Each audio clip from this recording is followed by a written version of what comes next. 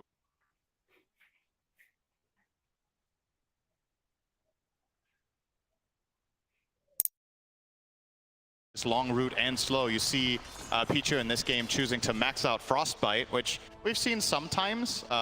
It varies whether people prioritize Frostbite or Crystal Nova, but against the Brood, the route is just so good to allow a Sniper to get in all of that damage.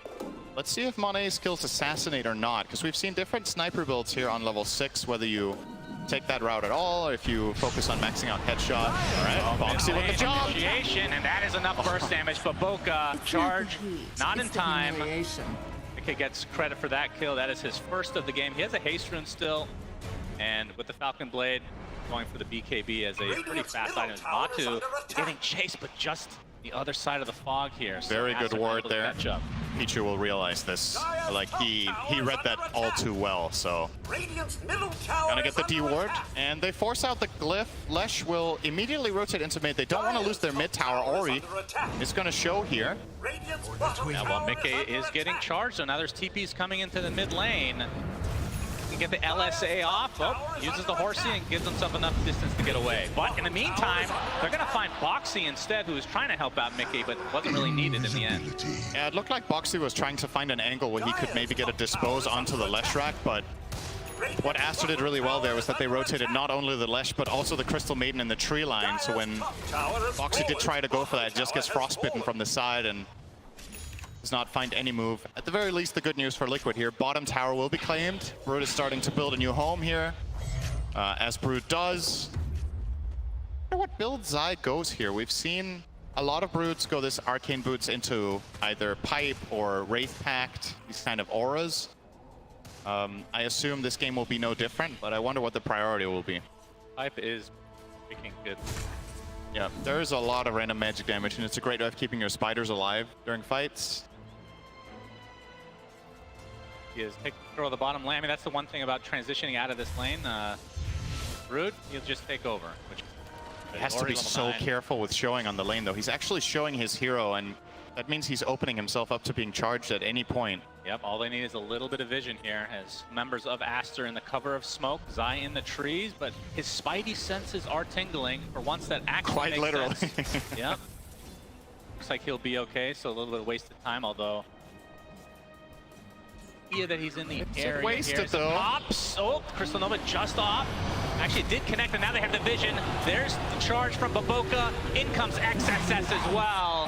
And that is a big kill onto Zai. It took some time, but it worked out, and now XXS can just go back to where he came from. This is a pretty cool duo of heroes that we like never see played. The Spirit Breaker plus Underlord combo. You charge someone, you Fiend's Gate in, and Spirit Breaker has that natural follow-up that he needs. This hero's one of its weaknesses, even though it's one of the best roamers in the game, is that it doesn't really solo kill very well.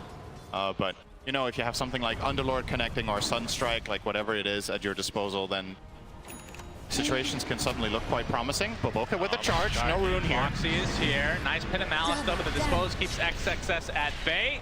Already at half HP, and in comes the Lich as well. But look, 4 members of Aster are continuing on here as Insania gets off his Chain Frost. looks like he will drop in the end as Matu has finally come to play with the Laguna Blade on top of the Rupture is enough to find himself a kill. Now the focus is onto Baboka, but the Sniper's gonna get the brunt of the damage as Boxy gets the stun off, and Baboka will be next. Big turnaround here for Liquid. Great transition from Matu. Yeah, they make sure to bring the numbers there. Matu coming in, Lina with the double damage. It's just too overwhelming. And Mone, yeah, would have probably been wise to not get involved there. You can understand why he's trying to help out his teammates, but Boxy isolates him with the rebound dispose combo, and once Sniper is repositioned, he's not getting out of there. Does not have any way of repositioning himself for now. Wonder if he's going to buy a shard later to try to help with that, but for now, obviously going a pretty standard route, Mask of Madness to Wraith Bands and Treads, eyeing up the Dragonlance, Pike, another way to reposition, of course. And he should need it this game, but you got to be feeling really good if you're Liquid with that exchange, though. Yep, absolutely. The lead has slipped into their side. Just conversation again, Cinder. You know where I'm going with this, I'm sure.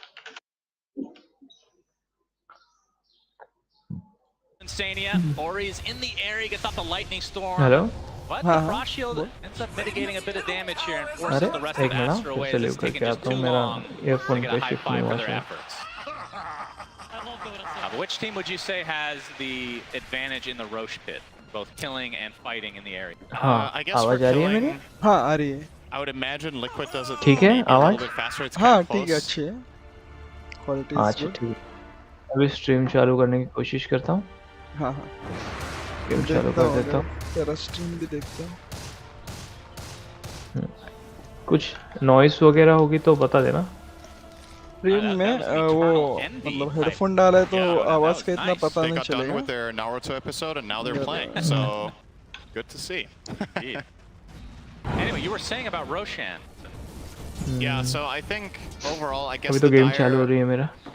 depending on, I guess it's level 1 sidekick. It's kind of hard to say who's faster at it. I do like Aster's chances of fighting in the area in general. Underlord, Lesh, and Spirit Breaker as well as नहीं Shrapnel. Live गया नहीं ना मैं अभी तक It's सिर्फ game very, चालू very हो good रहा in that area. है.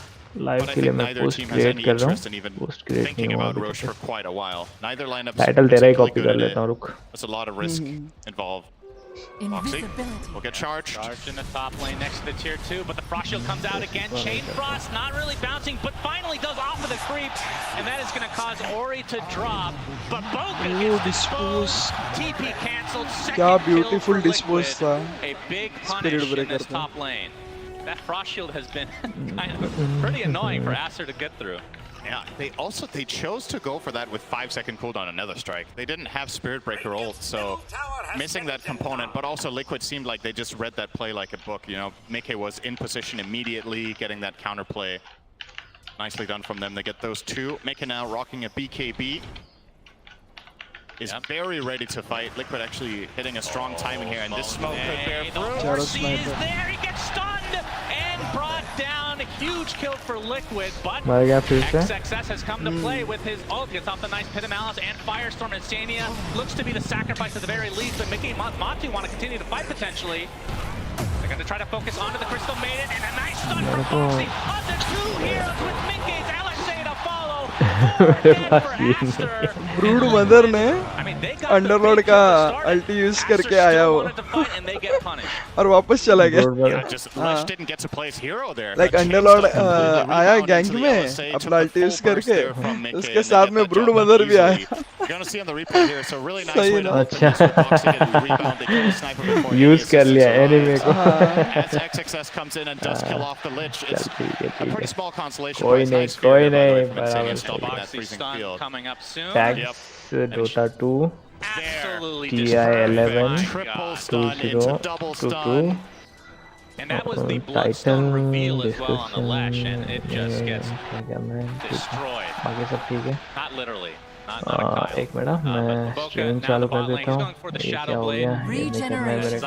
Again, he's just been chilling in the bottom lane. He's close to finishing his pipe, and We talked about the amount of magic damage that Aster has. That is going to be a huge pickup for them. Camera कौन सा रखना है? Directed क्या broadcaster का रखना है? मैं broadcaster का रख रहा हूँ फिलहाल। डायरेक्टेड मतलब अपने लिए हो गया वो। अगर हम स्ट्रीम कर रहे तो ब्रॉडकास्टर का रखेंगे तो अच्छा है फिलहाल। बट उसका ऑडियो में नहीं चाहिए तो मैं क्या करूँ ऑडियो का?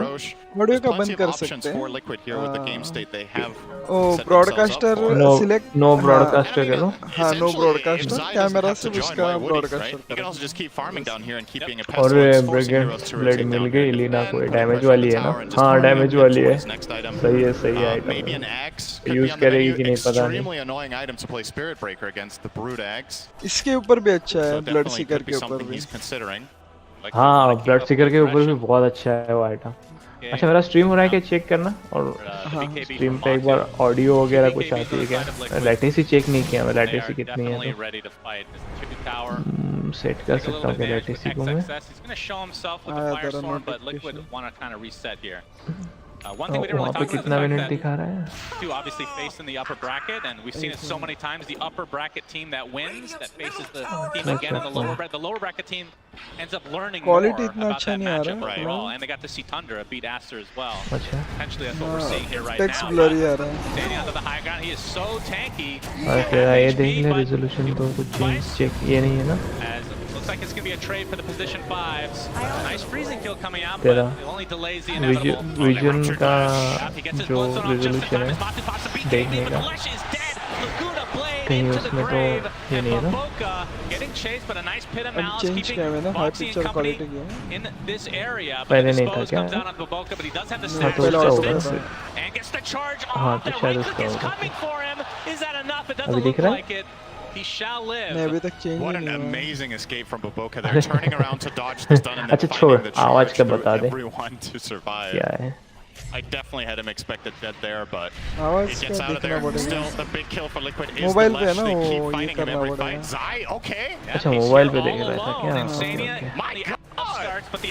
मैं पीछे में मैं तो तेरा बाजू में टैब खोल के रखा है पीछे में उधर से देख लेता हूँ।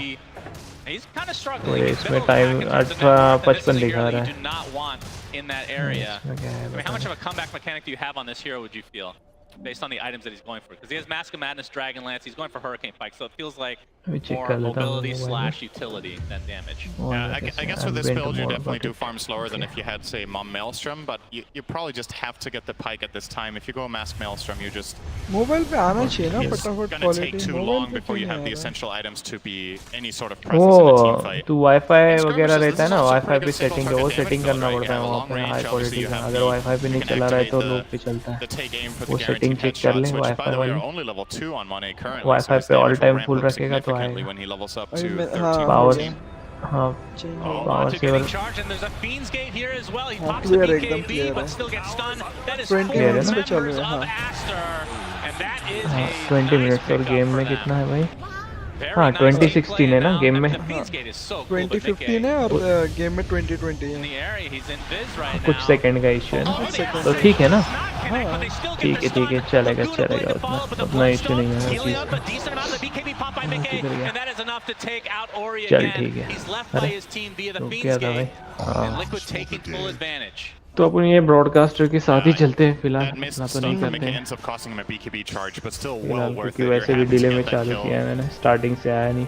And probably the bottom tier 2 tower. I don't think you have a chance of defending this as मेरा थोड़ा ईयरफोन का इशू हो रहा है साला, केबल शॉर्ट बढ़ रही है। ओ गई लीना। अरे इसका तो रेड फैक्ट बन गया, वाह क्या बात है। गई लीना भाई। ये बहुत प्रॉब्लम होता है जब कोर पहले मर जाता है ना मिड वाला, तो फाइट हारने के चांसेस बहुत ज्यादा बढ़ जाते हैं। बर्स्ट डैमेज चला गया। इवन सेफ लेन मर गया ना फाइट में तो भी ये टाइमिंग में चल जाता है। मिड वाला मरा तो हार्ड हो जाता, बहुत ज्यादा हार्ड हो जाता है। बर्स्ट डैमेज चला जाता है। बट एक्चुअली सेफ लेन उतना पीछे नहीं है लीना से, ब्लड सीकर उतना पीछे नहीं है, आगे एक्चुअली नेटवर्क में।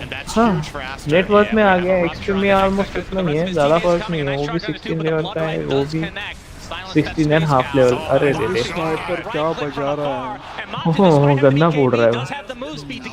मिल गया, यही बोल रहा था मैं, जो अटैक स्पीड है ना, उसको अटैक स्पीड मिल गई तो वो उस पे रप्चर डाले कुछ भी डाले, इसकी टीम पास में आने ही नहीं देगी। नॉकबैक बहुत प्रॉब्लमेटिक है, कुछ है नहीं इसके पास, सिर्फ ये है। नॉकबैक तो लेवल 25 पे आएगा वैसे। नॉक डिस्टेंस वाला हेडशॉट का स्लो तो काम करेगा एक गेम में 100%। अटैक स्पीड रहेगी तो वो पास में नहीं आ पाएगा, उसको वैसे ही पास में आते आते ही फूट जाएगा। ऊपर से पिटलॉर्ड अपना अंडरलॉर्ड उसको पिट ऑफ मिलिस में अटका सकता है। प्लस क्या उसका फायर स्टॉर्म से वो फिर डैमेज भी कर सकता है। कितना परसेंट है? लेवल 4 का है उसका, 3% में डैमेज पड़ता है मैक्सिमम एचपी पे। एक्चुअली पिक में अच्छा खासा काउंटर कर दिया है इन लोगों ने, एस्टर वालों ने, क्योंकि ब्रूड सब तरह से फूटेगी। ब्रूड क्रिस्टल अपना ये क्रिस्टल नोवा जो है ना सीएम का, वो है उसका है एओई इसके तो पूरे एओई है। मेन तो स्पिरिट ब्रेकर है ना पकड़ने के लिए, किधर हाँ मैं वही बोल रहा हूँ, पूरा एक्चुअली पूरा का पूरा टीम है ना, वो ब्रूड को गायब करने वाला है। ब्रूड का काउंटर है सब, उसके ब्रूड को भी उड़ा सकते हैं, उसको डिटेक्ट भी कर सकते हैं, उसको पकड़ के भी रख सकते हैं और बर्स्ट भी कर सकते हैं। कितना अच्छा चार्ज करेगा, स्नाइपर पीछे से मारेगा, मस्त विजन अच्छा खासा रहेगा। टीम पूरा टीम का जो क्या फॉर्मेशन बहुत अच्छा है, लाइनअप बहुत अच्छा है। रेडियंट का, एस्टर का बहुत अच्छा है। इनका अर्ली गेम के हिसाब से ठीक है, बट अभी मिड गेम के सामने जा रहा है, मुश्किल हो रहा है। अर्ली गेम के लिए लिक्विड का अच्छा था। अर्ली गैंग्स जो रहती है इनकी, अभी अंडरलॉर्ड अच्छा खासा टैंक करेगा रेड पैक के साथ तो बाबा कितना 30 क्या बोलते हैं life steal from crystal to 50%, गांस 24% life steal 80% more damage, 2 mana regeneration and 3 armor to nearby allies. Passively 900 radius में 30% रिड्यूस करता है डैमेज। हाँ मतलब बहुत, ऑलरेडी उसका थर्ड स्किल से राइट क्लिक का 35% डैमेज रिडक्शन है, प्लस वो 30% रिडक्शन करेगा ओवरऑल डैमेज, तो 60% डैमेज कम हो जाएगा राइट क्लिक का। प्लस और शायद वो ये भी बना ले, मैजिक इम्यूनिटी बना ही रहा है बीके भी, तो मैजिक का तो भूल ही जाओ बोलना उतने सेकंड के लिए। अवतार में तो कुछ मार ही नहीं सकते। लीना की अल्टी रहेगी, इनसे नहीं आ गया रे, इनसे नहीं आ गया बेचारा रे, टूटा फूटा 3 हिट में मार दिया स्नाइपर ने उसको, 2 हिट में उसकी 80% एचपी चली गई। बेचारा वार्ड करने आया था, बेचारा वार्ड करने आया था, सपोर्ट लाइफ बेचारे की। अकेला वार्ड करते हैं, मेरे को पसंद ही नहीं, मेरे को कोई ना कोई चाहिए रहता ही रहता है। जब भी अकेला वार्ड करता ना तो मरते ही मरते सपोर्ट का बहुत ही क्या बोलते हैं दुविधा रहती है वो चीज के मामले में। नहीं करेगा टीम अभी ये तो इंटरनेशनल है तो कोऑर्डिनेशन तो रहना चाहिए वो मामले में। ऑफलाइनर ऐसा है कि टैंकी वाला नहीं है इनका, ऑफलाइनर बेसिकली पुश और डैमेज वाला ही है, तो वो भी सपोर्ट ऐसे मामलों में सपोर्ट करने आ नहीं सकता है। शायद मार्सी को आना चाहिए वैसे, वो वार्डिंग के टाइम में साथ में रहते तो मे बी क्या बोला डिस्पोज करके पीछे लेके आके भाग सकते थे। और क्या बोलते हैं अटैक करने के लिए अगर एक से ज्यादा बंदे दिखे तो सामने वाली टीम भी थोड़ी सोचती है कि यार 2 से ज्यादा भी हो सकते हैं पीछे में बोल के। And they get a good ward down in mid, so definitely looking for wording तो some कर sort रहे of शायद टॉप टावर ले लेंगे ये लोग अभी, at some point. और ये टॉप जाने देने वाले हैं। It looks like they'll have to settle for Mickey just, you know, 10-shotting the top tier 1 tower. Double damage है, धड़ाधड़ उड़ा दिया टावर उसने। वो लोग डबल डैमेज देख के वो आएंगे भी नहीं वैसे। इसका बीके भी हो गया। हाँ बीके भी, वही तो बोल रहा हूँ ना, इसका अपना अंडरलॉर्ड का ना, अंडरलॉर्ड का भी हो गया, लीना का भी हो गया, स्नाइपर का भी हो गया प्लस एजेंट भी अभी करंटली उसके पास 50 सेकंड बाकी है बस।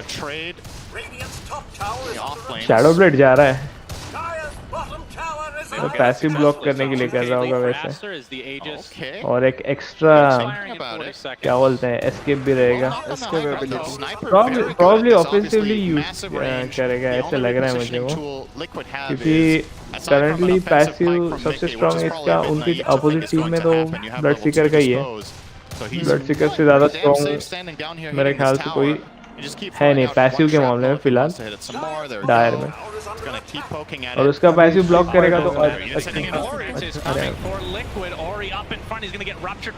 अच्छा पड़ा बट क्या बात है क्या बात है क्या बात है इजी एस्केप ये भी एक काउंटर ही हो गया अभी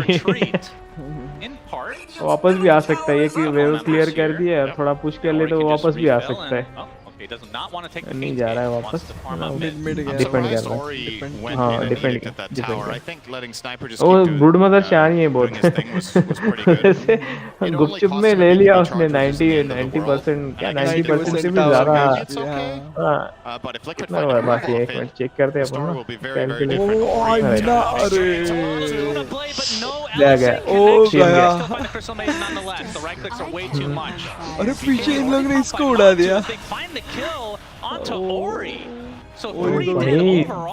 तीन जन उड़ गए अभी टावर लेना चाहिए लो टावर लो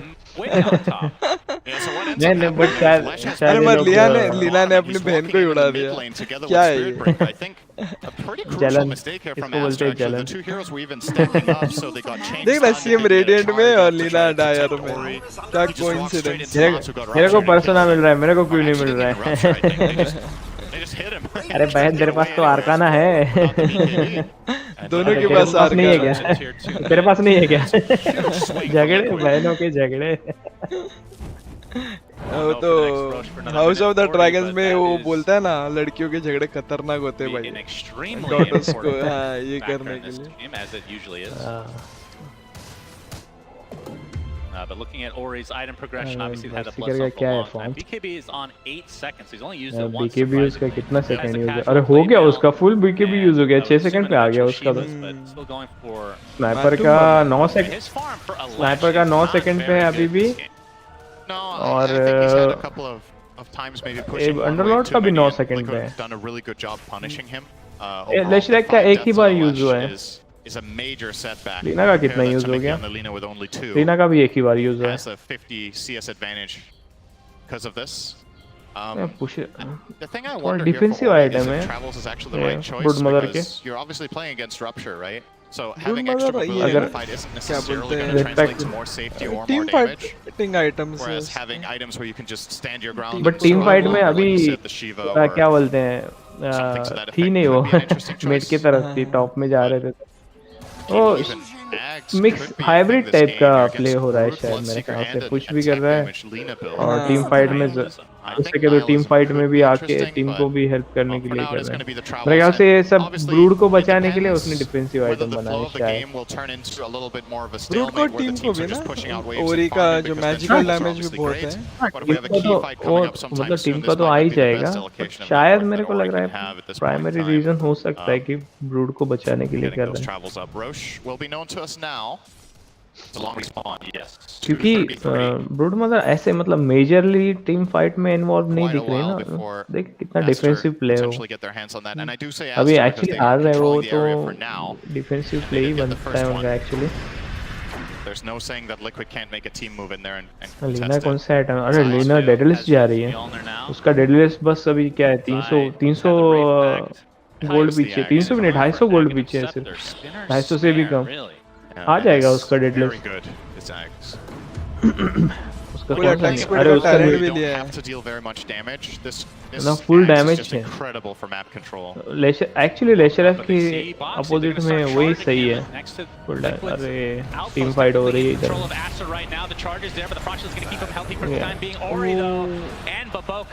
अभी स्नाइपर ही उनको थोड़ा मार सकता है दूर से तो डैमेज उनकी तरफ अच्छा है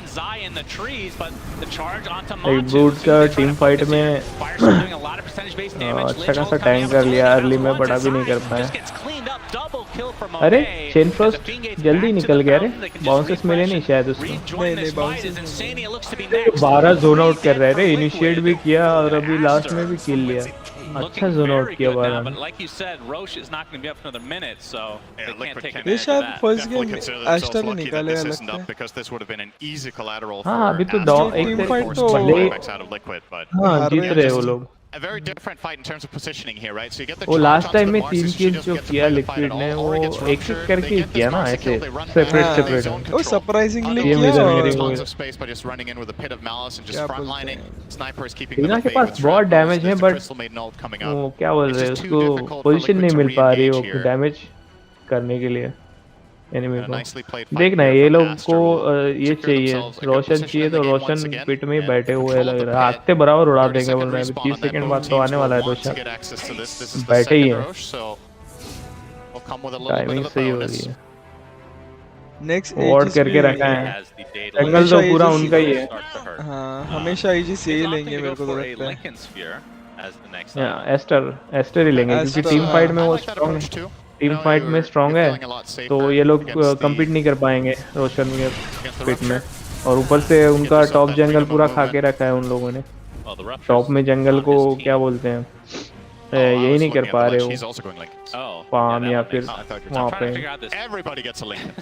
विजन भी नहीं दे पा रहे, डिवॉर्ड भी नहीं कर पा रहे, कर ही नहीं सकते कुछ, क्या करेंगे। आ गया रोशन, आ गया रोशन ले गया। अरे चलो स्मोक तो हो रहा है भाई, स्मोक फाइट हो रहा है। जाएगा मैक्रो कंट्रोल मस्त है रे, पूरा स्काउट के लिए भेज देता है, पूरा एक एक इधर उधर चले जाते हैं। और उसने कंट्रोल सेट करके रखे हैं उतने अच्छे तरीके से। हाँ वो उसने फर्स्ट ब्रूड पिक किया था ना, वो मैच में देख रहा था तो उसने एक्चुअली पॉज किया था उसकी कंट्रोल रिसेट करने के लिए। बाइंडिंग करना पड़ता है। हाँ बाइंडिंग को रिसेट करने के लिए, मतलब ब्रूड के हिसाब से सेट करने के लिए उसने पॉज लिया, फर्स्ट ब्रूड किया था तो इंटरनेशनल का वो मैच में देख रहा था। फिर ऐसे जुप जुप जुप जुप इधर उधर स्पाइडर भेज, अरे भाई बोला क्या मस्त है, बोला ऐसे तो हमने खेला नहीं, वैसे तो नॉर्मली पुश करते हैं हम लोग लो रैंक वाले बंदे। ऊपर से क्या बोलते हैं टीममेट चिल्लाते हैं, अरे ब्रूड पुश कर, अरे नहीं कर सकते फिर भी, नहीं तेरे को ब्रूड लिया है, पुश करना ही पड़ेगा, मरेगा तो भी चलेगा, पुश कर। ये बाइंडिंग एंड ये सब कमांड सब क्या बोलते हैं इजीली अवेलेबल होना चाहिए for each and every player. हाँ कि अगर मेरा मन कर रहा है ब्रूड खेलने का, कुछ भी ट्राई करने का, कि हाथ पे होना चाहिए, मतलब जस्ट मैं पैच चाहिए देखो फटाफट से। हाँ अपना अभी क्या बोलते हैं डोटा का पैच जब भी आता है कोई भी अपडेट तो छोटे से छोटी अपडेट आती है तो उन्होंने डिटेल्स देनी चाहिए हर चीज़ का कि क्या क्या अपडेट्स में क्या क्या फीचर्स है या फिर क्या क्या चेंजेस आए हैं। फीचर्स एटलीस्ट चेंजेस नहीं बताए तो फीचर्स तो बताना चाहिए, कुछ नया फीचर आया शॉर्ट में बताएंगे ना तो भी अच्छा है। हाँ इन शॉर्ट में बताएंगे या फिर एटलीस्ट डायरेक्टिव्स देंगे कि ये चेंजेस आया है, ये यहाँ पे जाके कहीं पे जाके चेक कर लो या फिर खुद करके देख लो, ऐसे कुछ मतलब आइडिया भी आ जाए। List of team fight rupture fight मस्त बस्ट हो गया, बट ओहो बस्ट कर दिया उन्होंने पूरा, मतलब फोड़ दिया। ओह सही, क्या बचा है, डिस्पोज प्लस, हाँ डिस्पोज प्लस रिबाउंड दोनों करके जुप जुप क्या दिया है। सही है, अभी रोशन अभी भी जिंदा है, अभी रोशन वही बोला रोशन लेने की कोशिश करेंगे। ये रोशन लेंगे, ये ब्रूड मिड लेगी। are actually confident that this is enough for them to contest the pit. And you know they can buy back mid कितना ले पाएगी पता नहीं। अरे डीडीबी है अभी रे बाबा, डीडीबी मिल गया। इन लोगों को मालूम नहीं मगर अरे मरेगी लीना।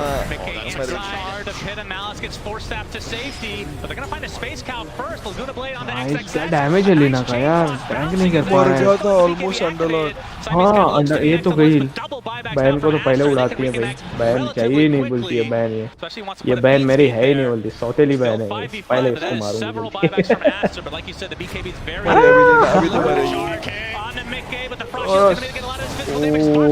स्नाइपर तो एकदम गीगा चैट की तरफ फोड़ रहा है भाई, अवतार में तो उसको छू भी नहीं पा रहे लोग। अरे क्या स्नाइपर भी, लीना को नहीं मार पाए लोग। ओह स्नाइपर क्या मार रहा है यार, और क्या टारगेट ही है उसका, टारगेट प्रायोरिटी क्या रखा उसने, देखा तुमने, लीना को ही मार रहा था वो, उसको बाजू को तो इग्नोर ही मार दिया। वो फाइनली मर गया। गीगा चैट स्नाइपर मारा, बायबैक किया, आ रहा है वापस। बायबैक अभी सिर्फ एक पिटलॉर्ड के पास है, अपने अंडरलॉर्ड के पास, पर अंडरलॉर्ड मरा नहीं। कितना छोटा एचपी हो गया था उससे, उसने फिर से एचपी उसकी रिकवर हो गई। कितना एचपी रिकवर किया उसने, देखा है क्या मैंने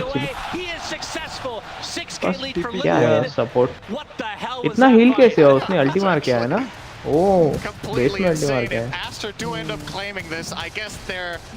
वापस बोला ना मैं, एस्टर को मिलेगा वापस ये जिस कितने टोटल क्या बोलते हैं, 2 बायबैक, एक स्नाइपर का बायबैक प्लस एक बाशी का बायबैक। तो मेरे ख्याल से सिर्फ इस फाइट में सिर्फ ये रोशन इनको मिल रहा है, यही फायदे की चीज हुआ, नहीं तो मेरे ख्याल से लिक्विड के फेवर में ये फाइट लास्ट वाली।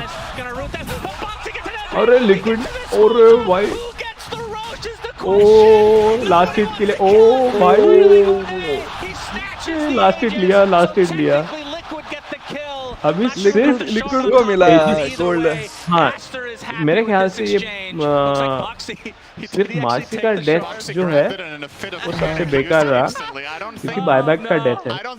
बाकी सब मेरे ख्याल से लिक्विड के फेवर में गया, सिर्फ एस्टर के फेवर में सिर्फ एजिस किया है, नहीं तो 4 डेथ हुए।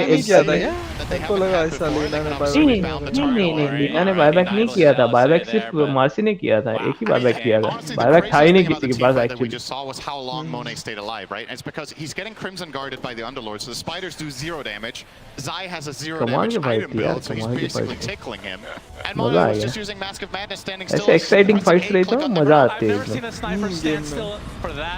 ऐसा ही होना चाहिए फाइनल्स, सेमीफाइनल्स।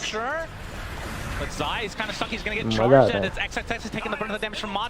चलो अपना पहला हिंदी वाला ब्रॉडकास्ट है और अच्छी फाइट्स देखने को मिल रही है, और अच्छा अपने को क्या बोल रहे हैं, डालना चाहिए था एक्चुअली। तूने तेरा अच्छा रहता तो मैं भी डाल देता विद हिंदी ब्रॉडकास्ट। मैं मतलब हिंदी डाला मैंने, मेरे इसमें हिंदी लिखा मैंने इसमें नहीं डाला ना, मेरा लाइव ही है ना कब से। हाँ तो एडिट कर लो ना, उसमें क्या है, एडिट करने के लिए कर सकते हैं लाइव एडिट। हाँ मैंने एडिट किया ना, लाइव में एडिट किया जाके, फिर से कुछ तो मैंने बाद में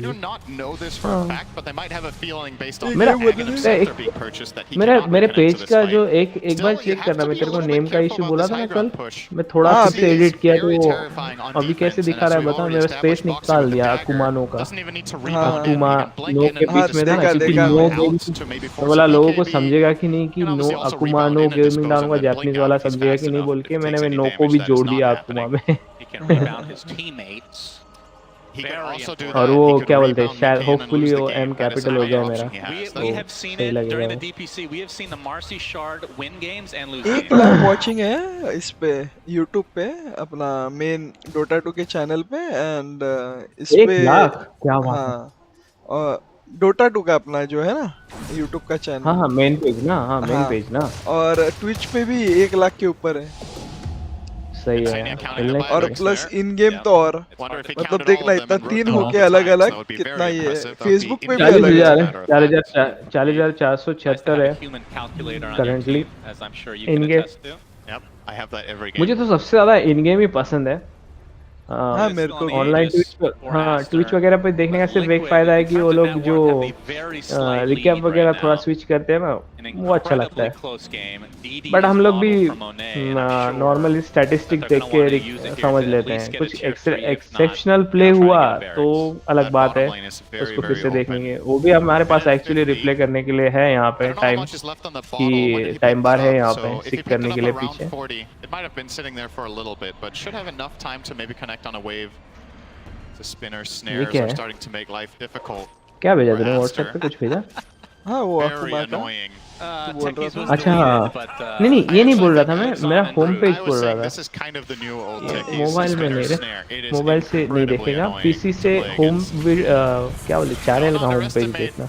उसमें नाम गलत आ रहा था ना, वो चेक बताता हूँ ना अभी मोबाइल से कैसा है वो बताता हूँ, बाद में पीसी से बताता हूँ। Liquid do have another round of defense for the barracks. काश मेरे कुछ थोड़े व्यूअर होते तो हिंदी देखने को मिलता। अपना पहला ब्रॉडकास्ट हिंदी वाला कैसा है, कुछ क्या बोलते फीडबैक वगैरह भी मिल जाते हैं लोगों के थोड़े बहुत, गरीब स्ट्रीमर कैसे करने का इम्प्रूवमेंट बोल के। मेरे इसमें है मगर शायद इंटरनेशनल व्यूअर्स है तेरे स्ट्रीम पे ना। अरे तेरा एक सब्सक्राइबर भी बढ़ा अभी मेरे ख्याल से। हाँ मेरे ख्याल से 50 सब्सक्राइबर्स थे तेरा एक सब्सक्राइबर बढ़ा मेरे ख्याल से, मुझे ऐसे लगता है। अभी देखते टाइम तेरे नोटिफिकेशन में चेक करना होगा तो। हाँ हो गया। मेरा एक्चुअली थंबनेल सेट करना था, मैंने थंबनेल भी सेट नहीं किया पता है, मैंने वॉलपेपर ही ले लिया जो। नहीं सेट किया, मुझे इंटरनेशनल का ये डालना था ना टेक्स्ट वगैरह एडिट करके थोड़ा सा, मैंने वॉलपेपर पे डाल दिया सीधा एजिस वाला। मुझे इतना आता नहीं है टेक्स्ट एडिट करना, देखना चाहिए कैसे करते हैं। फोटोशॉप में अच्छे से होता है, फटाफट होता है। अरे वो निट का लाइसेंस मिलने वाला था ना, तो मैंने कुछ किया नहीं उसको, फिर ट्रायल वाले का।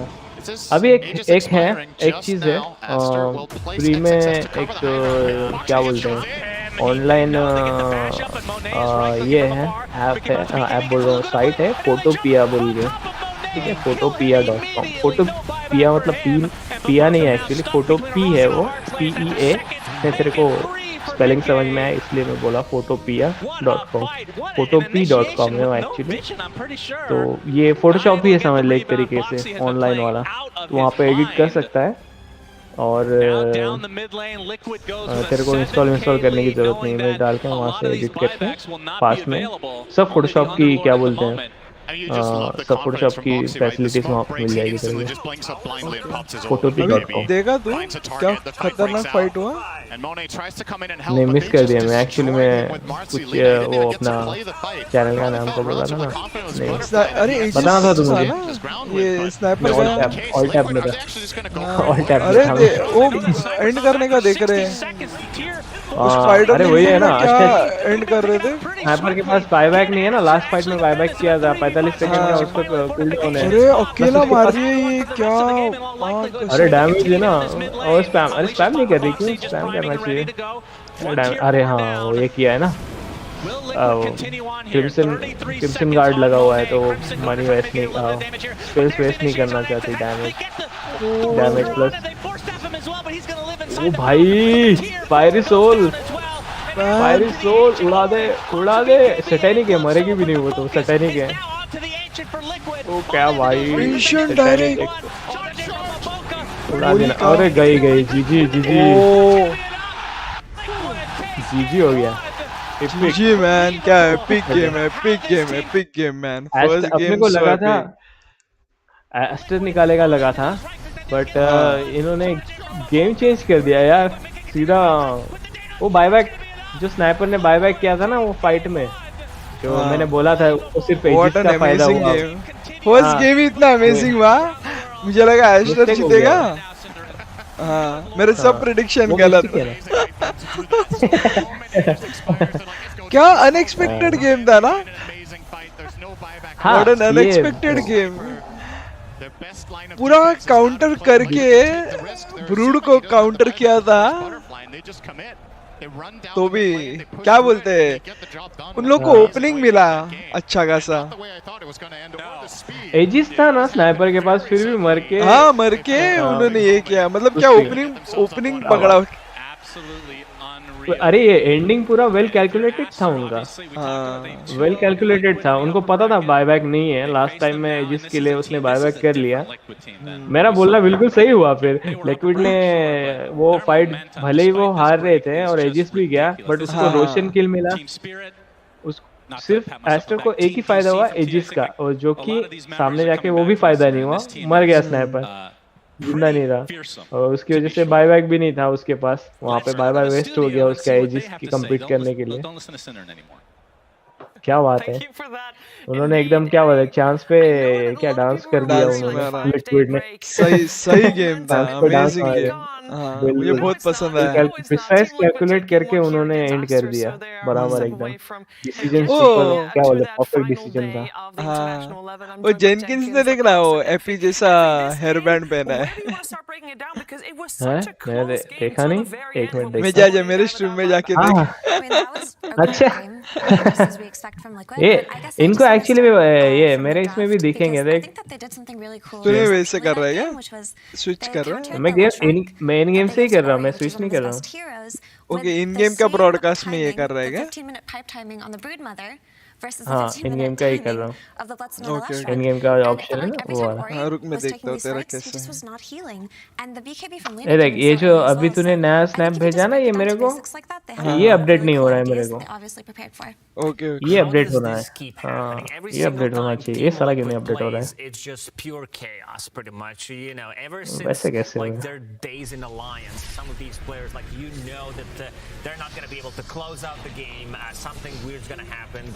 against Thunder.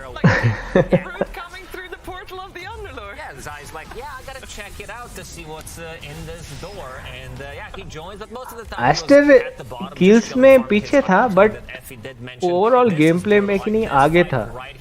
Kills में इक्का दुक्का से पीछे था kills में,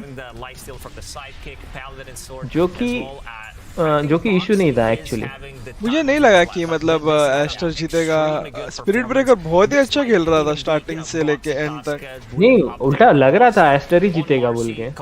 हाँ मुझे लग रहा था एस्टर ही जीतेगा. लिक्विड नहीं लगा मेरे को जीतेगा करके, क्योंकि स्पिरिट ब्रेकर स्टार्टिंग बोलते ना मैंने गलत बोल दिया. बोला एस्टर गलती से बोला एस्टर ही जीतेगा ऐसे. तेरे को एस्टर ही बोलना था बट एस्टर ही बोलना गलती से. अरे क्या लास्ट का अल्टी भी सही है रे. लिच का अल्टी मरते मरते अल्टी मार के बोला लो मेरा गिफ्ट. बॉक्सी ने रोशन किल स्टील किया. जाके वहां पे वेट कर रहा था मस्त. अंदर घुस के भी कि नहीं लास्ट हिट के लिए वेट कर रहा था. मस्त किया मतलब उन्होंने क्या बोलता है अभी बोला कि अभी रिस्क लेना चाहिए. जो भी हो मरेंगे तो भी अभी क्या बोलते हैं उनको एडवांटेज मिलेगा. पीछे ही जा रहे थे वैसे भी तो उन्होंने क्या बोलते हैं गेम प्ले की रिस्क ली और मैच ही निकाल दिया साला रिस्क लेके. Gamble amazing game. अपन अपने ग्रुप में डालेगा अपने लाइव स्ट्रीमिंग. इन लोग ये स्लैक्स कुछ बोल रहा है माइक का आवाज आ रहा है. अभी आया इन लोग का स्विचिंग में इशू है. मेरे को बिठाओ मैं अच्छे से स्विच करता हूँ ऑडियो.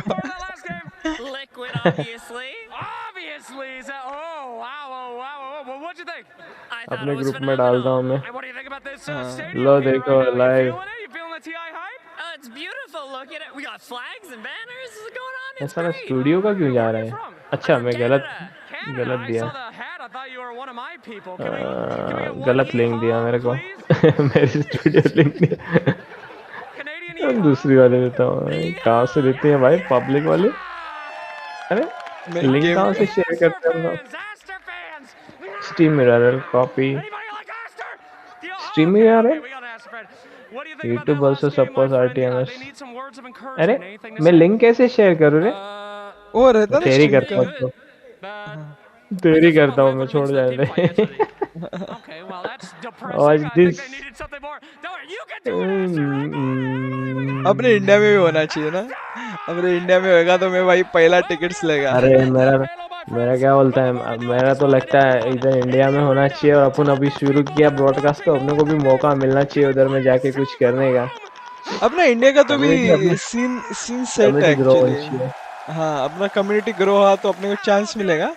मगर जो अपने को भी नहीं नए लोगों को भी चांस मिलेगा ना. अभी एक तरीके से अपना क्या बोलते हैं टाइम एज अ प्लेयर तो ऑलमोस्ट खत्म होने का आ रहा है. बट एज क्या बोलते हैं कम्युनिटी सपोर्ट या फिर ऑर्गेनाइजर बोल रहे हैं. ऑर्गेनाइजर के साथ में कोलैबोरेशंस वगैरह ये सब चीजें होगी तब नए लोगों को मिलेगा फायदा. अपने टाइम में इतना बड़ा एक मिनट अभी बड़ी है. Because they eliminated the other Chinese team that was in the TI, that was still in TI, and PSG LGD. Let's hear them talk about it. 打那个汤者的时候，我能感觉到我们队有一趟压力，就是自己给自己压力，就没有什么别的原因，就是可能感觉就是放不开吧，就我们。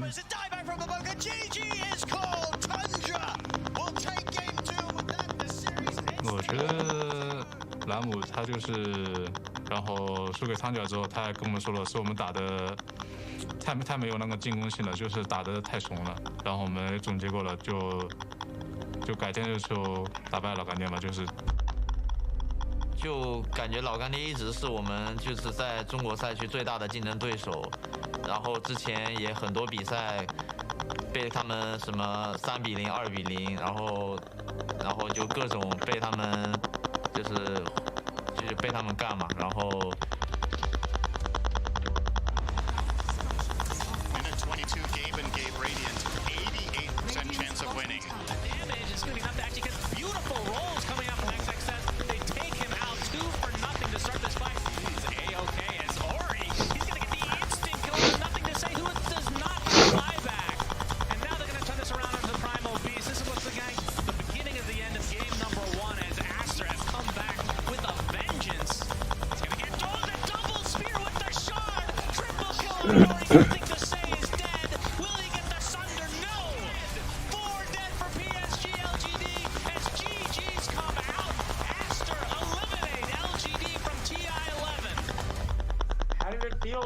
knocking out LGD.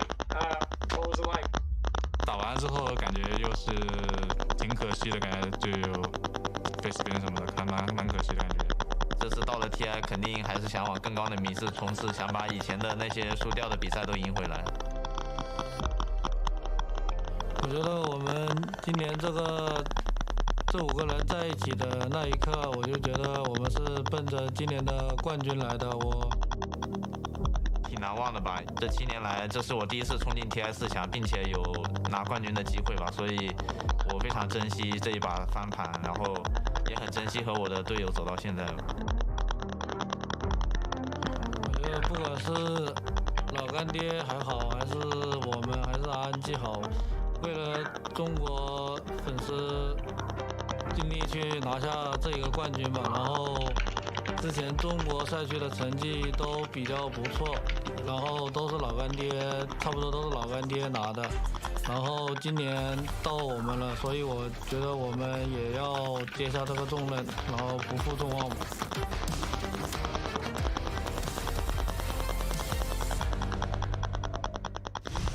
Now that for sure is a lot of responsibility to carry on your shoulders, but if there's one coach that can propel you to do that, it is Alanam, because he's been at every international, apart from one. He only missed TI7. This is his 10th international, his first as a coach, and he knows what you need as a player, I think, Jenkins, in order to make sure that you can focus on your game most of all.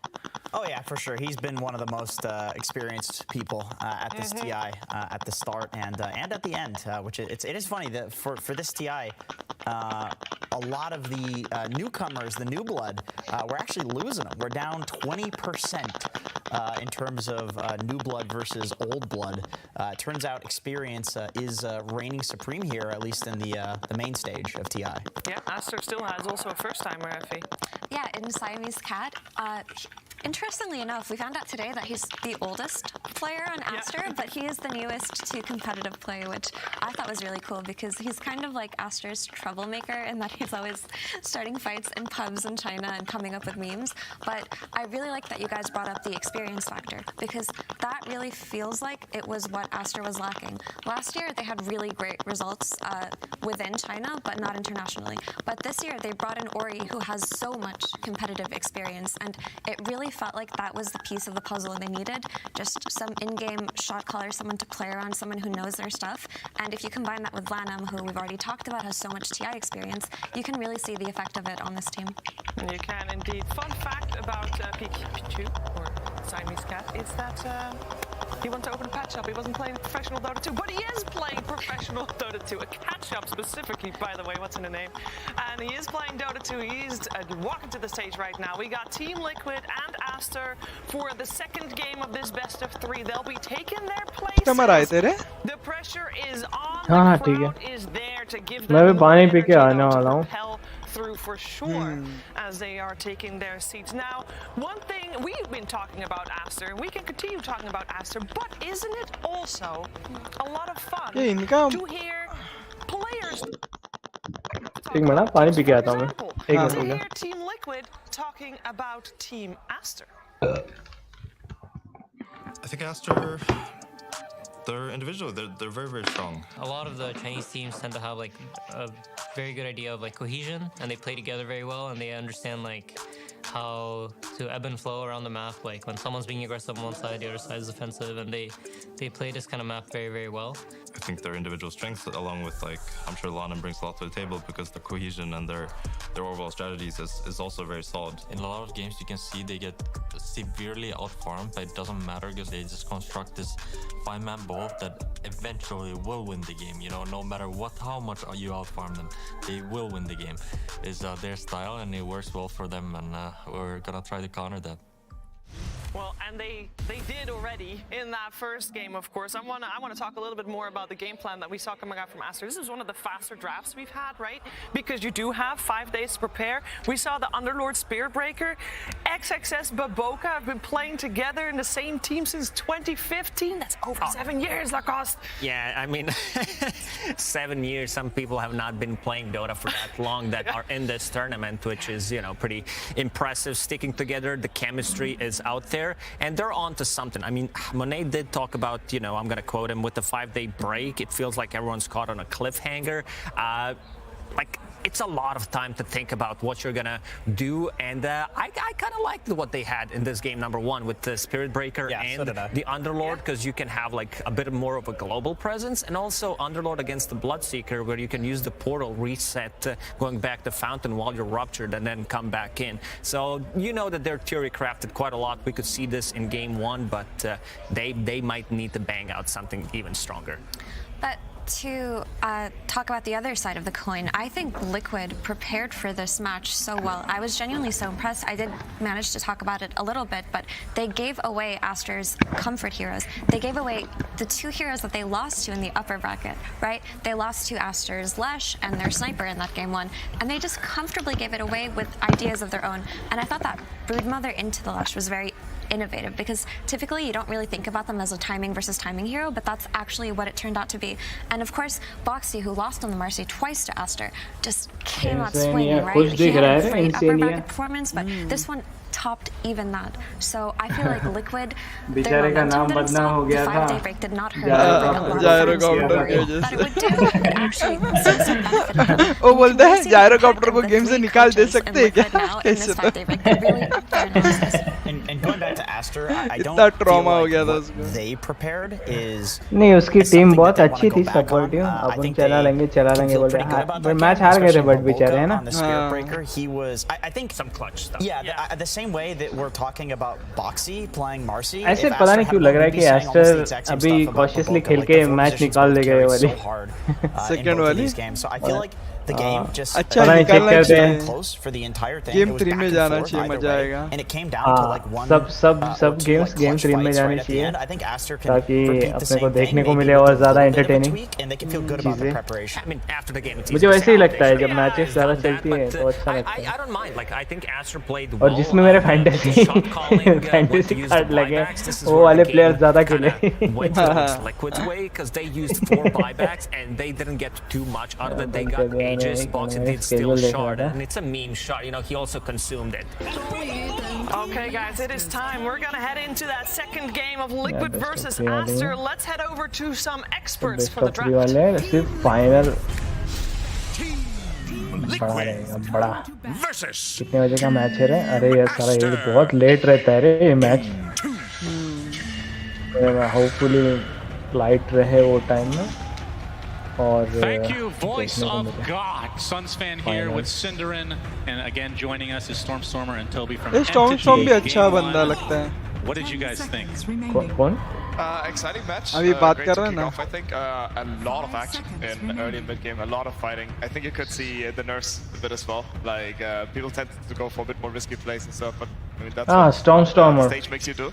So pretty enjoyable. Entity का team भी मेरे को पसंद है, मस्त खेला है वो लोग ने. Feels like having अच्छा परफॉर्मेंस like, किया उन लोगों ने. a player like Boxy who's not afraid to take risks is so powerful when you're in this मैं game ज़्यादा state. players He was को on उतना the जानता Marcy, नहीं which हूँ he will ठीक not be से. this time, because he will be on Aster.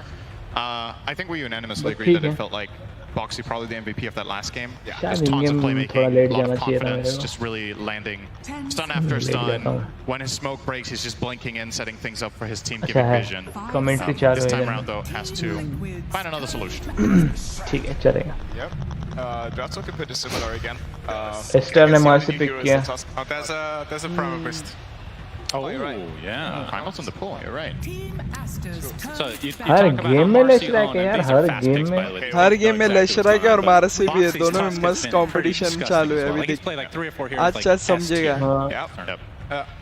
मेरे को पता था मार्सी पिक करेंगे, बट मुझे लगा वो बैन हो जाएगी हर गेम में, क्योंकि उसका वही बोला ना मैं, गैंग पोटेंशियल और लेनिंग पोटेंशियल बहुत स्ट्रॉन्ग है. That's honestly how it goes sometimes. Right. Yeah, it will be interesting. I mean, one of the actual hard carry जो है अर्ली गेम में जो वीक रहते हैं उनके लिए बहुत वो नाइटमेयर है वो. Like they rated super highly. There's not a Lina this time, and Sniper is usually a Lina counter, so they just like sniper को पकड़ सकते हैं लोग. ये पहला लेशरैक पिक किया तो मतलब क्या बोलते हैं, एक तरीके से ट्रिकी लगता है, ट्रिकी कौन सी पोजीशन में जाएगा. नहीं, मोस्टली मिड ही रहता है. हाँ मिड रहता है, बट अभी मोस्टली क्या बोलते हैं, ये शायद स्ट्रेटेजी फर्स्ट पिक की इसलिए है क्योंकि एनिमी पिक ना कर ले शायद.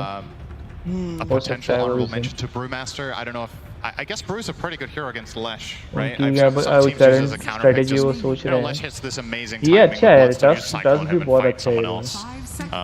अर्ली गेम में टस Marcy I think it's also one of XXX's top tier heroes, and they're gonna have to pick 6 अगर मार्सी और टस एक लेन में जाए they don't know what they're going up against. वो कितना मारेंगे ये लोग. मगर मिली थोड़ा इशू हो जाता है अगर रेंज हीरोज रहेंगे ना, पकड़ के क्या बोलता है, पकड़ के मार सकते हैं, मगर हरास कम करेंगे. हाँ किल के हिसाब से ही बोल रहा हूँ मैं, किल पोटेंशियल की बात कर रहा था. किल पोटेंशियल बहुत है, हरास के लिए फिर आइटमाइजेशन करना पड़ेगा थोड़ा उनको उस तरीके से. बेसिक रीजन का पैसिव रीजन वाले आइटम रखने पड़ेंगे, पैसिव आर्मर वाले आइटम रखने पड़ेंगे. Especially with this opening on more countered by Frost Shield, and Insania did have a pretty meaningful impact in that last game with some Chain Frosts too. However, would you say Lich is like, I guess the Frost Shield component against snipers just straight right click is nice, but he's never really going to be in position for Chain Frost. He's never going to be in range for the, and he's one of the heroes that can kill the Spire if Lich goes for that. Kind of a hybrid mix. हाँ mummy market में गई है. अच्छा customers वगैरह आते हैं ना, तो देखना पड़ता है. हाँ देखना, कोई प्रॉब्लम नहीं. The main coming out is no surprise, honestly. तेरे पास व्यूअर्स है बट ज़्यादा, तो नहीं अभी एक ही है. जाते आते हैं वो भी मैं ही हूँ तेरा. मेरे इसमें एक वॉचिंग बोल रहा है, वो कोई मैं हूँगा. मेरे इसमें मैं वॉचिंग कर रहा हूँ, बट मेरा काउंट नहीं होना चाहिए शायद. You said Aster wasn't able to do शायद that होता है वो probably, but count. I was going to see a Putka. नहीं Putka नहीं काउंट होता. अरे बच लिया. Punches flex, definitely. I meant for like. बच कैरी बच है. I think Liquid they don't flex the Lesh too much. I don't think carry है played Lesh a single time. Mid snapper mid जाएगा. हाँ mid snapper. I suppose, yeah, if there's a good reason. Oh, Storm देख, Storm mid जाएगा, Storm तो नहीं जाएगा अभी ये. Storm तो नहीं, Storm सेफ लेन में जाता है.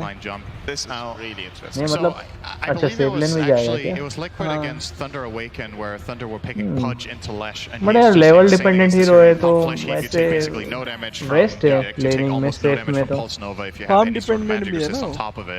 So he's a farm direct dependent counter है, from but Aster to the Lesh. Do you feel like उसका Storm's nuke matchup against Pudge is strong नहीं meaningful होता है ना, though, levels or- कम रहे तो Yeah, it's interesting. I mean, मुश्किल हो जाती है. it's I honestly I don't have to play any of those two heroes, but they safe lane कर सकते हैं for the वैसे. Storms हाँ. really does very well against safe many लेन का है melee तो heroes, and नहीं. obviously देखते हैं, मुझे लगता है लास्ट वाला सेफ लेन रहेगा. I think the matchup is और probably एक्चुअली fine. रेंज वाला लेना चाहिए कोई, Storm lose mid तो really hard to effective snipe. रहेगा. Yeah, exactly. That's what I was thinking as well. So शायद, like they है could ना? actually opt to put the sniper mid and the Pudge carry. And That could be a draw- very draw I think वगैरह sniper की fair जैसे draw matchup अच्छा रहेगा. mid against the Storm. Is there a world that you can play a 3 Pudge on XXS? Because he has also Sniper played का that issue hero in है the past, draw whereas का. that's just kind of But outdated sniper at this को point. We've barely seen it Storm this tournament, Spirit right? It's almost only carry farm mid.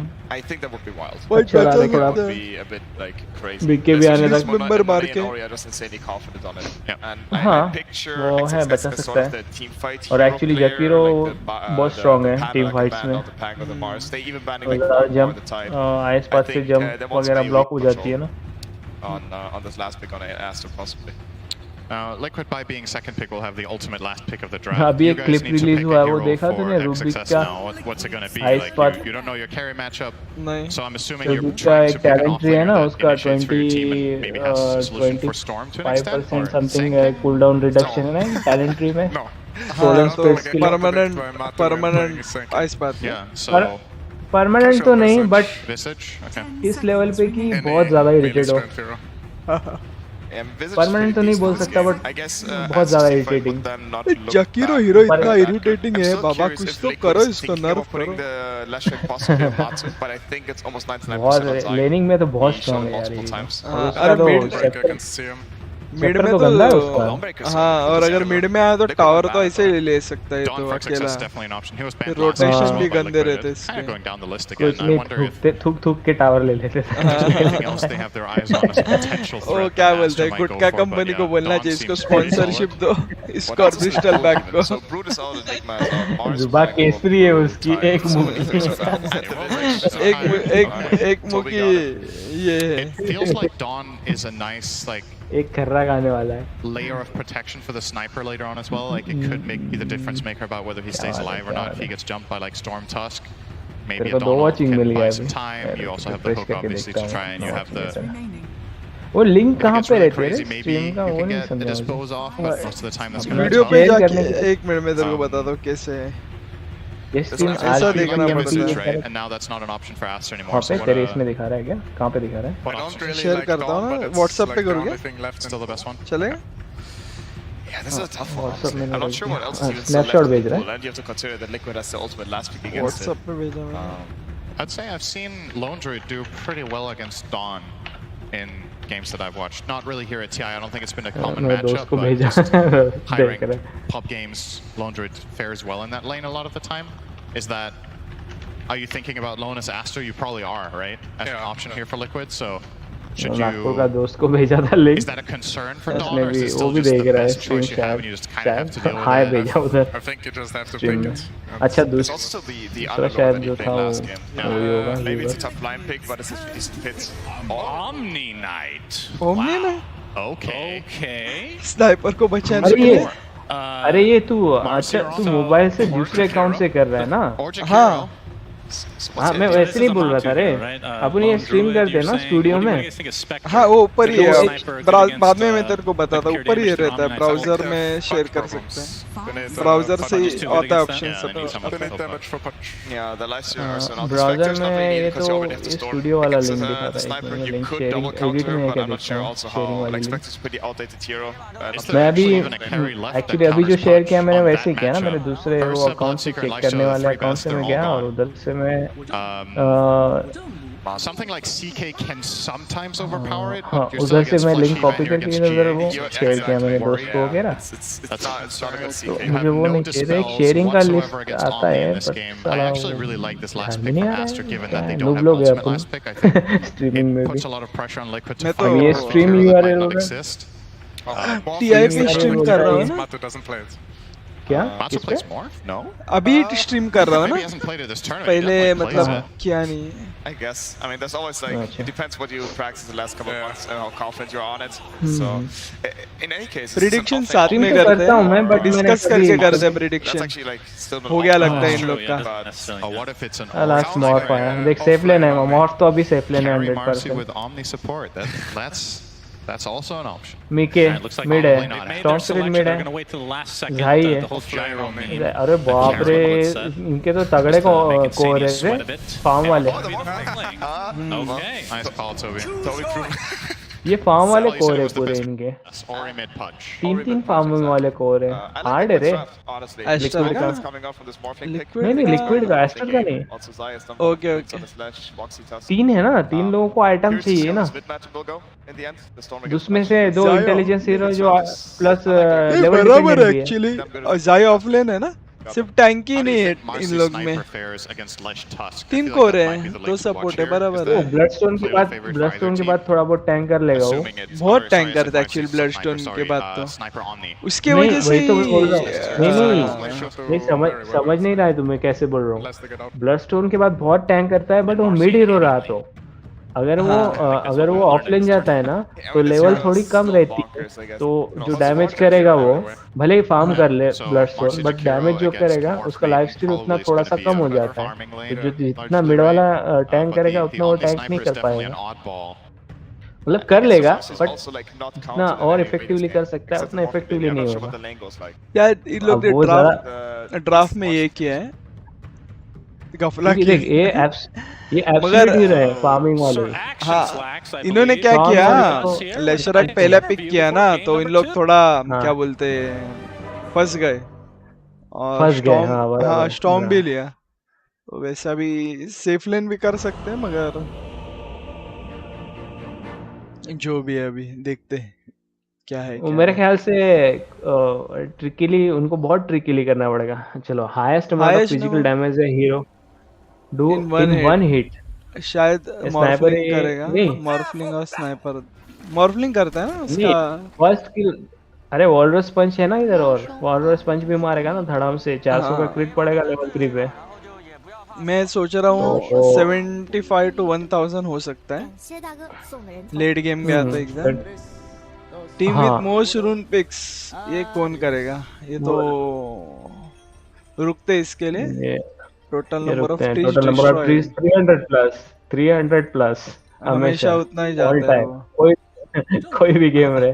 How long the game will be? 37 to 44 या फिर 44 to 60 होगा. क्या डाल रहा है? Morph भी है ना, मॉर्फ भी है ना. हाँ मैं 44 to 60 डाल रहा हूँ मैं एक्चुअली. जाएगा कि नहीं पता नहीं, बट डाल रहा हूँ मैं उसमें. जाएगा क्योंकि इन लोग के पास ये नहीं है ना ऑप्शन. एस्टर के पास इवन हार रहे होंगे तो भी इन लोग ये करेंगे, लाइक गिव अप नहीं करेंगे. अभी रून के लिए लिक्विड को पिक करना इम्पोर्टेंट हो जाएगा अभी के मैच के हिसाब से, बट पिक करने के हिसाब से पाजवाज है तो पता नहीं. लिक्विड डाला इसे, देखते हैं कोई लेता है. मैं भी लिक्विड डाला. मैंने एक्चुअली एस्टर का मैंने लाइनअप भी चेक. और ये रे और ही पज है, मतलब मिड पज है. Mid pudge. Tell me what this hero. Mid pudge. Oh, nice. Yeah. So Omni usually will unlock one skill hammer. लगता है first mid pudge pick हुआ लगता है. It's his trading ability in lane. ये access जो है ये ऑफलाइनर है ना Marcy? Trade HP off you. नहीं गोगो का ये था ना, पोजीशन 4 था ना. गोगो का पोजीशन 4 था. अरे हुक किया मिड में. फर्स्ट वाला. अरे रे रे ये हैरेस ही हुआ वैसे. किल पोटेंशियल थोड़ा सा कम था ऐसे. I will say, to be honest, this has been one of Ori's most impressive heroes to watch this year. After it became relevant as a core hero, he's been one of the standout players on it. So I think Aster will feel confident having him running that. To finish off on the Omni thought, aside from the trading that he does here, loss है. Server issue. Is a lot of defense. 18% loss आ रहा है. Server का issue. अरे रुक broadcaster को चुप करा दे. Broadcaster चुप हो जा मेरे भाई. वो first blood. Almost first blood. Oh god. अभी भी है ज़ाई थोड़ा सा मार खा रहा है मोटुम्बा मैन लो बट साला मॉफ करके फार्म क्या बोलते हैं टैंक कर लेता है सबसे क्या अभी स्नाइपर का है बट हो जाएगा और रीजन हो रहा है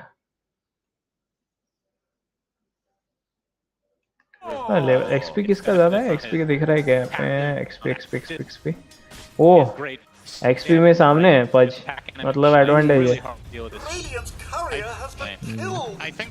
पज का क्या है लेवल 3 हो गया पज और ये भी लेवल 3 है मिके भी लेवल 3 है मिके का किल पोटेंशियल बढ़ गया अभी तीनों ये आगे ना स्किल्स लेवल 4 पे और बढ़ेगा क्योंकि लेवल 4 पे मेरे ख्याल से रैमनेंट ही बढ़ाएगा वो रैमनेंट अच्छा रहेगा इसको मारने के बस ब्लड हो गया बहुत लैग हो रहा है एक्चुअली हाँ ब्राउजर पे हमारा शायद ब्राउजर पे मेरे को स्विच करना पड़ेगा ब्राउजर वाला नहीं हो रहा है लैग कम हो गया 3% हो गया अभी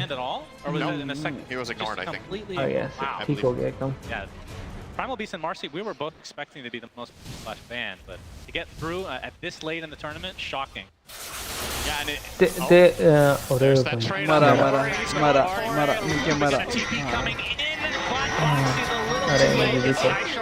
He's level 1 though. Popped by Ori.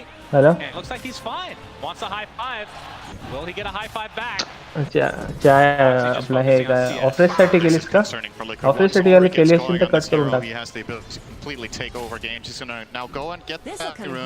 तो मुझे नीचे जाना पड़ेगा क्या ड्रिंक बना हॉट बेवरेज लेके आता हूँ मेरा हॉट बेवरेज चाय And the level advantage चाय is नहीं to ignore either. When Storm चाय बोल सकता है hits green tea 6 type after में punch, he's constantly at risk. Any But connection on a hook green is a tea kill. वो You क्या can even बोलते just हैं walk up.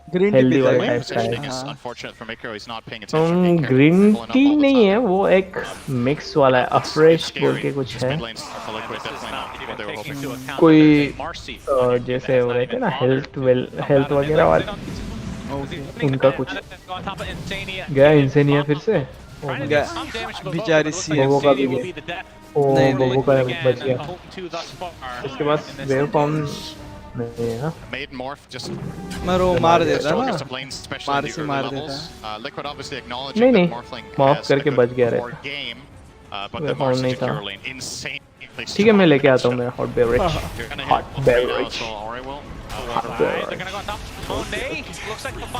स्नाइपर का शार्पनर कितना लेवल 2 हाँ सही है सही खेल रहा है स्नाइपर मेरी वाली बिल्ड बना रहा है ये वाले लाइनअप में मैं वही बिल्ड बनाता inspired by you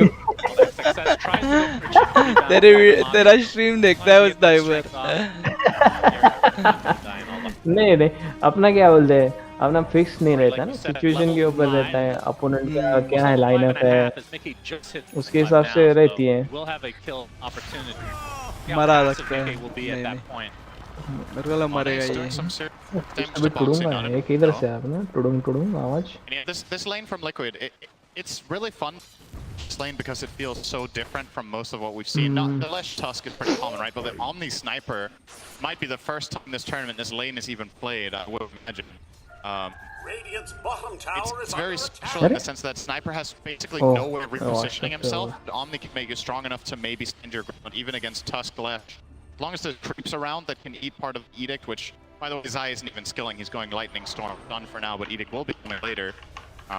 Perhaps it's enough. I also wonder how comfortable Liquid are playing against this matchup and Omni. Oxy, he's in a rough Eye Shard, though. One of the best Tusk players in the world, of course. We've seen this time and time again. Death in the eye, under the range tree. Yep. One of the siege.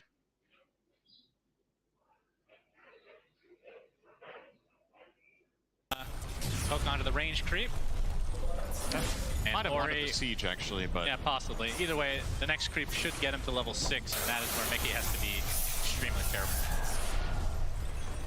But Ori's taking a lot of damage here, so we'll see. Has 10 wand charges right now. It is power rune time though.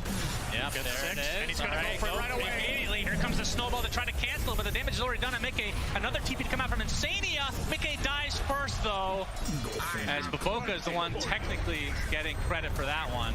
Zai, in the meantime, has to TP back to Fountain in the top lane. Yeah, so the trade-off here is it's a 1-for-1 kill, but Liquid have to bring 2 supports mid to get the trade. Obviously, that leaves their side lanes exposed, and Aster identify that and immediately take advantage of that top. Flesh is not a good hero 1v2. This hero thrives on playing with ideally a melee 4 that can set him up and tank some damage, go first. Once that's out of the window, even a lane like Sniper Omni can actually just bully you out. Put on a little bit of a Hammer of Purity and a Shrapnel and just run left down. He has to back, so... Talk to me about back to Pudge, of course. Tu hai again? But understandable. Ori has his phase boots. He's going for the casual float into Ag. That's really fast. Yeah. Is that because he's owning right now?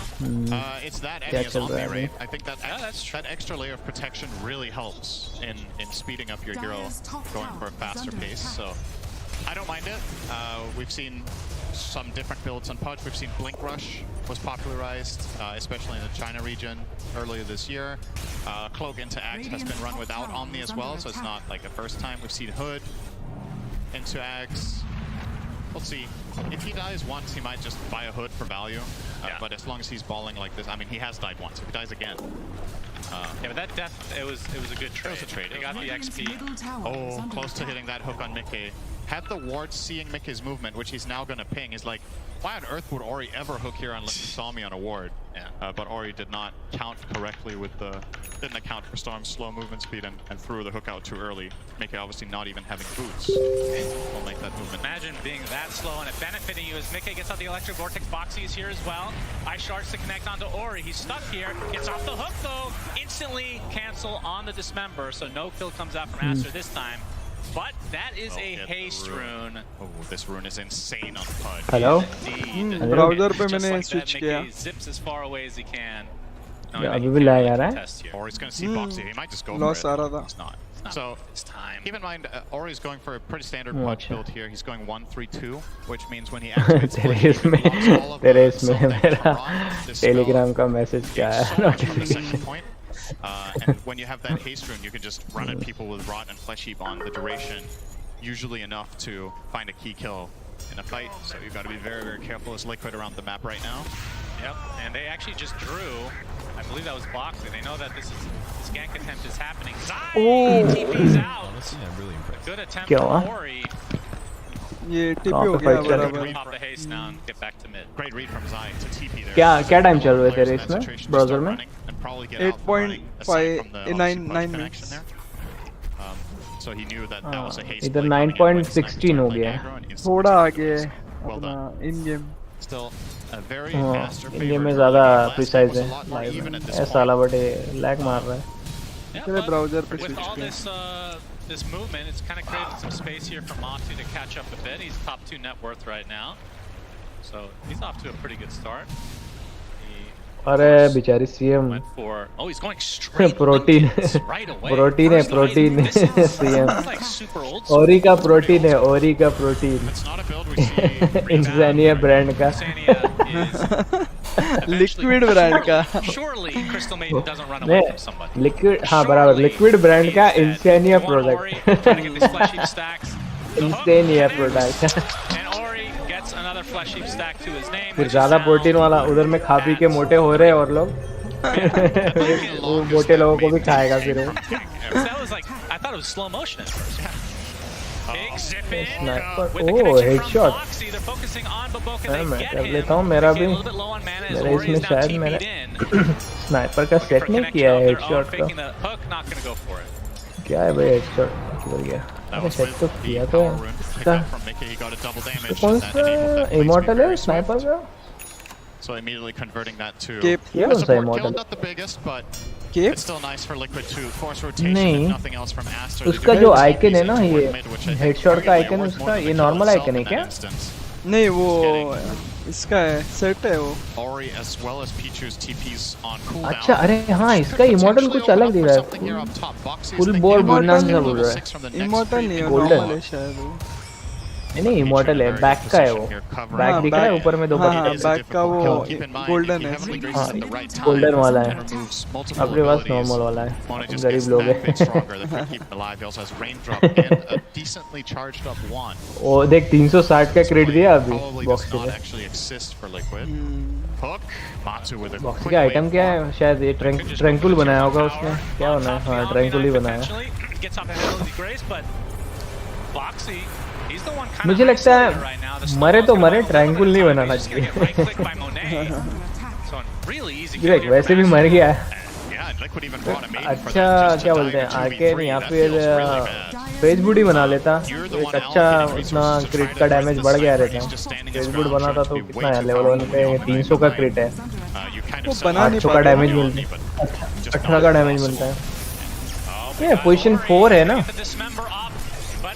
Position 4 ठीक है, farm नहीं करता है but बन जाता है थोड़ा थोड़ा। ट्रैंकुल का रीजन के अलावा कुछ है नहीं मेरे ख्याल से। प्रोटीन, अरे प्रोटीन कहाँ पे जा रहा है? वो बोलता है मैं पिग में ट्रांसफॉर्म होके अच्छा वाला प्रोटीन दिखूंगा और जूसी वाला प्रोटीन। अभी वो मेरे पीछे आएंगे। ओ क्या हुक मिस किया। अच्छा नहीं डॉज किया एक्चुअली, मिस नहीं किया। हाँ डॉज किया एक्चुअली।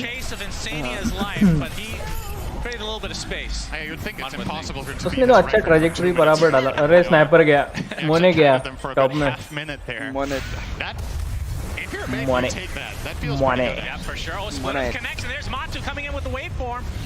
मोने है, टर्निंग बोलते हो, साइलेंट है मोने वो मोनिका का मोने क्या?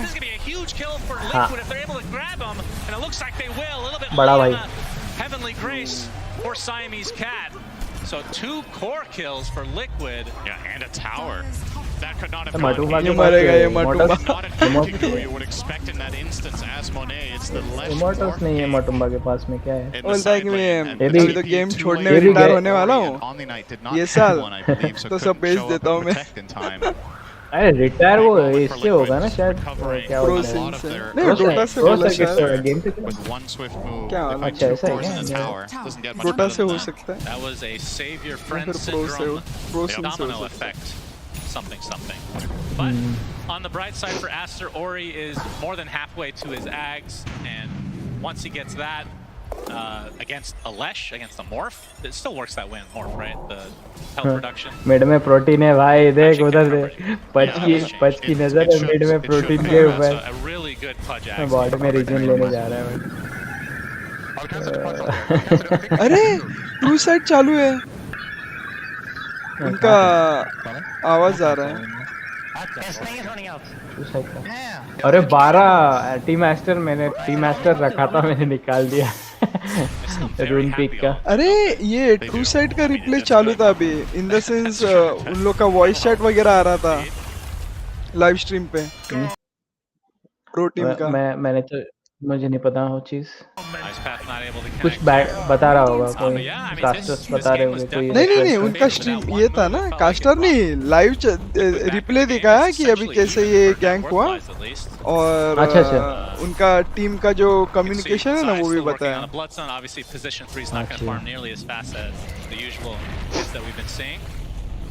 मेरा देख, मेरा क्या बोलते हैं, मेरा थिंकिंग सही था वाला। एस्टर के पास रून पिक का ज्यादा पोटेंशियल है, तो वो पिक करेंगे, तो ज्यादा उन्होंने पिक किया। एस्टर ने पिक किया क्या?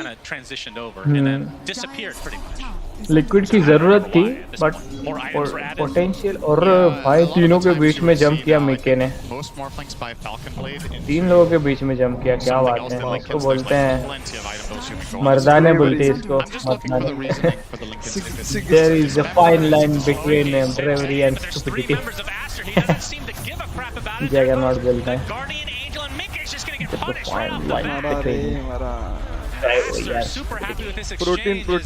प्रोटीन बच गया। Getting them into a potential chase of the lifetime again, but they will give up on that. you can't. नहीं ओरी का आइटम मैंने देखा नहीं सेप्टर बन गया क्या? If you're jumping a support and you're like, man, he's low, I can get भाई this एक बार guy. बन गया Only सेप्टर ना? casts बन heavily गया grace सेप्टर and शायद level 1 उसका। purification and Bavok all of a sudden wasn't even remotely close to dying. नहीं पता नहीं शायद स्टाफ ऑफ विजार्ड ही बाकी है। This is not the greatest storm game to solo kill him. Blade of Alex हाँ बन गया Relatively बन गया सेप्टर बन गया। हाँ If you want to get a solo kill on either, you really have to burst your entire mana pool away, and then आ गया अब लग गए। अब तो प्रोटीन वो दूर दूर से खाएगा। might have had to wait for the Sanch Kai. कितना पावरफुल है वो तो स्पेल स्टील भी होता है ना उसके वजह से वो जो मास्क होता है उसकी वजह से कौन सा मास्क? वो कुछ है ना आइटम भूल गया मैं स्पेल स्टील के लिए आइटम की वजह से बोल रहा है क्या? वुडू मास्क है? हाँ वो तो लेगा तब की बात है अभी क्या बना रहा पता नहीं। और टैलेंट भी है ना उसका स्पेल स्टील का टैलेंट भी है। So they've got to be pretty strategic हाँ about how they spell steel का टैलेंट ज़्यादा अच्छा है। वो तो लेगा ही दोनों लेगा तो कितना स्पेल स्टील होता है। ओह के सामने टीपी मार रहा था भाई मरा बेचारा। मरे गए मोस्टली मरे गए नहीं बचने वाला मर गया। मुंह के सामने बच के मुंह के सामने टीपी मारेगा तो हुक नहीं करेगा क्या? तू पीछे चल रहा है रे तू आ जा इन गेम आ जा छोड़ थोड़ा सा अटकेगा तो भी कोई है ये नहीं 5% ही है वैसे अभी currently. Okay 1 minute in game में आ जा ठीक है थोड़ा सा अटकेगा ठीक है कोई बात नहीं बट अपने को लाइव मिलेगा ना वो अच्छा लगता है। एक जन थोड़ा पीछे चले गया तो सही नहीं लगता। लैग हो रहा है एकदम लगी है। अरे ऊपर से ओमनी नाइट है उनकी तरफ मतलब बोनस स्ट्रेंथ क्या गंदा डैमेज मारेगा वो पज ना बोनस स्ट्रेंथ के साथ में ग्रेस में और स्टेटस भी मिलेगा ना उसको। इन लोग कुछ कर भी नहीं सकते कुछ भी करेंगे तो स्टेटस रेजिस्टेंस की वजह से ये हो जाएगा निकल जाएगा। 32 बेस स्ट्रेंथ मिलता है ग्रेस में उसने ग्रेस मैक्स किया है। ये भी मैं खेलता हूँ अगर मेरे तरफ ऐसा पज बज रहा तो ऐसे प्रो लोगों के साथ अपना थिंकिंग तो मैच होता है बट साला एमएमआर मैच नहीं होता है। एग्जीक्यूट भी तो करना पड़ता है। एग्जीक्यूट प्लस क्या बोलते सिमिलर थिंकिंग के प्लेयर्स भी चाहिए साथ में। मेरे तरफ पज रहता तो मैं भी ऐसे ही करता और पज क्या मस्त डॉज किया। एक्चुअली डॉज होने ही वाला था वो क्योंकि उसके लिए हुक के लिए लाइन ही नहीं थी। ये लेफ्ट साइड में क्रिप्स थे और उसको राइट साइड से ही मारना पड़ा। क्रिप को तो मारना नहीं था उसको मारना था तो हुक वो डॉज इजी डॉज था कोई मुश्किल नहीं। बॉक्सी क्या आइटम बना रहा है? अच्छा ये इनिशिएट करने के लिए डिस्पोजिशन करने के लिए उसकी बिल्ड है ब्लैंक वगैरह। हाँ बॉक्सी का अच्छा है क्योंकि स्नाइपर डिस्पोजिशन होगा तो एक हीरो का ये हो जाएगा। अरे क्या कैसे समझा कैसे स्नाइपर हाँ कैसे समझा उसको? ये दिखा क्या इनसे नहीं देखा क्या? शायद या फिर बोला रहेगा कि इधर नहीं है तो निकल जा।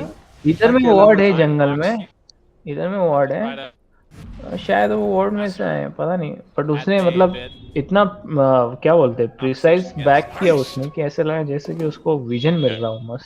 या प्रो लोगों की क्या बोलते हैं गेम से कितना स्ट्रांग होता है ना। That's the thing. When you get toward the end of the tournament, you run out of content. Right? It's the same with the teams. ये मेरे ये ड्रिंक गटकने की आवाज आती है क्या? किसकी? ड्रिंक जो मैं पी रहा हूँ ना उसके गटकने की गटक हाँ आती है आवाज। मैं जाके लेके आता हूँ उनको। To unleash with his foreign sidekick as the reaction. Wants to get a little bit aggressive, but he's outnumbered. I'm over here. I'm over here. I'm over here. That connects. That could have been really scary. But yeah, I guess either team can rotate relatively and find 1 or 2 core kills, and it looks to be here for Aster. They're rotating to start to control this area so they can start Roche and Liquid going too core inside of the map or something like that, you could just sneak it with Marcy plus Sniper. I guess pretty good at killing it. So, looking at it. Yep, there we go. They on him. It's only one core in the left, but let's see if he pops the unleash or not. Holding on to it, so this will be a slower kill than what it could be, but also offer the protection in case a fight breaks out. He has that BKB unleash, which is very, very powerful. And yeah, Aster know that don't need it at all to kill it. Looks like it's going on Monet again, just like last game. Could have seen it on Pudge in this one, honestly. I definitely think Ori is in a position to just go crazy with an Aegis, but rather protect Monet. Yeah, Monet always gets Aegis. For the hero. To the high ground. Protein. Get away, but some good moves. Not going to be enough though. The sniper is the rest of Liquid trying to get away in his bot lane. Shrapnel slowing him to a crawl. Zai continuing to get headshot. Do they have the stun? They do. Ori with a double kill across the map. Now top lane. Unfortunate. Looks like Liquid want to try to get something out of this. Mickey's out of mana. He is. I don't think this kill has to TP out. Will live, but no kill for Liquid at all. If Aster had any TP with a stun there, that could have been a dead storm, but they're all on cooldown unavailable. So Mickey, I mean, that was just a full-on global fight, top to bottom, top to bottom. Very understandable that Mickey tries for how many heroes from Aster rotated, but Storm just doesn't have enough in the to solo even heroes. Fox blink deck, low response as well, but XX off his BKB unleashed, and now he wants to fight because Ori's come to play. Moptu, nice save on the Boxy. How about that? It's going to cost them the Crystal Maiden again. It could have been a lot worse for Liquid. Aster able to keep their position 3, Marcy alive. All things considered, that was not too terrible. Matsu showing up with the Ags there. Definitely helping out against the Pudge. Here I am. And Bennett, they got the knife. There's enough for kill. The incident from Ori. They delete Boxy from the map, so it's a 1-for-1 in this little mini engagement. Sassy gets split earth with Moptu just right-clicking him. Looks like that's beat up with the adaptive strike as well. Aster, like they're gonna retreat despite having the Aegis for another few minutes. Nice dodge on the hook there from like both of their heroes side to the right. That connects this fight totally different, but dodge that Ori play and one call there from Mickey to go for the Omni in this situation. It's an obvious move that you're able to pull this off, but with the hook connection from Matsu, they get that kill. There's a trade-off, but the Tusk isn't the best, but it's good enough. When Omni's out of place, you can access new targets, you know there's no BKB XX, and that dodge on crucial as this fight plays out. I would have been in a very precarious position there. I guess to just run it outside. We joke that Matsu doesn't play Morphine. He's not, he's playing right? That's probably the reason he was laughing. Or active scepter and turning into a big juicy thing. How many stats did they get from that? When he turned This'll come in handy. So you steal 20% of their strength, and then he steals 40% status assist. It's a strength hero. So very meaningful. Still, obviously, part of the equation that Ori does have the Omni Knight. We cannot get how much that matters in this instance. Even if Morph steals away a lot of Pudge's tank ability, Pudge is there, or Omni's there to return it. वगैरह ले लिया? Yep, true. क्या हो रहा? Aegis लिया sniper ने? Your tower is doing a right. lot of damage top from the right कर रहा है. इधर कोपचे में बैठ के डायबॉलिक हिटिंग. मैं ऐसे ही करता हूँ. जाने का बीच में पेड़ के पीछे वो लोग इग्नोर कर रहे हैं. ये गेम हार्ड ही है एक्चुअली. इग्नोर नहीं कर रहे एक्चुअली, उनको मालूम ही है मगर ये टावर इम्पोर्टेंट है ना उनके लिए. हाँ इसलिए तो इग्नोर कर रहे हैं ना वो. ज्यादा इम्पोर्टेंट वाला, ज्यादा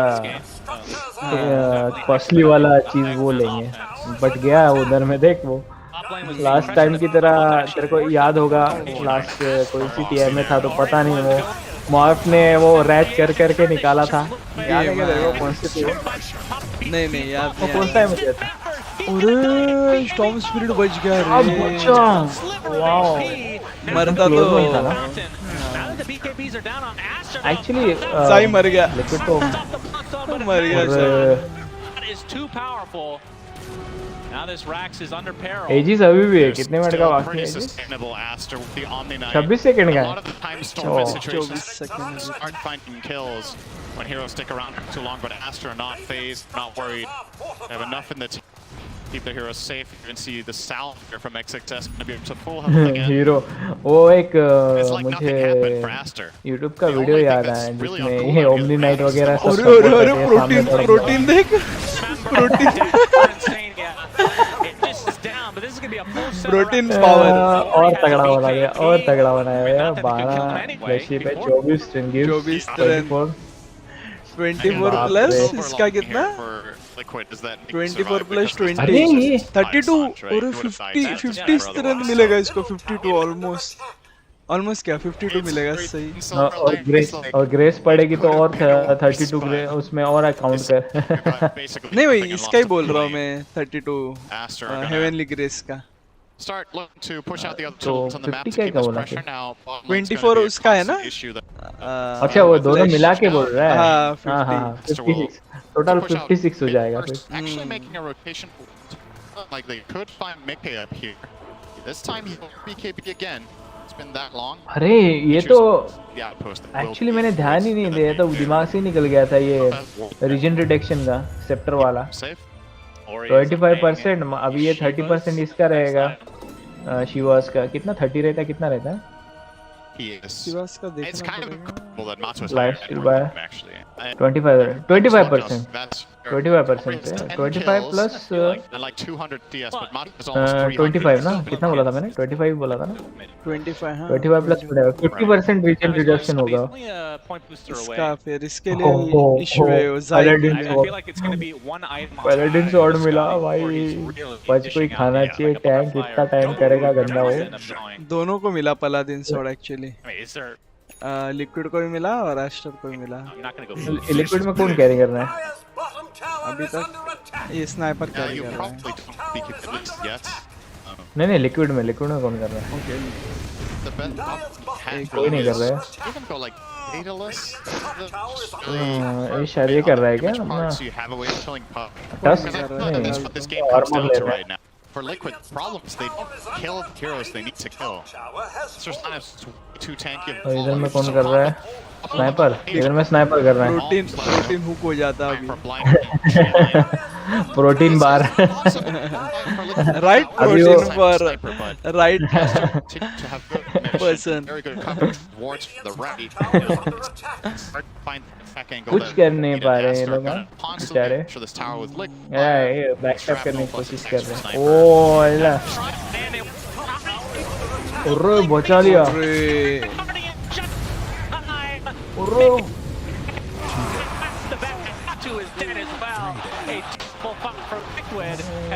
मरा पिज़्ज़ा मरे सब कुछ यूज करके हो गया और ये सब इतनी मेहनत रैम्पेज कम ऑन अपन अपनी वॉइस लाइन यूज कर सकते हैं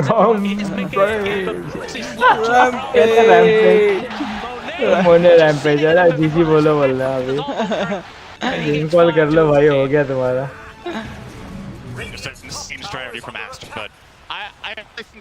अभी स्नाइपर के लिए अच्छा सेटअप कर दिया और इन्होंने इतनी मेहनत किसके लिए की पता है वो ओमनी नाइट को मारने के लिए ओमनी नाइट और जैकिरो को ये नहीं जैकिरो को टारगेट नहीं किया था वो मर गया समझ ले हाँ मगर जाई बाजू में था ना जब जाई ने सब कुछ यूज किया था एक्चुअली इसका ये ब्लडस्टोन और ओ भाई नहीं जंप एक्चुअली इस पे ही किया था ओमनी को मस्त बचा है पर ओमनी को हाँ ओमनी ने अल्टी मार दिया था हाँ उसने बचाया ना उसको डिस्पोज करके बचाया तो उसने फटाक से अड्डी मार दिया फिर बायबैक करना पड़ा और बायबैक करके ये मारना पड़ा कुछ बोल नहीं सकते यार ये चेंज हो भी सकता है नहीं मोस्टली ये एस्टर ही जीतेगा ये गेम ये डोटा है यार ये This Aster lineup लास्ट वाला याद है लिक्विड ही था शायद so far. हारा था Oh, मेगा करके हारा था protein right bar protein protein bar crystal maiden protein bar है भाई liquid branded protein bar protein bar से कुछ देर बाद फिर सिप बन जाएगी वो प्रोटीन शेक का sip if they give away this second Roche, I think the team is effectively lost. The Roche spawned before Insania is up. So if Aster are in position at the time it spawns, they could effectively force a 5v4. And even if it's just the minion, it's still the thing for Liquid to not have there. The 4-step that's out of play, it's an AoE slow that's out of play. So just to keep scouting it, and if they recognize it, they will be able to grab it for free. I believe a courier will be sitting in the Roche pit. Doesn't work. But Roche will try to back. I like this. This is another approach, maybe. Maybe you can defend Roche by pushing bottom. Force a rotation, but Aster just elect to use the glyph here, maintain Roche control, rather than TP back basically any hero that could have defended that tower. Yeah, I think Matu's they just give up Aegis and Shard and try to relax themselves. Matu's going to town on this tier 3, but it's going to force the TP out. Jakiro actually cancels it. But Matu will still be scared off, and that is the Roche. And now the problem for Liquid is, okay, so it's extreme to take this fight. You kind of have, it's going to try to make this split push play, but the only lane you can split is the one that the enemy team has strong creeps in. So Aster is just going to force on mid, and bottom lane will defend itself no problem unless Matu knocks on the front door. He's the only hero that can do anything about it. He's not doing it. Too many heroes sitting on Aster, he doesn't feel safe. And Monet with the Aegis, he takes the shard as well, so has the concussive grenade. Even more slippery. It's like the initiations from Mickey are crucial. It feels like a game you need to ask something, but he's just getting far away. Actually, the Orc is choice against the Omni Knight. Yeah. That is one way to counteract, but the problem is he has an Aeon disc, it's a Force Staff. That's gonna be they actually can't prevent him from getting spells off. Just impossible with the lineup they have. To get a Nullifier, which is very expensive. And nobody wants to buy it. They have no Dispel for him at all, and yeah, he just needs to not get chain stunned to death and silence. Just get a 4-step ulti off and a Heavenly Grace, and he's basically done his job. So yeah, so that play is out of the window now too. Pichu identifying that is the one play Liquid had based on the previous fight. He's eliminating that one. If Liquid can't force them back, they have no reposition. The offensive force fun insane. Yeah, I'm starting to look kind of desperate approaches because it feels like force that into the splitter. Yeah, that is on the ground. I mean, otherwise this just happens, right? Oh my god! All right, that was close. That hook went right through the polygons that assist for morphling, not including the cosmetics, of course. Quick fingers from Matu, but again, they are on the back foot. BKB picked up by Zai. Yep. Like, they have good defense with Lesh and the Tusk to some degree as well. They just have absolutely zero map control, right? The problem. Bottom is pushing in, mid is pushing in, and top is now also starting to cross halfway mark. If at want, they can cut the next wave top. So Liquid are completely cornered. Also turn into snipers. Take maybe some of that magic.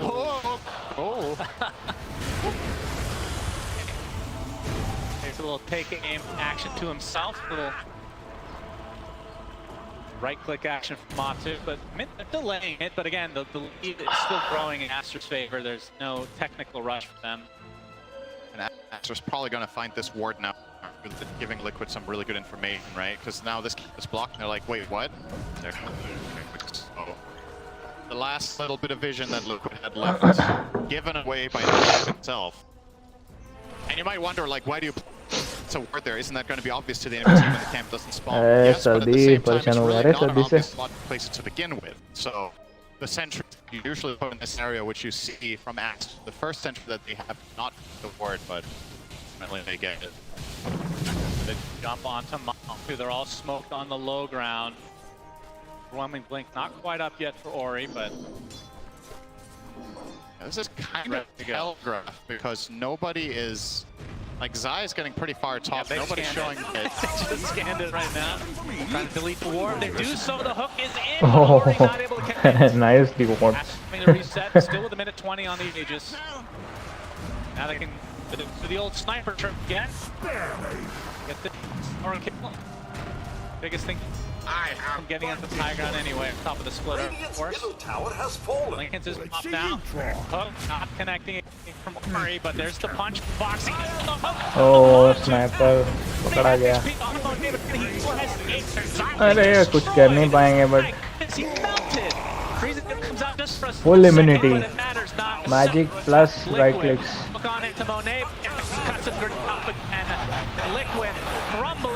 Wrong morph. पे पकड़ा गया ये भी. Yeah, morph. Double hook. Double hook. Nice, nice.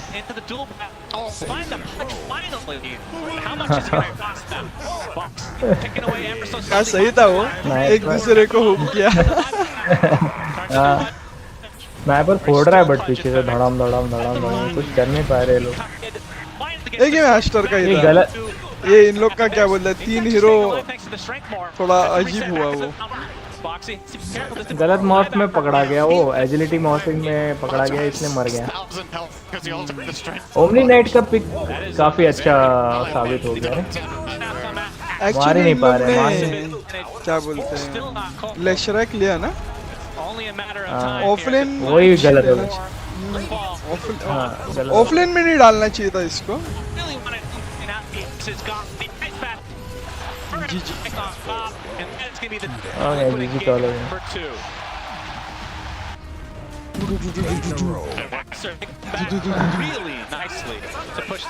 एक ही correct हुआ. 300. 300 actually team master डाला था रून के लिए. चेंज कर दिया तूने. लिक्विड डाल दे बोला. Liquid ended it in a swift move. This game, Aster pretty much dominating. दोनों लॉजिकल पिक थे एक्चुअली. हाँ. I love their draft. I think the Omni Knight last dominating more or less from start to finish. There were a couple of glimpses from Liquid, but for the most part, Aster just crushed them. I love their draft. I think the Omni Knight last pick was brilliant. They get their pudge on Ori mid against अभी तक कितना total prediction तेरा correct हुआ? Last game में कितना हुआ? That's about as good as it could have gone for Aster. So we'll see. Liquid have had their backs against the wall many times. Last game में एक भी नहीं हुआ क्या? They're definitely not scared of a game 3.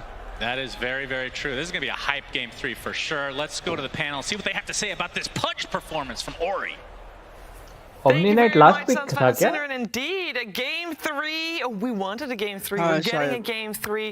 Very excited for it. But first, let's talk about how we got there, because this game definitely was a little bit of a change up from Aster in terms of because it was incredibly dominating here, Lacoste, for them. They were game अच्छा था actually. Pics थोड़ा अच्छे थे और interesting हो जाता. इन लोग का थोड़ा ग्रीडी हो गया. लास्ट मैच ज्यादा एक्साइटिंग था. हाँ, ये गेम में इन लोग का ये ग्रीडी हो गया ना. जाई का पिक को मतलब एंटिसिपेट कर लिया अपने. हाँ, मिड का पिक.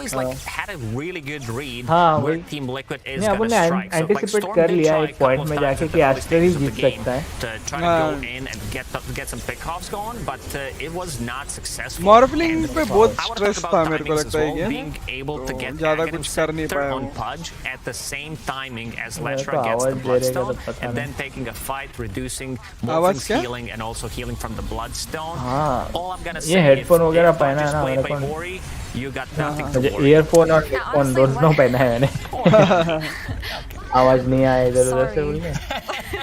Don't be sorry. समझ में नहीं आता कोई आवाज अगर मैं बोल के रखा है कि मेरे को फोन कर देना. Performance by Ori. I mean, if your Pudge is solo killing the enemy Storm Spirits in the mid lane, that's more than you could ever ask for, right? His items came at right the amount of time. Siamese Cat on the Omni Knight knew just when to clear the Pudge and when to stop playing with his sniper, and it just felt like all of the pieces of Aster's draft aligned with each other so nicely. And I just love the fact that they took the Mercy away from Boxy, right? They had previously beaten the Marcy twice in their upper bracket series versus Liquid, but they just lost to it. Instead of being shaken or maybe questioning their openers, they take the Marcy for themselves, which they then pivot into an offline Marcy with Elastic Omni Knight, which I think nobody was prepared for here. So I'm just really impressed by how Aster handled that game too. And these game twos at TI always turn into Pudge territory, Sniper territory. Yeah, you don't want to get eliminated without potentially just trying your best and going for your cheese picks. So honestly, 10 out of 10 drop there.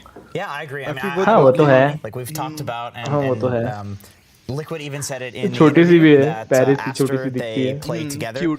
You've said a bunch of times they play for team fights. What's a better hero to play this like positioning deathball meta than Pudge, Sniper, Omni? Right? So you have the repositioning on your side. You want 4 heroes that are all protecting the Sniper. You have the Omni who can save people if the enemy team tries to jump and like isolate one hero. Like, if you are good at Dota, this is one of the best drafts I've ever seen for that. And I would expect a potential in the later phases of the draft in game 3. Wouldn't be surprised with that dominating performance. ऐसे लगा कि proper salon में जाके proper prepare होके आया और अच्छे से hairstyle करके आया था एकदम stylish वाली. Right now it is direction select. You bet your booty I'm an Omni-Knight specialist. We have 90 seconds to give away 2 Storm Spirit Pillows after that Storm Spirit. I want to hear the best Storm Spirit impressions. If you can do a Storm Spirit impression, so raise your hand. Can you do it? Zip. All right. Can anyone do a Storm Spirit? Right. Haha, I'm here. Audience? Oh. Storm Spirit impression, sir. Zip. Jeez, what is wrong with you guys? अरे साला मैं चीरा. Storm Spirit! That was very good. Take your pillow. Thank you very much. Anyone else? We got a few more seconds here, my boy. Strong आवाज है उसकी. Excuse me. There we go. Perfect. Sir, please be good. Storm Spirit. All right, that's good enough for me. Can you beat him? ची. I don't know. अरे उसको मिल गया ची. वो पहला बोला उसने इतना अच्छा किया था actually. Well, okay. Thank you, Slacks, for that. Yeah, didn't have high standards set for this. वो सही बोला इसने. High standards है ही नहीं. So we're all happy for them. Who we're also happy for. अच्छा time limit है ना इसकी वजह से वो दे दिया. ले लो भाई ले लो. From the get-go, he said, it's his last ever. It's very sad, but I mean, for a last run, he's performing spectacularly. We saw it in that earlier video where he talked about how he felt like he messed up that first game versus Thunder. He went into the bathroom, he washed his face, and he said, "You've done this before, you've done this so many times," and he delivered for his team. And we've talked time and time again about how Boxy showed up, how Mika has showed up, but Matu has shown up in spades. I think he's playing some of the best Dota in his life right now, and his teammates are just so inspired to get this win for him before his last run. And with that in mind, we actually do also have his teammates talking about Matu's retirement. ये पीछे का screen setup उन्होंने कैसे किया है वो सोच रहा हूँ. Green screen But frankly, it sucks. Because नहीं green screen नहीं है ना. Right now, I feel like I just want to keep playing with them. Yeah, TV रहेगा ना.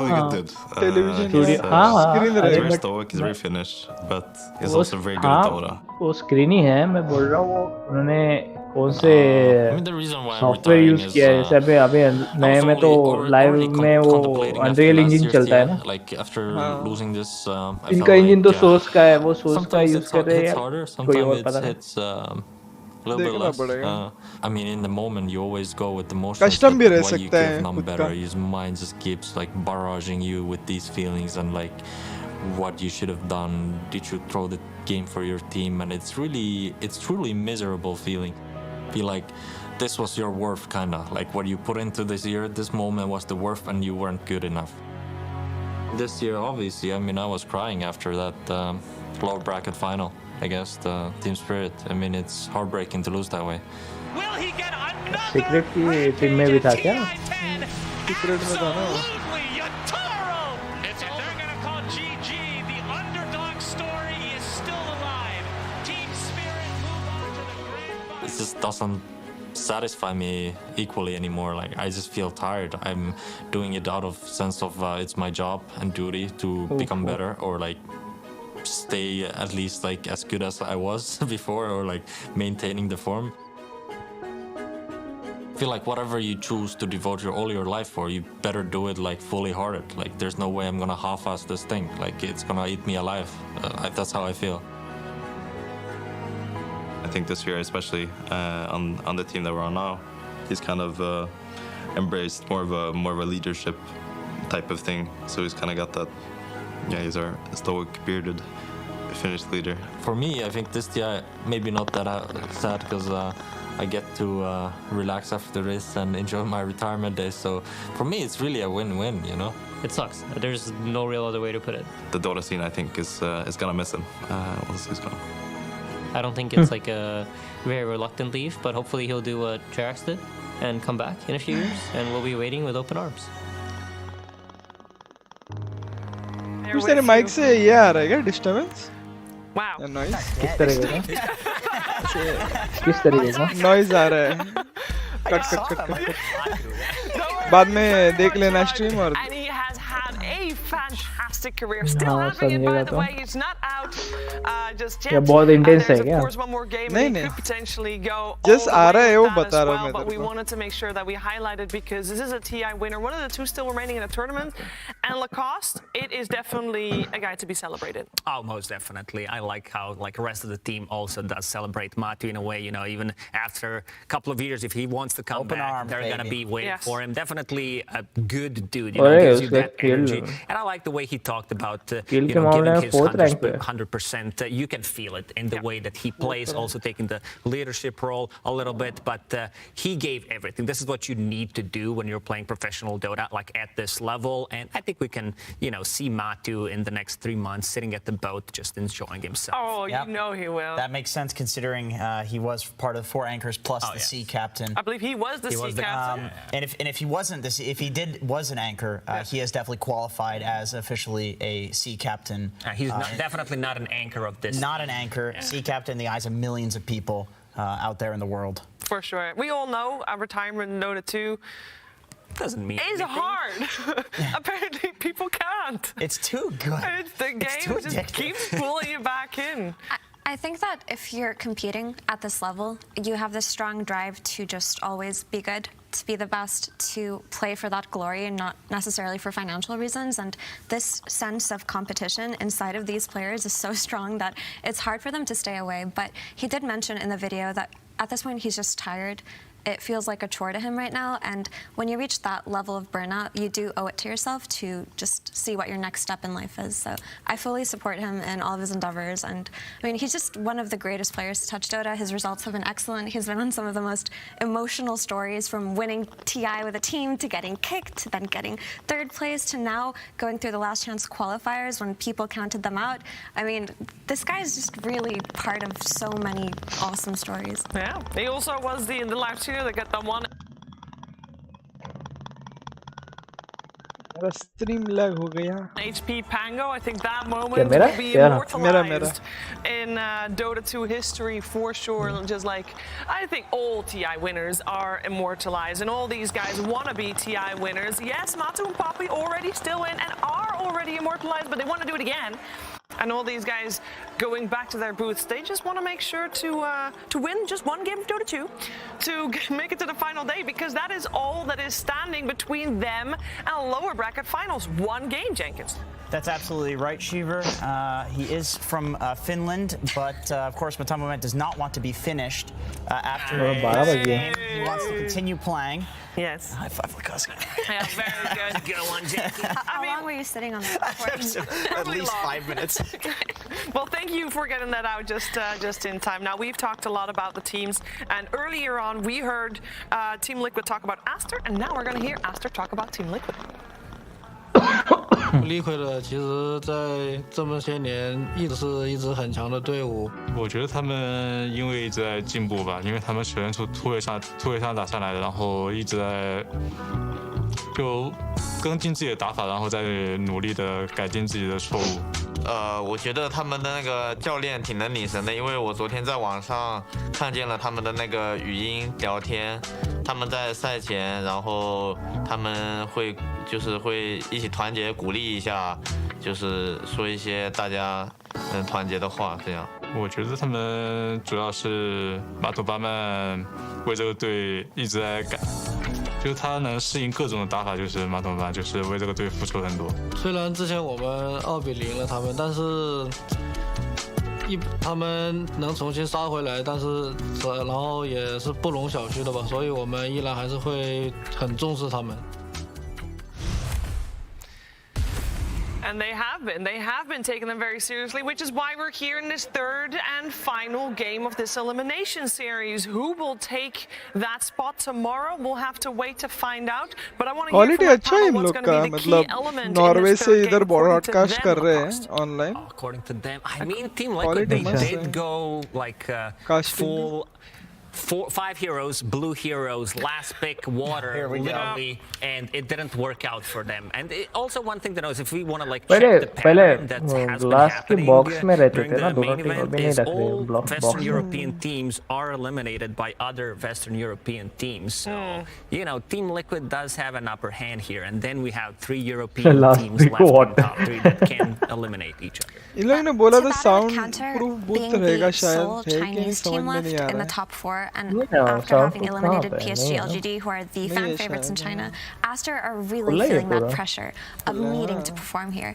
because not only do you want to win for yourselves, now you feel like you're going to win for an entire region, you're carrying the hopes. So they definitely are equally as motivated in Liquid, but I just love seeing how much these two teams respect each other. I mean, the way that they talk about each other, the way that they just value each player individually and have obviously put in a lot of time preparing for each other is going to make for a great series of Dota. I mean, I think this last game is going to be a banger. It's good for Aster that they didn't feeling the weight of an तो ये entire लोग जो region, game play especially build का discussion करते हैं तो ये इन लोगों को आवाज नहीं जाएगा crushing, especially वो बोल रहे थे ना कि आवाज आ रहा है करके. So it's yeah, this is a scary thing considering they feel that weight, and instead of crushing them, it empowers them.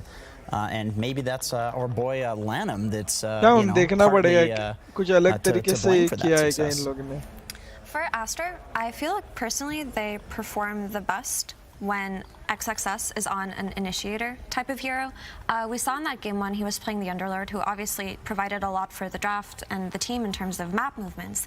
But when it comes to the way that they've traditionally taken these team fights on the back of his Mars, on the back of his other awesome initiations, if they lack that, it does feel like overall they are playing a little bit worse. So what I want to see for this game 3 coming out of Aster is just putting XXS on that initiation hero and just depending on him to win these team fights. Yeah, I think we need to talk about Marcy in that case, because we have seen Marcy win both games in very successful fashion. Obviously, Boxy was the star of the show for game 1. XXS on the offlane, Marcy Lacoste are doing the same thing.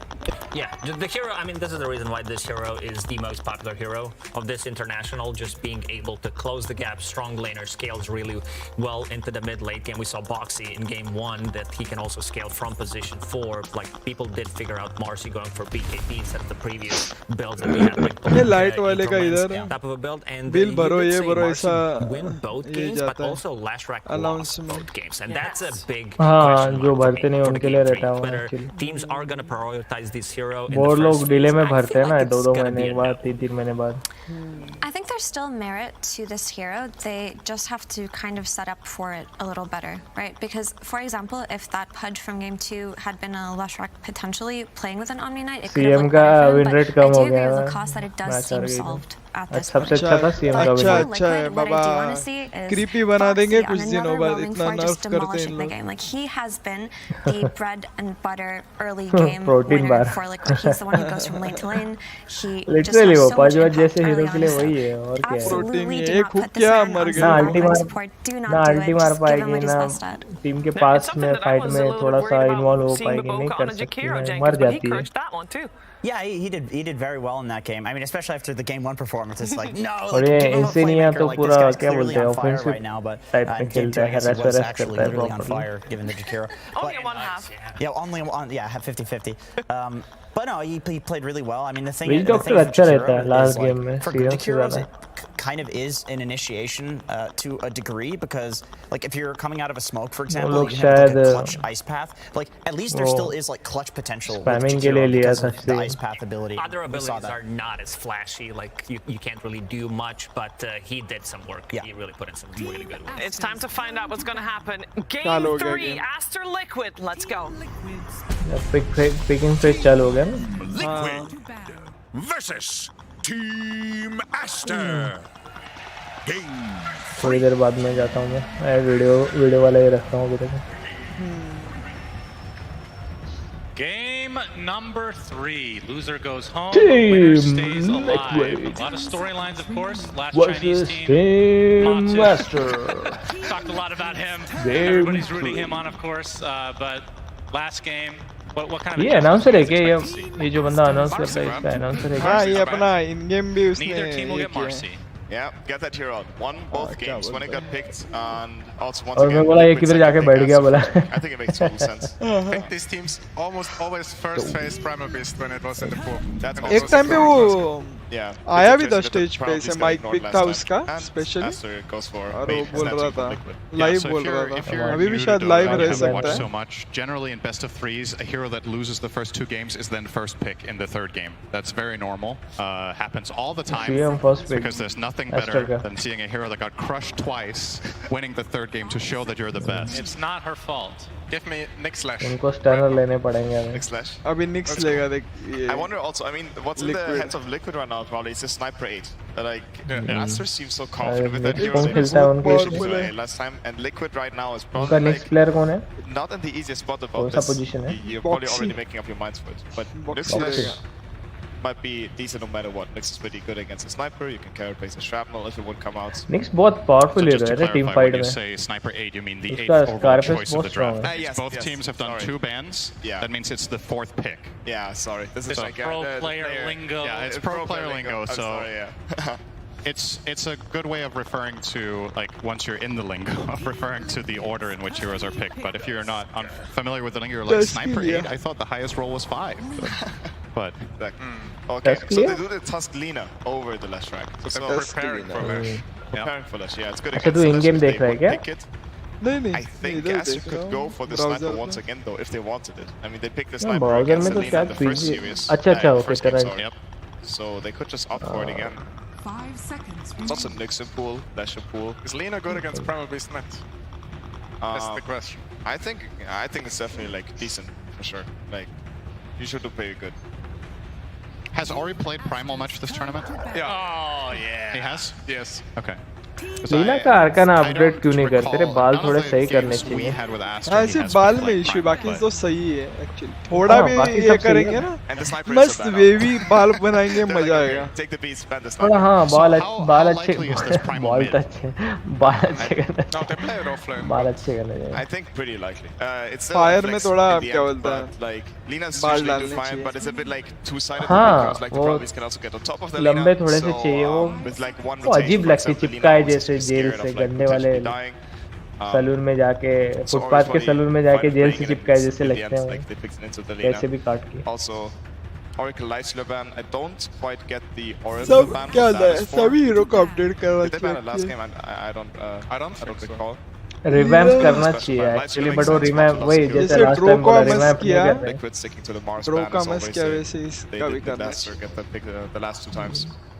Or leading into Pango ban as well. I guess something to say about जिगली the physics Oracle निकाल ban लेते is, but first of all, revamp it's one of करने के Xing's बाद absolute best heroes. Even when the hero isn't popular in the meta, he will still pick it. जो कि नहीं करना It blocks चाहिए a ton of Primal Beast's damage, right? True, It blocks the entire trample. It blocks the pulverize. It gives you a hard save against the primal. Essence है, Like, it's one of the few character things in the है। game that can even stop a pulverize, right? That's So, true. Yeah, I guess the Fate's Eating is really good. and you also Mars protect rank, yourself yeah, from a the potential Mars. like Huskar Oracle second phase where they pick the Oracle first, and now you kind of have to, you know, cover that base, and then they don't even need to go there. So I do think there's value in it, but it is definitely not a common choice here that Astra are going out. Did they? I feel like they banned it last game. Yeah, I'm not sure as well. They might Snowball have की banned it. बात In the कर end, it's रहे one हैं of Insania's best heroes, or maybe his best hero after all. ध्यान नहीं दिया इतना Also, we see the Pudge being banned out. मैं This थोड़े time अपने Astra ख्यालों bans में it, even खोया though था they did really well with that hero last game. But मेरा already भी they got the actually Primal कौन सी Beast, स्किल which के they बारे might में put बात on कर next, रहे हो but वो we have to ध्यान नहीं pick the रहा Pudge with that. Is this telling you that they want Lesh? that they banned the Pudge? Is that setting up for that? Maybe they just think that Liquid also loves it. Like they run a lot of this Lina Pudge combo, where like the Pudge is sniper को like ban कर दिया SMI core and the Lina out of mid carries the game eventually, and playing the mountain हम भी Pudge. नहीं लेंगे तुम भी नहीं लेंगे Interesting to note here that this is the first game that Pango is available on the second stage.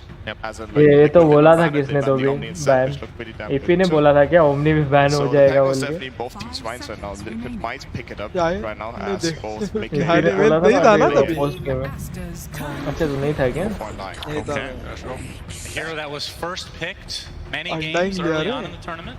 And disappeared completely, almost. क्या the क्या last एस्टर few ने days. नहीं लिक्विड ने Yeah, so ये भी how interesting much game importance would you put on स्नैपफायर को नहीं किया ना Aster having a पागलों ने breaking अभी tombstone? स्नैपफायर Is that लेंगे something लोग they specifically need to Aster pick for in this game, or can you kind of play around it? Primal Beast is obviously very mobile. First of all, they need a hero that Snapfire can pick even करेंगे lane लग रहा है against मेरे Undying. को लोग Exactly. लेशरक भी कर सकते हैं ना Yeah, Undying like has like these two annoying aspects. Mid Right? hero- So, mid hero dominant lane, laning stage, but also mostly. related to the tombstone. So you can kind of think about the hero in two ways. I mean, in terms of hitting tombstone, the Lina is already on Liquid, which is शायद cool late as में hitting थोड़ा सा tombstone. करेंगे वो Sniper is pick also banned, mid hero so they could also just go for the approach that if the tombstone is put on, they just run away. अभी अभी ये Something that Liquid current have lineup के banned हिसाब in से pick करेंगे this third series as well as the position Naga third Siren, वाला which pick teams have उनका used in the past. You just Song of the Siren, you break the tomb. Is that? I guess Naga doesn't look appealing enough here that you can pick it with these two picks before Liquid get a counter pick into the second ban phase. It's interesting. It also depends who on Asco Snapfire played the अच्छा Naga in the pick end. है Some actually people played on +3 and 1 as well. And, they go. स्नैपफायर को लेना चाहिए वो तो देखते हैं That's Naga लिया नागा भी अच्छा पिक है बट नागा पोजीशन कौन सा है तो पोजीशन 1 होगी ना Position Attack speed aura for the tomb as well. Probably not the primary reason they're getting it, but what's the Beastmaster logic in this spot? Beastmaster, good hero. Can pick. All right. Does this mean anything for Primal Beast's position? ये बीस्टमास्टर का क्या I'm logic है रे expecting Primal Beast mid and +4 Leena को पकड़ने क्या है I think so too. Interesting though. I think Overall that अच्छा Undying is है very ना strong वो laning against Beastmaster. देख वो भी वही सेम बोला really bad against उसने भी वही बोला Yeah. I mean, do you lane Naga Beast into Undying? Yeah, That's fine. that definitely works. That's interesting. And the Pangolier. There we go. Whoa. They already have a hard lockdown for the role here. They have the Beastmaster. I guess if it's a carry Naga, you could see the Ags come out as well, right? Is that a concern for Liquid? Sword पे भी देखना वो particle effects का issue है वो दिख रहा है बस Okay, so you can also you can charge. हाँ, मैं तो Netcats वीडियो themselves, देख रहा हूँ and इन गेम then में you नहीं keep गया rolling. मैं Yeah, it's a nice mechanic you can always लोग use. इन गेम जाता हूँ I think if the Naga's +1, maybe she goes Axe, but she might just go for the other core items instead. It's a pretty solid lane for a carry Naga. Tusk Pango doesn't really do anything. In game जाता हूँ मैं video भी देख रहा था And then, I mean, in बाहर terms of games, not the most free illusion game hero, I guess, because of the Pangolier. Pangolier is one of the best illusion gear heroes, but it's playable, I guess. Monet loves Drow. किसका effect बोल रहा था sword का Yep. Pango का Draw's still in pool, actually. Yeah, that's an वो interesting पेट में घुस रहा है उसके वो क्या Drow looks pretty interesting, I agree. आर पार जा रहा है अंडा Monet likes Morph. नहीं नहीं नहीं ओ पार्टिकल का इशू है ना वो स्वॉर्ड के आगे When LFY looked like हम the team बीच that में was going ये to win अटका the है whole वो tournament at one point. Tip के थोड़ा पीछे मेरे Monet इसमें Morph was scary. मेरे इसमें कुछ नहीं दिख रहा है सब सही है It's मेरे a carry इसमें Naga as they ban on Snapfire. नहीं नहीं ये वो जो ट्विच प्लेयर में की Whether they तरह think it or not, you kind of have to pick your Twitch poison. में प्लेयर की They तरह जो probably घूम रहा है वो क्या identified the options that Aster have, and they just जो probably choose प्लेयर the बोल रहा है path वो that क्या they ऐसे think is the ट्रायल हो रहा है least वो scary, which is a support शायद that मेरे kills उसको tombstones. को मैं बताता Would you हूँ agree with that? It's interesting. I think screenshot this is a लिया better offlane फिर तो lash बाद game में than last बताता game. हूँ But this क्योंकि game मेरे they इसमें went सही for दिख pick रहा है instead. इसलिए बोल रहा था I mean, Pango was always banned as well. Yeah, they banned it themselves last series. That's true. उसके Aster पेट bans में Bloodseeker. घूम रहे This होते sounds हैं interesting. As like, you know, अंडा Aster's का team पेट who खाली plays कर रहा है वो against Pangolier, so they don't sauce like it. Is that Pango pick telling बहुत सही this सही पिक हुआ Bloodseeker वो ban? Is that Pango just का okay? Well, what does Matsu play well? It's Lone and Bloodseeker that we're most scared of, or is this setting them up for their next pick? They obviously don't have the ultimate last pick, so they're going to have to show something key here. I think it Naga is pick good सही against नहीं Drow. लगा मुझे Naga pick क्यों लिया The Seeker? मेरे को beast master It's का भी definitely उतना already सही good नहीं against लगा Primal Beast, I guess. Like, of course, Rapture Beast counters like the hero who has to move to Beast do Master damage. overall strong What if they hero would have picked it themselves against That's what, Pango? that's what I was thinking. Pango का Like, ulti they could रुकता have है put ना themselves on Aster Beast for the Master Rupture on both. Like, against Lina, it's but decent against Pango, it's very good. Pango का They total opted not to, duration so they would have had a very है ना, melee-oriented lineup. उसका so cancel that's नहीं why होता है ना, I don't like it so much. So you're still team थोड़ी draw देर के here? लिए रुक जाता है It's cancel. not bad, yeah. It looks. The question is, what would Liquid pick if they would draw. draw an Aster? Aster picks draw every game they can. Draw pick सही है. Either that or carry Naga. What was Forza cool as well? I like the Drow a lot. Drow against Lina is also legit, and there we go. Nice Oh, call. yeah. Is it What compliment like? Draw pick सही है. Oh, that would be... Liking against... That would be very interesting. Drow. Does he play it? Does he like it? कौन बाकी है? I mean, I don't know You if he don't? likes it. Zai Pango खेलेगा. Doesn't play more for some reason. ये So I guess we can Matumba also man say का he doesn't बाकी. play Lycan, which is like Boxy वो लिया. Lina one of his best most heroes. likely Mickey ही खेलेगा. Bane is a bit annoying, maybe, And but I mean, of Dying course, besides that, insane it's he Phoenix लेगा. and For now, you have Beastmaster problems है ना? first of all, so... हाँ वो need to deal तो with swap that कर lane सकता है first. Boxy you can't और pull off Phantom Lancer, right? It's also one of the classic counters to Drow. It's too और hard against तू Primal बोल रहे हो Beast. वैसे ही रहेगा Even lose ज़्यादा lane करके. against Naga Beast. It's area It's too rough. This Naga And Beast Dying. second stage हाँ. seems to work out. It's crazy. Undying मतलब I'm curious how that lane वो will ये look after this. But yeah, Boxy PL also खेल a bit रहा था ना. annoying to play against तो Bane लग रहा है and कि वही खेलेगा वो But that's still position. cool even. Lifestealer, which kind of sucks. और वैसे भी पोजीशन 5 टेस्ट Never mind. उतना पता नहीं कितना But it's इफेक्टिव also है. not good. Matu क्या लेंगे last pick? Maybe it's a Lycan in the end. I guess Lycan or PL are our best ideas. So I like Lycan. Lycan is the closest thing to Lone Druid that you're gonna get, right? I feel like we're missing out. True. I feel like we're missing out on something. Nice. Oh, okay. What? Wow. Oh no. What? All right. क्या है ये? Yes, safe Matu, carry nice NS. stuff. I feel like Naga will destroy this lane. मतलब pick तो सही है but carry pick के हिसाब से इतना ये नहीं है. हाँ क्योंकि बीस्टमास्टर पहले पिक हो चुका है Against it. तो विजन में तो I feel like Night Stalker is a अच्छा रहेगा. solution against Drow in general. Like he can obviously aster get का on top vision of her, अच्छा but रहेगा supporting by cast around default. it with Song of ये the अभी Siren, भी with क्या Roar. बोलते हैं ड्राफ्ट में हक दिए मेरे को so लगता है ये sort of. तो I भी guess like this draft is really based around Mick and Lina. Intelligence Lina team में is like the सिर्फ turret एक that's gonna stand at the core front, मिके Mikkel's है. going for him. So if Mick is like having a good start, he ये can लोग carry. Draft तो- अच्छा करते तो गेम क्या बोलते हैं एकदम इजी होता है ये. और इन लोग मेरे को ड्राफ्ट में एक्चुअली कुछ ना कुछ करते हैं. दोनों ड्राफ्ट में इफेक्टिव नहीं लगे बट ये एस्टर का अच्छा है ये बेटर है. लिक्विड ने लास्ट पिक जो किया उसके हिसाब से तो एस्टर का अच्छा है. सबसे अच्छा पिक पैंगो है लिक्विड में. सबसे बेस्ट पिक है पैंगो का. पैंगो और लीना. लीना का ठीक ठाक है. पैंगो है. Will No. Tower be denied. अच्छा यस भी हो सकता है तो पूरा इसमें है. Team with the first barrack kill. Pusher team aster. Player with the highest total magic and pure damage done to heroes at game end. ये मुश्किल है साला. मैजिक और प्योर तो लीना डाल रहा हूँ मैं तो. बाद में highest physical damage hero with 1 hit वो भी यही रहेगा. बोबो का है. हवा ये एक्चुअली ये भी रह सकता है अपना क्या बोलते हैं अंडाइंग भी रह सकता बैरक में है. एस्टर डाल रहा हूँ क्योंकि ये 20 मास्टर है इसमें. ड्रो है ना. मैं 700 से 71 डाल के देखता हूँ. 700 से जा 1000. सकते.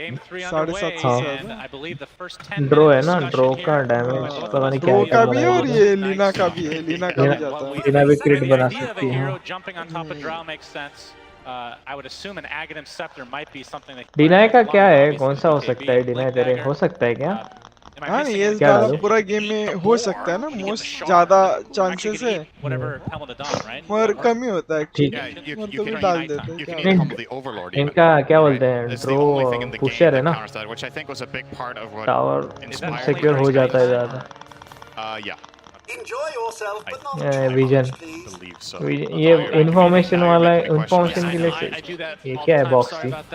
Boxy's gonna ice shard his way onto the low ground, but सही he's है being ना? met by सही Boboka. हाँ Now some nice सही खेल रहे हैं. blocks. उसके शार्ट का बहुत सही है. It only targets ancients at night, so that's the only time he can kill the overlorded ancient. मेरे को broadcasters को mute Yeah, करने दे. this is a completely out of left field pick. Nobody expected it. You heard Entity; they were not expecting it at all. Stormstormer and Toby, obviously, and I'd be willing to bet that Aster had no clue this was coming either. So you know, that's sometimes surprise picks like this show up amazingly, and sometimes they fall flat. Either way, it's a really creative response here for Liquid. And, Support ना. it's a pretty polarizing carry. I'll say that much. Night Stalker has his games, but he also has मतलब ये games where he damage falls नहीं करेगी. completely flat. मैं तो मैं उसका ये डैमेज समझ रहा था. रिप्लाइड का डैमेज बहुत पड़ता है ना. I used to play at mid. It was a different time. साला continuously पड़ता that है. build anymore. Well, to be fair, nobody went that. धपाधप free में. I went earn Ewells. Oh my god. It was a different yeah, it sounds horrible now, doesn't it? Just awful. It worked back then. Career makes so much sense. ये Cripps इधर-उधर घुमाते रहते हैं. बड़ा funny लगता है मेरे को. Funny एकदम. Getting pushed out here by Zai, playing the Pangolier. Yeah, talk to me about the Drow range, because you guys all predicted it. Why is it so good this game? So first of all, you have the Beastmaster Aura, which is nice for range strike click carries. Secondly, Liquid don't have the best backline jump, right? And it's also just a favorite of Aster's in this tournament. और already 7 stack हो गए इसका रे. Pyri Soul का. Heavy long range. इस बार भी damage ही जाएगा लगा. The only catch that Liquid had until they picked the Night Stalker that could maybe get on top of her is सनिया का क्या पड़ा रे. a Tusk or a Pango, which अरे है both इसके get countered पास by तो. Force Staff. So you naturally want to buy Pike on this hero anyway, so it feels good. And that's why we have so much focus on this NS, because I think he has a very clear job in this game that he needs to perform. Insania, the Impaler. And if he does get to do that, it could look amazing. So Impaler. Mid lane. Last game में तो खुद ही 14 बार बन गया था. खुद ही impale हो रहा था वो. He's been playing a great game in this tournament in general. He won with it in game 1. Oh, what's the reason that? इसलिए अभी बोला मैं टैंक ही लूँगा. पक गया मैं. टैंक ही बनूँगा. CM खेल के पक गया मैं. अभी CM को मारूँगा मैं. Yeah, I don't Actually, know why उसका they Witch Doctor अच्छा है. It's hard to remember all the drafts by heart because there might have been some counters in play or other heroes picked that, you know, just bumped his priority down a little bit. But it was pretty surprising to see overall, given how like a top tier prioritized hero. I mean, we even cast the game, Ace playing Primal Beast. Level 2 में तो ये मस्त क्या बोलते हैं, मस्त trade कर सकता है नागा. Level 2 हो जाएगा ना. Top lane, big damage onto Zai here. नहीं बोलेगा, माफ कर दो बोलेगा वो फिर वो.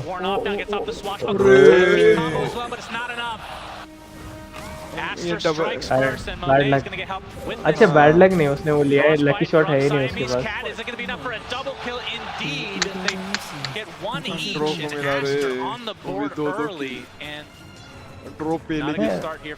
Hero 20% damage reduction. उससे अच्छा तो वो लकी शॉट है. 2 सेकंड का डिसेबल मिलता है. मुझे तो लगता है लकी शॉट ज्यादा अच्छा है लेवल 1 शील्ड क्रैश से. सिर्फ डैमेज का फायदा है उसमें, बाकी कुछ नहीं.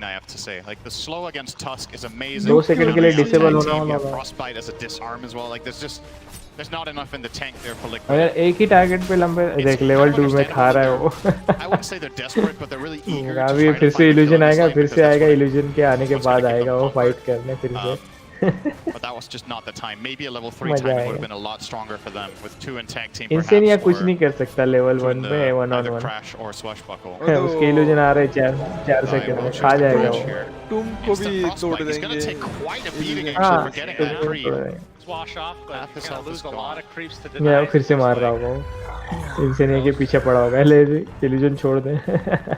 Primal Beast just belching in the background. Yeah, you love that. अच्छा पिक साबित हो रहा है. The multi-shot coming out, Simon's got a lot of trouble though. He's gonna get taken out finally. Here from the Liquid side. Zai will barely get away. इधर में. और level 2 लिया इसने शील्ड क्रैश का.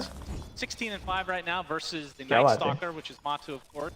23-3 in the opposite lane. So position 45 के 4 strike मतलब. Favored right now.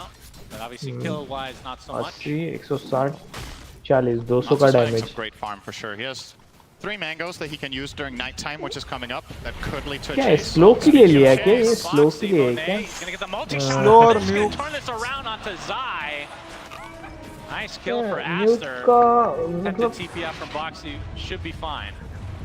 Yeah, that's still. वो Swashbuckle से कैसे बेटर है वो? all this experience just effectively going to waste now. तेरे हिसाब से Monet has been going to be close to level 5 वो when Zyra precise is on क्या level बोलते 3. हैं न्यूक करने के लिए फटाफट मारने के लिए ये है It's toast for ज़्यादा Liquid. This right lane is click not करते good, but नहीं the है ना other ये two are लोग going great. So मगर both क्या for Lina as बोलते well as the Night Stalker having a good level time. As 1 we talked अच्छा about, actually nighttime now for Matsu could lead to some level aggression 1 in the बहुत bottom lane. Powerful है Unfortunately level for 1 him, तो रखना Undying चाहिए not the था best kill partner during क्योंकि nighttime. स्क्वाच Kind of has to बगल do का most of the work himself. Damage physical है Doesn't have like a 200 slow का or a तो stun to come bring to होके the table. 160 But at the 70 का very least, पड़ेगा Matsu will समझ be ले finding excellent farm हाँ down plus here. Defensive भी ये देता है ना हाँ तो मेरे ख्याल से वो ज़्यादा अच्छा है नहीं सेकंड स्किल ये करता है ना शील्ड हाँ बट 20% ही है वो मारा रे मारा प्रोटीन बार मरता अभी Basically out of mana at this point, but 3 mangoes there for Moss if you want. हाँ लेवल वो कितना हो गया 3 हो गया More to bit. Yeah, उसने it's actually kind इंस्नेयर of tricky for the लिया NS when है you look at it. There's both the Orb of support Venom खेल on the रहा है Naga ना and the Boars. The Boars direct hit level 3 1-on-1 here in a damage के लिए second. जाता तो This slow is going to be pretty मेरा substantial. Damage लेता Will struggle to play as aggressively as he would like. Loving this from Mickey. 1-on-1 तो fight ही नहीं कर Half the tower, सकता playing very aggressively with the siege creep wave. मेरे को Putting a देखने choose they to मेरे glyph it fantasy here में कौन and से हीरो just सेट है squeeze as much out of this as possible, but we'll choose not to. Fantasy के You have the Crystal Maiden players setting up, so Ori hitting हाँ level 6 मोने for this है wave. मेरे इसमें इनसे नहीं है Choose ये in the neighborhood in case an opportunity ओरी है opens up, but looks like not the case. और So ये we'll just सपोर्ट back में off. ये बंदे का नाम चाइनीज में लिखा है तो In the पता नहीं मुझे meantime, उसका Money is नाम just क्या है having the time of his life top, just running at Zai. Look at that वो damage. प्लेयर with का the नाम क्या है multi-shot. वो Zai now crystal down medal to के 200 health. This, I think, I dare say, might be Zai's lowest net worth this tournament, minute 7. क्या मालूम Pango He versus is these long range screwed heroes. in Any this. hero that can orb block. No idea Yeah. Hero. 1,600 net worth on थोड़ा Pango सा to the volume 2,800 of Beast, so 1,000 net worth difference between the offlaners. And Zai is just not being given any space. He buys a ring of health to try to sustain, but he's almost मारा going to क्या get killed off by the Crystal अरे भाई Maiden here. CM से मरता Has तो to back भाई off once again, and it's tricky now for Boxy as well, right? Because where do you go as Tusk? It's hard to gank block mid करके रखा है against the क्या primal. He has नहीं any ऐसे vision. He नहीं can get लगता away with this onslaught. Up ये on vision line. सही रखा है ये वाला Tombstone come out with the void, but XXS top में जाएगा मुझे Tombstone लगता डाला है that the void भाग गए is सब on cooldown. Tombstone used as well, pretty long cooldown. जो कि पब में कभी नहीं होता Well, Matu farming extremely well, and kind of items that we're expecting here from early on. He's going to get. He has the Ignore big करते तुम में हैं। Fight armlet, he had the तुम ability में to fight very करते early. गधे और की मरा तरह मरा प्रोटीन बार मरा Pulverize onto Insania. भाई अच्छा प्रोटीन नहीं है एक्सपायरी डेट हो गया है वो Nearly enough. एक्सपायर्ड है वो Top lane again, the aggression coming out from Monet. The multi-shot has अरे been अरे phoning. बॉक्सी बचा Boxy बच gets off मरा the मरा health मरा sound. मरा It's gonna get boxy canceled, अरे but मरा तो can he get out of this? He caused another अरे one. It looks like नसीब he's still gonna live. मरता तो 200 का नुकसान plus death There. Yeah. This. Boxy का क्या हाँ Pango this दो game so हीलिंग far. साल्व खा रहा I mean, is there any consideration? I mean, अच्छा elimination game, but to give Boxy 200 some का तो fun, I have नुकसान हुआ ही kind of उसका transition into core. I नसीब think मरा that नहीं ship has almost sailed. It's 8 minutes in and he has no net फिर भी worth. So XP का his नुकसान तो recovery हुआ है curve is way too hard, right? He has, अरे he has the lowest net worth in the game. क्या सही स्टन Nice दिया LSA, Pulverize came in. But इधर में Pulverize पकड़ेंगे slow, उसको Pulverize स्मेल available. करेंगे Looks like this is gonna get killed with oh the nice oh भाई reverse counter Liquid TP in his face, reverse double kill gang from Matu. अरे क्या stun भाई ये भी गया ये भी गया के अरे भाई सही Three kills in the सही name of Liquid. A great punish. Also at the same Oh, time, क्या shard भी सही स्टन डाला। दिया I think भाई Ori didn't स्टन have पे enough stun mana to go for the ए combo. जाई He मत wanted to फीड Monet. कर रहे भाई Threatening Zai here will lose vision in the fog and not try to chase. He has but been on 10% Drow HP. है तो डिसाम सही है ना एक लेवल का हाँ मैं वही बोला मगर उनका अलग ही रहता Again, है they get क्या the tier 1 बोलेगा mid as well. And still with another minute to go on the night time. क्योंकि अगर डिसाम हो गया ना डिसाम इतनी स्ट्रॉन्ग है मतलब मैकेनिक्स है ना ये गेम का कि वो बिक्की भी से भी नहीं निकलता है है ना बिक्की भी से नहीं निकलता है ना मांटा से केस निकलता किया ये है तो ना बॉक्सी ने केस किया Liquid finding tons of kills on the map. Report report Tower करो XXS with the helm of the Dominator will push this tower minute 9, but if Liquid can Yes, get this नहीं trade किया रे। top, I think they're pretty happy with this. हो Like, गया वो given how नहीं terrible वो Zai's माटुमा lane man is, तो मार he's found सकता his था ना level ऐसे 6. They bring this ये down नहीं as था well. starting to stabilize a little bit more. And as for Matsu's build, I think you go armlet. He's getting the shard, which is just a against Beastmaster. Probably just BKB after, right? I don't think there's any reason to buy Axe when the Naga is support. अरे miss हो गया stun miss हो गया मतलब अरे नहीं वापस बचा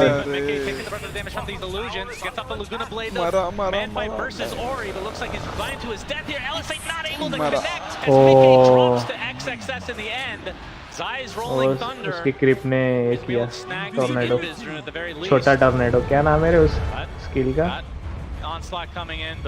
विंड क्या नाम है क्या कुछ किधर है वो क्रिप XXS showing up there with the Hurricane. Back in the lead for the kill. Hurricane. And they're going to turn this into a tower push. So this is kind of scary times for Liquid. You don't have Dark Ascension for 10 seconds, but at least you have the glyph. Yeah, मोने का तो अच्छा चल रहा है एक ही death हुई वैसे. Zai obviously has the invis rune, which is something they also have to be wary of. They know he has it. He could be anywhere right now. That's how invis works. माटुम्बा का अच्छा form चालू है. Yeah. And he's actually going to. Oh, that's an observer ward. ये क्या stack हो गया गलती से. He gets some important information that Liquid could act on here. Still no rolling thunder, and now he's showing. Roar was faked out. Yep. He was really thinking about that.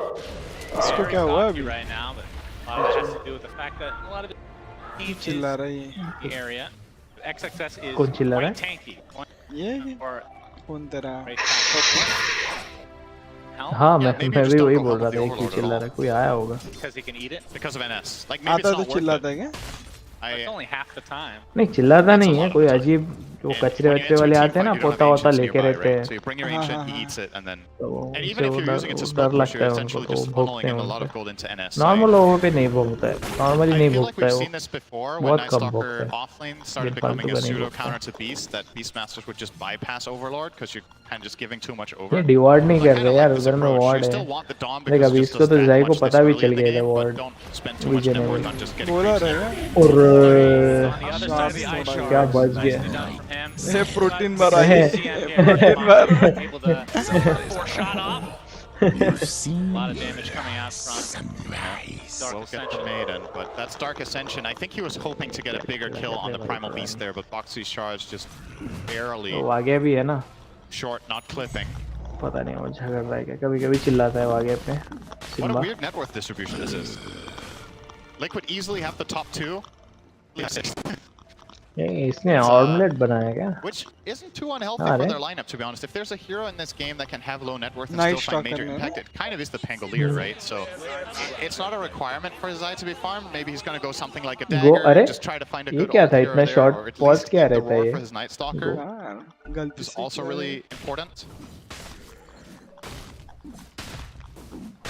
Yeah, very close for now. We've seen games, I think it was at the Arlington Major, Night Stalker. It might have been. Yeah, BKB जा रहा है अभी. Night Stalker next. That has fallen off. Maybe a little too risky. Pushed down by the likes of Beastmaster and Drought. Will be actually not going shard first as the Ogre Club right now. So he will go BKB. Shard definitely adds a lot of farm. Yeah, and he can't be adjusting to XXS not going Overlord because he wouldn't know that yet. So fast. True. ये जाई मरने वाला है. He just thinks the BKB is the better timing. Wants to be able to fight sooner rather than later.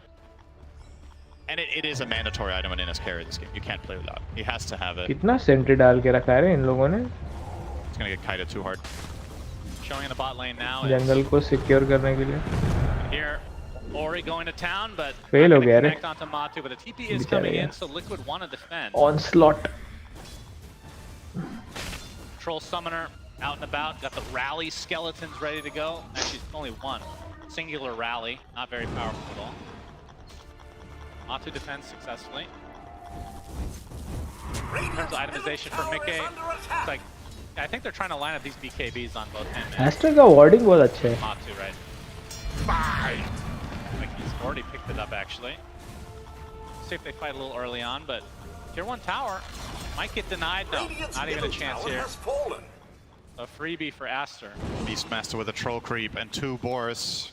They don't need to risk anything by putting a hero.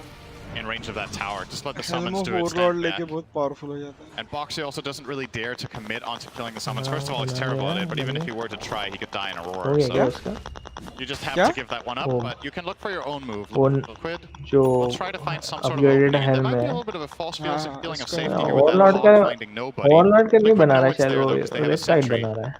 But this could open up a potential play for them if they can somehow get the हाँ right red vision. side They बना see रहा है. XXS on this ward at the bottom tier 1. Helm of Warlord No way to बनाएगा बाद invade. में. Yeah.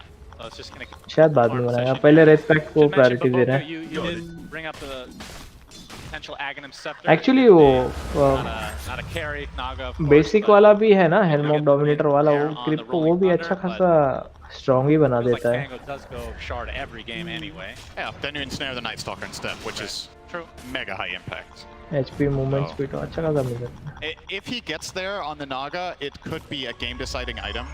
Usually support Hard Nagas लिया will क्या not get extra this करा? until pretty late, but given the map control that Aster have and the way they're playing, if they just Hard keep pushing out skills these से lanes और with life Beastmaster, with the Primal Beast, and Naga gets to Spell jungle steal. like this, I mean, you get there eventually. He's been giving a lot of space. Oh. You can see Baboka is fully committed to the idea. He buys the Blade of Alacrity first. They're going to go for Okay. Monet, but instead they find Ori, who easily gets out thanks to his onslaught. अच्छा इसका shard upgrade मुझे पता ही नहीं था. मेरे को भी ऐसा है मतलब बस. It's a Dark Ascension, so इतना लेता नहीं है ना. Scepter rush. 4 minutes until night. मुझे scepter Alright, Liquid are उतना going to try to put it to use here. ठीक नहीं लगा. अच्छा है They're going to lose but their tier 2 in all likelihood. फिर भी मुझे बाकी आइटम अच्छे लगते हैं This उसके. is pretty much the biggest value they could get out ये of this. मरने वाले हैं भाई. इंसेनिया प्रोटीन बार रेडी है मरने के लिए. Here from Aster, Zai's going to get off the rolling thunder. It's only going to illusion to start. Baboka looking for the अरे shot, क्या but he's getting पकड़ा भाई. controlled. जाई ने क्या पकड़ा उसकी अल्टी. अल्टी पूरी वेस्ट हो गई उसकी. देख इसकी भी अल्टी वेस्ट हो गई. Delay tactic, it feels like. Gets a stare on top of this, but Monet Company still want to fight, but he's going to get ये a अल्टी blade in. बेकार. Mickey pops the BKB, focusing on the CM, but now on the other side of the tree line, taking the right clicks. Looks like he's going to be the first to fall in this engagement. But Pango died on the other side, and now they're going to get the Night Stalker. Matu in a lot of trouble. क्या किया तब से switch किया उसने सही switch किया. क्या बात है. अच्छा लीना के पास है जिसे He's left to his own devices, मरे completely बेचारी. surrounded.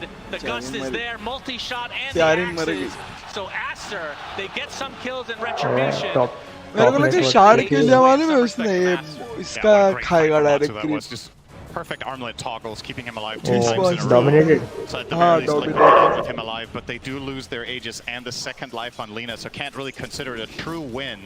At the very least, they don't need to worry about the Roche going Aster's way in the next minutes, but Aster, I think, still should be feeling pretty good about this overall exchange, considering the Simba? song didn't get them. ए सिम्बा इकडे.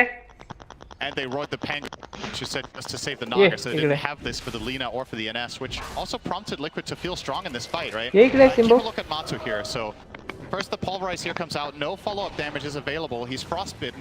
क्यों He's going वापस to चला toggle गया out of पता this नहीं. one with Monet's shot mid-air and the charge. ओह फंस गए.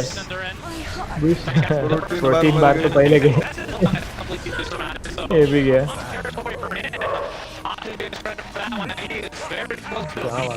क्या बात है. इसका एचपी मोड बहुत जा रहा है.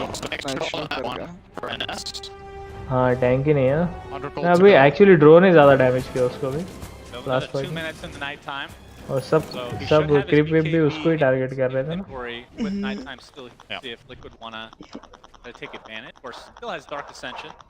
खा रहा है वैसे वो. Does have the shard, by the way. Enter in the night speed. So काम में आ रही है. for the casual ogre axe, Third skin ना? shard. And now it's finishing people. Yeah. वापस खाएगा. I guess he changed his idea, changed his mind halfway. Seems like a little bit of a weird way to do किसने it. किया था? अरे वो समझ में नहीं आता है किसने स्कैन मारा था. इधर में देखना पड़ता है स्टेटस पे. स्टेटस आइकन पे देखना पड़ता है. वो स्कैनिंग से समझ में नहीं आता है किसने. Success close to connecting the roar there, but ओहो शायद तो अच्छी डाला but Liquid not wanting to engage, it looks like. हाँ कुछ कर नहीं सकते. उधर में टीम है ना पूरी तरह. Aster showing some इसको देखने दो क्या आइटम जा रहा है. not getting the sceptre. Aegis. yeah, and throwing the roar in the Pango, yeah. Nullifier बना रहा है Night Stalker. Even with key cooldowns in Dota, if you have the right angle, you get to take the initiative, it can work. Towards her at a speed I don't of know if you would 150. consider that fight successful for either team. It was kind of a draw, but you could see where Aster were coming ये from. कैसे The fact that effective Pango है? roll is down is very important for especially the CM की Primal ulti के Beast, साथ who effective है. now has Naga BKB, का scepter so the next fight will be of a totally बाकी कुछ different खास nature coming out from Ori. Naga Naga Liquid might choose to smoke here. They are grouping up का for शायद will. शायद Aster in a primal strong के ulti के offensive साथ position भी down here, pushing the tower with Ori in reason front. होता है They have उसका the ward covering the back reason angle. Scepter के साथ And they're region going होता to है. expect Liquid to do this because of the नहीं no अरे heroes sector का on the रीजन map. निकल गया ना तब का And the prediction that this play is coming. हाँ We do have Dark ये Ascension. इसमें शार्ड में है अभी शार्ड में Dark Ascension, but needs to reason focus. He can get roared inside his BKB. So he mitigates a BKB ton of का this time damage. Now waste हो गया XXS भाई. is the one stuck basically on this cliff area. बेचारा वो कौन से target down quite easily. Nice kill to start हाँ things but out for Liquid. वो target Finally, the other side here, off lane है उतना है नहीं उसका काम हो गया उसने BKB वेस्ट करवा दिया थोड़ी देर के लिए उसका काम हो गया His team still has Song अभी available if they need effective the bomb, target but they will. McKay, his दूसरे इधर BKB runs out, and the rest of Aster are going to be able to walk away, it looks like.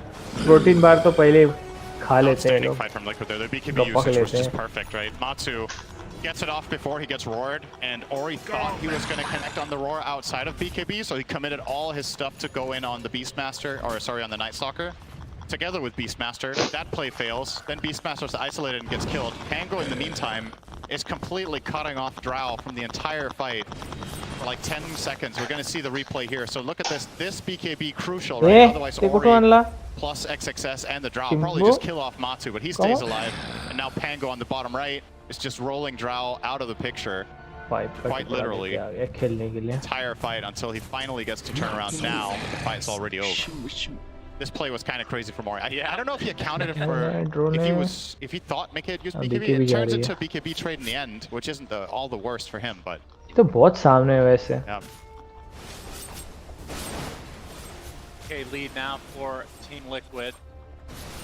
Aghanim Scepter for Baboko. अरे Zai क्यों पीछे है यार Zai बहुत पीछे है वो पहले से फार्मिंग में बहुत पीछे है उनकी तरफ का पोजीशन 4 उसके सामने चला गया We've forgotten about it.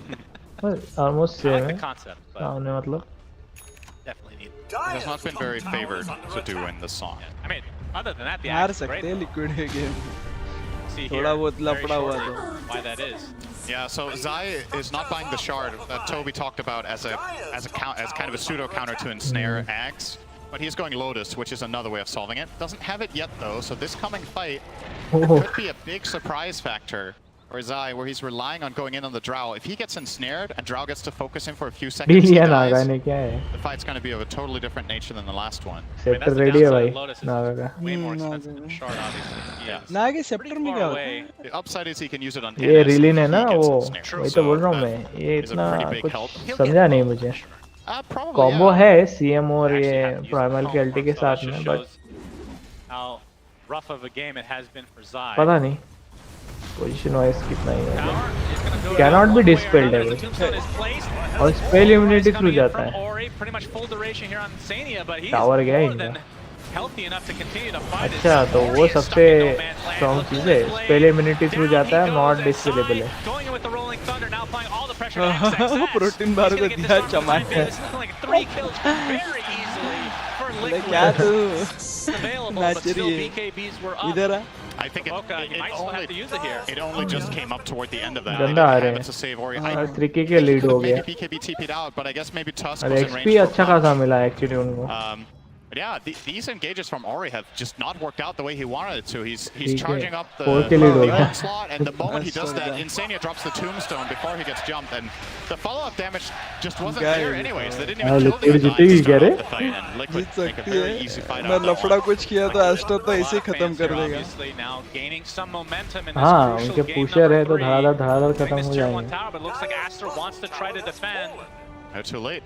मेरे को तो भूख लग गया अभी जा खाना है क्या मैं तो खाया थोड़ा Same time Drow gets BKB, so Aster now have another tool against the Pango roll that's been ruining Mona's game so far. Now can reliably get some damage off. ये हेडफोन वगैरह लगा के खा नहीं सकता ना मैं, मेरे को खाना नहीं होता है वैसे।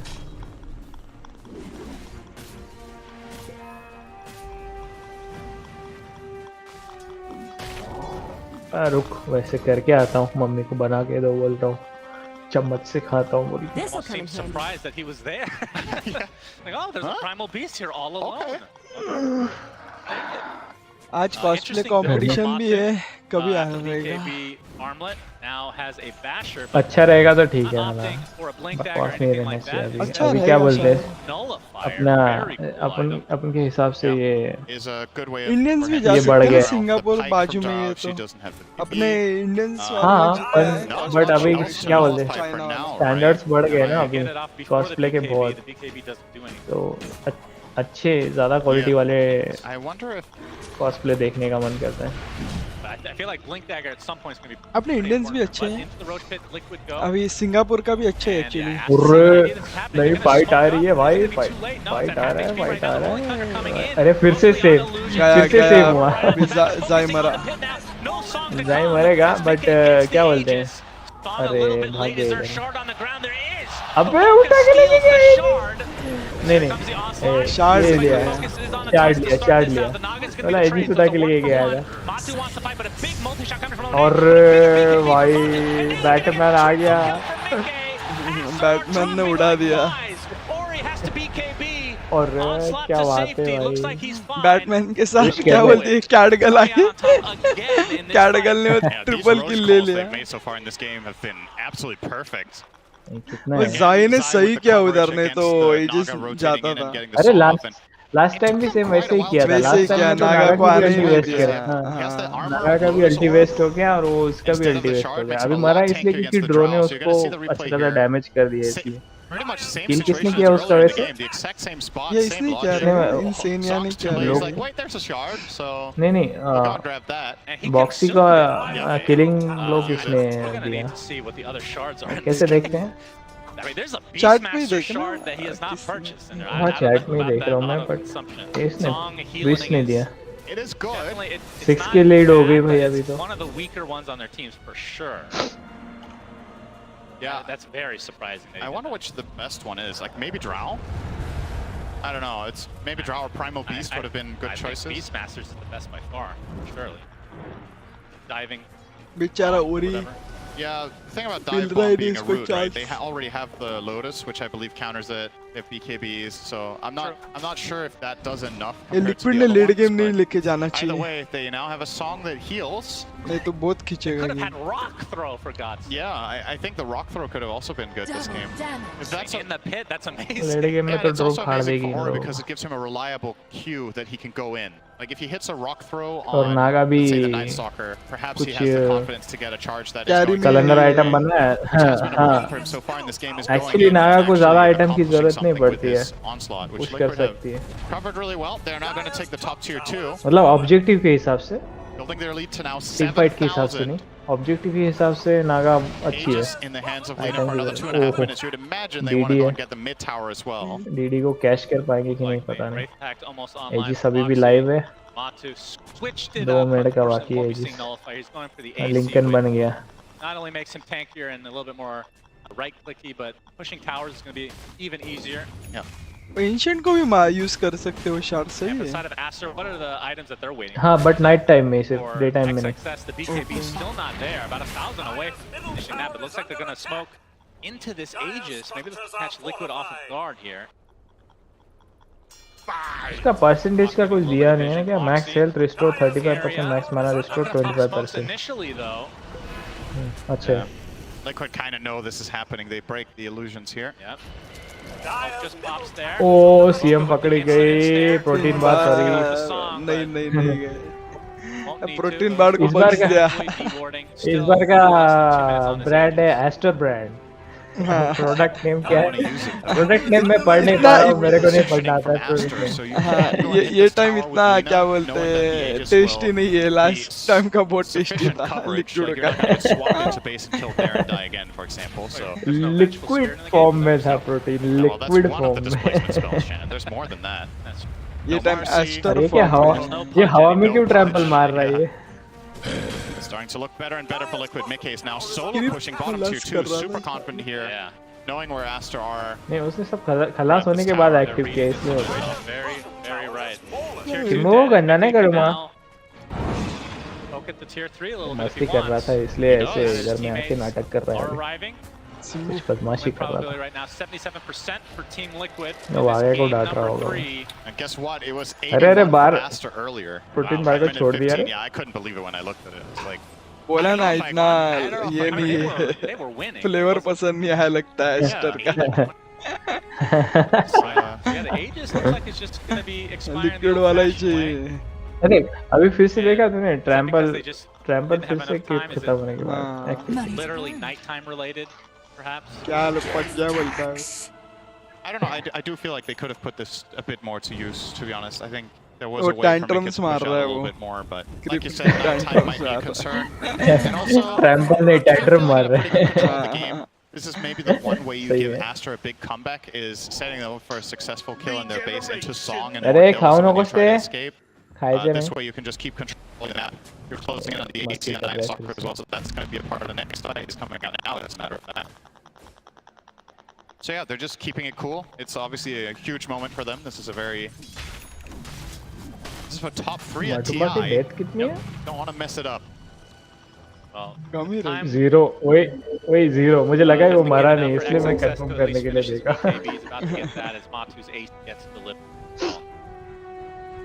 Potential power spikes coming in. ने अल्टी मारा कि नहीं तब से? 350 का है, क्रिटिस का 100 का 350 का. 400 का डैमेज पड़ना चाहिए अभी तक इधर में साला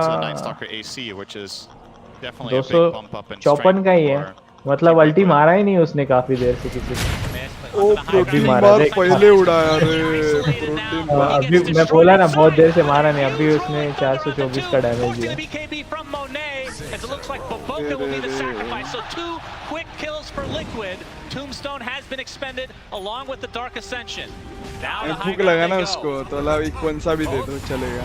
Supports for Aster can buy back. Here comes the polarized BKB from match खत्म होने वाला है. मैंने ज़्यादा बोल दिया शायद मैच का टाइम. अच्छा नहीं वो पिछली बार का था. From Matu able to walk away from the song relatively easily, but actually stuck inside here. He gets reeled in to the high ground. वो साला डिस्प्ले लेवल नहीं है. वो खतरनाक है स्किल. सेप्टर वाला है ना. He's going to right click a bit onto the tower, but now that the reeling is down, there's nothing to fear for Liquid. Defend कर रहे हैं बड़े अच्छे से. In a 5v4 situation, चलो अभी मैं मैच होगा नहीं इनका फाइट तो मैं आता हूँ सुसु करके. I'll be back with सुसु break. I wonder if he's going to go for Axe next just to ramp up on that, or if he will get another defensive item like Lincoln's. But yeah, another huge moment for Liquid. Dive back on Naga. They lost absolutely nothing there, Liquid did, right? Nope, nothing at all. And now they're, again with the map position they have and the amazing warding they have, they are in a really good spot to maybe get the next Roche. You see this roll from Zai, just forcing the whole situation to be on Mane, and that means he won't have that in the follow-up fight here as Naga returns to the fight. I was hoping we get a replay of the reel in, if I'm being honest. Really hype. Good initiation from Ori, though. And they just don't have enough damage. He's too tanky. Indeed. Drow is not quite there yet. Wait, we're gonna... Wait, reel in. Wait. There it is! Unbelievable! And then he dies. Gold remains. Very dangerous fish to reel in, no doubt about it. Like you said, Roche is probably next on the list here for Liquid if they can continue to have this map control. We won't know for another 10 seconds when it spawns. Now Matu is a nullifier. Is it just for the Hurricane Pipe? Oh, there's also a Ghost Scepter on Siamese Cat. Yep. I don't think there's any Yules. Still, pretty big counters to both those items. And it's going to be a relatively late rush. AK is so insanely farmed. I just realized he's 150 CS ahead of the next hero in the game. And he seems to have a double damage quite often this game. Ori will clean up the wave, still be forced to glyph though. Yeah. This should not be underestimated how much this could end up meaning later. Because the Roche will be falling likely before this glyph comes back up, whichever team gets it. And if that is Liquid, that basically opens up for a free tier 3. They'll obviously get another glyph after that, but Radiant lineup kills towers really fast if Lina gets to just stand and deliver. It's gonna go push up mid. Wanna aggress, they're gonna find Insania, the instant pulverized guts to follow, but the Rolling Thunder is coming in, Insania's gonna live. Now the Roar on top of Zai, they're right-clicking him very easily, but XXS is taking damage as well. So it's a 1-for-1 in terms of the position 3s, but they lose the Primal Beast as well, and no buyback here for Aster as they're left with 3 members. And still 50 seconds on Roche, so Aster will technically, in fact, everyone will be up. Such an awkward situation to play as Naga Siren there as well, right? What do? Do you use Song to try to save your Beastmaster with the heal? Then you're also saving the enemy Pango. So, or actually, no, he could have Song, right? He was in roll. I actually think Boboka maybe with the heal would have made the difference, but he was holding on to it. Yeah, Matu ends up getting the tower here, getting kited a bit as the Linken's applied, but you can see Mickey is the real right clicker here. Fortifications popped. Radiant's top tower is under attack. This is huge for Liquid. Roche. They're not going to go for the melee. Don't want to overextend.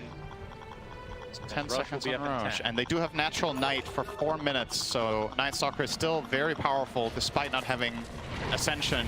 Matu can still do a nice great ice charge. shards. Here comes the initiation. Oh, instant snowball. Actually ruins it for Ori, but he gets the pulverize off after the BKB. Getting kind of to a high degree here, but LSA not going to connect as Matu. Continue the pressure as Zai gets off the Rolling Thunder, and Ori left to his own devices.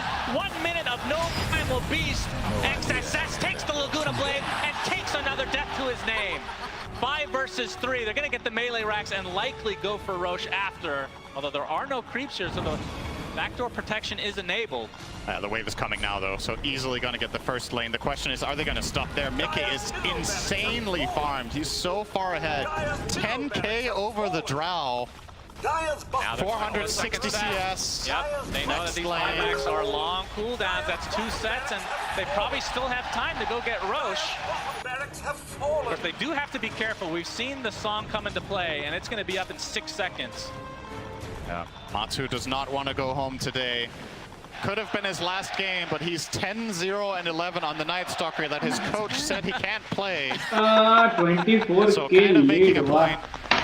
Barracks Liquid ne liya. That's right, and they're in the Roche pit, and Roche has the Aghanim Scepter, which I hope it's on Matu. For love of God, please. It will probably be on Mickey. It was on currently Zai. Okay, yeah, they want the extra best chance, I guess. Okay, also good. Very good Ags. We were discussing him buying it himself. Now he just gets it for free. And look at that, he's top 3 net worth now. Would you look at that, Cinder? And after that rough start, all it takes is some Roches. He had a great start. No surprise to see him on 3rd here. And Aster left to be kind of in defense mode, but the longer they're in defense mode, the bigger the deficit becomes. 32k lead for Liquid. They're on the doorstep of securing themselves top 3 here. It's going to lead to, this happens, 3 EU teams left at TI11. And we have Mickey. Oh, the Linken's is already procced, but there's the instant Walrus Punch. Nicely done from Boxen. Huge Rolling Thunder. Down goes Primal Beast again. Boboka's Song gives them a little bit of space, but he's getting controlled now. The Rolling Thunder continuing to proc, and he's dead as well. And now the focus is onto the Drow Ranger. No bash this time around, but Matu finds what he needs. हो गया रे GG हो गया. Snowball coming in, Walrus Punch to follow. How much do they want to dive here? Freezing Field gets canceled. CM has to buy back into the game. Ice Shards, not enough to keep them outside the fountain. So Liquid forcing themselves to go for the Mega Creeps. And Liquid looking extremely, extremely good. And we talked about the momentum from the last 5 days. It has definitely continued here today. And on to the throw, and GG is called. Team Liquid move on. Aster eliminated. क्या बात है, क्या बात है. Well played, We have Liquid. no idea what to expect out of this game. Some very different drafts. Boboka on Naga. We have Matu on Night Stalker. Nice. But the constant that has been working for Liquid so well in the playoffs. Okay. Mickey on the Lina again with an outstanding performance. Insane farm, insane damage, output, lane push, the whole shenanigans. He did an amazing job this game. Liquid can be so proud. Top 3 secured. They will know who they're playing against after the next series coming up later today, but I feel like no matter who loses that one, it's hard to call the the whole shenanigans. He did an amazing job this game. Liquid can be so proud. Top 3 secured. They will know who they're playing against after the next series coming up later today, but I feel like no matter who loses that one, it's hard to call them a favorite at this point. I was gonna really scared. The momentum, we've seen it so many TIs. I mentioned it earlier. This is a team you do not want to play against right now. You could put Night Stalker position 1 for God's sake, and it worked out here for Liquid. Let's go to the panel and see what they have to say about Matu and the rest of Liquid's performance. Thank you very much, Sunsfan and Cinder. And indeed, Matu's career continues for a little bit longer, and they are making it to the final day. We'll see them, of course, again tomorrow. We're going to talk about this game. We're going to get a chance to talk to the winners as well. I'm here with Jenkins, Effie, and Lacoste. And there's a lot to break down in this game, because we know that Blitz at the end of the draft was like, how'd you get Night Stalker? Well, we just asked Matu which hero he would like to play last, Jenkins. And it was Night Stalker that he has not played at a TA game before. Yeah, he had a flawless game on a stupid hero. I'm just going to put it out there. He was just trying to have a good time, trying to have fun. It clearly worked. I'm kind of thinking that next year at TI, perhaps the meta, instead of, Yatoro with the bald meta, retirement might be the meta coming out, because Matu's performance in this game was absolutely amazing. I mean, I think all of Liquid stepped up. Like in every single fight, Zai was jumping the backlines with his role. We saw twice he saved the Roshan. Insania, of course, he's probably the one making the Roshan calls, as we heard in the True site. Mickey, he functioned as the true carry this game, even though there was a flawless game from Matu. And Boxy, he's playing his Tusk. Like, the guy had some insane shards this game, just like he has in other games. Absolutely. Like, the front line of Team Liquid in these games, like positioning, understanding who needs to soak up the damage, whether it's a Night Stalker with using the BKB, getting roared, and then Pangolier has a free pathing in the backlines. Like, Acer just did not have enough damage that goes through BKBs. Once they pop their BKBs, Acer runs, and they're already man down, maybe even 2 man down, and it makes the fight so very difficult. And I think the big key important here is also having vision advantage. You do have Night Stalker, you do have Tombstone, fighting underneath the ward so many times, and Matu, as we see him, clapping for himself, keeping his dream alive. And genuinely, it was such a great Night Stalker pick. It fit the game so well. You have this Lina from the mid lane who's going to need protection, who can dish out the damage, but is very susceptible to dying in this early game. And Liquid played around Mike on his Lina so well. They were reacting to those early game rotations so nicely. And because this Night Stalker went for that early game build with the armlet, all of a sudden they had this hero to play around from the safe lane while the Lina farmed up. And they just had the late game security of this Lina outscaling potentially anybody on Aster's draft. Also, Jenkins did mention this, but the Pangolier did so much in these teamfights and protecting objectives. Like camping the Pangolier near the stairs, near Roshan, because that's where Naga walks down from to try to steal it, is just so good. It worked out twice in one game. And that is with Zai having a very, very bad game. And we have obviously last week heard Blitz do a speech a couple times. But what's better than the speech from Matu? I mean, guys, no matter what happens today, we win and lose as a team. No matter who the fuck fucks up or anything, we're gonna win and lose together, yeah? It's very wholesome, and they won together with that as well. So congratulations once again. And I would also love to hear a little bit more from our winning team, which is why Avo is standing by with Insania. Thank you, Shiva. I'm here with Insania. What a series of games. You guys take every game to the third one. Are you just doing this so Matoman can play as many games as possible? I mean, I wish it was intentional. It's not. I think they had a really good drafting game too, and the Sunday night kind of caught us off guard, I think, and we didn't really have a nice answer to it. So they really got us in game 2. It was nothing intentional there.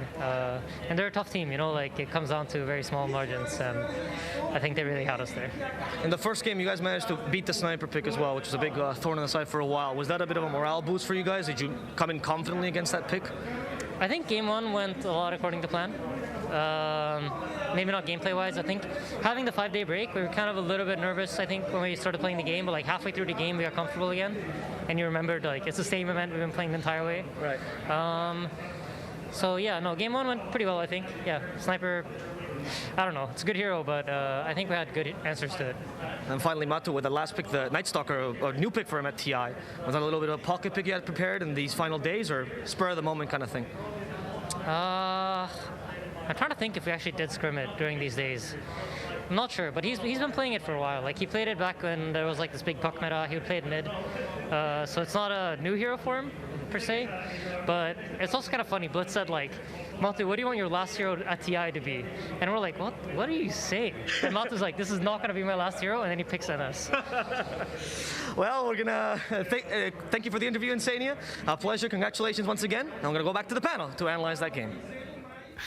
This is not going to be my last hero. The confidence, that's good stuff coming from Insania there. Yeah, Team Liquid moving forward. I feel like we have to talk a little bit more about Team Aster as well, because eliminated from TI before the final day, our final team coming out of the region, China. Because you mentioned it earlier, it's not been done. Yeah, since TI3, that was the last time China did not have a team in top 3, and this is going to be their, like, TI as well, but Aster had a great performance. Like this whole year, you know, they were not able to go to LANs at the start, but once they show up at LAN, their performance is really good. Like, and they also show that you know, PSG LGD, they can beat them, they can eliminate them from TI, and you know, competition is their proud region, no doubt about it. And I think we got to give credit to all of these players. We have like Pichu, Sammy's Cat, up and coming player that showed up at TI. And first TI carried really hard from position 5 as well. Yeah.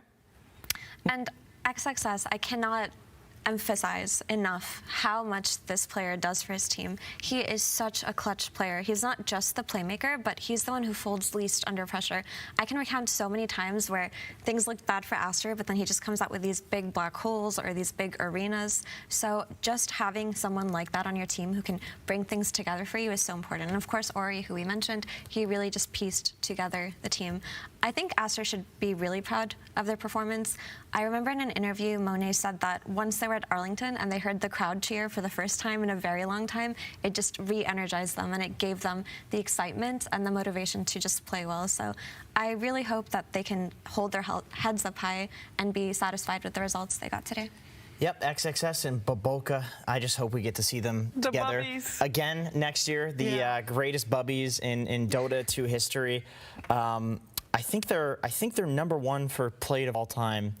Or is that for teams that still exist? Because I know there's, you know, Dendi and Puppy, and I think maybe they're like 3rd of all time or something like that. I know that they surpassed Fly and No Tail at some point, because I know that I think they are #1. I think they're doing really well together. At the very least, for the teams that still exist, people that are not retired, like these guys are the greatest of friends, and I'm happy to see that they still have the synergy after all of these years. They've got some, you know, young up-and-comer in their team that's, you know, giving them the energy. They've got the coach who's played 9 TIs. This is the 10th TI. And yeah, I have high hopes for them next year because they finally broke the curse. And this is the first year that we're seeing them break the curse. Usually it's some LGD at this point, and Aster is the team that loses, you know, maybe 7th or 8th. We'd be impressed by them. But next year, I think there's good things for this team coming. Yeah, this is already a better result than they've had so far.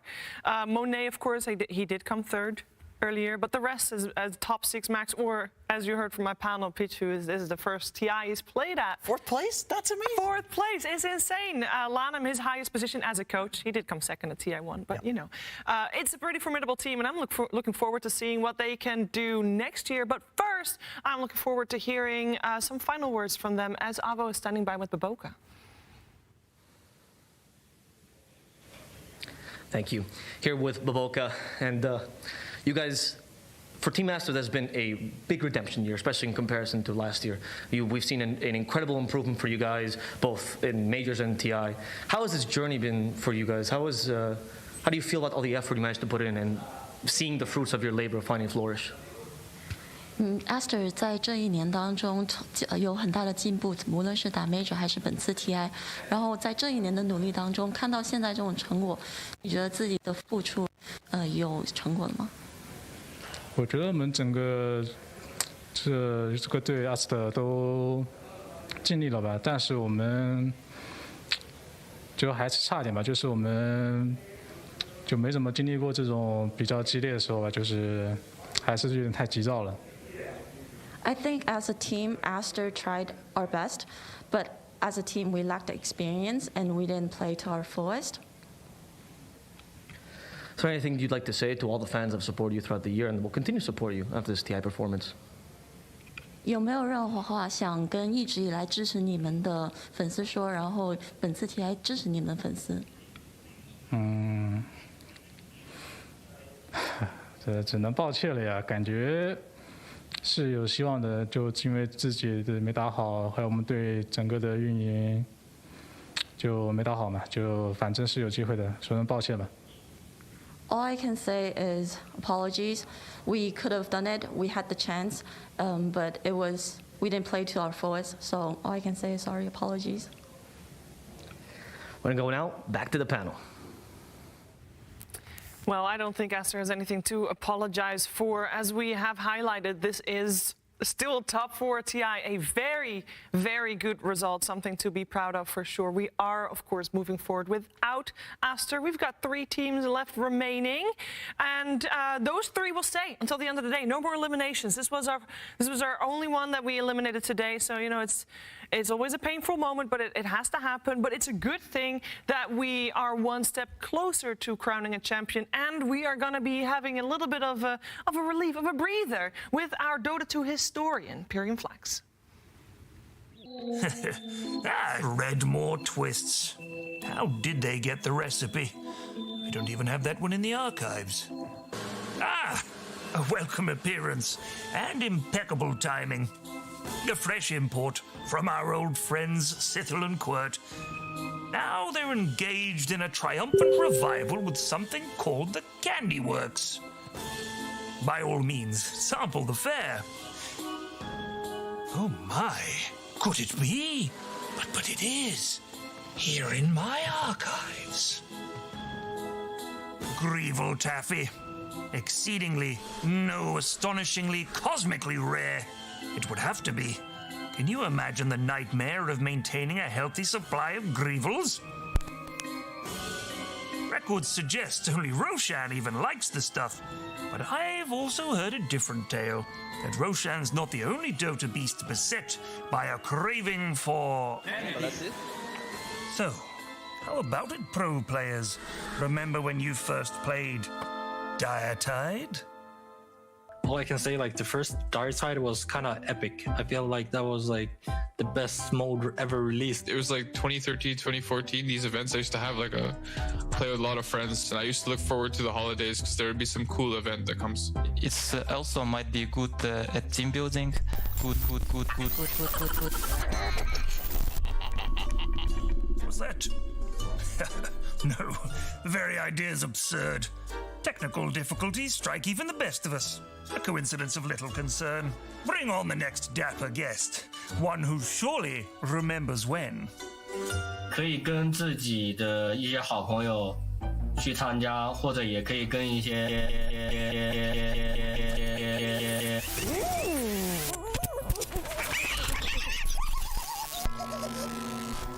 Oh, bollocks, that's right.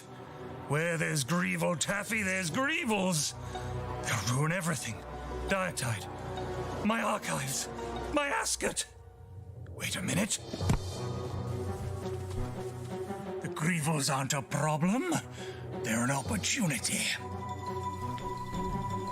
The Candyworks opening soon. There's money to be made. Riches beyond the meager touch of Midas. Think what I could do with all that coin. I could expand the archives. Even consider paying the help. They've angered Roshan. We'd best get out of here before he pulps our gravy train into useless bits. You there, intern. Saddle my fiercest penguin. Tonight, we ride for gold. We ride for Taffy. Punch Greevils. Destroy your enemies. Ride a penguin. Diatide is back. Oh, you love to see it and you love to play it. Looking forward to that for sure. Looking forward also to the Dota 2 that is going to be played very soon. We're going to just close the book on the series we just watched and look a little bit ahead. We've got 3 teams remaining, Effie. Yeah, and all 3 of these teams are from Western Europe. The top 3 teams at TI are the teams who, at this point, know each other the best. They've spent the entire year playing against each other in pubs, in scrims, and in LANs. And I think it's no surprise for me personally that the top 3 of this tournament are the ones who attended the most tournaments this year, as other regions weren't really able to get to some of the majors because of certain reasons. They did also play like 2 teams at the top 3 at the international are last chance qualifiers teams. So they did play some extra games. They did manage to get here, get the meta, and kind of form the meta for themselves and also for the rest of the teams, which is kind of impressive.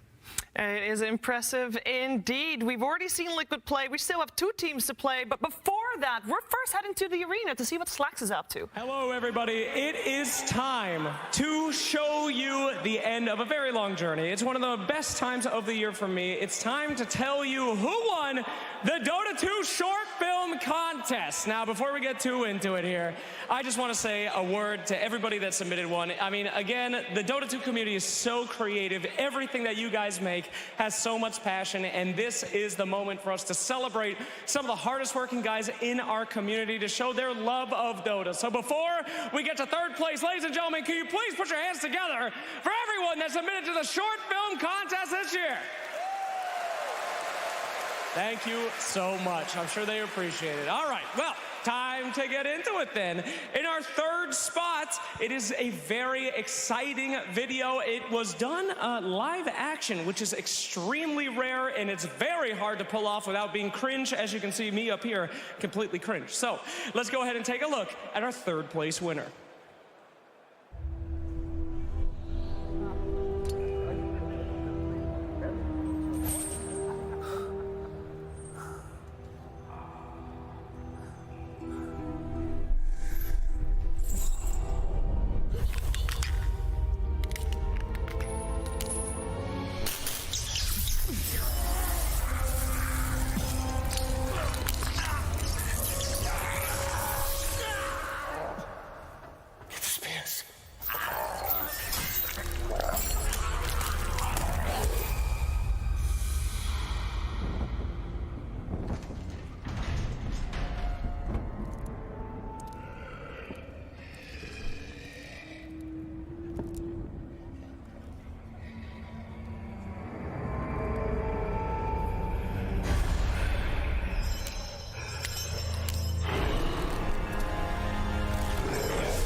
I think he's gone.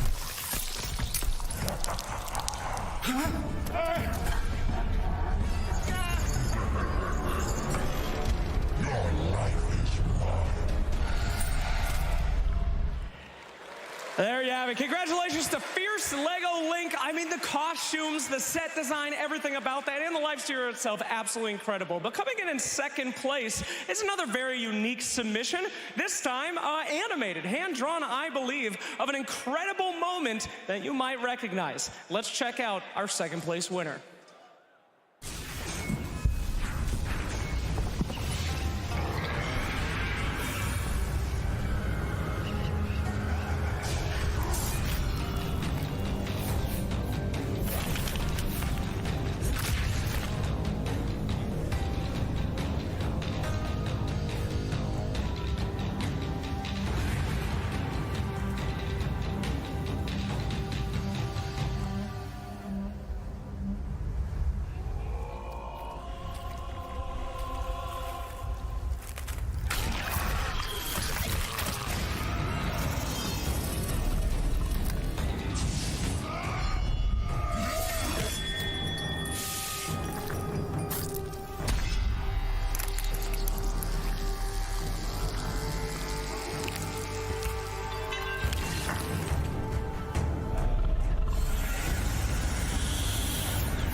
And there you have it. Congratulations to 2D. And in case you didn't know what that was the iconic RTZ 1v5 Rampage that happened over at TI9. So such a cool little feature there. And the time has finally come for us to reveal the first place winner. Guys, please put your hands together for one of the best SFMs I have ever seen. Let's take a look at our winner.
Ladies and gentlemen, give it up for For Fun, who is now a multi-year winner of the short film contest. An absolute fantastic job there. And again, guys, it is so great to see these short films come out. Such creativity, such incredible, artistry coming out in so many different ways. So thank you again to the community for releasing those. Congratulations, For Fun, on your $25,000 first prize. But short films are not the only creative things that the community does. No, in fact, just as creative is the world of cosplay. Ladies and gentlemen, welcome to the cosplay competition at TI11. Fantastic. And I'm not alone here, my friends. I do have several friends here, co-hosts, judges, cosplay aficionados themselves. Alodia, hello. Hi, Slacks. Love the energy. But before anything else, for you to participate here with us, you gotta wear a costume. Are you game with that? Yes, absolutely. Please give me my sweet, stinky hoodwink. Hell yeah. Thank you. All right, so hi guys, I'm Alodia from the Philippines. Today I am cosplaying as Puck, and I'm such a huge gamer. I love Dota. I've been cosplaying for the past 20 years, and I am truly honored to be here today with all of you amazing guys. So thank you so much, Valve and Dota, for this prestigious event. I'm so lucky to be here. Thank you for coming, and your Puck looks amazing. Give it up for the Puck. Woo!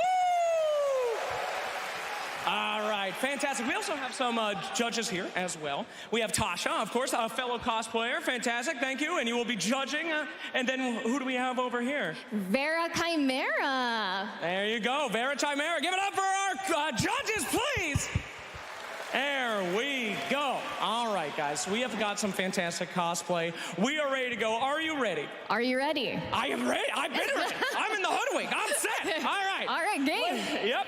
Okay, well, we're going to start things off. Ladies and gentlemen, please do not avert your eyes from the disgusting but delicious Hattie Acker as the Weaver. Look at that. This cosplayer was able to successfully mimic Weaver's silhouette by crouching. He's able to hold this position and move around with the help of a trolley. All powered up with the help of lights. Be careful when he casts Swarm. Fantastic. Coming up next in the other competition, watch out the trees, comes Zainal Haziq as the Timber Sauce. So cool. This Timber Sauce armored weapons are made out of rubber sheets to make him look structured. He incorporated LED lights to make his weapon glow. Make sure not to be in his line of sight when he casts Swirling Death. Fantastic. And coming up next, it is Fish Ice as the Hoodwink. Okay, I thought, what? You're stealing my Hoodwink. Whoa, that is beautiful, though. You win. It's your twin.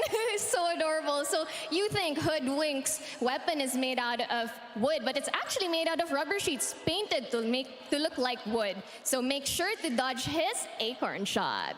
Oh my goodness. Coming up next, it is some hot, hot stuff. Ladies and gentlemen, it is Ryuki as Lina. I remember her from the anime.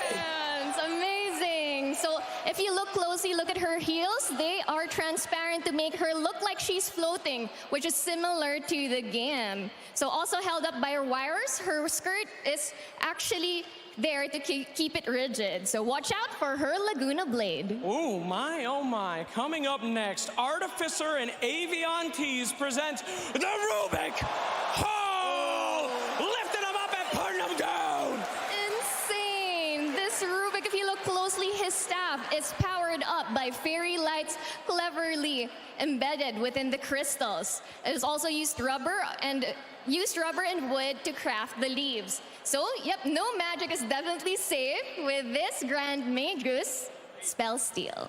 Fantastic. And up next, we have P-Teak as that disgusting lifesteal. Oh, it's hideous. It's so real. Gosh.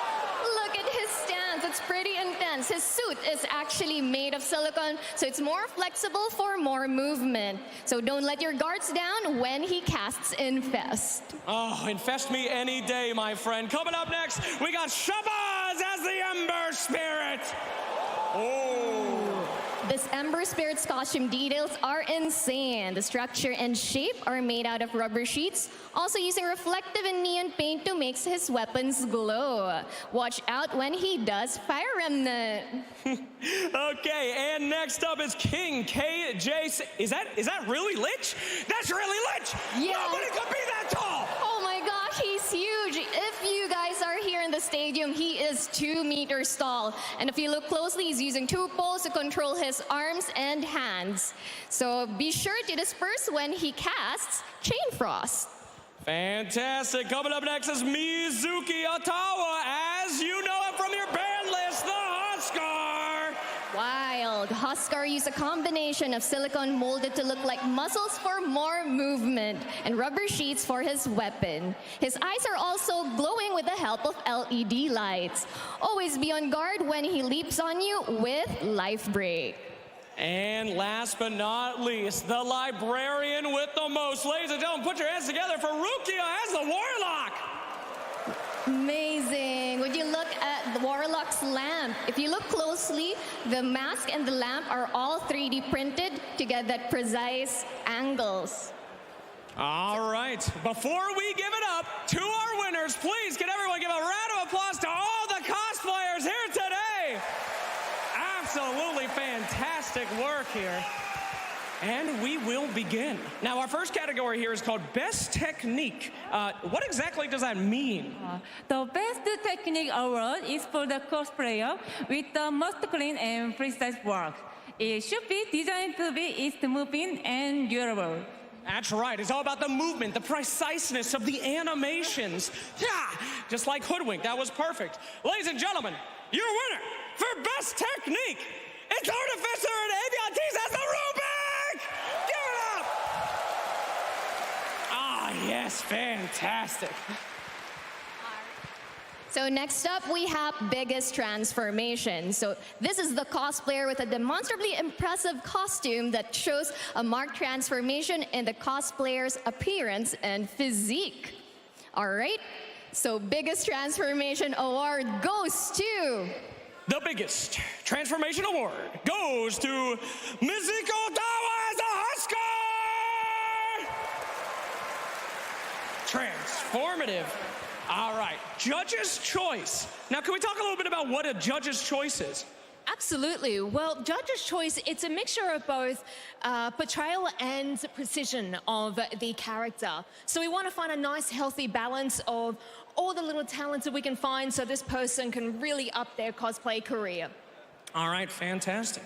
Judge's choice. The winner is your boy, Hadiaker at the Weaver! Skitteroni! Oh, look how happy he is. me of when the support Weaver was happy. Carrie Weaver, very depressing.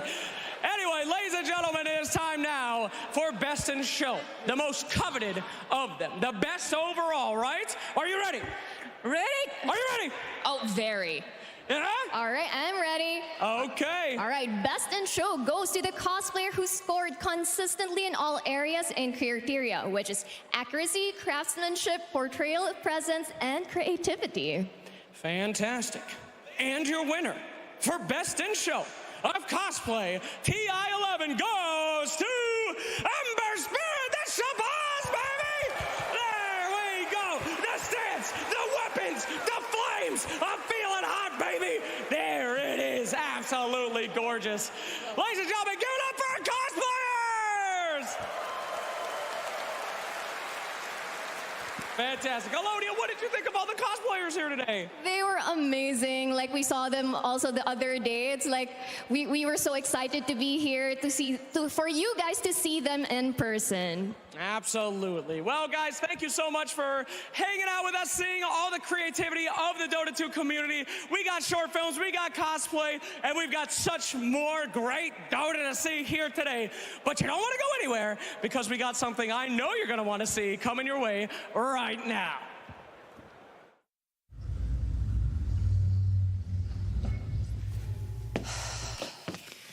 We've been waiting here for like 2 hours. What is going on? I don't know. Is anyone in there? Hello? Hello. Hi, what can we do for you? Hey, which one of you goons wants to have a meeting at 6:30 in the morning? Of course.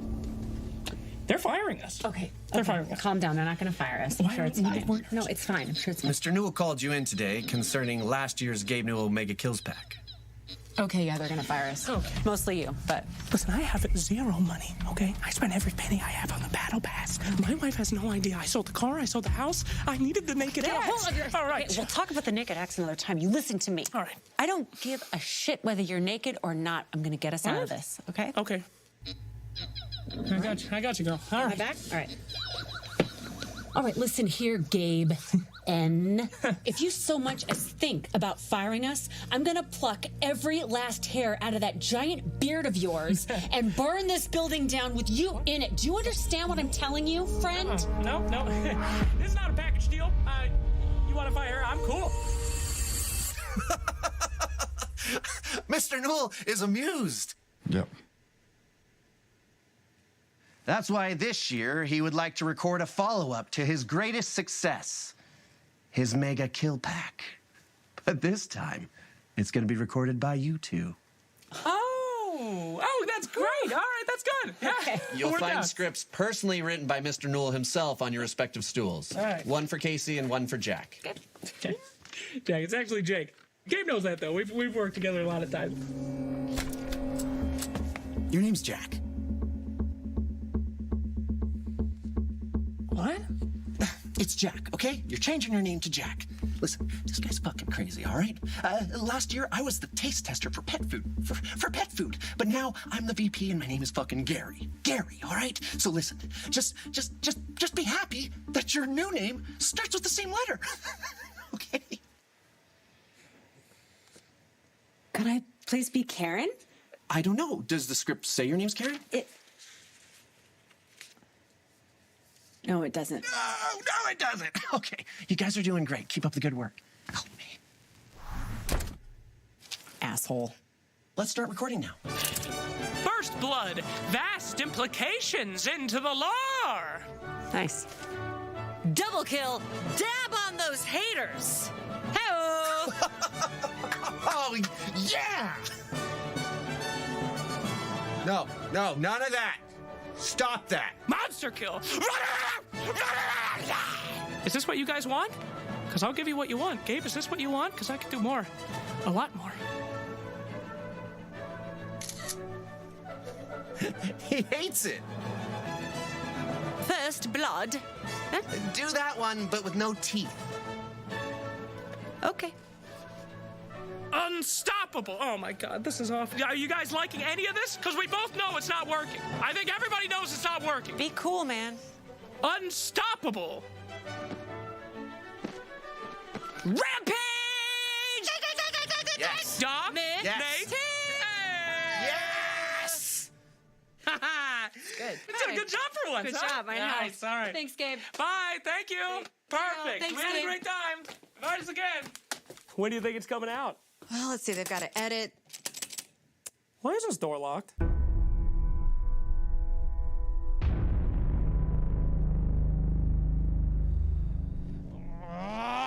How long is this gonna take? I don't know. This is long, even for them. I'll take a look.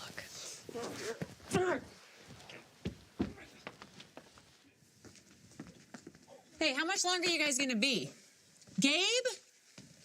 Gary? Oh my god. Oh my god. He's dead. Duh. Oh no. Hey, did you look inside his pockets yet? Oh, okay. Going straight to the looting. Yeah, why not? Pretty standard. Ah, this tracks. Of course.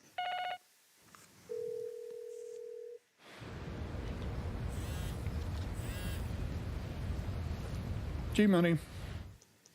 Oh, Gabe? Gabe, it's Casey and Slacks. We were just calling to check in on the status of the Casey and Slacks announcer pack, remember? What? The Casey and Slacks announcer pack. You know, that thing you locked us in here 4 years ago to do? Right. That was Garbo. Gary's fixing that, right? Oh, Gabe, I don't know how to tell you this, but Not again. Gary, bring me the potato phone. Gabe? Gabe?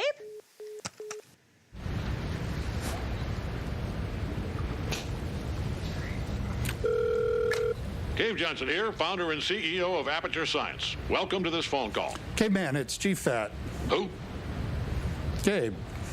Gabe Newell. I saved your life in Nam. Right. Yeah, choking on a hot dog. That was a dark day. What can I do for you? I'm calling in a favor. Sounds ominous. I'm in. What's going on? Nobody's talking. Are we still talking? Because I got a hot dog cooking. Okay, I'm hanging up now. In 3, 2, bye-bye. Let's go! Let's go! A cosplay celebration! A Cave Johnson announcer pack! My boy J.K. Simmons coming in the clutch! Can you believe it, my friends? It's celebration time as we're getting ready for our next series. I'm here with Sheepstick, a Lizard, and T. Sheepo, can you believe it? A Portal announcer in my Dota 2? Dude, I'm so excited. I was just talking the whole time. First because I thought it was Slacks and Casey, but then I thought it was Cave Johnson. Whew. I'm here, don't worry. We gotta get on to some more of the Dota, so let's close this party down. I know we're having a lovely time, but we have Dota to get to. It's intense times here. This is Upper Bracket Finals. It's secret, and it's Tundra, and it's going to be me guiding you through it. I've been given a little bit of a press release. James. We've had issues with James in the past.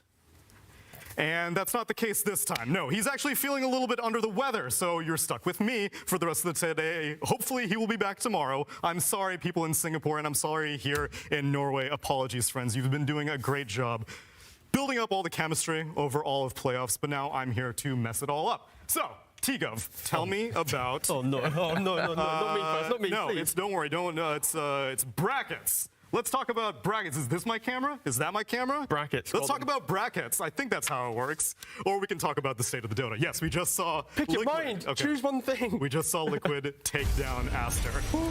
And we can see Slow how and it all steady. happened. Oh, this is the second worst host I've ever had.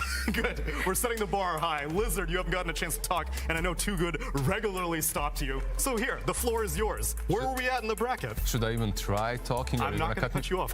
I can actually speak. Listen, please. Amazing. T clearly wants to say something. Yeah, we've come a long way to get where we are into the penultimate day with 3 EU teams already. Secret, Tundra, and Liquid waiting in that lower bracket. Secret and Tundra, the upcoming match. You guys have been like both. Wait, actually, it's Tiga. You've been covering the EU scene, right? So you've seen this matchup many times before. Yeah, too many times. No, but I think the surprising thing here, at least in regards to the history of Western Europe, Secret has always been 5th place in the region. So they come now to TI, and it's like the top 3. They're playing against the teams that always beat them inside the regions. So there's a lot of kind of redemption required for Secret, at least for how kind of difficult their whole DPC season has been. Especially since they came all the way from last chance qualifiers. It has been a hell of a journey for 2 out of these 3 teams, but it's not that much of an anomaly for these teams who have taken the longest journey to TI to do well in it. This is all the teams that have come through wildcards, regional qualifiers, and now last chance qualifiers in TI 11. It's not that weird for them to do well. Sheepstick, we basically started the wildcard process come TI4, but it seems like a direct invite does not guarantee you a high placement. Yeah, that's true. I think a couple of players talked about oh yeah, going through the open qualifiers. I mean, that's just part of the call. Like OG, didn't they win one of their TIs off the back of that? It's right there, yeah. Like that was probably one of the biggest like hype stories ever, and I'm happy to see other teams taking this momentum and just running with it. It's the momentum, right? It's also the sheer amount of games that you're playing through the LCQ, through the group stages. Like you get the feel of the meta, and if you have the right players that are very skilled, but perhaps need a little bit of refinement, like Crystalis is. Right. Actually, wasn't it Thompson as well with Monkey King? Right, like the first year, the TI8, it was Thompson with Monkey King as well that came into the scene. Thompson was a pub star. He was doing Meteor Hammer Invoker and then starts winning a TI afterwards. But it's all these teams put together that had a little bit of unique secret sauce that got them to this point too. Yeah, I think it's the fact that you have... I completely blanked, won't I, mate? Yeah. It's my fault. Don't worry. You just asked me the hard questions. I want James back. Yeah. Nah, it's good. No, I think the main thing for at least, like, let's say Liquid, it's they're playing with their hearts. You know, I think Tundra, they're the team that's calculated. They break everything down. And Secret, they are kind of forged through the fire of having to go through one of the more difficult seasons. So now that we have our top three, we've got passion in one team, technical ability in the next team, and then kind of just Secret's just resilience in the other one. So it's just, yeah, it's an incredible top 3. Wait. What is Tundra out of those 3? They're the technical They're the technical, yeah, they're nerds. They're the cool nerds of the group. They're definitely the nerds. Yeah, they're the ones that break it down. I would argue that before them, Liquid were the nerds, right? Like, when you imagine Insane, I agree. I think Tundra are the passion. Like, Tundra is the team that works harder. They're more passionate. They care so much. You listen to them talk about Dota. It's like, yes, we spent all hours of the day scrimming, pubbing, talking to each other. Like, they live and breathe Dota. Obviously, everyone that gets to this point in the tournament has, but they're very open and vocal about how much they love the game. Every single one of us that has worked with AOI, with AOE, as an analyst, as a coach, that man lives and breathes Dota. He's a degenerate, for sure. And he eats with his bare hands. Yes, I've witnessed it on multiple occasions. And obviously, Aster no longer in the tournament, but each of these pairings that brought them to success, Tigov. I think that it's a little bit unique how it's not always just the offlane and the carry that's winning these games. It's not always the mid and the support. Each team kind of has their own dynamic. Yeah, coming into the top 4, you know, shout out to my mate Benji. We went through this. We wanted to look through the average kills by 10 minutes from all the top 4 teams. These stats were based on from yesterday. They haven't taken into account the series we just witnessed. But if you already look here, for example, Liquid averaging 5.71 kills every 10 minutes. Compare that to Aster all the way down at 4.1. The key thing here is look at Secret and Tundra. Their biggest contributors to this kill average for Secret, support Joe, Zayats and Puppey, the 4 and the 5. They unlock their lanes, they rotate around, they make the map quite big. On the other hand, Tundra, it's the offlane Joe. It is like the world star offlane Saxa and 33. These guys, they are dominating lanes. They are crushing their opponents. And that gives Tundra the ability to enter the game. So we have these top 4 teams, now top 3. But the key on like kind of enablers in the early game, it isn't always just the 4 and the 5 or just the mid lane. It is different from team to team. So that's going to be the big disparity in this matchup, at least Secret and Tundra. Can they shut down this offlane? And I'm surprised that it's specifically not Resolution and Zayats that are doing the magic, because they were the pairing, I thought. They were the pairing, right? Like, they played in the same team, they come from the same region. But when you think about it, this is probably the team where Puppey feels the most comfortable with since Na'Vi. They're pretty much all Eastern Europeans, right? Like you have Nisha as well, you have Zayats, you have Rezo. But Zayats and Rezo, you can feel the full Davai momentum from them, right? Like they're diving all the time. I mean, yeah, Rezo and Zayats, it's more about their synergy, their ability to talk to each other and have a good lane. But Rezo's not really the playmaker of the team. He's very much like, they're playing him as the core. You'll see Chrysalis moving much more than Rezo in the team, for example. And like, you just see people going, like gravitating towards Rezo's lane. We're going to gank for Rezo's lane. We're going to make Rezo have a good game. He will stay in his lane and farm, and then only move out of his lane via a TP when there's like a mid tower to push, or there's a Roche down that can be taken. Because this team also plays really nicely around having heroes that can take Roche early with the Slardar carries, you know, the Marcy's, the Tusk, all this stuff. And we talk about Tundra being a bunch of nerds, but it's a nice argument. But why don't we back it up with a source? What better source to talk on Tundra than Secret's puppy?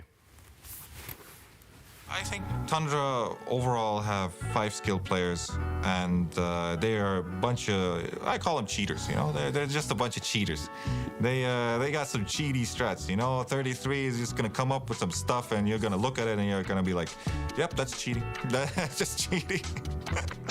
They have 2 guys, basically like 9 and 33. They're like kind of unique in a way that what heroes they're playing. Like 9 is playing some Spirit Breaker mid lane. Tundra using a lot of Zoo heroes for Search 3, because that heroes kinda cheesy, because if he plays it and you not counter well, you're gonna lose like in 20 minutes. In my opinion, in my head, Tundra is still the best team to beat. On top of the fact that they're 5 skilled players, they just kind of like manipulate the game a lot. And that's what Dota really is about. It's about breaking the game. And they do it pretty well. And they were able to break the game all the way here to the upper bracket final. But they've been here before, T. Stockholm Major. I remember everyone's like, oh, Tundra, Tundra, Tundra. They completely massacred the group stage, come in, and then at the finish line, they kind of stumbled. Yeah, I think the thing for Tundra is they always have like the smallest hero pools of any team, but they have like the strongest understanding of how they want to play it. Like in the interview, they're mentioning, 33's offlane. He's played 6 heroes so far at TI, and they're all kind of the Zoe annoying heroes, the Enigmas, the Visage, the Beastmasters. So if you're against this type of team, if you can do the prep, there's been a 5-day break. You've been able to study everything. This is where Tundra could potentially falter, but they're also so damn good. I also hope they don't overthink it, because that can sometimes hurt you even more, right? Like you're overthinking it, you're thinking like, which one of those Zoo heroes should we ban from 33 so that we don't lose 2 games under 30 minutes once again, like in the groups. Is it for the Konami for this one, Sheep? You think that they took their time off like Liquid did and won? Oh, I mean, Tundra, they had the smallest hero pool coming into this final, so maybe they have new heroes. A lot of the players like to talk about bringing new stuff in. It's hard to know, though. I mean, it's not all about the cheese. You know, we got the Doom as well for 33 that he loves and has a lot of success with. Oh, new hero. Let's go. All right. You want to see new heroes? Let's see some new players. Let's bring out Tundra Esports.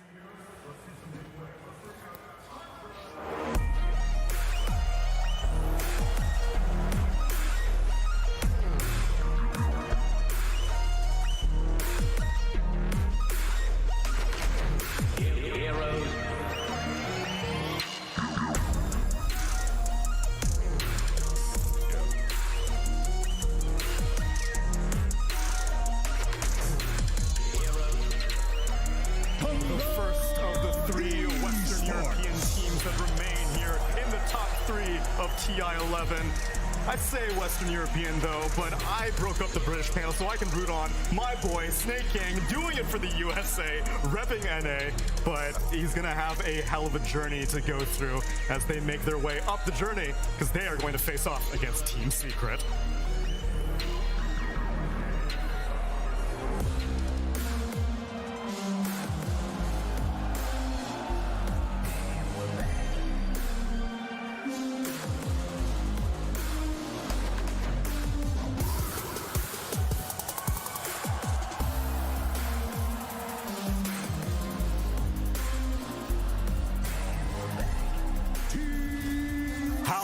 superstitious are you? Because if you believe Puppy's trends throughout the past few TIs, it seems already fated that he should be second place in this one. Win or lose in this game, he may end up in that grand final. But is it his turn to take an Aegis one more time? Will he be able to do it with his teammates that he has brought from the brink of near irrelevancy this year? Secret made 78 DPC points for the entire season. Now they show up here October in Singapore, and they're ready to take it away. Now let's see how they faced off against their opponents. I want to see what Tundra thought about Team Secret. And Monet here to assist with the damage. Her BKB's already been used, but it doesn't matter. The cleanup from Aster is here. The 5 for nothing. They will take that. Our first day, I would say, was not too successful. We had a series, series that we really thought we should have won, and we ended up losing them. Nobody really kind of played to their best. I'm used to sitting alone in my room with the PC, right? No distractions and just focusing on the game, and suddenly there's people screaming, crowd cheering maybe for the opponent, reacting to the plays, and it's just a lot of new stuff being introduced. So I think it's just, getting used to it is the most important thing. The stress still kind of gets to you sometimes. First upper bracket game against OG, where I played Slark. During the lane, I fed the first blood. Oh my! Wow, that was a crucial mistake from Skitter, staying up a little bit too long. When you're kind of dying on stage, and then the audience is cheering for the opposing team, you kind of have to mentally block that out, because if you let that get to you and affect you, you're just gonna be on a downward spiral.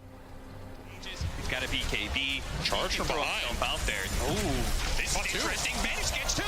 The most important hero, Oracle, dies first, and Misha's going to fall too. BZM has already lost his Aegis. Tundra, this charge in from 9 may have just set them up for a fantastic team. We really gave it everything this year. And Skeeter is completely uncontested. One by one, he will just knock down these heroes, take away their agility. And also, I can say, just from individual point, I think every one of our players is now at the best form they've been in their life.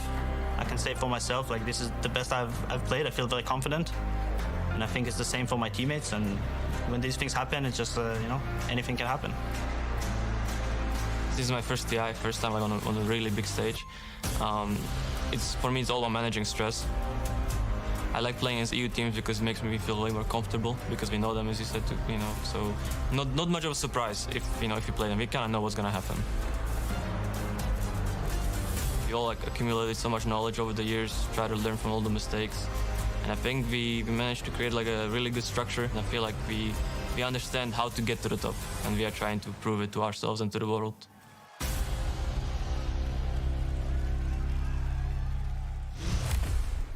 Diamonds are formed under pressure, and what higher pressure is there than being in this situation, being in this arena, being in front of this crowd right now? Some of the players on Tundra are no stranger to it, but some of them may not have made it to this point. At least the man standing behind them, AUI 2000, has climbed the mountaintop, and he knows what it takes to get here. And now, Sheepstick, we have to see how these two teams face off. They've done it a million times. This is a classic Western European DPC face-off. Yeah, and I'm mostly going to be looking towards this mid lane and how these players are able to make moves on the map, because it feels to me like both of them are quite space-creating players. Even Nisha, when he plays something a little bit more greedy, like a Lina or a Lesh, he either makes space just by, or makes farm for himself just by killing everyone and having a huge game, or he'll Iamize, he'll get boosted travel on a Lina, he'll make sure he's always able to connect to his team and make moves. He'll go for that ether lens, the less greedy build. He is always there to just destroy everyone and build his team up. Yeah, coming from the European region, I remember Nisha back in alternate attacks. I felt him on my skin. I felt just how difficult it is to play against that guy, because no matter what you do to his lane, no matter what you do to him, eventually he finds farm, and he's just so stable. You can't break him. He's silent, he doesn't give any interviews, but he brings all that energy into his gameplay. He's always having an outstanding game, but how does that contrast to 9, who's going to be facing on the other side of that river too? Again, I think for 9, at least within the draft, Tundra always does an exceptional job at just having a really strong foundation in regards to you already know roughly what 33 is going to play. You kind of know what Skid is going to be going, and it gives Nine a little bit more creativity to kind of lean into his deeper part of the hero pool. And maybe we get to see that today. It has been a 5-day break. I've looked at his pubs. He is playing a couple of the spicier heroes. Only a couple games, but I'm not going to spoil it. Please, don't. Yeah, I want exactly. to keep these secrets. But I know we watched the previous series, Sheep, and you were very like, oh, nothing's changed. It's the exact same. So did these 5 days, were they just there for people to take some time off? Well, I think Aster had a little bit of creativity there, and also we had that Night Stalker. But for the most part, it's like, oh, they're picking Leshrac and Marcy and stuff. But I like what you're saying. Nine does play creative stuff. I think that's cool. He probably might bring something else out, and he makes them work. Like his Tusk, he maxes Ice Shards and Snowball, and then he'll just go and gank somewhere, and then farm through the jungle with those two spells back to mid, and he's always keeping up farm that way. To hijack Tsunami's question though, they had 5 days, and Tundra, they're a known team for, maybe... Say it, Lizard, don't sugarcoat it. Yeah, they flake at lands, right? It gets a little bit difficult. Do you guys think that these 5 days break might have been rough on them? I actually will go. Overthinking and I'm going to say the opposite. Okay. I think that the 5-day break will give them the confidence and kind of the learning requirement to bounce back. But they were good already. Yeah, no, but I mean more so they were dominating in Stockholm and stuff, right? And then the intensity and the speed, then they falter, right? Okay. But now it's like, you win, you get top 3, you take a 5-day break, you get to kind of reassure yourself, this is why we're doing well. Let's maybe think about this at Spice. Are you telling me they don't go to sleep dreaming about Puppy staring at them from across the stadium every single night? Player does. That's true. I don't know. I feel like I saw people going around saying, oh, Liquid, their momentum stopped. How could they possibly win? And they won. So does Secret's momentum here count? Maybe Tundra don't win here, or maybe they do because they're just very smart players. Who do you have higher expectations of? Who do you think that you come to this point and they're like, oh my god, we're at upper bracket finals TI? Is this Secret getting rattled? Coming to this point, at this stage, basically the pinnacle of esports in Dota 2, right? Exactly. I believe you're looking at Puppy, you're looking at Heen. Okay. They must have prepared something really nice for Tundra, because Puppy is that stoic Estonian. He doesn't mess around. He's like, if I'm correct, we win. If I'm not, we lose. And I'm sure that he figured out the correct way to play this series. Puppy loves ideas. He talks about it. He's like, we don't think this team is better or worse. We think that they have different ideas to us. And these matches at TI, it comes down to who has the better ideas. And they're going to be confident, right? They've figured out Entity. That was one of the roadblocks in their way that forged them into being a better team, through that last chance qualifier. And Tundra, they also talked in an interview in the break about how they think their ideas are the best coming into this final. So I'm super excited to see them put that to the test. Yeah, and you compare the captains, right? Snaking versus Puppy. So far in their careers, I think Puppy's won 26 games, Snaking's won 25. So in regards to the captaining side... head-to-head? Head-to-head. Okay. Just player to player. Not talking about teams, just purely head-to-head of the captains. And, maybe Snaking, he understands Secret and the Puppy kind of style of play because, statistically, they're pretty even on the captaining side. Yeah, and I want to see if that experience does play a favor. I do think that the devil may care attitude has been very successful. We saw the previous True Sight. Silent obviously is a little bit more storied on team spirit, giving those speeches and giving that foundation. But the players, they were just happy to be there. And I can see some of that on both sides, on Tundra and Secret. If they have the strong base, you brought up Crystallis Lizard. This has been a glow-up story for him. Oh, for sure it has been. When he came into the scene, when I was watching his games, every single time I open Western European DPC, I see a Monkey King played by Secret, and most of the time they are losing, right? But not only did he grow throughout the LCQ, but in the group stages as well. His hero pool has widened, and the way he plays his heroes, he adjusts to the game. Like Rezo, in so many games, he's the actual carry. He's playing this Marcy on the offlane, he's getting BKB, Blink, Dezo, whatever, he's just bashing you. Meanwhile, Crystallis is just there, some Ursa, making space, going in, creating stuff, making things happen for Nisha and Rezo. Yeah, I am looking forward to seeing how these two styles contrast against one another. Let's see it with the draft. It's game number 1. Tundra Esports versus Team Secret. Game 1. Tundra Esports turn to ban. Team Secret's turn to ban. That's right. Welcome, everybody, to the Singapore Upper Bracket Finals here at TI-11. And it's going to be a very intense series. We've got two Western European juggernauts matching up against each other. Both of them have won 11 games in a row. That's finally going to break open here in this game. I've got SVG, Quinn, as well as Fly, who are going to be joining me for the draft here of this opening game one. Gentlemen, I want to take with you, Fly. What's your first opening thoughts about this upper bracket final? So I think this is definitely one of the more exciting matches that we have, because I think these are two very different teams in how they approach the game, how they want to draft, how they want to play the game. So it's going to be a battle of two different concepts. So I think that's something I really want to see, how they play out. How did they come here with all the preparation time they've had? Yeah, I mean, she talked about the differentiating ideas and like the play styles, like Fly just said, and like the hero pools are just completely different. Neither team even dips into the other team's hero pool at all, as opposed to the OG series against Tundra, where they're trying to steal each other's heroes. It's like this mishmash of stuff. Like they just pick completely different stuff.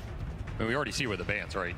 Blishrak, Team Spirit have won their last 4 games with this hero. Tundra, I don't think they touched it in forever in the tournament. Same with Doom and CM on the flip side. So I tend to agree. These guys have very different hero pools. They use them in very different ways. I'm kind of curious what Secret chooses to leave in. Obviously, they're chosen to ban this Doom strategy, which I think was one of the underrated strategies Tundra's actually used in this tournament. But again, you're leaving all of those Zoo heroes for 33, and you're also leaving some of Sox's best heroes in the Tiny, the Hoodwink, some of these low CD stun skirmishes. You have to be able to deal with these, and I think in some ways, Secret have to understand where these strategies are going to come and already have the preparation done. Yeah, it makes me wonder what the pretense behind this Tusk pick is, right? You have, like we said, you have a long break to think about, you know, okay, Tundra likes the Zoo, they like the, you know, the 5-man, this ball, and you open with a Tusk and you wonder like what the idea behind that is. So we see the Mirana. That's a hero they've been picking, I think, in every last game pretty much, with a Broodmother first too. So this is something they definitely prepared. And we see that they keep picking this Mirana. Initially it was versus heroes like Marcy, so it's a hero that can get away in lane. It's hard for you to kill him. I think it's a similar concept, you know, versus the Tusk. You know, you can get out of shards. And then this Broodmother first too, we saw it earlier today. It did kind of struggle earlier today, so I'm kind of curious to see what Secret's answer is to this Broodmother. Yeah, I mean, that's the thing about Tundra. They are always going to jam this Netta offlane duo, and they're just going to say, hey, here's our heroes, deal with it. Netta's played this Brood vs. Monkey matchup a million times. I'm sure Chrysalis has as well. So it comes down to, hey, we're both okay with this matchup. Let's see which one of us is actually right about how this lane goes. I do think Secret's one of the teams that's happier than a lot of others taking their carry early this tournament. Yeah. Especially for Crystallis. I feel like they're pretty contentious. Okay, what do you want versus the Brood? They already thought about it. Pick the Monkey. They're happy to go into these second phases, getting what they want. This is kind of an awkward opener to me, though. I feel like a lot of times Tundra either goes this Brood Zoo route or they go the Mirana skirmish route, not necessarily together. Like, this opener to me needs some stuns and some lockdown. Otherwise, you're getting kited around in the fights. I feel like especially when you play with Mirana, you generally get that stun setup from your off lane. They're not going to have that option now because I'm pretty sure we're not going to see Brood on any of these other lanes. It's kind of like you need both things to get enabled in the second phase. So Tundra really have to think about what they want to ban here, so when they get to that second phase, something comes out to enable both these together. Yeah, it's true. I mean, you have 9, so you have this counterbalance in that your mid-hero will probably have a stun. 9 almost always plays these random skirmishy heroes, but the bans being on point is very important, because if you're picking this melee this melee mid-hero, weak laner against Nisha, one of like the best players in the world, insanely high skill, you have to worry about, hey, is this lane gonna be okay if we pick Spirit Breaker mid, and if you can counterpick this, bam, and you know, you get slammed, so you have to be really careful about that. I mean, something else I want to note is that they actually did take the Tusk first pick, which is one of the heroes Tundra has played the most for the mid lane. So we talked about them not really sharing the same hero pool, but Tusk is one hero that Secret plays. You know, usually it's been on Zayak. I think it's only been on Zayak. And it is something that 9 plays. So they are going to try to find something else mid lane that could fulfill that similar role. I think especially with a hero like Broodmother. Like you guys said, it is important to have some kind of stun. You have a Mirana and a Broodmother. They might look at something like Primal Beast for mid lane for 9. What else does this guy play that, you know, could do this for them? Yeah, I mean, there's the Spirit Burger. He's played like a Void Spirit in the past. A lot of these, you know, sort of unorthodox heroes you don't see super often.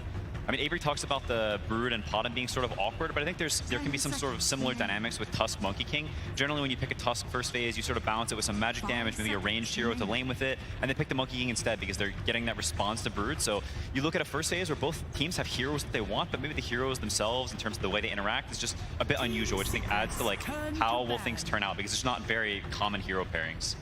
Yeah, so these bans are a bit telling, right? Because Secret is banning Slark, they're banning Ursa. These are heroes that are good against these melee types of offlaners, so you can kind of see that they're planning something in the next phase already. I don't think these bans have anything to do with the Monkey King necessarily, right? They're kind of planning their second phase because they are first pick.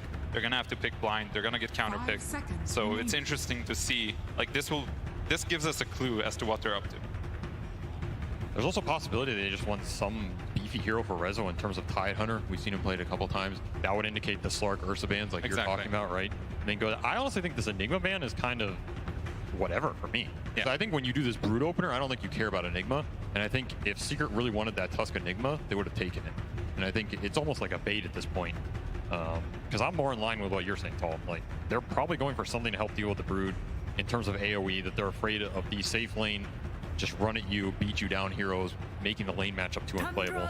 I also wouldn't be surprised to just see Hoodwink come out for Tundra out of phase. I think it's their go-to with this Brood. It's like either Hoodwink or Tiny here to get their low CD stun playmaker, and then I think Secret can already think about what is Puppey going to play into that. If you want the big AoE team fighter, you have to think about what that hero's going to do in the Brood lane, because that lane is deadly for a lot of those types of heroes. 10 seconds remaining. Yeah, I mean, Tundra pre-picks this bottom, so Puppey may be less likely to want the Chen. I think the interesting thing about a lot of these bans is they're not really banning like heroes that maybe are like super ideal for the specific situation. They're kind of just like going down the list of, hey, this team likes these heroes, let's ban them, because both teams have a very specific hero pool, and they're like, you know, there's a Kunkka ban, you know, that you wouldn't see that against any other team. You know, there's this like Dirge ban because they play with 4 Dirge. There's like a lot of really specific things like that. Yeah, so I think we are going to see, I'm expecting something like the Tiny, like SVG said, for Tundra. We're going to see, because this is going to be one of their setups, most likely. And then the whole draft is going to be revealed from Secret side, and Tundra is just going to get to respond. So they're thinking pretty hard about this ban. They're taking a lot of time, because they're going to ban, they're going to pick their hero here. So they banned the Pangolier, another hero that's pretty good against Brood Mother. And let's see what they take here. Okay, this is a Tiny.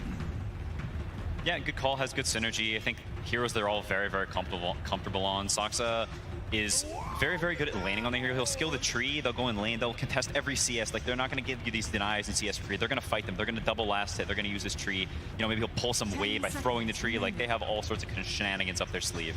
I mean, I now think if you're Puppey, you're just taking that damage dealer.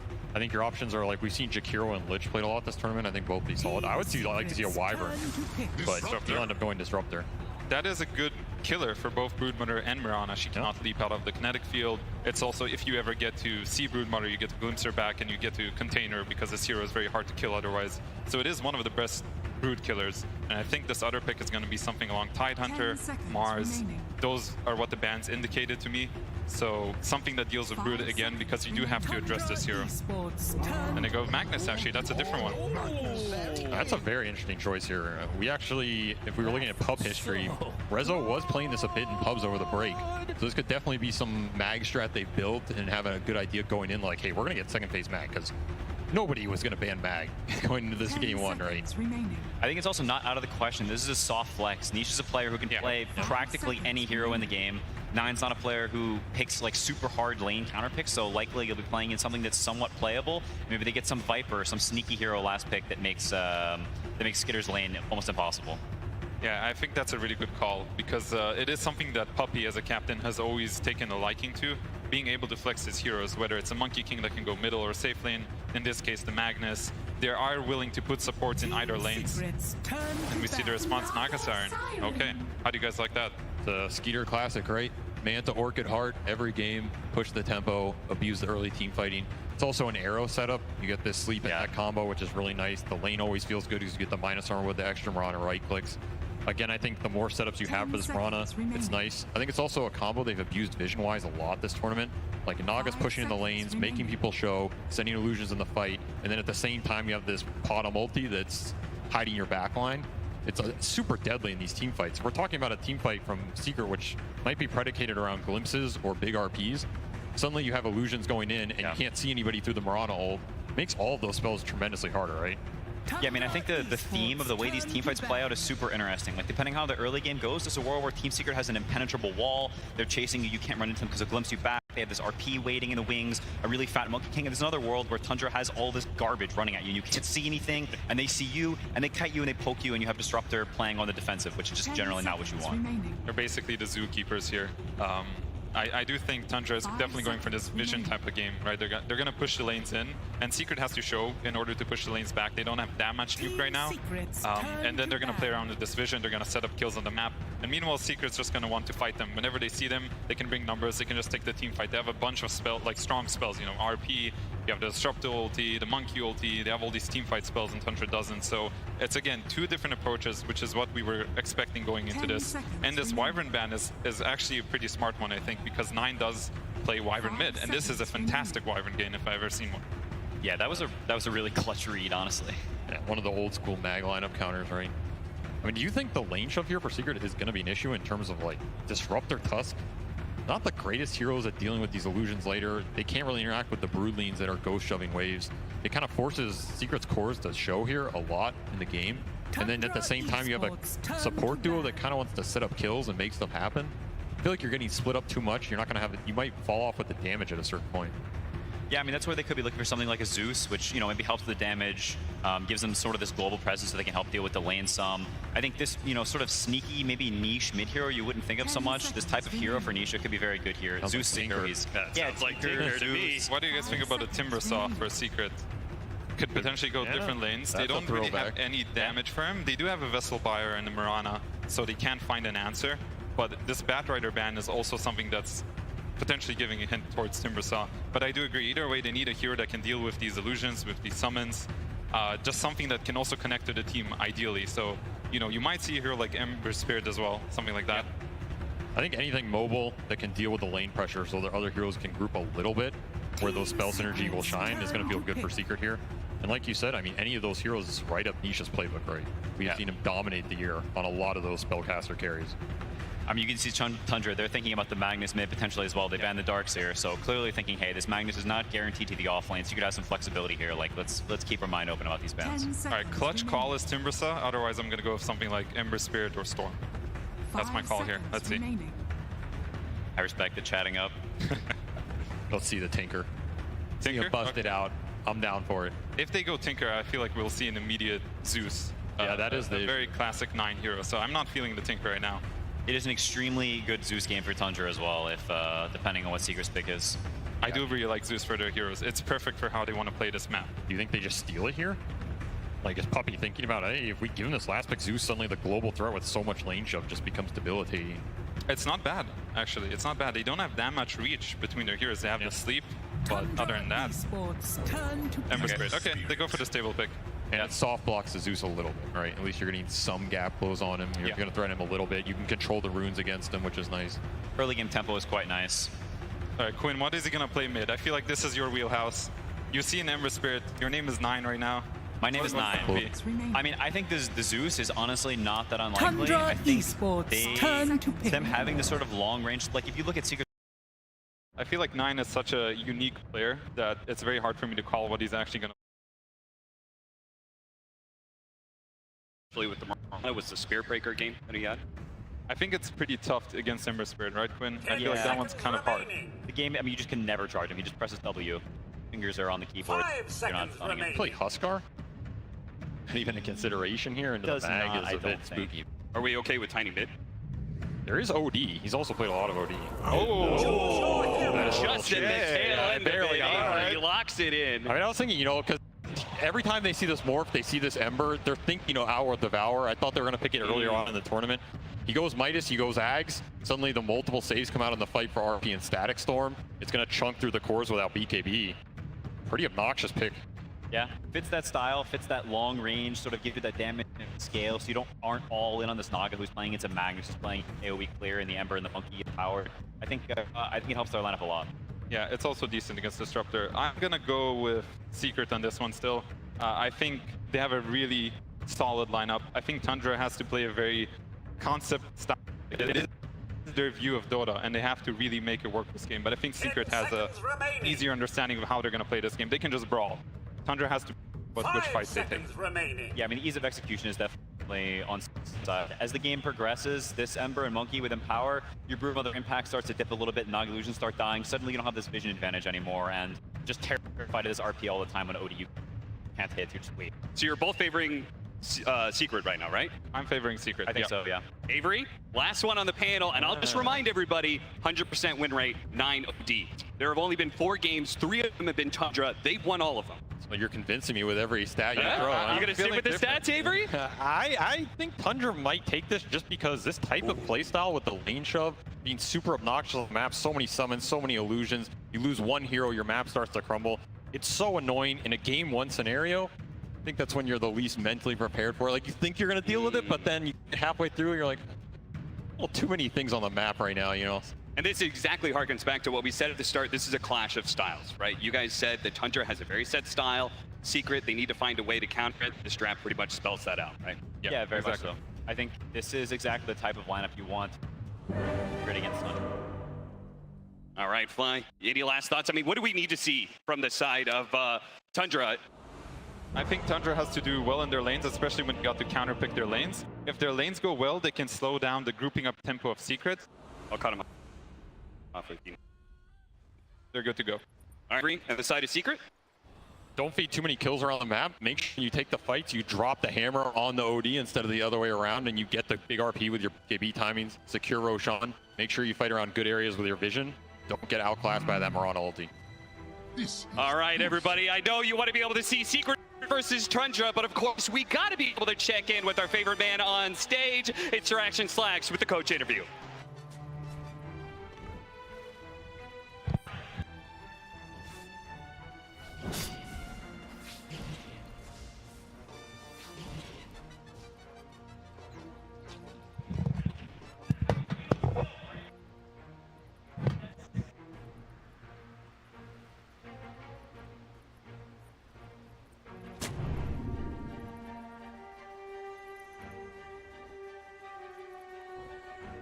Seconds to battle. My keyboard is not working. My keyboard is not working. My keyboard is not working. My keyboard is not working. You're not afraid of spiders, are you?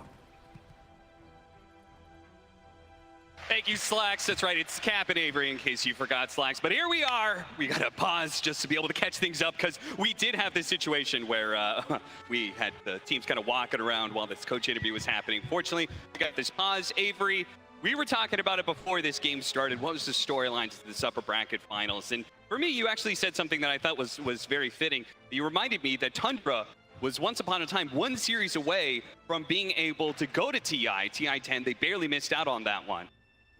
Very true. Second chance for them, right? At being able to be here at TI 11, and they've made the most of that chance. They've gone very far through the tournament so far. And Secret, of course, everybody knows about that. There's a huge second chance right there. They had to go through the last chance qualifier. That's the ultimate second chance right there. That's all you get. After that, there was no other opportunity. They made the most of it, right? I mean, these two teams, second chances, they still have one in the bag, too. Upper bracket. Makes you feel a little bit more comfortable when you know, hey, if things go wrong, we're still in it. Yep. That said, I don't think either of these teams wants to drop down, and they definitely don't want to lose the dominance in terms of the meta, right? Both these teams are trying to define what's going to get into the finals. If you get there with that definition in place, gives you a bit of an advantage going into those early games. Now you're saying, hey, no one has broken what we're doing. Yep. And especially for Tundra, who I feel like has just had one of the more unique styles this tournament. Banking off the zoo, banking off the lane shove. Or who else is playing the mid heroes at 9 is playing at this event? Nobody else. I'll answer it for you. This is a team that really wants to keep that momentum going and not have people kind of break that strategy and make them second guess, hey, are these things as strong as we think? Because like I always said, right now, they're just playing what feels good. I was going to go backstage. I feel like this game, this series, could be just like just a stomp of a 2-0. I don't know which side it's going to be, but I feel like it's definitely two different ideas matching up against each other, and somebody's going to walk away right, and somebody is going to be a little lost mid-series in figuring out what to do. Definitely possible. This is a make or break situation, and Puppy, the all-time experienced captain, he has made or broken a lot of teams. I wouldn't be surprised to see it go that way. That said, early laning phase, another situation where you have to play for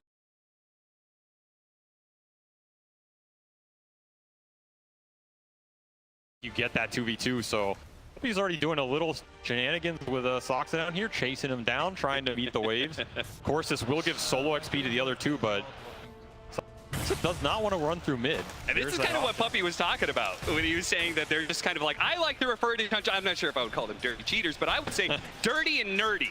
That's the combo that I think of when I'm like, what is Tundra? What makes them dirty and nerdy, man? These guys are the guys who break down the game to a science. They know every little mechanical interaction. They know every little dirty thing you can do in lane in order to swing a bad matchup, and you're seeing it right here. In Secret, they also know that, and they have come up with a plan to be able to deal with that. Puppy's trying to, you know, as you said, meet the pulls together. I mean, you can call it dirty.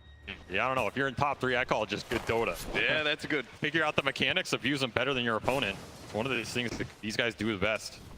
And meanwhile, Secret, they're going to have to play with that double melee offlane. So Skeeter's going to have a really good early game. He is going to have very nice timings on this Naga. He's playing into Mag. You have to keep in mind this Tundra lineup, they have a couple save mechanics built in versus the big AoE team fight that Secret's trying to push down later, right? You have the Sleep to counter-initiate. You have the Astrals to counter-initiate. So a lot of time you can waste for this BKB duration that at some point Crystallis might end up going here and trying to take the Roche fights with. Already queuing up Maelstrom, so the more you can deal with the lane for your supports, the better off Secret's going to feel in this game. I also feel like damage on Secret isn't like the fastest in the world. You know, like I could see a very real scenario where Crystallis maybe give it a first blood, not quite.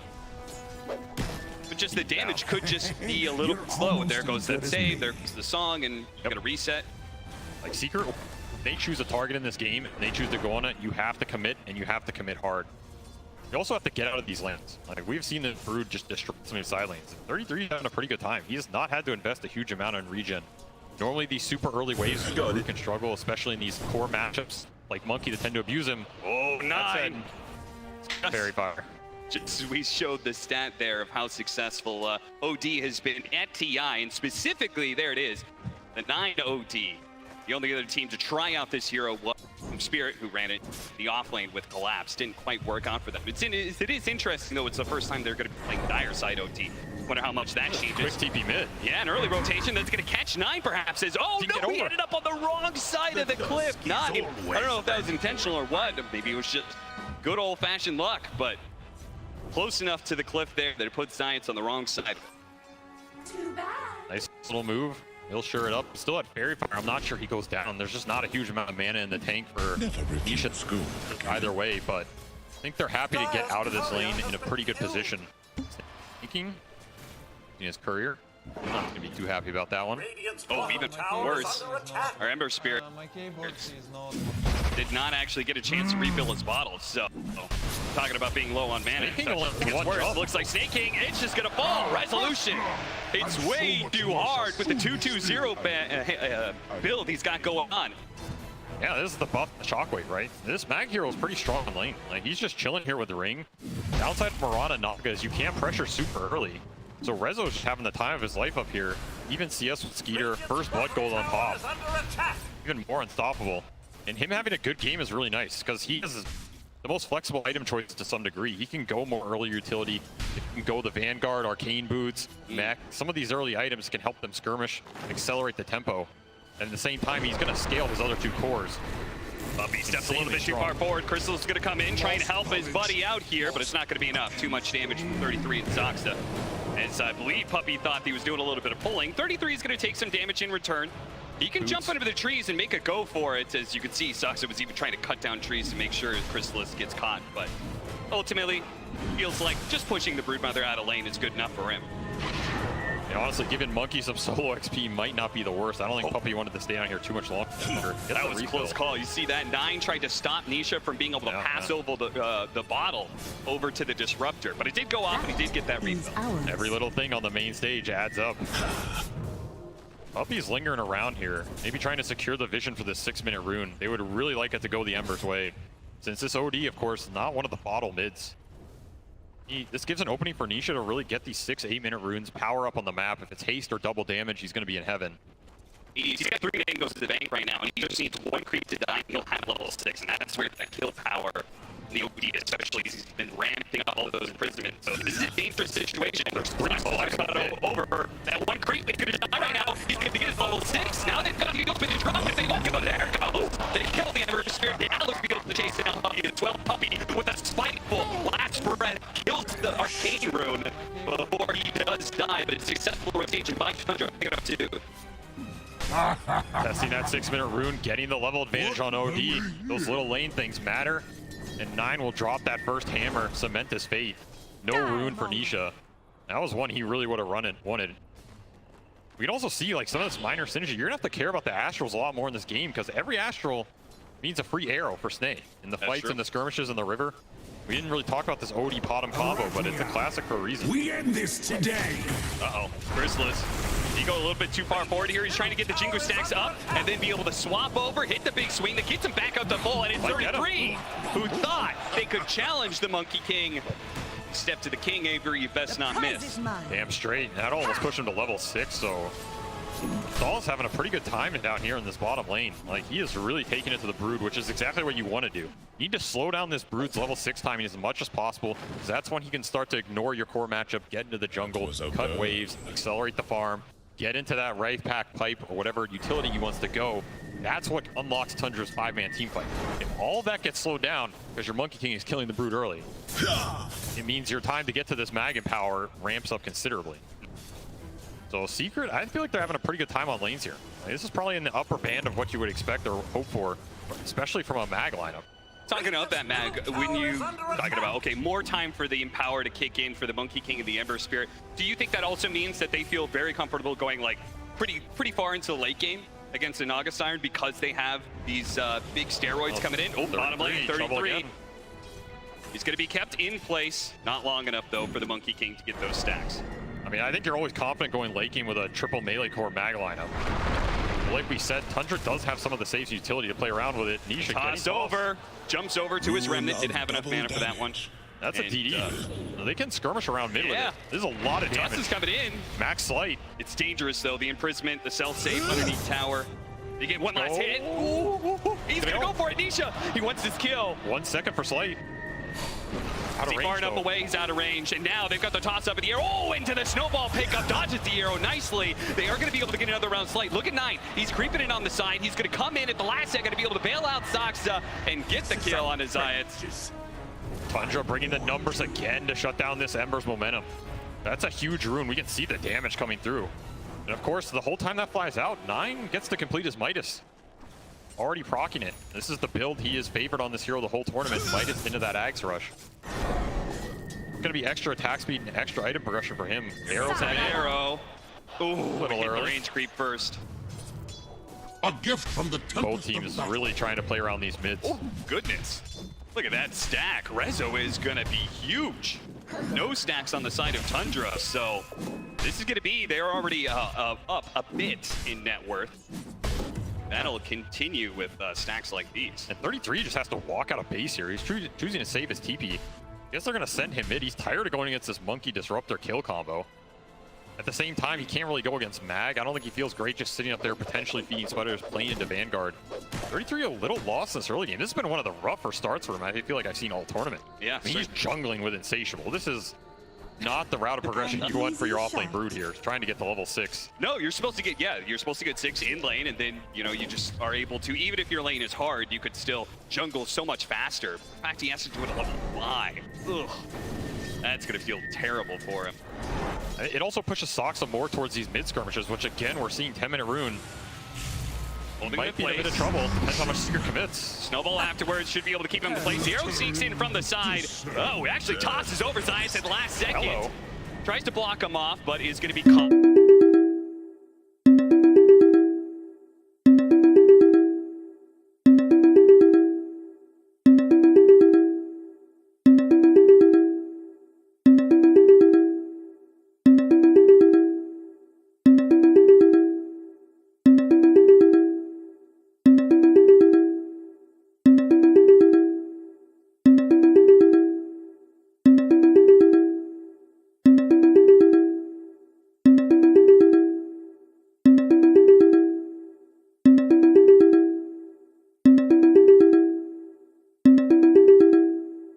Picking up second most net worth on Team Secret is just absolutely destroying in the mid to late game. The other mode is where he's just running around with Zayats nonstop. They're just constantly looking for kills.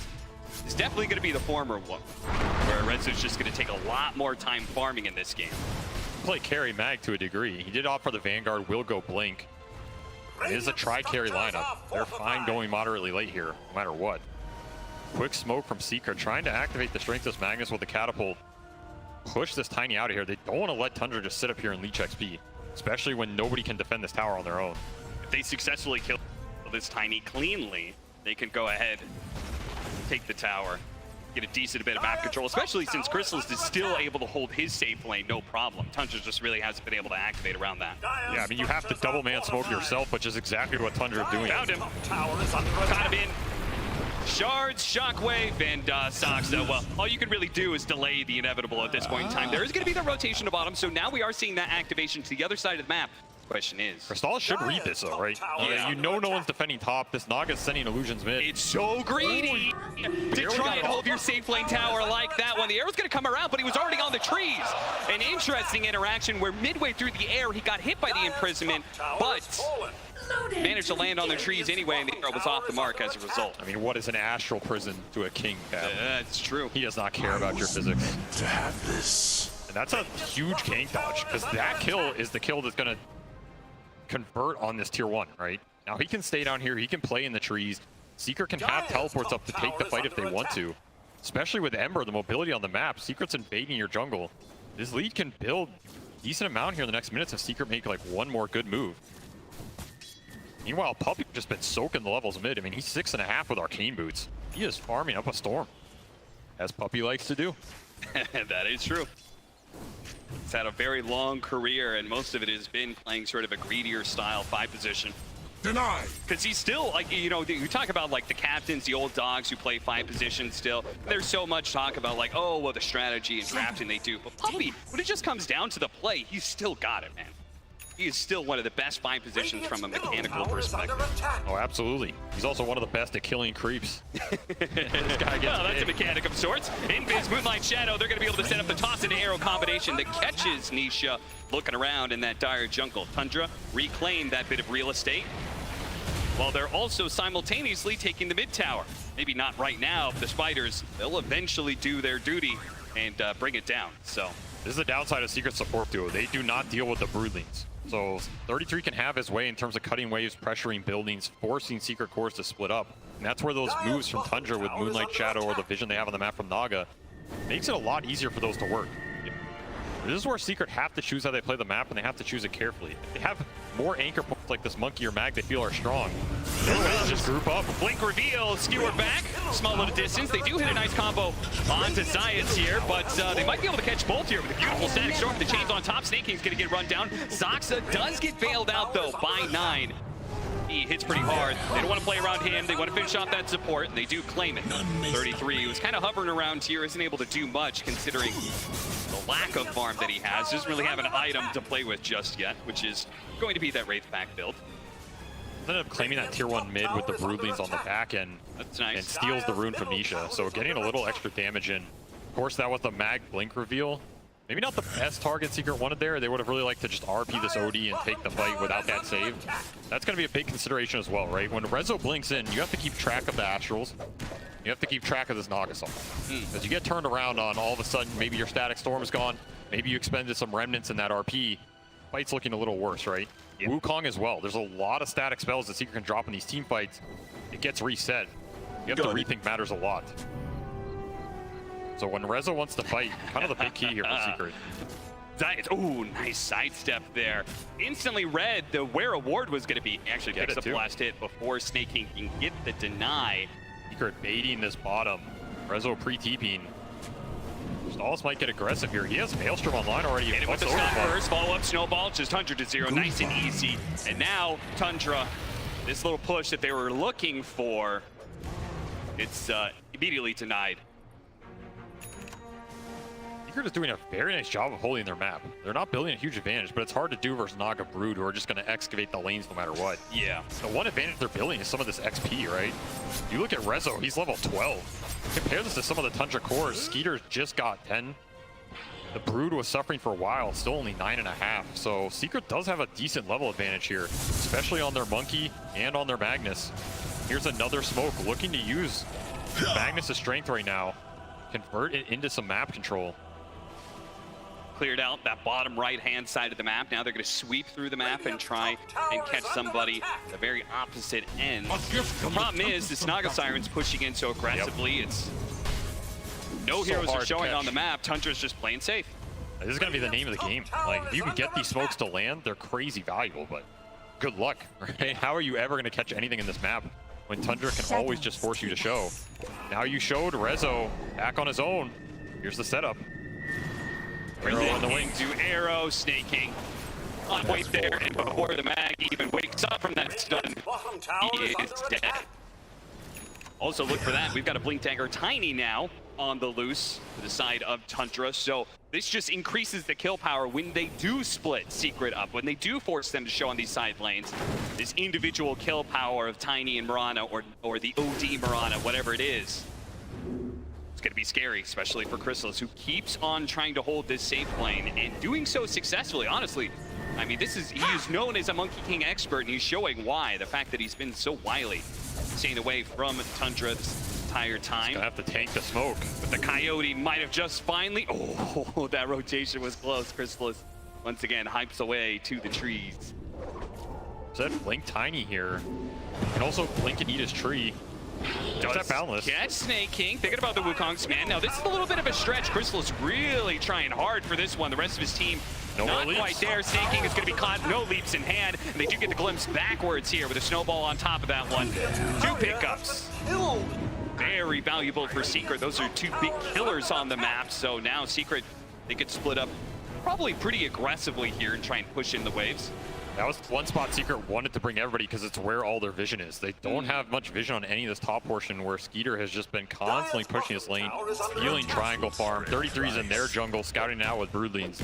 The vision is always going to be a constant battle for Secret, so they have to maximize what they get out of it. And that just means bringing the numbers. Every time you bring the numbers, if Tundra get out without losses, they're super happy. They lose a couple of heroes there, it means you're probably losing an objective.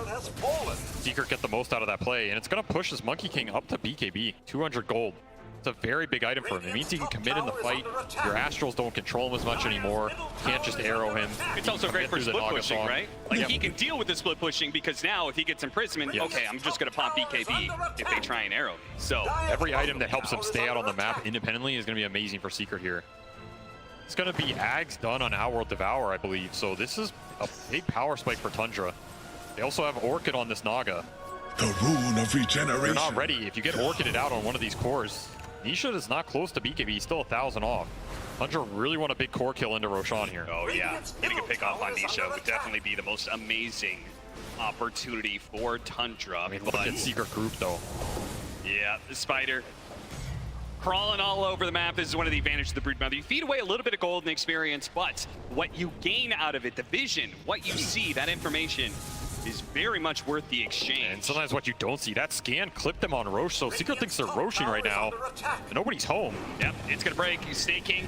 Is he gonna be able to leap away successfully in time? All 3 leap charges used to get out of town. Resolution not gonna be able to find that opening with Blink Dagger. I mean, Secret's gonna think about this tier 1 mid, and they're also gonna think about Roche here. Remember, their Roche teamfight is absolutely insane, as long as you don't get Song. that is a very good point. They've got all this good AoE, like area control team fight between the Static Storm, and the RP, and the Wukong's command, but it all goes a long time. But I feel like you man up for it here if you have the Ember BKB. Yeah. They're 200 off this. Might be why they're hesitating a little. I think if you had that BKB plus the Monkey BKB, that contest is just not there for Tundra. You just BKB up near the end of Roche, or go any type of Song contest, and you're super happy committing for this objective. Nisha's gonna go bottom, try and deal with the split push, which is always gonna be a nuisance. Deny? He'll take it as well. Very nicely played, but does he get out? Mirana ults. Oh, here it comes. Orchid as well. He has an illusion root, so they know about this. They can't just Orchid him straight up. They've got to be able to find a way for him to be able to pop that and then catch him afterwards. But Nisha, he held and held and held.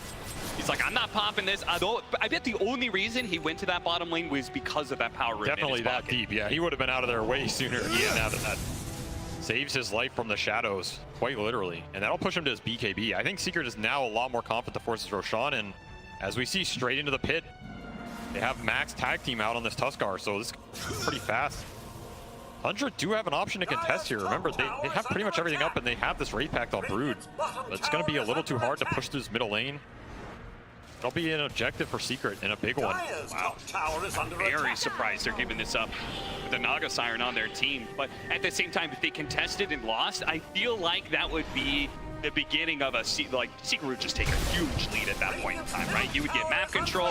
Absolutely disaster. Yeah, and I just think it's not even a favorable fight for them right now. Fair. Like at the point where both those cores get BKB off, now you have to fight into Wukong, you have to fight into an RP. Rezo can stay super far back. He went 4-staff Blink, so his catch range and initiation range went up a lot. This 4-staff can also help save people from an arrow combo, right? As long as they're facing the right way, force them a little deeper, it forces Tundra to commit with you. That sets up for your AoE turnaround a lot. This is the part where I feel like Secret's a lot stronger as long as they connect, and Rezo connects. Cut across the map. Does manage to get the Tiny here. 3-man Avalanche is going to buy him a bit more time. Actually gets the other side of the shards there. It's going to be the snowball that chases him down. So they're only going to get the one. Yeah, nice which little Tundra DD. probably accepting of a smoke for a forward position. Not too bad. They'll take it. You do have to think about how much of the map you're giving up here. That's true. Again, your Naga and Brood can like split push these lanes out, but you're losing on the XP advantage every time you make this trade. And at some point you have to win that fight. And the more of those you give up, the harder that XP hill is to climb. I'm serious, look at these levels. You have a level 11, level 12 cores compared to level 14 or 15s. It's already a significant gap. That means another level of talents, some more goal on the map. You feel like that's something that is more valuable than it has been in previous matches because of nice catch there. Just found him. What a beautiful skewer. Saxa was looking for a toss back there, couldn't quite get it, and looks like they're just going to be maybe not. Nine walking out of the Wukong's man. He gets glimpsed back though, and now he dies. Now they actually get the slight chains onto 33 as well with the double BKB pop and the static storm on top of them. That one's going to be 2 cores dead on the side of Tundra. Nisha with the last remnant, it's a BKB hunting for even more heroes, but Saxa said, you wanted me? I jumped in, doesn't quite finish him off. The snowball save gets him away. A skewer back almost catches Snake King, but he managed to leap out. Glimpse doesn't pull him back far enough either, so Saxa daring to dive in like that was a bold move. Almost got the kill on Science, but instead ends in his own feudal. More advantage going Secret's way in the 5-on-5s. Just doesn't feel like Tundra can take the full mana fight. Of course, Odie getting caught is worst case scenario, right? Anytime they can displace him, take the fight around the fact that Odie has to Astral himself, happy to do so. And of course, that Glimpse. You gotta think about it here. Like, this is a very powerful tool in this game to just keep Tundra heroes where Secret wants them. You can save your buddy, but what happens after the saves are gone? Yeah. I mean, it's such a great, like, win more kind of spell, right? Yep. They win this initial part of the engagement where they get 9 out of the way. And once it's forced, Tundra is like, we can't fight back, we have to retreat. That Glimpse becomes probably one of the best support tools in the game. And I really like how Secret's itemized this game. Like, they are not being too greedy on a lot of their heroes. Rezo went the Vanguard 4-staff so he can bail somebody out. Okay. Puppy's just going the Lotus. That's going to help deal with the Naga Orchid and the net for Ember, right? This is an item built for the Ember Spirit to help Nisha in the fight. And of course, you have Tuskar who now gets his Blink, so you have Blink Snowball save online as well. These are 3 really powerful tools for Secret to reset those arrow combos. If the arrow combos aren't landing, your next best bet is these tossbacks. Try and displace the fight yourself, right? Throw people into the OD hits, into the Naga illusions, abuse the vision to a maximum. Sounds like right now the supports have to do a lot of heavy lifting on the side of Tundra, and even then can be countered. See what they can do though. Tundra are going to go for a 5-man smoke. This is, we haven't seen them do this in maybe the whole game. Yeah, they might find Desai's Tusk, and they will. Yeah, they will. They're going to toss him over to the side here into the Orchid. Now, Puppy shows up. He actually ran in. Going into this one. The Static Storm goes down. The Wukong's man on top of that one. They're going to chain it with the stun from Chrysalis. Make sure that the Mirana can't get away. Nice imprisonment save. The 5 position's going to come back. The statues and the slides. Make sure he stays down. It's another toss back here if Tundra want to think about it.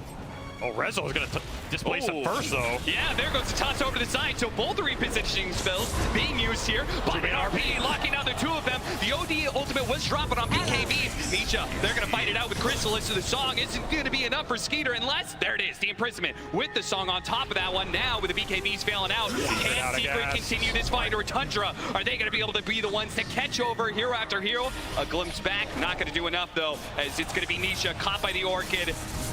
Drain drained of everything he has, including his life. They may have had the Aegis on Team Secret, but it's Tundra who come out the victors in that well-played team fight. Oh, these long team fights are going to be Secret's bane this game because these Astrals add up. They're just out of mana by the time that fight is done.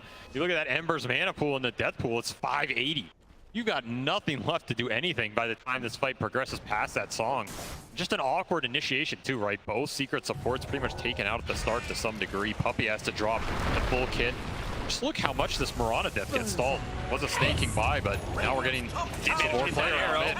Static Storm trying to protect him, but it looks like with the imprisonment, it's probably going to be enough. Now, Zox's life is going to get traded out 1-for-1, but they do have the ensnare on the Monkey King here, and he doesn't have his BKB, not for another 20 seconds. He's in big time trouble. They do manage to get the skewer back onto 9, but without the Monkey King, do they have anything to take advantage of this one? They do have the Ember Spirit coming in hot. 9, he needs to get out of here, but this damn kinetic field is locking him in place. Nisha goes for the kill, and Nisha will claim it. Shockwave managed to finish him up at the end. Now with the BKB, he's going to challenge Skeeter. Doesn't really have the damage against the Naga Siren, so we won't find a secondary kill during that BKB timing. And it did cost Secret a buyback there from the Disruptor. Expensive. We can see how chaotic these fights can become very fast for Secret. They want to take the more organized 5-on-5 engagements where they get their big spells off and kill a core. The second these Astrals starts coming out, Lotus Astrals, arrows flying through on top of summons, on top of illusions, on top of Brulines. It's too much gunk to keep track of. Yep. At that point, especially if your BKBs are out, the fight just becomes a nightmare. I like this pickup. Snaking, grabbing the gem. Now that Tundra have kind of gotten back some of that map control away from Secret, they can start taking down some of these wards. Map goes dark for Secret. It becomes even harder to deal with these kind of split push lineups, right? When you don't have the vision. It becomes harder to team fight too. It's a bit reliant on the jumps at this point, I think. It's about who they initiate on, how they anchor that engagement. Ideally, it's OD every time. Trying to even game, but it's not dead even anymore. No BKB on the Ember Spirit. Gets caught by the Moonlight Shadow rotation of Tundra. Map is just way too hard to play. Secret need to do something to regain some vision control, regain some lane control. Not necessarily going to get easier for them in the next 10 minutes here. Again, there's just so much ghost push happening on the map. You have Naga Illusions cutting top, Rulines cutting bottom. Tundra can group, Tundra can pick you off and not have to show that much to do it. Another toss back mid on this mag. Getting forced out. Prisman reset here. Puppey. That's going to be a dieback on him. That's why he's kind of dropping everything. Ultimately, you're going to be dead for a solid 60, 70 seconds. Might as well throw all your spells out there. The same cooldown. It no really loss. is. You are giving some extra mana away. Pumping up the OD a little bit. Picking up a lot of momentum now on the Tundra side, a 4,000 net worth lead. And they're the ones now assaulting buildings. Radiant's middle tower is under attack. I think that's such a scary part of these split push lineups. When they start getting on your side of the map, it becomes harder and harder to get it all back, right? You feel like you're constantly, oh, now this lane's being pushed in. Now our tier 2 is falling. The tier 3 is exposed. The Tundra playbook. Yeah. This is what you have to be ready for in this tournament. I think Secret's idea is we get this mag lineup, we have a bunch of cores who can shove out the lanes, scale really well, take the late game fights. You can't get there, it's a problem though, and yeah, who's Titan Sliver? Yeah, who left that behind? Somebody has a regret in the jungle. Let's see, let's check out the Tundra side. Oh, there it is, it was the Tundra. All right, well, that's a freebie for Secret. Oh, look at that. They don't want it. Or maybe don't look at that. They don't want any handouts, Cap. Want to win this game fair and square. That's damn right. I mean, the alpha move is you pick that up and you give it back to him. That's the next level play. Imagine if you win the game. On top of that, ultimate mental damage being done. I mean, that is something Puppey would do. I want to beat you at full strength. Next, Roshan. That's going to be so crucial, right? I mean, you have gone on this entire... Yay! Rezo finds it in the end. Hey, look, there's the Titan Sliver. I've never heard such a resounding cheer for a neutral item in my life. It's going to pass it over to the Monkey King, so that's a pretty significant not only damage buff, but also the status resistance could be very nice. Very crucial. Roche does spawn here, but the biggest question is you need lanes out to be able to deal with it, right? I don't think you just go in the pit and force it like you did last time if you're Secret. Maybe Tundra sleeping, but I wouldn't bank on it.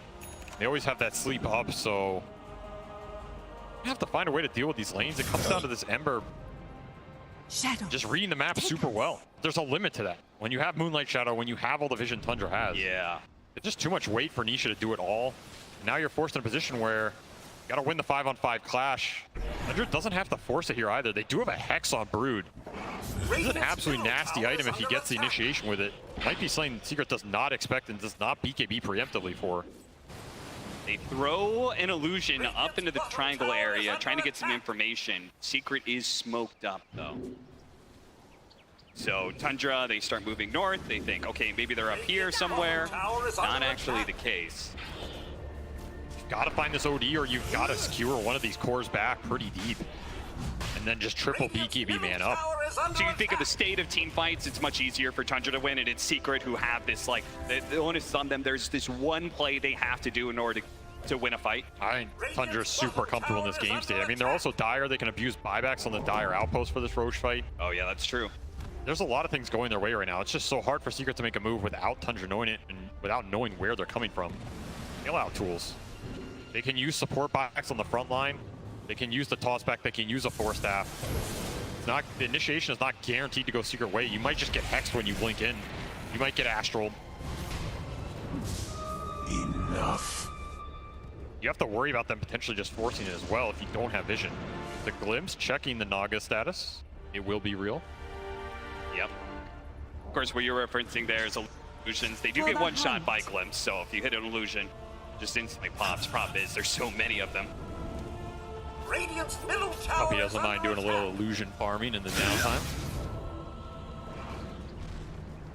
I think Tundra's contemplating whether they want to just invade this triangle, but it's pretty much the only way Secret wins a fight at this point, I think. Yeah, I mean, if they're just chipping away at the mid-tier 2, there's really no rush to go into that triangle, there isn't. right? You could just force them to bottom eventually. Yeah, I don't think there's any reason to force it this game, and so we see Rezo, he's trying to look for anything here. I don't know what mix-up of button clicks that one was, but he Force Staffed and Horn Tossed, but didn't blink forward. Soxa thinking about blind jumping, cutting his way through. He's gonna find Science and toss him back over to the side. He's just immediately gonna try and take advantage of this. They do manage to get off the snowball, and they're gone on top of the OD. That's all important, but he has the imprisonment. He's gonna come back into Chrysalis with the stun, but he blinked away just before the stun could have hit.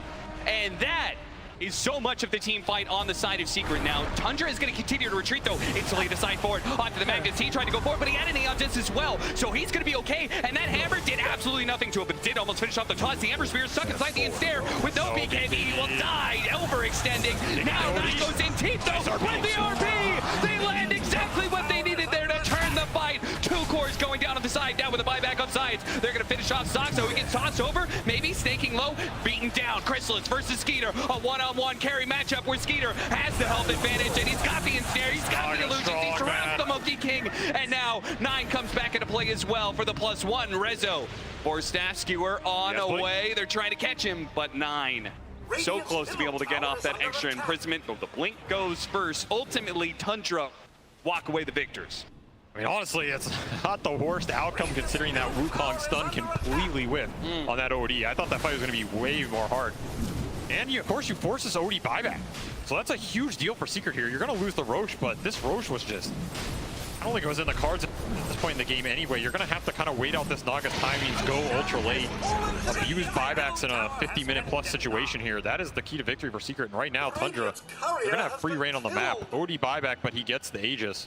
So just to make sure I'm understanding this correctly, you think even though they got Roshan on the side of Tundra, the fact that they were already so far ahead in your head, that team fight was kind of a win for Secret? Just the fact that, as you said, I mean, I'm not going to call it a win. You know? It doesn't a draw, feel good. maybe? But just considering how that fight started and how hard it is for Secret to find these initiations, I mean, we see here Tundra's completely reset, right? Even on this second go, Rezo just gets insta-hex. These jumps are just very hard. Nisha tries to commit in, but at this point, again, your BKB is gone. You have no backup dispel. Yeah. The team fights become near impossible at this point.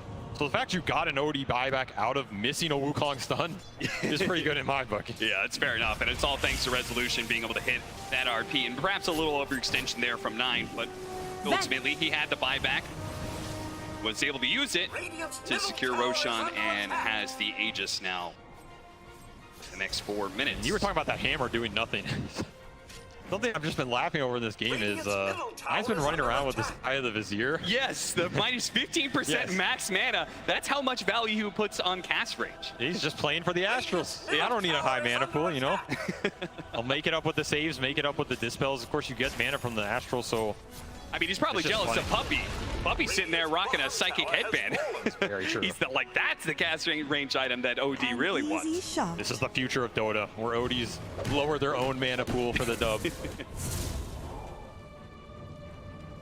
I mean, it's also Tundra's game plan for the fights, right? They don't need to burst somebody. They don't need to take some super short-oriented fight. They just need to play it long, get a huge amount of rounds of spells off.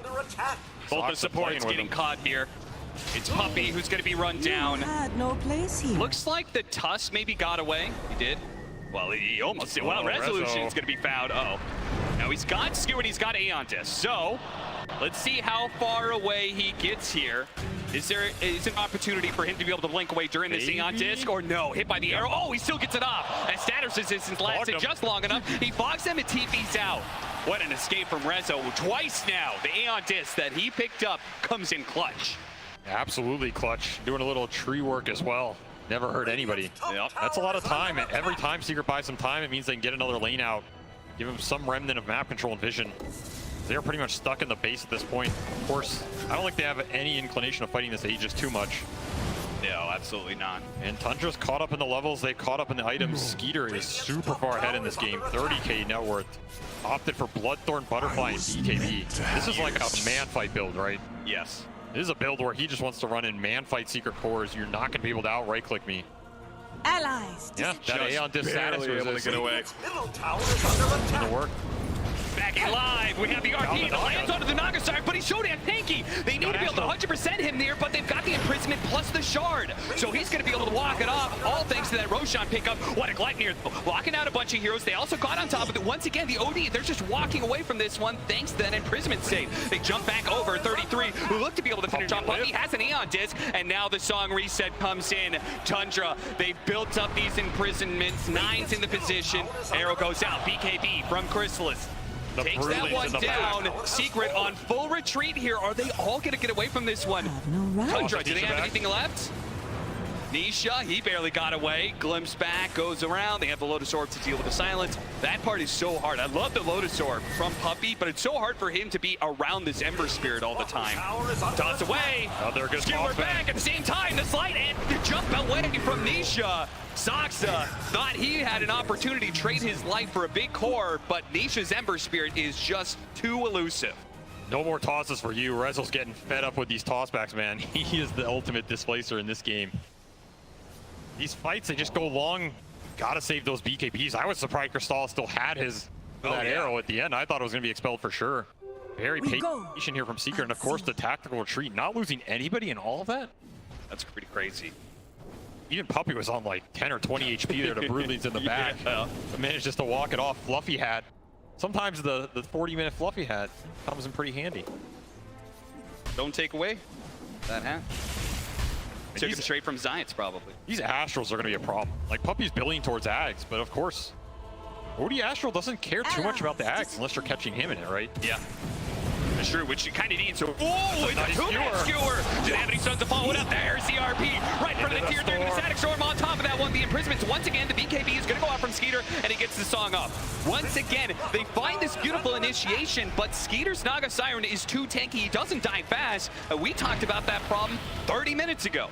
They do not have the ability to burst down heroes, in which case 9 is always able to take his time getting the imprisonment saves. They just need more damage in order to convert on these finds, because they're finding them. They found the real Naga multiple times now. Like you said, just not enough damage to kill him. There's going to be an Astral save. There's going to be a song follow-up. At that point, he just walks it off. Initiation is so difficult. Now you're getting turned on. Bloodthorn going to work here, shredding Zayats. Definitely no shortage of damage on the Tundra side. You have that Bloodthorn. I mean, you've got to be able to check the OD on these other initiations or find him. You have to do both things at once, right? Yeah. Finding the Naga, finding the Brood, that's great. But if they can just walk it off every time, Tundra's not losing too much on these ghosts. You're heading into very late game territory here. So who are you assigning, like, who has what duty? Do you assign Rezo? Like, you just look for any good initiation. And then what? Chrysalis, you try and jump onto the OD, or what's the play here? I'm not sure. It's not easy. Depends who thinks they have enough nice damage. Force Staff! Cuts the king down from his perch here. Does have BKB if he can get it off. He does have BKB, but he may not have an opportunity. Imprisonment at the last second. He's got some regen coming in. He's going to survive through this and get out the BKB. Throws out the stun. Huge shield with the Satanic. Now the Wukong's command. The Imprisonment once again. The Song of Siren. Doesn't want to. He needs to be able to jump out, but they're going to go back in. Do they find him? He's a tree right there. He's right there. They found him. They hit him. He's not going to be able to jump onto the tree. He's still inside the Wukong's command, but Skeeter doesn't care. He's got his illusions. He's got his whole crew signing up for duty to bring down the Chrysalis Monkey King, and he's dead for 80 seconds. A huge opportunity now for Tundra to perhaps break open that high ground. No buyback for 150 gold. Well, they don't know that, though. I don't think they have much interest in going high ground. I think they have interest in taking over the map. Getting even more farmer and the supports who are reaping the biggest benefit out of all this. Hell, Snaking's level 20 on this Mirana, basically, with full Aeon disc. Even these supports are becoming very difficult to kill. Avalanche, toss, arrow coming in. No. Just sending the message. Just keeping them off. You can't push out these lanes too far. Meanwhile, spiders, illusions, the whole zoo is here to play. Fox building an Aeon disc of his own. Visibility. I don't know how you kill this Tundra backline. It seems impossible. Pretty much have to find a good core, have to find the Skewer RP. Lock down Odie with this Static Storm. Maybe this Disruptor Ags is the key to making something happen here.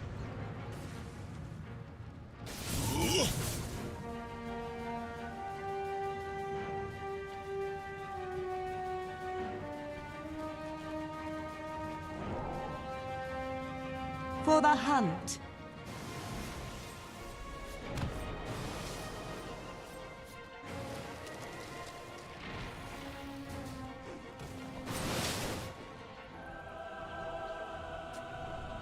See, they're just very calm, clear communication from Tundra. I'm sure they feel very comfortable in this game. I mean, you said it. They felt comfortable like 15 minutes ago. Now, with a 19,000 net worth lead and closing in on Secret bit by bit, they are tightening the noose. They just see everything. What's there not to be comfortable with, right? You know where Secret are at all times. You have control over where the fights take place and how the initiations go for the most part. Secret pretty much are only going to get the jump if they smoke out, plant a ward, and just see everything off it. Now you just get Roshan here. Absolutely no contest in the books if you're Secret. It's going to be Refresher Shard. Do you think they had a preference there? Aghanims or Refresher Shard? Honestly, maybe a Refresher here. I mean, you already have like Dags on the heroes you wanted, right? Sure. Here this Naga has one, so... In which case now we can drop double Sandy's Eclipse. I mean, we could get 4 imprisonments pretty easily. I mean, double Hex. You could hit a 4-man RP on the side of Resolution. It may not do anything if 9's not in it. He'll do absolutely nothing. He'll just drop the double hammer, double Hex. He's going to turn the fight around again, so you have to find the angle. Nice skewer. Away. Hey, it's a long one. Snake King blocked by the kinetic field, actually, but the second one gets around it, and on the side, we're going to see Puppy pay for that kinetic field. Perhaps the Spiders look to be able to chase him down, and the hammer gets dropped. 9 turns around, imprisonment, refresh, and second support goes down. Rezo looks to try and blink forward there and get the skewer back. Meanwhile, we see Nisha. He's forced to bomb his BKB, the Bloodthorn. Managed to get that one out of him. They've used kind of everything they have on the side of Secret. They're going to have to full out retreat. They may just have to give up a full lane of barracks. This game is looking rough. There's just not enough damage in the tank. I think even at this point, if you land everything on this Naga, and he doesn't Astral him, doesn't matter. He still has Aegis. He still has the Butterfly Evasion. Just not cutting through enough of this. You really need skewers. Though, the skewers are always an opportunity. 9 in turn throws out the imprisonments. They cannot seem to be able to lock down these one heroes because 9 is always there to be able to get the save. They have that buyback though on the Disruptor. They need to make it worth something here. They get the gloves back, but again the Astral, the imprisonments, they keep on going down. And still the first life. Soxy with the toss over on Anisha. He doesn't have BKB. He's caught by the side. And now the song wake him back up, and there's the second sight. Wait, in the vulnerability over and over again, but couldn't get away. He does have a buyback. They're going to try and get the dive back onto Puppy here. Lotus Sword bouncing back some spells. Another skewer over the side through the kinetic field. They caught 9. They hit him with the stun. The climb here, and he's dead. All important. Finally, the OD is the one that gets caught in the initiation for Resolution, gets caught in the trap, and now the rest of Tundra, there is no song, there is no imprisonment. OD by, OD coming back, uh-oh. They cannot afford this Naga Siren to die. Pops him in, the nice dodge there off the stun. The arrow coming in, goes wide. He's focusing on Resolution. He does not want to get skewered any longer. The BKB is going to wear out soon. They've gotten on top of 9. Well, it's maybe just the Tusk who's gotten on top of 9. Nisha has the second round of the BKB. There goes the imprisonment. Crystal has to get OD here. They blow up off of this one side. Oh, that skewer is off the mark. He blinks away first. And that, without being able to catch 9, so much of their extension here on Secret is being ruined. Again and again, the imprisoment's going down. Nisha throwing out the damage, just managed to jump back to his remnant. If they can reset here, ultimately, they still got a buyback out of 9. There is still a buyback on Skeeter, but both 9 and 33 use theirs in a losing game. That is a glimmer of hope, Avery. That is more than a glimmer. That is like best case scenario. You're fighting Aegis. You're fighting so many saves, so many of these skewers on point for Resolution. This is the only reason they're still in this game. It's just dragging them insanely far back with the talent, with the Aether Lens. You can get them real deep.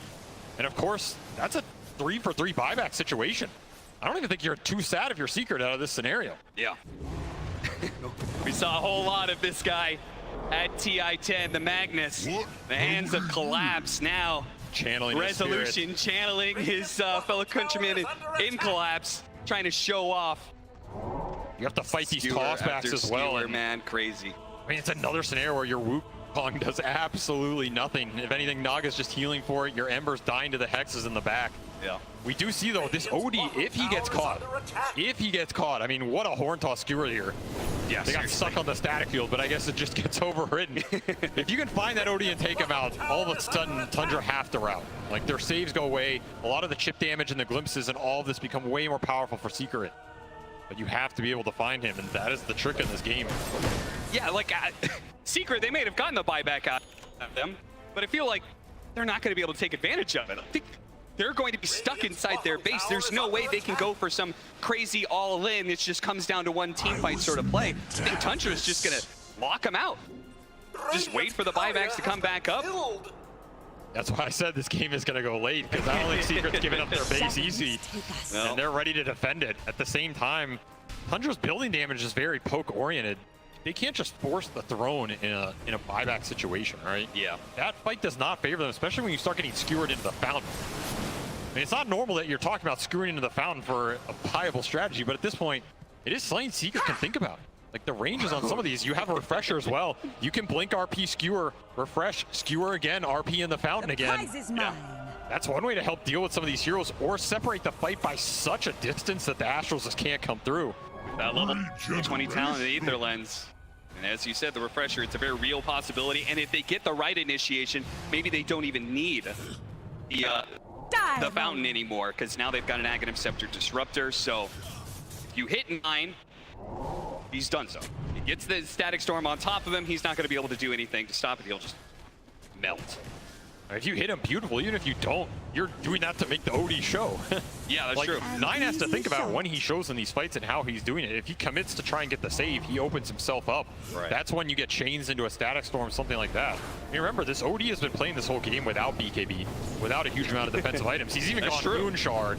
You can't get much more aggressive. You get caught in the Static Storm, you're pretty much done. There is no save to bail you out other than the song. You better pray it's enough. Yeah, actually gonna go overwhelming blink. Take us. Why not? At Arcane Point. Stronger. That is literally more strength, yes. Thank you, Avery. Snowball in. Zayat's being pulled into a nasty scenario where he'll just be avalanche. Now Chrysalis is out. Oh, look at that. Soxa immediately tried to pounce on the Monkey King to get him off the tree. Still caught him in the end. Is he going to be able to get off of BKB? They've got the Lotus Sword to be able to help him out. He pops BKB now, turns Static Storm. There's no real Naga Siren there. They've also caught Puppy in the side. So the two supports will die. Neither one will have a buyback in Skeeter. Woo. Soxa almost catching the Monkey King again. Crystal has barely managed to jump away.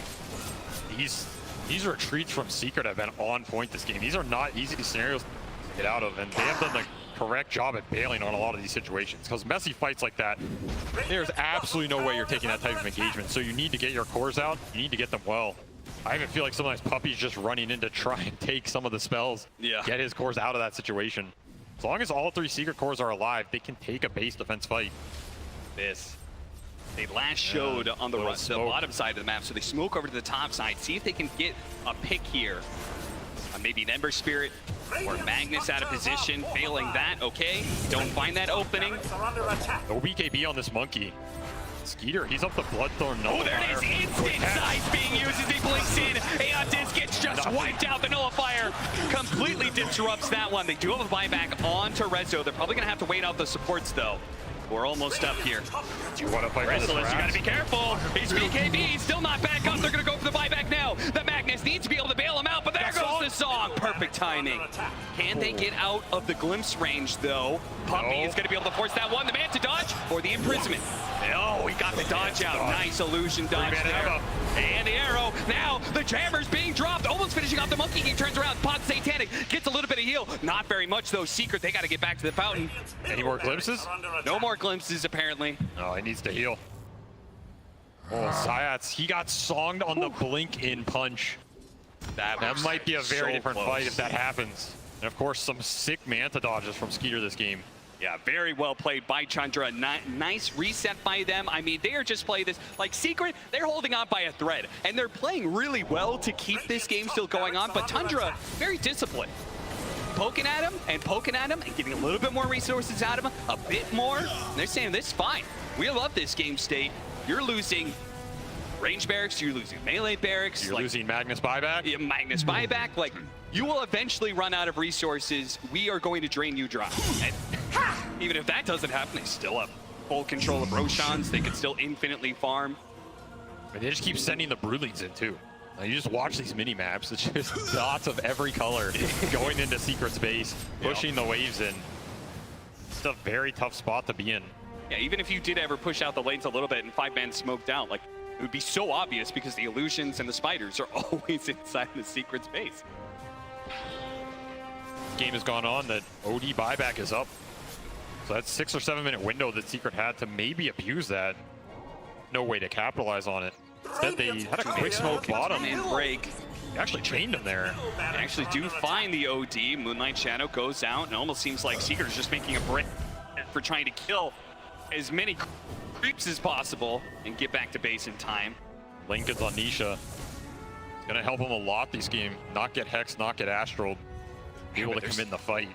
So many spells at the same time. There's a lot. So the Bloodthorns, the Scythe of Vices, the Imprisonments. And we saw like the Nullifier, right? The Nullifier is a big one because now those Aeon Discs not helping you on the mag.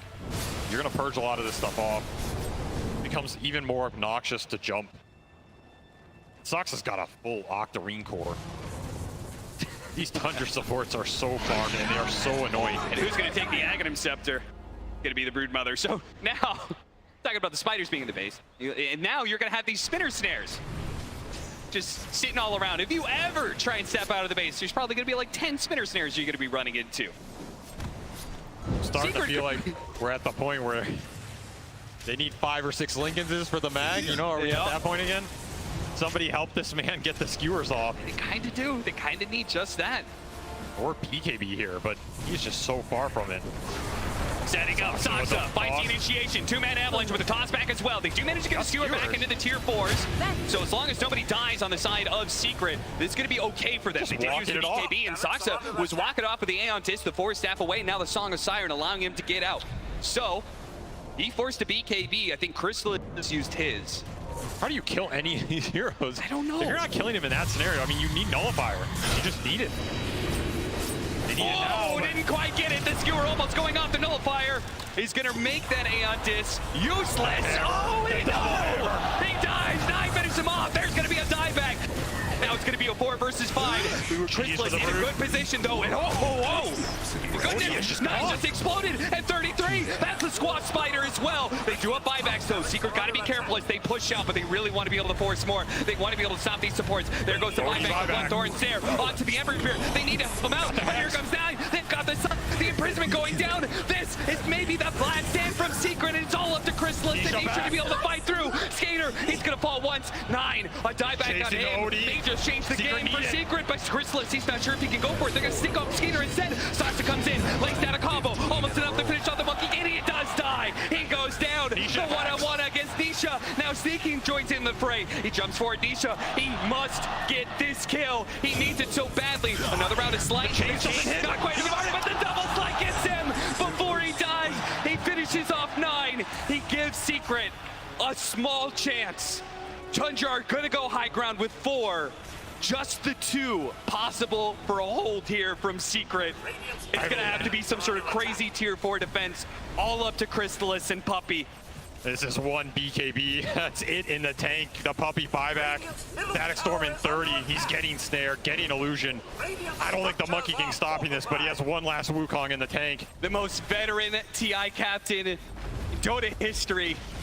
And the newest kid to the block, Crystallis, himself for holding against 4 of Tundra. The tier 4s are down, the throat is exposed, they gotta get in there soon. He pops the BKB, he starts charging at Tundra, but they just keep their distance. He's gonna blow the Wukong's command, he tries to hold, he needs 15 seconds. Crystallis, can he hold 15 seconds for the Magnus to come back and start getting those skewers? How long is this Wukong? He's praying for it to be as long as possible. He needs to be a little bit longer, but he's getting tossed out of it, and now Tundra, they pounce a second round of refresh, a double stun, the Static Storm, they're trying to hold, they're trying to get outside the Static Storm, but are they going to be able to hold this one? The Mantle away, the Saga Siren out, force step, TP out, and Secret hold! Crystallis and Puppey, they managed to hold somehow, some way, this game will continue. The refresher on the Monkey, we said that Wukong has to last longer. Well, 2 of them. That's was the the way way to do it. Tundra just didn't want to commit for that throne. Choosing to send everything else at it except the core heroes in. At the end of that fight, Skeeter says, I'm out of here, man. I am not going to push the luck and force the buyback. And you don't get another chance after that one. Divine Rapier, baby. It's time to go all in. A Divine Rapier for Crystallis.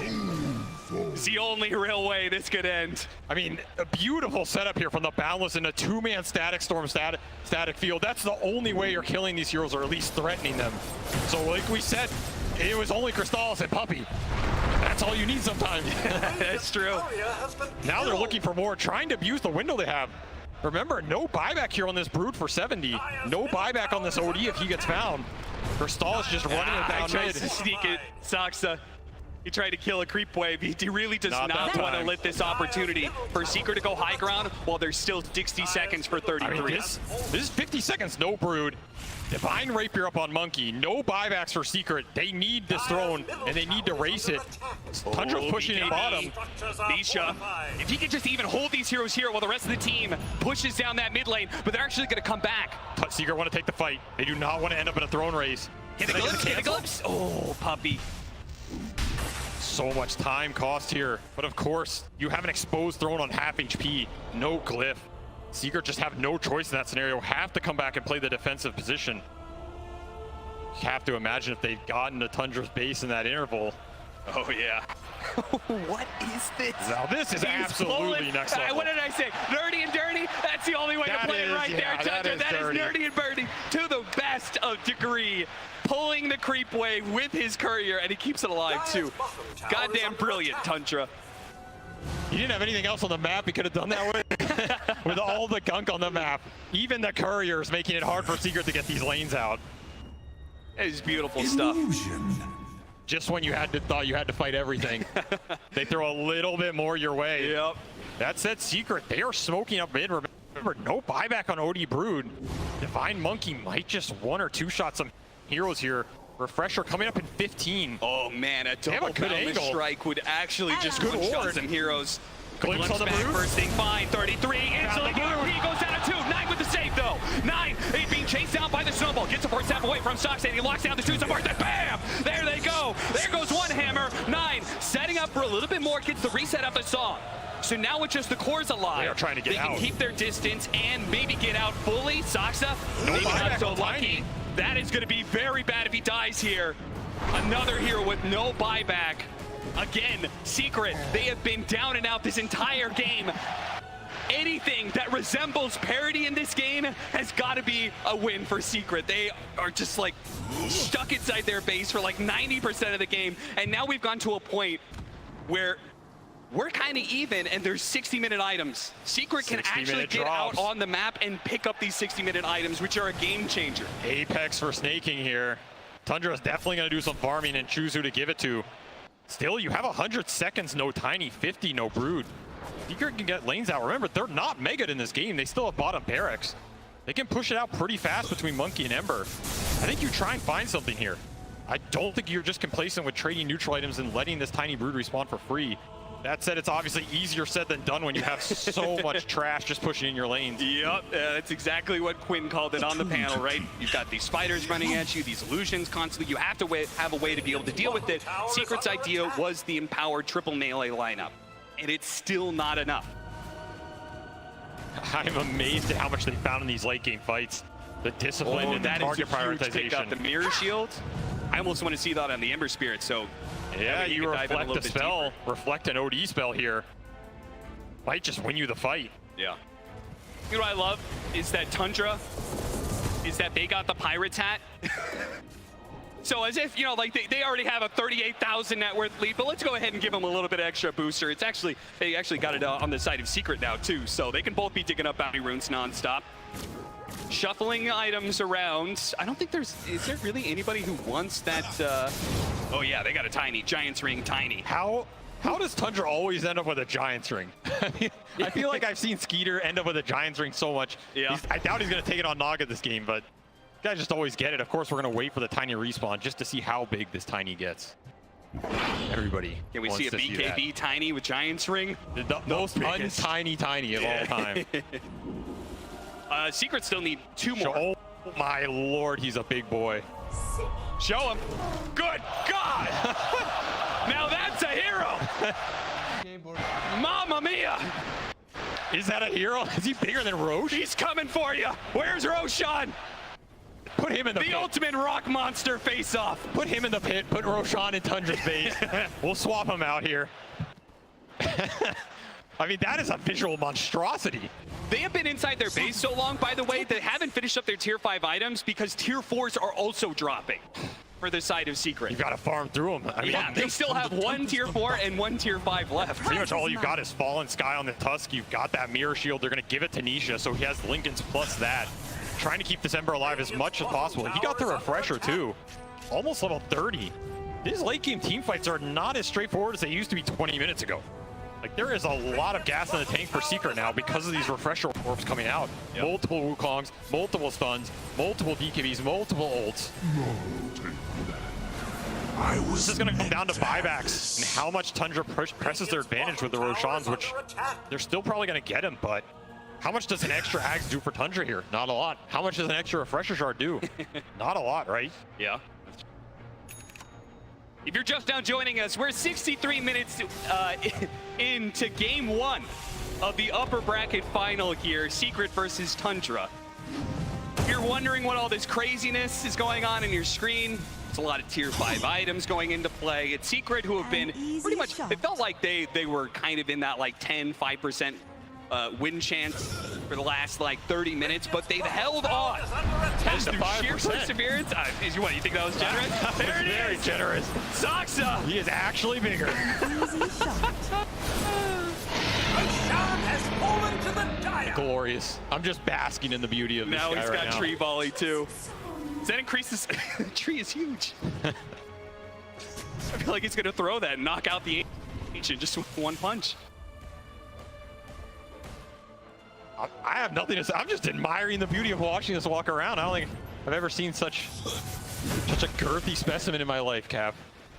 That is the beauty of Dota. So the Secret have been holding on just ever so barely, and quite literally probably one of the smallest little threads you could possibly hope for. Tundra have been fully disciplined this entire time. Like, while Secret have been holding on, Tundra have not overextended, as they've seen many teams do here at this TI. They're looking for the toss back. They have been looking for openings and patiently letting those openings play out. Somebody walks into that spinner snare, great. They get the toss back, and Hardy is coming. Here comes Saxa. Giant's Ring Saxa trying to find the opening here. The Wukong's man is going to go up. They do have the imprisonment. The Dark Shadow is the Tiny moving out of that Wukong's man. Thanks to that imprisonment astral save once again from 9. They do have the Scythe, keeping that Ember Spirit. Force staff him out. That's the nullifying. Oh, he got hit by an arrow. Puppy down. One pick off, tree volley being used, caught, and forced to use the BKB. 2 small wins there for Tundra. A BKB down on Chrysalis and a buyback out of the Disruptor. This is what we're talking about. Tundra has just been so good at being able to just see small opportunities like this arrow. Saksa looking for an opening. Doesn't go for the toss back, instead the imprisonment. Magnus getting caught as he tries to jump in. Also note fired as well. Tree volleys coming in. Resolution needs to be able to get out. Zayas managed to get the kickback on his Snake King and snowballs his way out of there. Chrysalis sees an opportunity, hits him with the Boundless Strike, and the Static Storm will finish him off. 9 is almost dead. Nisha's been messing around with him, but at the same time, Tusk falls. Nisha all in and trying to chase down this OD. The last red into the BKB. Couldn't fight him. TP out. The BKB expires. He gets caught. Socks up to finish him off with the help of 9. This OD just way too elusive on the back end. So much help as well. And that was a refresher for this Ember. He's going to have to expend buyback here, but he is not going to have that up, which means no BKB for the full duration. Buyback 1, buyback 2. Skewer away.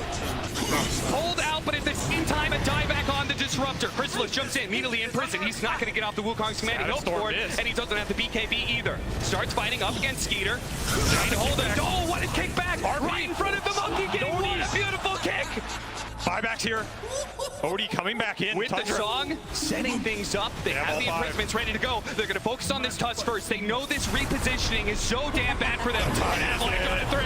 And the Razors come in, finishing off the Ember Spirit. A 2 buyback. They're all in on being able to hit either the best RP of your life, Rezo. No! It's denied by the imprisonment. He tries to go for the Boundless Strike. He gets the skewer back now, but coming back into play, Chris is not going to be able to do anything. Immediately silence it. That is it.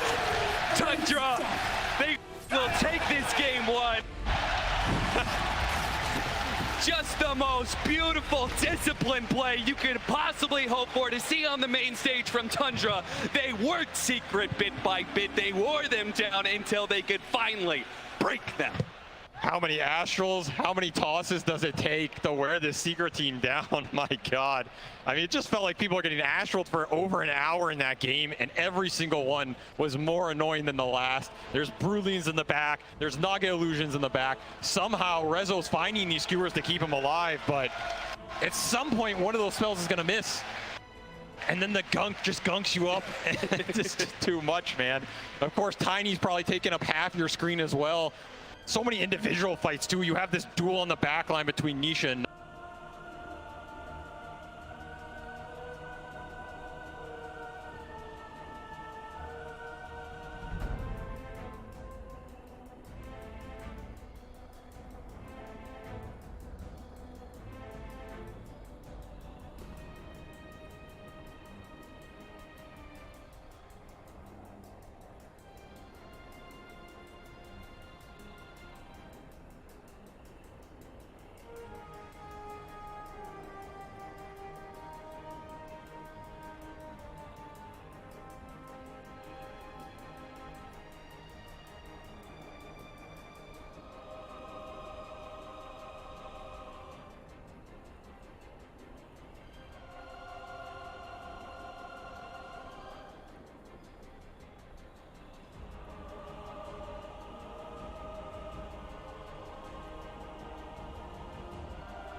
get it. So it's a hero of the tournament, but Tundra just doesn't care, and now they're just in a great position because every other match that's happening isn't the normal meta, because the information you get from the other games aren't going to be applicable to Tundra, and that's what gives them a really good upper hand in these games. They go to the beat of their own drum, Purge. Thank you very much. Yes, but one thing that I'm a little bit... Oh, you want to talk? There's one more hero. Oh, tell me about it. I think it's Kunkka, actually. We should talk about Kunkka. Well, tell me about Kunkka. What's he up to? He's got a really good beard. Oh. Handsome fellow, I gotta say. I'm inspired. He's got two masks on. The multi-mask. Wow, beautiful. Why am I even hosting them? We could have done it in AR. Thank you very much, Purge, for that information. And yes, it does seem like Tundra is very strong. Now, how much stock do you put in adaptability? Because Secret, they have played a hell of a lot of games to get to this point. They went through all of LCQ, they went through all of group stage, and now they're going through the bracket, and they drop a game. All of our upper bracket were 2-0s. Now what, T? Yeah, I feel like for Secret at least, it's trying to make sure that their first move into the enemy jungle leads to success, because they were in a really good position to take the fight, to take some momentum. But Tundra, they're some of the best teams at taking these defensive fights, winning, and then occupying an aggressive position to choke out your opponent. Like, if you think of the biggest net worth leads across TIs, Tundra has the second biggest net worth lead against Talon earlier. Then in this game, they had like a 60k net worth lead. Like, when they get into a winning position, they hold it. So I think for Secret, you can't let Tundra slowly get into that position where they just kind of choke you out in the game. Well, I'm still pulsing with excitement, and I can only feel it all the way here in Norway. I wonder how Singapore is dealing with such an exciting game. Let's check in with Slacks. Hello, hello, hello, my friends. It is I, Sir Action Slacks. We're here in front of the arena right now, and did you know you can take a picture with a replica Aegis? Very cool. However, I've always wondered, what would someone do if they just saw someone stealing the Aegis? My friend is here. He's going to pretend to be security. What's your name, sir? Irfan. Okay, fantastic. Now, I'm going to run and try to hand this Aegis off to someone, and you got to go up to them and have them point to which direction I went. I want to see if they're loyal to me or if they're loyal to you. Are you ready? Yes. All right, let's go assault someone that has no idea that it's coming. Are you ready? Yes. Time to go give away the Aegis. Count to 20. Here we go. Excuse me, excuse me, excuse me. Out of my way, out of my way. Out of my way, out of my way. Miss, can you hold this? Please hold this, please hold this. Listen, don't tell anyone you saw me, okay?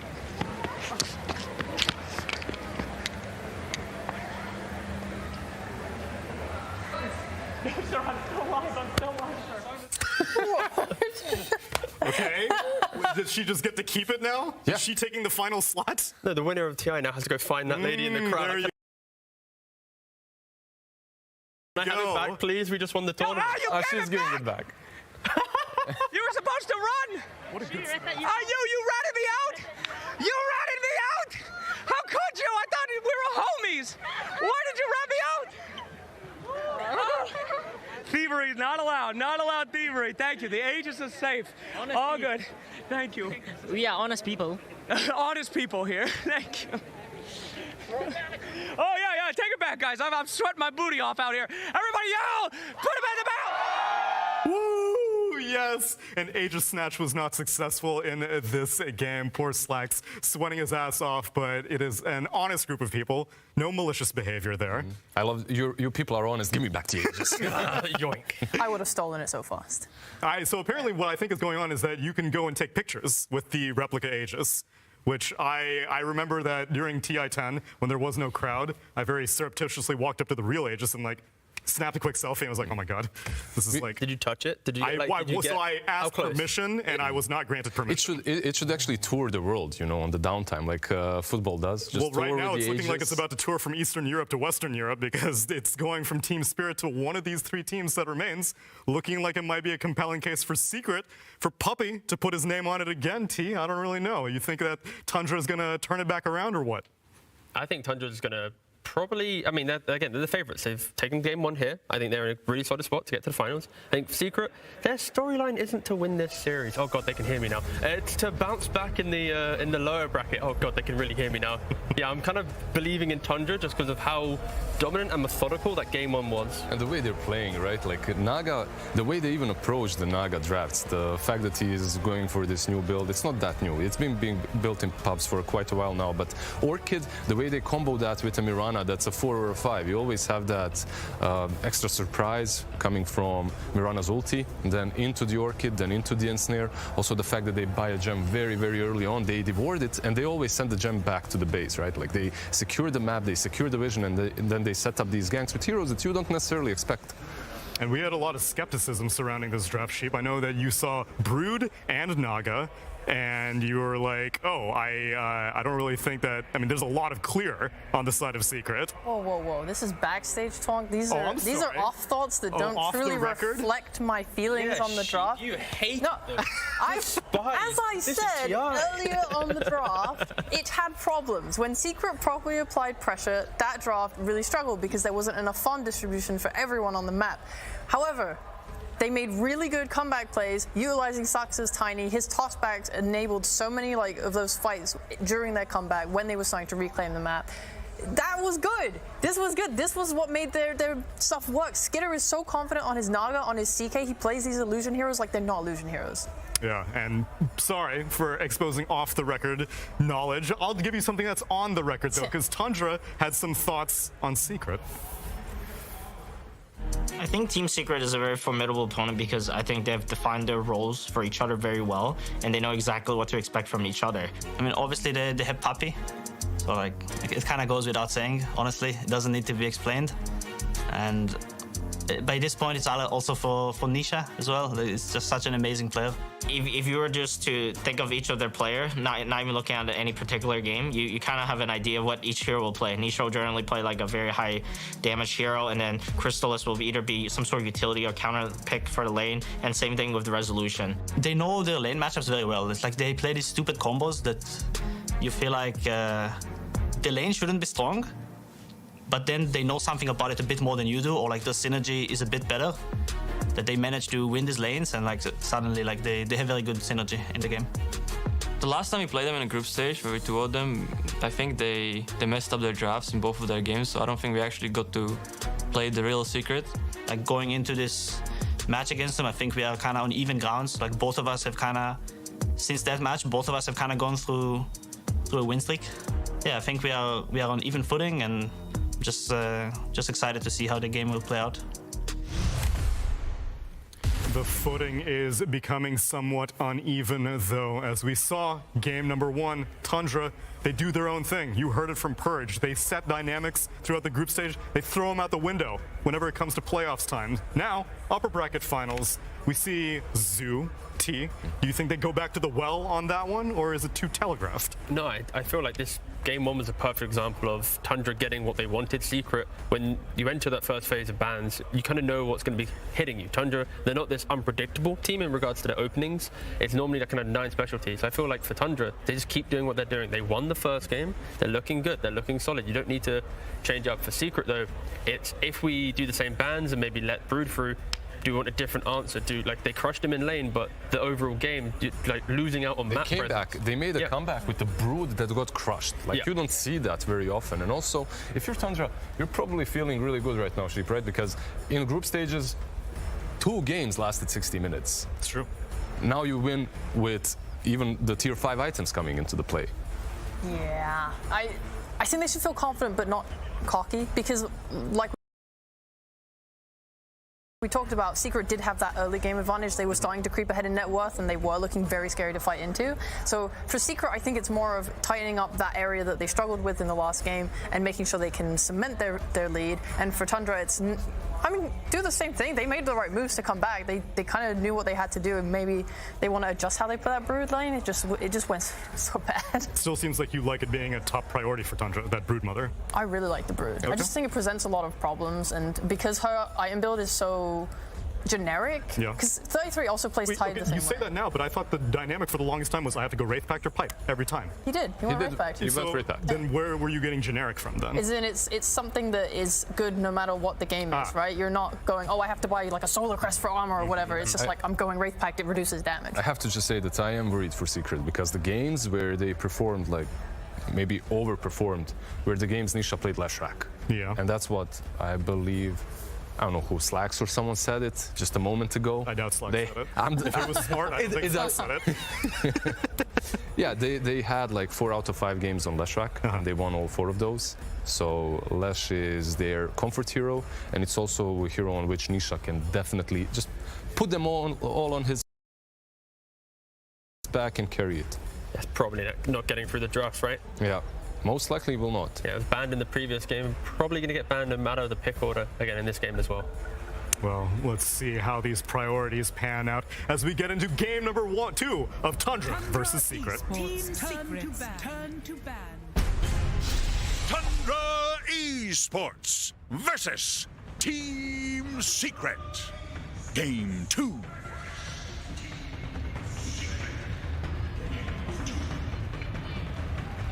Now, we heard earlier from that video from Tundra themselves, they said they talked about when they faced up against Team Secret in the group stage, they said they didn't really feel like they faced the real Team Secret. Sure, game 1, they feel like, okay, now we're matched up against the real guys. Both games, though, game 1, both in the group stage as well as now on stage, they won with the Naga Siren. So, I don't know, something's working for Tundra. Their ideas still work against Secret, even if it was a little harder this time. Yeah, I mean, I think kudos to Secret for pulling it back and making it drag out that so far. I think Secret is the first team I've seen do what you have to do against Tundra, which is survive their offlane. Tundra's offlane is extremely fierce. They're very dominant in the laning phase, and you can fall really far behind. And Secret just totally trampled that. They crushed Tundra's offlane, which I don't think anyone has done yet this tournament. So I say, even though Secret lost that game, I feel like they have a pretty good footing in that they had a really good laning phase. And if you have that against Tundra, then you're set up to play at the very least an even game. Yeah, honestly, I think this OD last pick was... I didn't realize how strong it was until I actually saw the game. I just didn't realize that you never play against this hero in Pops. I haven't played against this hero in months. But this OD with the Shard, he completely nullified the way Secret wanted to fight that game. And I think without OD, this game would have been completely different. So we'll see what they want to do to change it up. They do have second pick on Secret this time, and I do think they're a team that benefits from second pick because Puppy likes to hide his picks. He wants to play pick these heroes that play multiple roles and then hide them till the very end, and this is easier on second pick. I would agree. They also slightly shifted the bans, banning the Brood instead of the CM this time, so saying, all right, you have 2 5s, you're going to pick every game, fine, we'll just lead them both, pick one, whatever. Sure. We're going to ban your like super annoying Neta cores, you have to pick something slightly different, you know, pick this Visage on 8, maybe it's a little weaker in lane, you can exploit it a little bit more, you know. I think that's probably a better angle for them. 10 seconds. I was surprised they banned this Maiden in the first game. Like, I get Maiden as a hero that they're winning every game with, but they're also winning every game. And I think, to me, it's like, is Maiden going to destroy you in a series compared to a Brood or a Doom or, you know, like some Naga Siren that's really the core of their strategies? Because this Maiden obviously accelerates their support duo a lot. It helps them skirmish. It gives them some extra lane shove for their pick-off combo. But I feel like I'd rather play against Crystal Maiden than like the Brood or the Naga, you know? Do you think it was more about the opposite? Do you think it was like, we're going to give you Brood Mother and break it? Because they, as Quinn pointed out, they did win that lane. So maybe they thought, okay, we're going to show that you can't use this tool for not just this series, but also potentially grand finals as well. Yeah, I mean, that's definitely possible. It's something that Puppy is like notorious for doing. Like, fine, we'll give you your best try, we'll beat it, and then like you're screwed. Then your draft is hosed, and you don't want to play the Brood again, and then now what do you do, right? But I mean, they lost, so you just ban it to screw it. I don't want to see a spider in my game again. And here we go already with the Flex Dawnbreaker, which we've seen, I believe, Crystallis play it, and then Resolution can also play it. They are on second pick, so they're going to hide this till later. And I think this hero is really good for Secret, the way they play. They like to have Nisha on these mid carries, which is also better on second pick, right? Because he's going to see his lane, he's going to get a counter pick. And then this Dawnbreaker can go either lane, she can connect the mid lane with Nisha. Silencer is a solid hero against CM, no pun intended. You have the global for ulti, and you're also decent lane matchup against her as well. Are you going to get Visaged here? Yeah. Yes, sir. Okay. I mean, it's just, you're opening up the Silencer, right? Like, this is the ultimate Visage on response team. You know they want a Wraith Pact hero if Doom is out of the pool, which it is.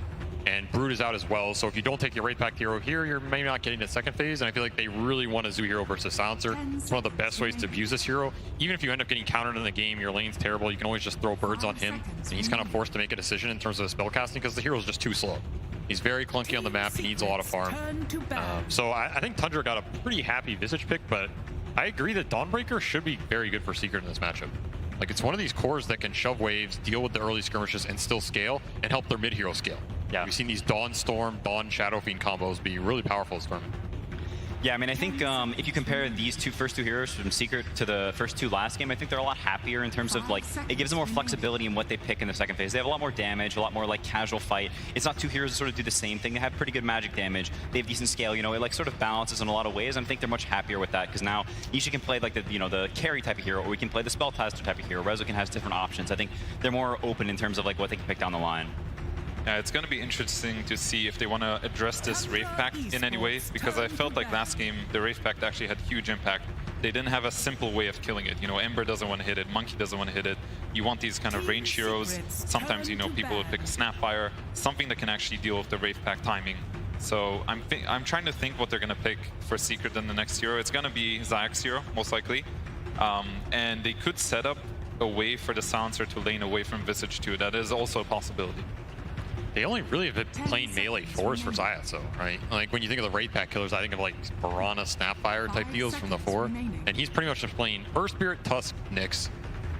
Job's done. I'm gonna go in and wreak havoc. Especially when you have Silencer 5, you kind of want as many forms of solid, easy initiation as you can get. Yeah, I mean, they could be looking for that Wraith Pact killer from the core position on 18.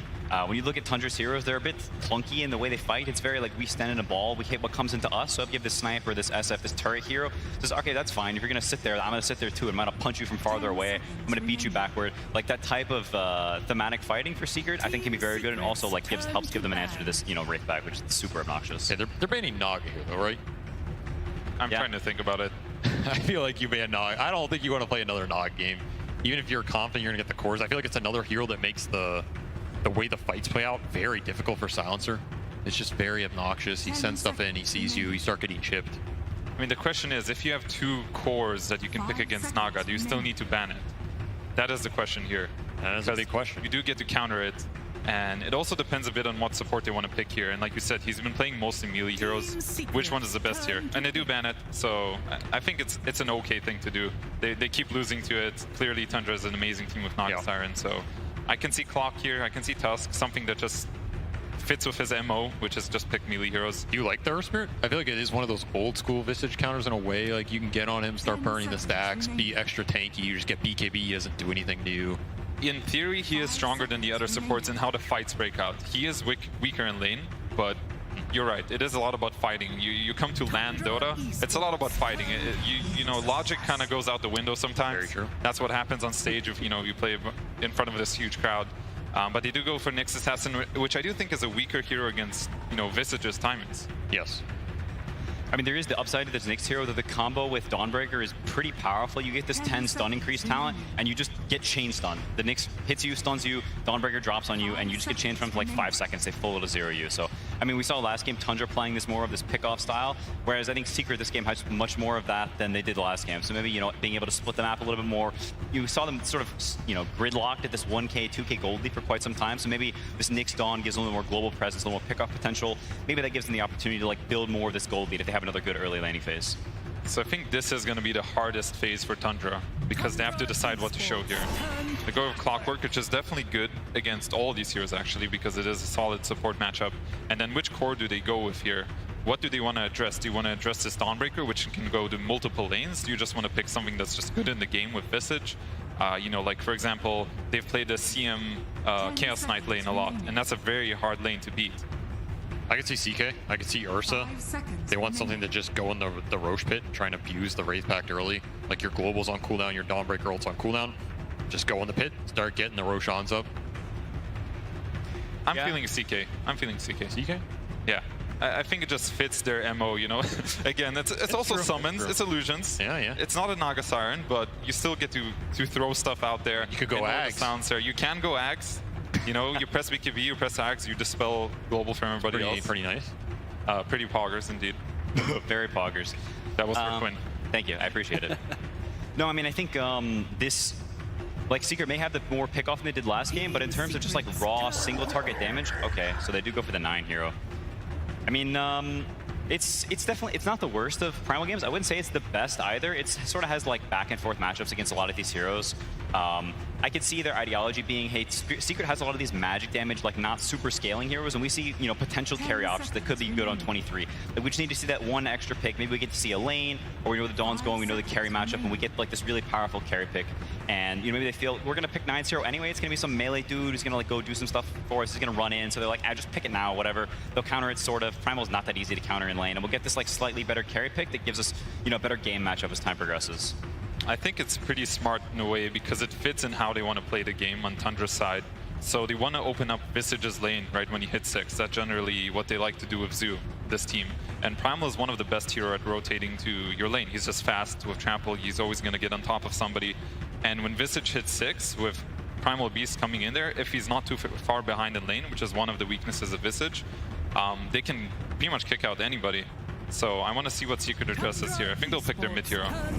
Okay. Pangolier. Very, very good against all of Tundra's heroes, and I think it gives them that oomph that Secret sort of needed. Like, they want some dude who goes in and bam, slap, like it's something oomph to it. Because they have a lot of like casual magic damage, you know, some little bits here and there, and now they have like something more impactful that goes in, doesn't care about Wraith Pact. Tundra has all this magic damage, it's just absolutely nothing to Pango. Like, it is a very, very good Pango game. 5 seconds remaining. I like this Pango Dawnbreaker dual core. Like, I think these are the types of heroes you want versus Tundra. Heroes that can fight early, you don't fall behind on the map, deal with the lanes, deal with the skirmishing. At the same time, you're happy going late game with them too in a 5-on-5 ball scenario where the damage is going to be enough to cut through the Wraith Pack pipe scenario or whatever you're dealing with. I also think this Nyx Primal Beast interaction is like very weird. So I think we've seen it a lot this tournament. Like, when you press BKB on this hero is the one thing that I think isn't always super obvious in a lot of the fights. Like, you BKB before you charge in, or you just charge in, you're getting Carapissed, is something weird happening to your hero, right? You have a global, like if you BKB early and you get global, then your ult is screwed. So this I don't think this Primal Beast initiation is that easy for him in a way. I think it's kind of murky to me. I do like the Pangolier, like you guys said. I do think it's mainly about this Pangolier answering the pressure from the Visage and this Primal Beast, because I think he's going to want to match them. So if they're going to go somewhere together, this Pangolier is exactly the hero you want that can deal with that lane. He can go there, you know, with Dawnbreaker ulting in, you can actually fight them. You can fight their timing. And, you know, like I said, this is LAN Dota. It's about fighting, right? Even Tundra last game, you know, they push all these waves.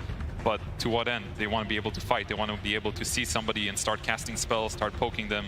And it's a similar thing, right? They have Clockwork with the Vision, the Visage. It just fits their MOs for both of these teams. 5 seconds remaining. Yeah, and we can see Secret this game with another smart ban. I think banning the CK, like you were talking about, you know, it's just like very, very comfort. And it's sort of an interesting dynamic whenever you play a team that has such set-in-stone heroes, is you can sort of get in this thing where like, hey, we can counter this hero, but they also really like it, so do we want to just ban it to put them out of their comfort zone? And so you can sort of go back and forth on that, and it seems like Secret has fallen much more into the camp of, hey, maybe, you know, it's not the greatest CK game, it's against Pango and Dawn, it's like, it's okay, you know, but they really like it, so we're just going to ban what works for them instead of trying to ban the most ideal hero, which I think is a pretty good ideology against Tundra. Trying to think of this last Tundra hero here. I mean, maybe a Darkseer. Tundra Esports. It is pretty interesting, right? Because Secret upgraded their second phase to all carry bans, as opposed to last time they placed up against him. It means so many Skeeter heroes are out of the pool. Yeah, Tundra really trusted that Skeeter's got something left. I mean, this Wraith King and Ursa, those are like the two that come to mind. I mean, this team is almost always picking something that just goes in, takes all the attention, gives vision to the rest of their lineup, causes chaos, and of course, if you can get something with nice lane synergy with CM, you're going to feel a bit better about potentially abusing this Nyx.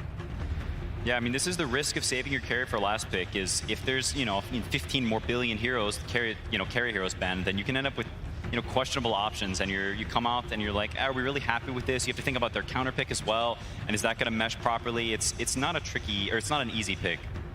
Yeah, I'm struggling to think what he's going to want to play here, because there's always going to be some kind of counter pick, so it has to be something he's happy with. Ursa, okay, Terrorblade. When in doubt. Terrorblade out? Terrorblade out. Yeah. I was just looking. I wasn't looking at anything in the chat. Bust out the TV. I will say Terrorblade is fairly strong in lane. There are not too many lanes that you can't, you know, at least survive to the point where you can go jungle. But you know, it's not an incredible TV game. It's an okay TV game, right? You're playing against Nyx and Silencer. You want to push these waves. Again, it just fits with their style. Push waves with summons, illusions, and find the fight. Yeah, I mean, I do think it also gives them this raw damage. When you're against Dawnbreaker and Pangolier, like, you want some massive, you know, high DPS dude for when this Pango runs in. Like, he can't just roll and have a free game, you know? Like, if he, once his roll ends, like, he's going to get focused on it, blown up with the TB right clicks. Like, that matchup can be very two-sided. Yeah, there's a lot that can jump this Terrorblade and make his game hard, and there's not a lot that protects him. I feel like last game we had all of those saves, all of those fight resets coming out. This game is different, right? Tundra does not have a single bailout spell. If you just all on this Terrorblade, you global on top, who's doing anything to bail him out of the fight? He dies, so much of your damage goes away. We've seen a lot of games where this Primal Beast, this hero doesn't just do it all on his own, right? And now you have Drow out into the mix, and you feel that Terrorblade has issues gap closing or mana fighting in late game scenarios. One of the best killers at TB too, right? Just shreds through all that base armor. I think this is the. This looks to me the most doable game in terms of bringing Tundra down. Like, if you're going to bring this team down and beat what they're doing, this game to me looks like the most doable. But are they actually? SVG said they don't have the save. That was what changed everything from last game. So I'm gonna go with Secret. I am all.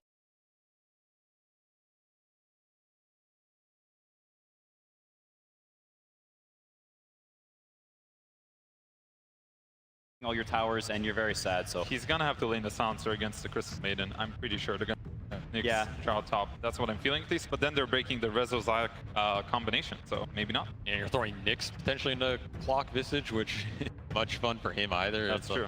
Who does go down there and tank it up? Maybe you just dodge entirely. Is there like an aggro option? Not amazing, but you use it to some degree. I think Secret, honestly, they just want to get out of lanes. I don't think they need to win lanes super hard here. It's like they just survive, get their core levels and farm. They get into that mid game. I think they're going to be pretty happy. Again, best chance I've seen. All right.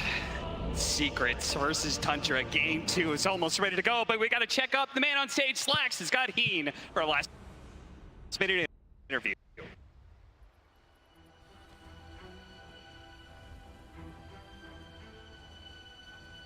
Prepare for battle.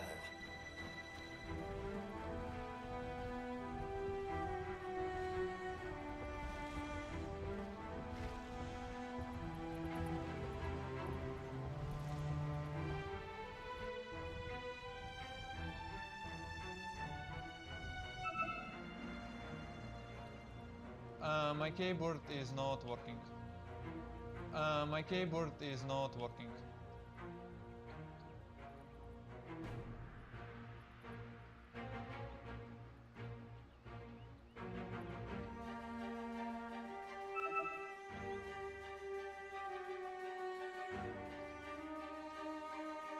You again?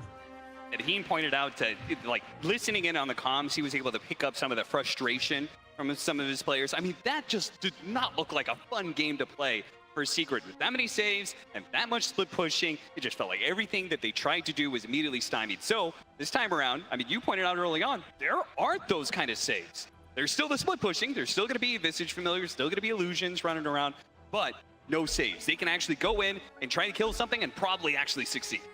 Which is a big deal when you have high committal lineups. Last game was a pretty high committal lineup for them. They have a lot of big ults. They have to drop them. Once they're dropped, if it gets reset, there's not a second round until, 70 minutes when you have refreshers, of course. Yeah. But, this game, it's a similar story to some degree, right? You have this global, you have this Donald, you have the Pangolier ult. These spells get committed. You are locked into that fight. So you need to be making sure you're getting a big kill out of them. And yeah, no saves, a lot less gunk on the map. That's why I'm saying, like, this Tundra draft, it's very much up their alley. And this team has been arguably the most dominant team at this tournament. Yes. So if there's a time you can make the god bleed, I feel like this is it. 12 wins in a row for Tundra now. They have been hot, hot, hot. Coming off the group stage, going into playoffs. Now, they are just one win away from a grand final appearance. Absolutely amazing, especially for, I mean, we talked about the matchup. Let's just talk about the captains versus captains. I mean, we've got 11-time TI attending, just absolutely the GOAT of captains, Puppy, versus Snakey. First time at TI as a captain. He's been here before, but this time around, he's the one calling the shots, right, Avery? It's a different story entirely. I mean, he has always been a pseudo-captain on every team he's been on. This guy talks a lot, and he talks often, so it's a familiar role for him. But yeah, the pressure's on, and they're handling it magnificently, right? One game away from that grand final. You're already pretty happy, almost regardless of that outcome. Already a pretty good start as well. trades out. Well, Snaking, he's not going to be happy about having a TP on Maiden. It's like the worst 5 to have to TP to lane on. You lose half your mana pool.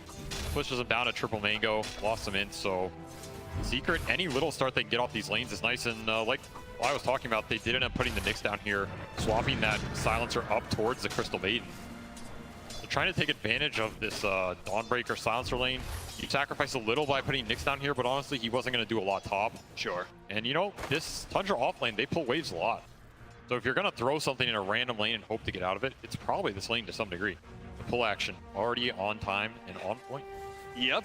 And I almost wonder, like, Secrets, they could have been doing some of their own pulling. Meta was popped early by Skeeter, but now it's down. They're immediately going to start getting a bit aggressive, missing out on that last hit, though. It's an interesting matchup. Nisha versus 9, Pango versus Primal Beast. I think we actually saw this maybe a couple times in group stage or something.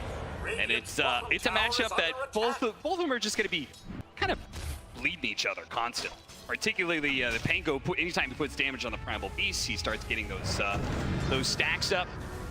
I mean, Primal Beast is the alpha dinosaur in this game, so I favor him a little bit. Yeah. He can dominate with the, you know, the uproar stacks, that type of deal with the trade.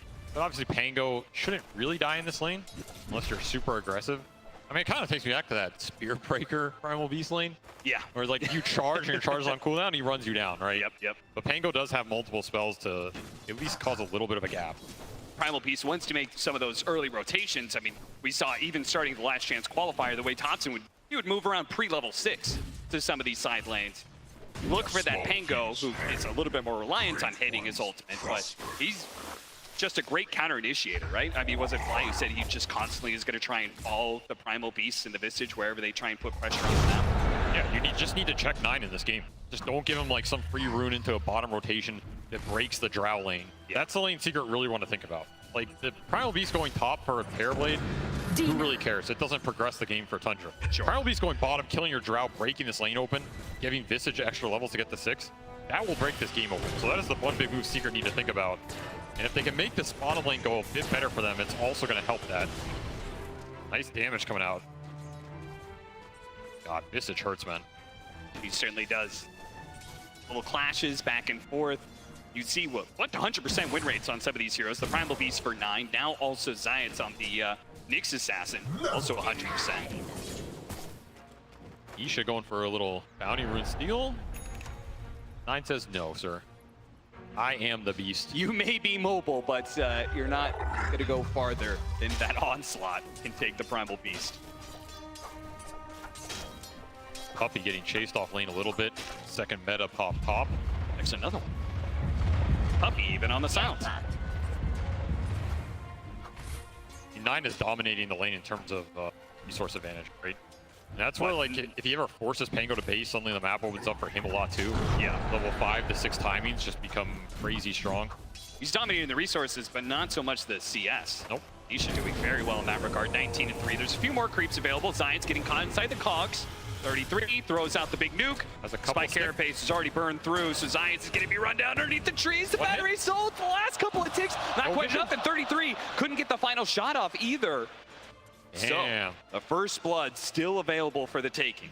Oh, he was gone for sure there, but just enough stick charges, holds it to the last minute, fogs him up as well. I mean, that's a huge play on this lane.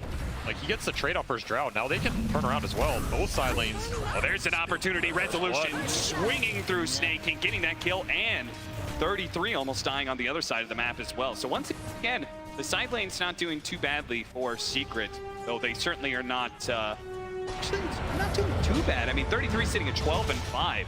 Maybe not quite the same as the way they shut out that Brood Mother, but it did seem to come up with good ideas on how to deal with 33's heroes in lane. I mean, I think this lane is going to get better for Secret in a way. Like, the early level 1 through 3 is where this vision shines in terms of getting you with all-in kill. Sure. They didn't get that, which means Crystallis gets to, you know, just pull up the extra items. He doesn't have to spend as much on regen. He doesn't miss trying to go for the deny, pops a fairy fire last second. Not gonna happen. He held on to the Crystal Nova. Now they do have Soxa. The arrows flying through. Fell a little shy, though. Once again, the Sports walking out of this bottom lane. Just a sliver of HP. Meanwhile, Nisha and 9 have indeed been clashing quite a bit, both of them going down to about a quarter of their HP. But Nisha He gets a bottle refill, whereas 9 doesn't have that same privilege. Yeah, so 9 actually ends up being the one forced to base here, and Puppey will spend his death wisely, refill that bottle. I mean, he was kind of playing off the lane a lot top, just choosing to drag some creeps. Skeeter was doing an amazing job of keeping the illusion on him, which was super annoying and resulted in the kill. The benefit for Secret is this Dawnbreaker is going to have a pretty fast 6. He's already level 5, and speaking of ultimates, Nisha does have his ultimate, but 9, he timed it perfectly. He was level 5 in like 3/4, but he knew as he cleaved through those creeps, he's going to get his level 6, and he gets the kill. A huge nice one on illusion. Nisha. That is twice now he's managed to pull that off. Yeah, this guy is just beasting it up on the lane, taking it straight to him. Radiant's middle tower is under attack. You are going to have this Rolling Thunder when you come up, but I don't know if there's a huge amount he can do with it in terms of moving. And Thunder's already moving this beast bottom, so if this Pango TP's back mid, you lose your counterplay ability, which is exactly what's going to happen. 9 just reading Comes this to map charge. perfectly. Chrysalis can't get out of the way fast enough. Doesn't have the silence, so no forced movement to try and stop this Primal Beast. And this is the 5-minute catapult still alive bottom for them as well. Again, Pango has to TP mid because of that kill. This tower can just take a huge amount of damage here. 9 might choose to stay around a little. He's going to go back towards mid for XP. Underneath his own tower here, Nisha not wasting any time, couldn't get off the freeze there. And so with this rollout, should be able to easily collect the kill on Skeeter. So trading out the carries this time, at least comes to the top lane. Snake King is going to be the +1. And well, +2 for Puppey. Thanks to the intelligence seal. Crystal Baby, you were talking about her mana problems earlier. Yeah. He's going to face the same difficulty. Gotta get the mantles up any little extra bit. I mean, this move was super nice from Nisha. I think this move actually converted a lot more for Secret than the early Primal Beast just because that Visage wasn't 6. Yeah. That move will get the Visage to 6, but this move just ends up in a dead tier 1 here. Hairblade has to go jungle. Will plant his own obs. Nice from Skeeter. And meanwhile, Zayat's getting XP on mid, so a decent sequence here from Secret to strike back. Crystallis gets to stay bottom. He's not getting forced out just yet, though now with Visage 6, he'll probably make the rotation. Of course, the tier 1 dying top means he has more space to operate in. So now when he gets kicked out, he actually has somewhere to go. So that move is super valuable for Secret in terms of how they're going to play the map here. Do they have anybody who can continue to hold that tower against the Visage, or is this just long lost? Does Secret just not even look to the bottom part of the map anymore? I mean, you do have Dawnbreaker, right? You can throw this Solar Guardian in on some random hero down there. It's just, I don't think it's going to be enough damage to kill the Visage, and then you're stuck down here battling the birds with heroes that don't really want to battle them just yet. To me, that's like Nisha's duty this. He feels strong enough to combat this Visage, fight through with the swashbuckles, with whatever item he wants to go. I think it's when Secret really want to take the skirmishes. They can defend it with him, though, because you have that Solar Guardian backup. Like, if Nisha wants to stay down here and stall this push, it's very viable. So it's just a question of whether or not Secret feels like the risk is worth the potential reward of stalling out 33 any longer, or if they're going to get drugged into a fight against the Visage that they're not ready for. It seems like they have made the call. Nisha's going to be hanging around this bottom lane, so it's a possibility still. I mean, I think it's fine to send him down here. Like, he'll still farm a decent amount. Sure. You're going to stall this Visage up a little. At the same time, if you get XP on one of your supports mid, remember these 2 Secret supports, it's a pretty slow and greedy support duo. Like Silencer Nyx, you need a lot of levels on these guys, and ideally some basic items too. Hello, Saxa. Didn't actually punish him there at all. Zayat's not ready to go with the Impale. Oh, double damage Primal Beast. Scary, but Resolution, he's pretty tanky. They're gonna follow him here. Can he get the hammer away? No, he's definitely gonna be stuck here in this position. They managed to dodge the hammer stun, but there is gonna be Nisha rolling through. Onslaught over to the side here. 9 trying to get out. He does not want to fight into the Pango, but Nisha has hunted him down. They're gonna keep him chain stunned up against the wall. Somebody's on a roll. A 4th kill for Team Secret. 4th intelligence for Puppey. Every little mana pool adds up, and especially versus a hero who's pretty small to begin with, right? Yeah, absolutely. So a nice counter kill from Secret. Again, Nisha just reading the map. This Primal Beast is going to play aggressive. He can turn those around. He'll always kill him on the return. That area is just so deep for Tundra, right? Like, it's part of the map. The tier 1's still there. Secret can instantly respond. The trade will be that tower bottom. The downside of Pango, he can't be everywhere in this game, right? Yep. But I think he's had a fantastic early game, and I think Nisha, he's done enough to propel him into a pretty solid mid game here. Will go that Diffusal Blade. Now you have that deadly combination of, you know, stealing some intelligence. That's true. Burning your mana at the same time. EKB costs mana now, Cap. Yeah, I mean, that arcane ring is going to be pretty important, I feel like, for Snaking to keep that mana pool of both himself and others nice and high. Giants with the first move here of the Vendetta. The Nyx mana burn 2 later. Oh, that's true. Mana burn synergy. Headed to. I don't think he really has the power to do anything about the Visage. He can hit him and impale him, and they can follow up with the Dawnbreaker, but he wants to find Terrorblade in one of these jungles or just a free support kill. You have the Donald that can come in on any of these Vendettas. Yeah. Walking over Sentry Ob, and Tundra doing a nice job of warding up the map, keeping the vision. They have a very good observer wards up at the moment. Pretty much seeing everything they want to see here. Yeah, seriously. 4 different wards. This one's super deep in the mid lane. They've got a defensive one. They've got 2 up top as well. I mean, just beautiful vision in this game overall. Like, even the secret wards, super nice. Oh yeah, they've got a nice little triangle surrounding that straight up triangle. Tundra is actually clearing through ancient stacks, which apparently there was a number of them there. So drops the freezing field, 9, help with the trample. Taking a page out of Puppy's book there. A little 5 position farming. Farm never heard of 5. You guys should take that up in your pub. Please don't. How are the levels looking for Seep? That's the big question. Because this Nyx got a lot of levels, but Puppy is still level 5. He is suffering. This global silence is pretty much nowhere near to coming out. Trying to get some Vendetta hit. Ooh, didn't even go for the Vendetta hit. They may run out of damage as a result. The hookshot comes in for the side, stopping the Rolling Thunder. But even then, I mean, the Primal Beast just looked way too tanky there. I feel if anything, they were just baiting out some reaction. I mean, they got this Visage teleport. They got a hookshot. All right, back to farming, right? Remember, this is a Drow lineup for Secret. Drow lineup for some pretty later time, right? This is not a hero that... I mean, this hero can join the fights early and be super happy to clean him up. But she's also pretty happy to just keep farming ancient stacks, getting the levels. Every level in this hero counts for a lot in terms of how her ult works, so much of Drow's impact, though, going into that later game is whether or not she's able to just freely hit people without, you know, stuff being in the way and negating that ultimate of hers. Do you think that's... I mean, we have Primal Beast, we have Clockwork. There does seem to be a decent number of heroes to get on top of this Drow range, or is that not enough in your mind? Yes, Solar Guardian Global Nyx to bail him out. Here's the first connect with that chain stun. Yeah, they're going to use this nicely. Nisha That's said, okay, you guys take 33. I trusted you got it. I'm actually going to go for the +1 here. Snaking showed himself, and Resolution with the hammer will claim the double. For you. Very nice double kill for them. This is the type of tempo I think Secret wants to play. Just finding the kills when their ults are up every 70, 80 seconds or so. Connect with a Vendetta, connect with a Rolling Thunder. Back to farming. Crystallis gets to clear triangle. He gets to clear top wave. Puppy finally trying to get to his level 6 up here. Inching towards it with every CS. So Secret pretty much getting what they want on all their heroes during this time. And every time Visage dies, you're also extremely happy because it sets down the tempo on the map, right? Yeah. Now all of a sudden, the 100 doesn't have this they don't have this rate pack that they're getting to that's going to exist in the space and be occupying your mindset. And we saw Snaking. He went Arcane Boots, man. This guy is also thinking about it. I'm telling you, he does not want to run out of mana this game. No. Go for 4 staff next. Certainly going to help out a lot against... I mean, they have so much where the Rolling Thunder on in with the Dawnbreaker ultimate on top of that. They want to be able to get people out of these AoE stuck situations where they're chain stunned. Yeah, Tundra almost always buy double 4 staff. It is in 90% of their games. They like to be able to reset fights, save people. I mean, the Arcane Boots is another form of save this game, right? If you Arcane Boots your Terrorblade, Arcane Boots your Primal Beast, you might get Sunder off, you might get that Onslaught off. All of a sudden, that counts as a reset. The Tundra always thinks about these itemizations in terms of how they can prolong the fight for their cores and just get multiple rounds of spells off. That's where their lineups shine. What do you make of the Veil, though? Songsta has that 4 staff. He's definitely going the double, but he also has the Veil queued up.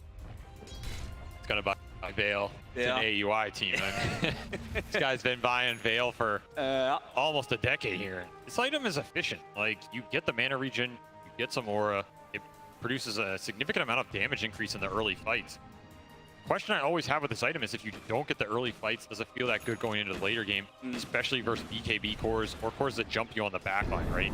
Because it isn't as much survivability, it isn't as much tankability in those later durations. So to me, this tells me, again, Tundra want to hit a like 20 to 25 minute timing here. Spell damage is just too much for Secret to deal with. It is kind of interesting, though, because they're matched up against two cores that can go Magic Immune. Yes. You know, we're going to have that Dawnbreaker. Zions found the opening. The Rolling Thunder is on top of it. The chain's done. Here it is. No opportunity for a Sunder. Now they back up through, but the hook shot is on in from Soxa. Now Puppey. The rest of the team of Secret is going to come through. They managed to get out the global ever so barely. And look at Chrysalis. He's just standing and delivering on that high ground. Now they come back in with Nisha from behind. They almost claimed the kill on a Snake King, but now he's been grabbed by the Primal Beast. He needs to jump away. The Swashbuckle gets him a little bit of distance, burning through the mana of 9. He's got a lot of stick charges. Nisha actually, with the haste root, is running around. He spotted Snake King. Hey, look at him. You're not getting away from this one. He knew it too, even with the high 5, taunting Snake King into his death. 33 chase down, stunned into 1, and now they've got Chrysalis to clean up the kill. Just like you want any Drow Ranger to go. Everybody else is engaging, and the Drow Ranger is sitting in the back, throwing out the physical damage and collecting in the kills. Echo Saber timing for Rezo doing a lot of work there as well, and that's a huge amount of levels for this Secret lineup that uses them amazing. Of course, Haste Rune on Nisha. He is just doing the best Pango dance of his life, cleaning up the back of the fight. Gets a huge shield crash off as well, just tanking so much up. And all that was started with this Terrorblade pick, right? This is the exact target they want to find with this Solar Guardian Nyx Vendetta combo. It's going to be deadly for Skeeter all game. It'll bypass the vision that was such an issue for Secret last time. Doesn't care if you have wards. He doesn't care if you have these Terrorblade illusions because you cannot sentry everywhere.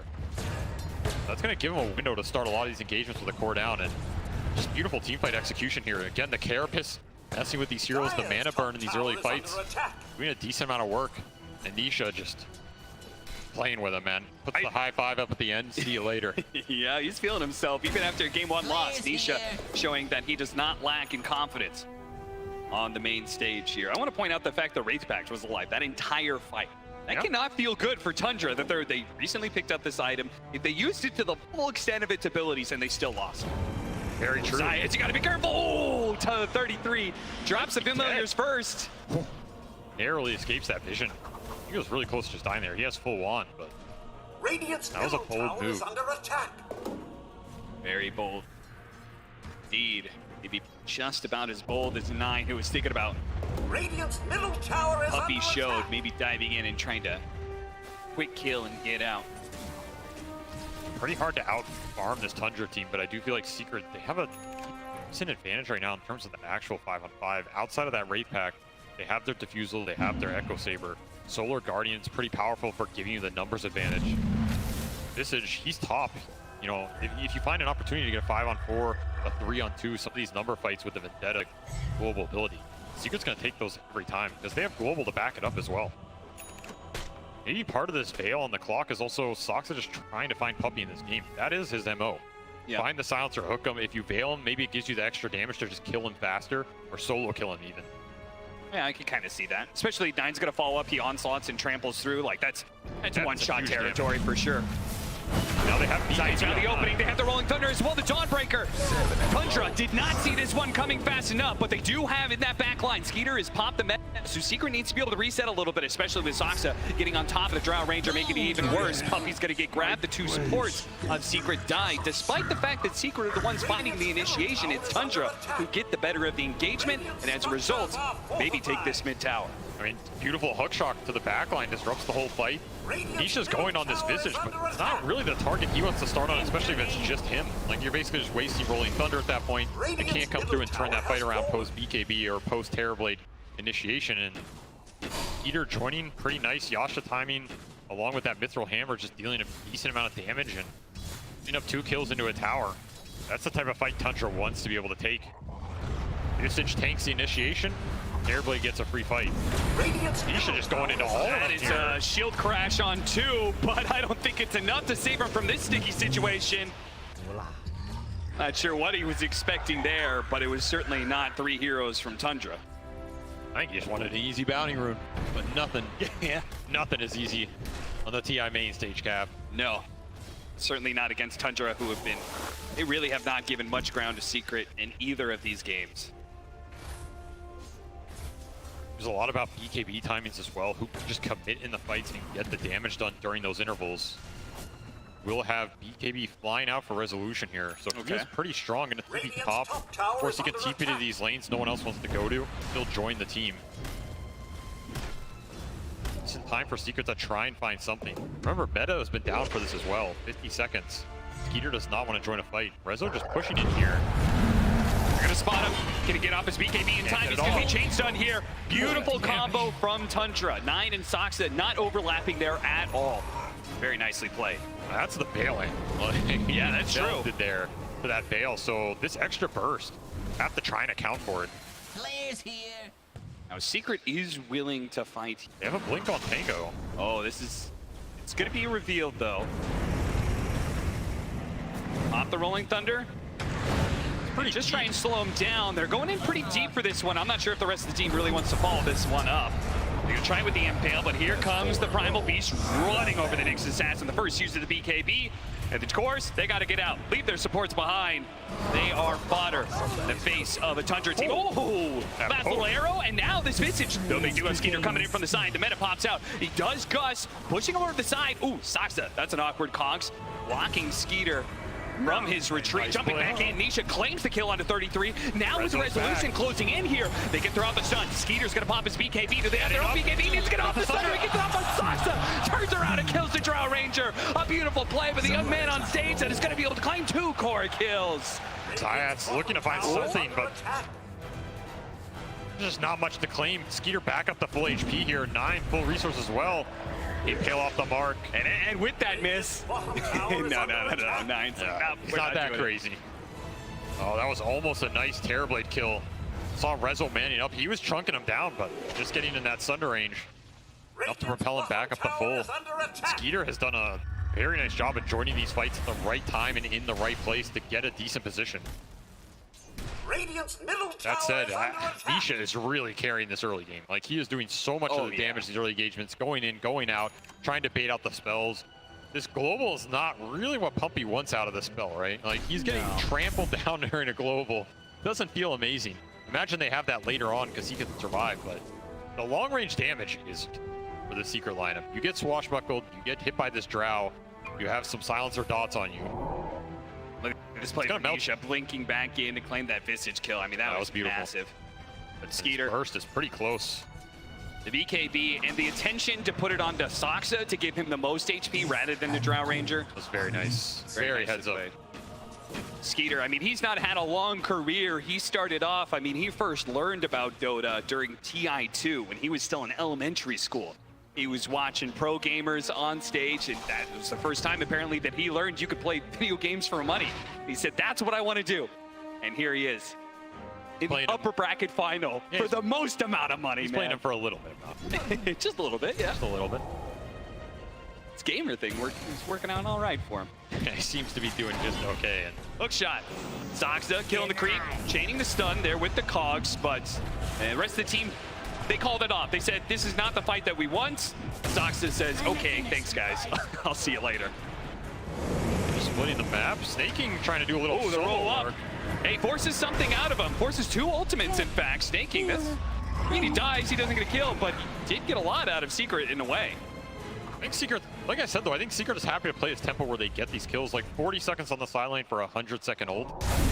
Not the worst, right? Yeah, sure. To me, this is Tundra waiting out this meta timing. They really want to take the fights with Terrorblade this game. They need his manpower in the engagement. Sure, Visage survives for a while. Primal Beast survives for a while, maybe kills the support. But the fights where Skeeter joins is really the ones where they want to clean up and get the conversion into the objectives.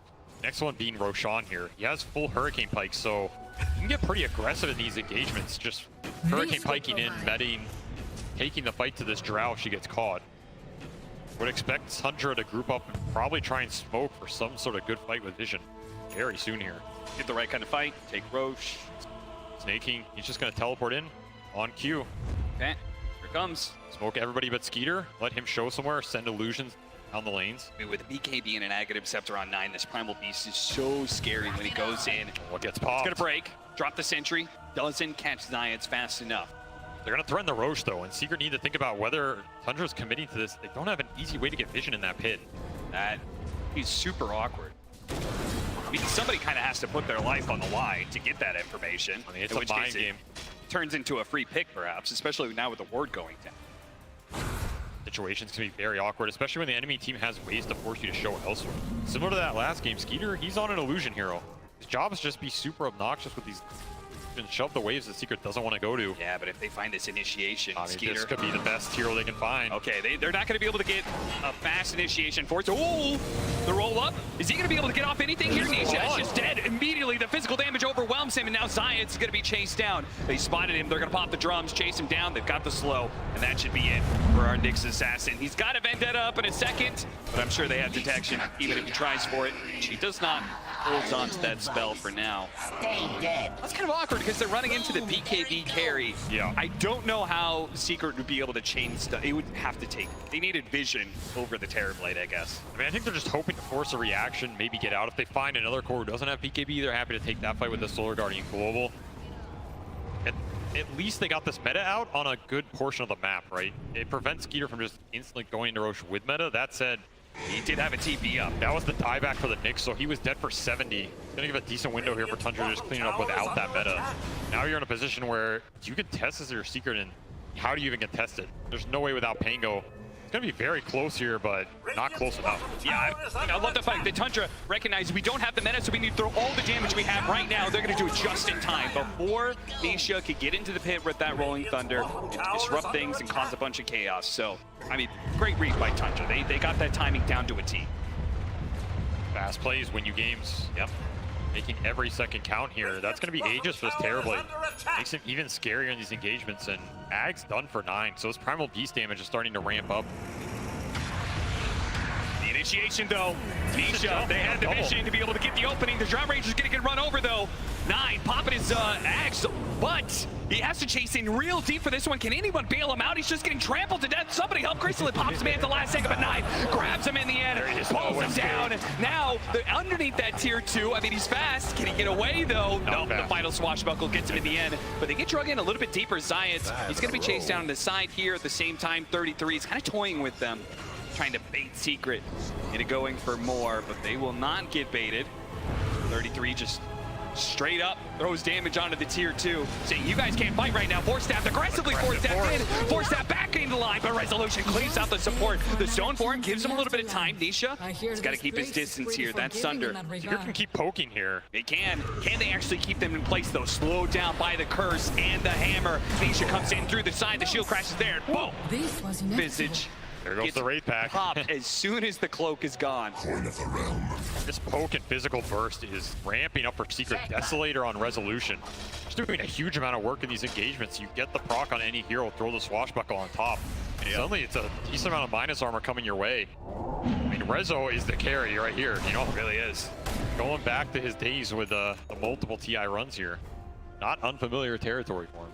Yeah, I mean, I always think of, when it comes to Resolution and carrying on the main stage, I always think back to that time we stood in for Team Empire, and his performances at TI were incredible. I mean, he's 9-1-7, level 20. He's the highest level in the game. Yeah. Having a beautiful game here.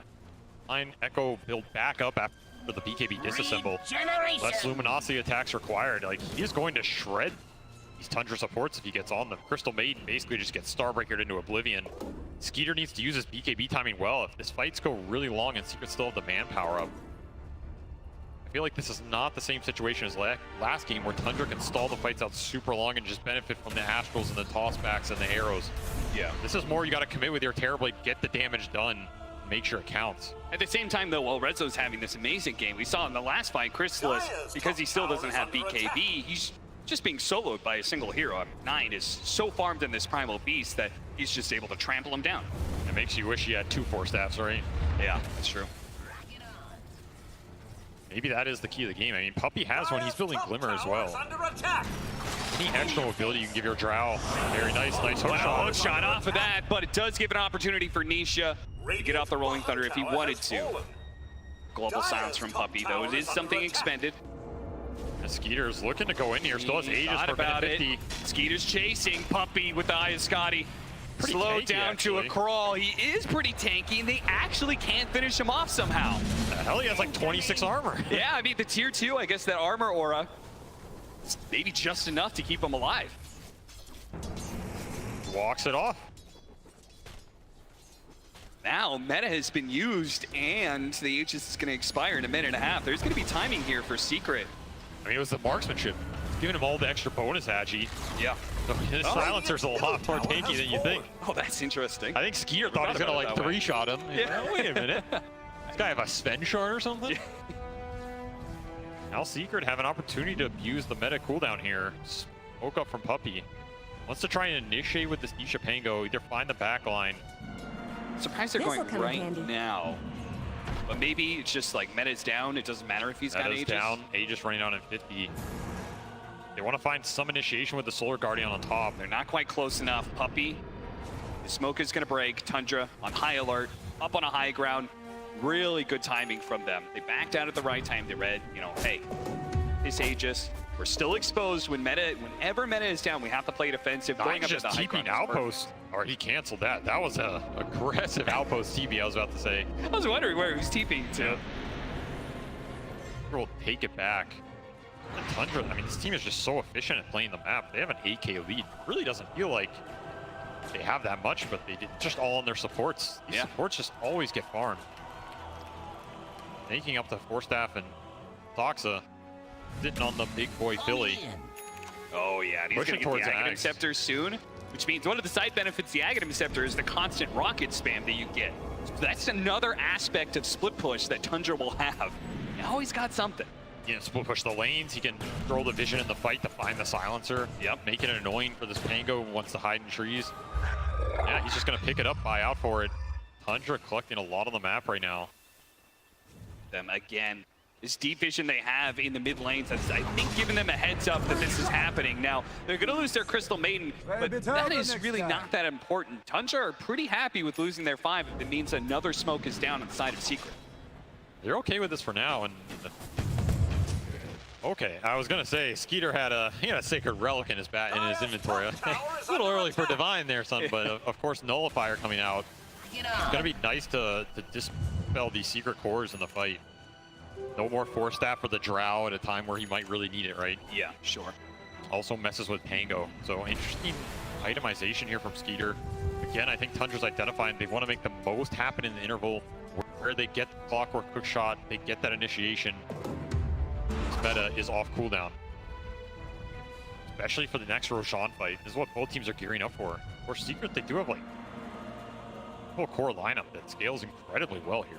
Do you think Nullifier is really the best item for it? I mean, it felt like there was a lack of damage here. I would expect maybe like just a pure Daedalus route or something. I think the Nullifier becomes very good when you get to that Swift Blink. That's what he's thinking about, right? He has a queued up next. I don't think you go this Nullifier without getting a Blink somewhere in your inventory. Yeah. Because what you really want to do is be able to just Blink on the Drow, Nullify, Scotty hit him.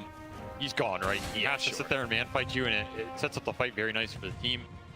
Same with like the Silencer. I mean, we saw the Silencer's tanky, it takes a little bit. Nullifier just helps you cement these kills. Tundra wanting to use it here. Shiva's completed for 9. They found the ward now. They make back up just at the right time. So now Secret, they have a gem as well. Earlier Tundra, again, they buy these really early gems, which I'm a big fan of. Tundra, as soon as they feel like they're kind of like, all right, we're definitely stronger than these guys, they pick up the gem and they just take over the map. No vision left. Absolutely debilitating for these Secret lineups that need to fight around it. Maybe a big reason why they're able to get such a big net worth lead. This helps, I mean, Hayat's game is just not easy. No. And he just doesn't want to run up any of these high grounds. The illusions are constantly shoving in, which forces someone from his team to go somewhere else. Scan up to the high ground, see if they can get into position to get this ward down. Crystallis is like leading the charge here, you know? Yeah, he's like, he's got a fresh BKB. He's like, I don't have to be scared any longer. The one upside compared to last game is you can put resolution on illusion duty, and you can still join the fight. Yes. So your ability to play the map versus the illusions went up considerably. And it means that he's getting a ton of farm in the meantime, too. He's still actually ahead of Crystallis in that regard. These Secret cores are farm. I'm just worried that they go in. Tundra is just hitting so many good timings on their heroes here. The double Force Staff done, the Ags on the Clockwork, Shiva's Ags on this Primal Beast, and 33 pushing towards an Assault Kuros. That is like the huge armor differential gone, right? AC, Buckler, all these things huge versus Drow. They're opening Force Staff, push them over. deeper into Secret. Maybe that's not what they wanted. At the same time, 9, well, he tried to go in, and that initiation didn't feel good either. So Tundra is now on full-out retreat. The roll-up, Nisha gonna be able to deal with the frostbite. Can he get out, though? He's gonna be grabbed by 9. Swashbuckle over to the side. There goes the Crystal Maid. Nice two-man stun as well from the Nyx Assassin. Force that in once again, and the Terrorblade. Triple kill for Crystallis. Turns over to 9, who had to deep commit in order to finally finish up that Pangolier. No stuns in time. The BKB lasted long enough. Puppy. Oh, got him just in time. Zayats finds a 4th kill for Crystallis. You wanted that rampage for the books, but damn close. And Secret cleanup 4, only losing the Pango there. Very happy to get that trade. The gem will be rescued here. Oh, they saw that on the ground, but Sinking got nice his courier out fast enough to be able to recover that gem. So that's quick fingers on the couriers from this Tundra side. They really do. They know how to play with every single unit they have in their control. That is the exact fight Secret wanted to hit. They got some vision out. They take it, the initiation with the Pango. The global was beautiful. Separates the fight, and of course, can't ask for a better time. Getting that into the second Roche here. Aegis on Drow is a huge deal. This damage is starting to come through for this Terrorblade. I thought that was an aggressive Force Staff from Secret. At first, I was like, oh, that was nice, but it was Tundra trying to save him from the chain stun, which you can't blame them. But it ends up just pushing him so deep, and then Nisha on the back line. Secret just get the dream fight here, right? Drow gets to just shoot Terrorblade the whole time. He gets forced in again, maybe betraying a little bit here. This'll come in he just gets bursted by Resolution with the minus armor. Drow to back him up. This Tricore coming online for Secret here. The physical damage is no joke. If Terrorblade dies, the other 2 cores are not going to carry the huge distance in that fight in terms of the damage output. Like, this is a Terrorblade draft. You are buffing him. You want him to live through that engagement. And at this point, Rezo and Crystallis might just be out carrying him. The tag team here, that's a big swing. He's no longer going the Swift line. Now he is going back for the Daedalus. Now he's saying the damage is the problem, but I did like your idea of like a certain way to play against the Drow Ranger, because in just a normal game, this 1-to-1 matchup between Drow and TB is not that fun. I mean, this Nullifier, it makes a lot of sense this game. It helps him stick on targets, but at the same time, he has to aggressively force them to be able to stick on them. If someone gets forced before you get that Nullifier hit out, it gets kind of weird, right? Yeah. Like, traditionally, if you want to go this Daedalus build, maybe you rather have Satanic, something else, even like a Manta Dispel. Butterfly opportunity. I mean, he's still going to be incredibly strong here. If he gets the Nullifier hit, it's going to pay off. Just a question of can he land it and how deep does he go in the fight? Because like we saw there, you go a little too deep, you get Starbreakered. You're not living through that.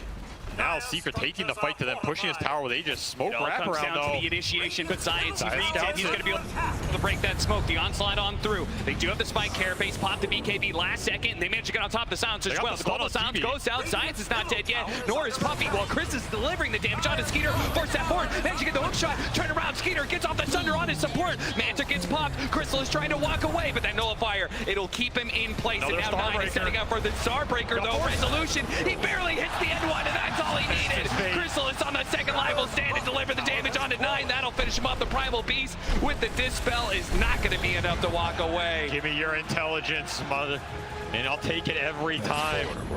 Puppy with the buyback to get the extra insteal. And runs down Snake King. Resolution finds an extra one on top of that. None of these heroes have buyback, so Secret. The world is their oyster at this point. I mean, this game has swung completely, right? Like, we can feel in these fights, the damage is just running out for Tundra. And the real carry in this game, Resolution, coming online. Hits 25 after this fight, which is a huge deal for this hero. Now you're dealing with double Starbreaker, which have just been debilitating for Skeeter. I mean, beautiful hook shot here. They get the Sunder off, Operation Safety to bail out Skeeter. Takes the fight to Crystallis. Maybe if there's no Aegis here, this fight looks different. Even so, Rezo is just smacking him. The hammer hurts, man. Yes, it does. All of that farm is paying off. They're so focused on dealing with the Drow Ranger in this bad matchup with the Terrorblade that it means that Resolution is completely uncontested in fights. Delivering damage right there. And there's a man on stage who set all that up in the first place. His Vendetta positioning, breaking that smoke. Oh, that was made beautiful. An awkward initiation for Tundra. I mean, that's what wins Secret the fight there. Like, imagine Puppy gets broken on instead of that Nyx. It's a completely different engagement. Instead, 9 has to spend his entire BKB duration and half that fight chasing Puppy around. He doesn't want to be doing this. It's dirty duty. Someone has to, but it takes him way longer than he wants. And Now Secret taking control of this game. Now they're scaling into that late game tricore where Shiva's on Nisha on top of a Timeless Relic Arcane Rune. He's going to be pretty strong in this next engagement. Huge amount of spell damage coming out. If Drow lives through the initial burst from Tundra, it's going to be a hard fight. Rocket Flare scouting Puppey. They're going to go for that free kill. And he had the gem too.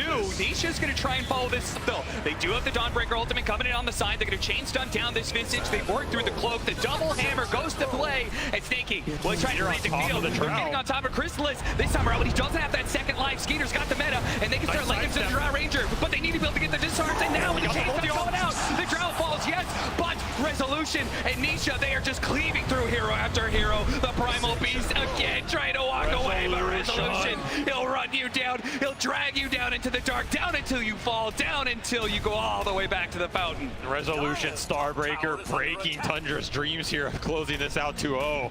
He wants to send it to a game 3. This man is absolute resolute.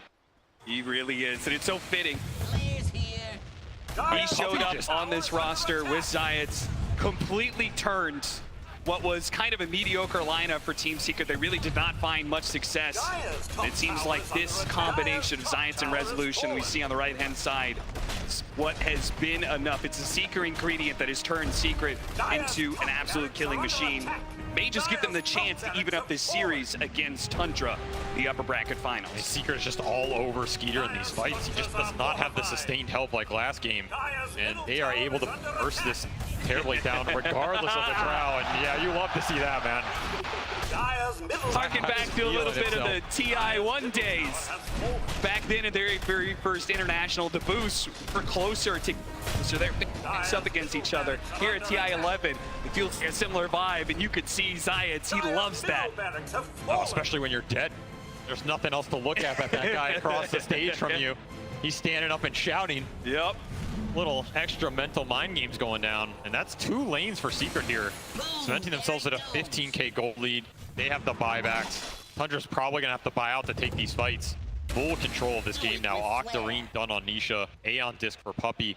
Jumping him just became a little bit harder. I mean, now you really need to get value to this nullifier. You need it, but yeah, Skeeter's just getting kited, right? And even if he takes down one of these Secret cores, pick your poison. Are you going Drow? Or are you going Dawnbreaker? Yeah, somebody's got to deal with this Dawnbreaker, man. I almost feel like 9 getting his level 25. I know most people go the extra duration, but I almost wonder if getting the BKB piercing disable would be better. Just deal with this Dawnbreaker, who's like BKB and challenging the Terrorblade every time. It might be. If you can just get this Dawn off your Terrorblade, at least free him up a little bit, or maybe burst him. I don't know how much it's doable, but you have to deal with Resolution at this point. He's just cleaving through your entire team. I mean, he has Blink. He has everything up, pushing towards Strength Blink. In fact, he's saving for buyback. So even if you kill him once, he is going to buyback. He's going to Solar Guardian back in. This Dawnbreaker has built-in Aegis here, as long as he wants to keep the gold up, which he will. Yeah, that's actually a pretty cool idea, because they're essentially just one team fight away from being able to finish off this game too. Yep. We'll see how Tundra is able to hold now that the shoe is on the other foot. Rocket's coming out, doesn't see anything. Skeeter might get caught. And it's up. This would be the worst situation. A 2-man stun set up with the Resolution, ready to go. Both will fall. Both do have buyback, but there's going to be a third hero on the ring. It's 33. Roll on through, stop the onslaught as well. Everything being countered on the side of Secret. They've used their buybacks, but they're not going to be able to do much. Maybe they can. 9 jumps in, grabs the Drow Ranger, and they do manage to get him. Immediate buyback. Secret trying to reset around this one. A beautiful stun from Zayats. Once again, another 2-man follow-up. Nisha keeping his distance here with the swashbuckle. Is going to roll up to the side. They're going to try and deal with this Nyx Assassin. Go, Dawnbreaker coming in. Here comes the stuns. Can they chain stun him? They burned out of mana. He needs to be able to get off Asunder, but he doesn't have an opportunity to do so. He falls. A dieback on the carry, but at the same time, oh, the Primal Beast went in, but they couldn't actually deal with the Drow Ranger, who's just in the back line. Throwing away the damage. Resolution. He will not go down easy. He will not go down without a fight. He finally does fall, but Tundra, it's too late for them. They blew far too much to be able to bring down the Dawnbreaker, and now Chrysalis is here to clean up. They buy back where they can. They do have the roll-in coming on through. That's going to be able to get the chain stun on to 9. He's dead as well. 3 dead, no buybacks. 33 going to be collected, and that is HGG. Team Secrets monster They will strike back. close out this game 2 and even up the series. I mean, that's what everybody wants to see here, a game 3 between these two teams, and that felt like Secret's playbook through and through. Clinical early to mid-game, executing with their ults on the kills that they need to, a slower tempo, just methodical.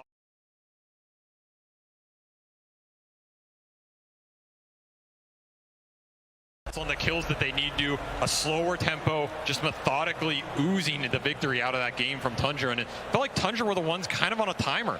Like they're trying to play with this terrible timing, trying to get that meta to maximize the usage, but that one fight clicks. All of a sudden they're on the back foot and it's just too hard to recover into all those carries Secret has. I mean, you got to give a shout out to Resolution in this game, right? What did he end the game on in terms of score?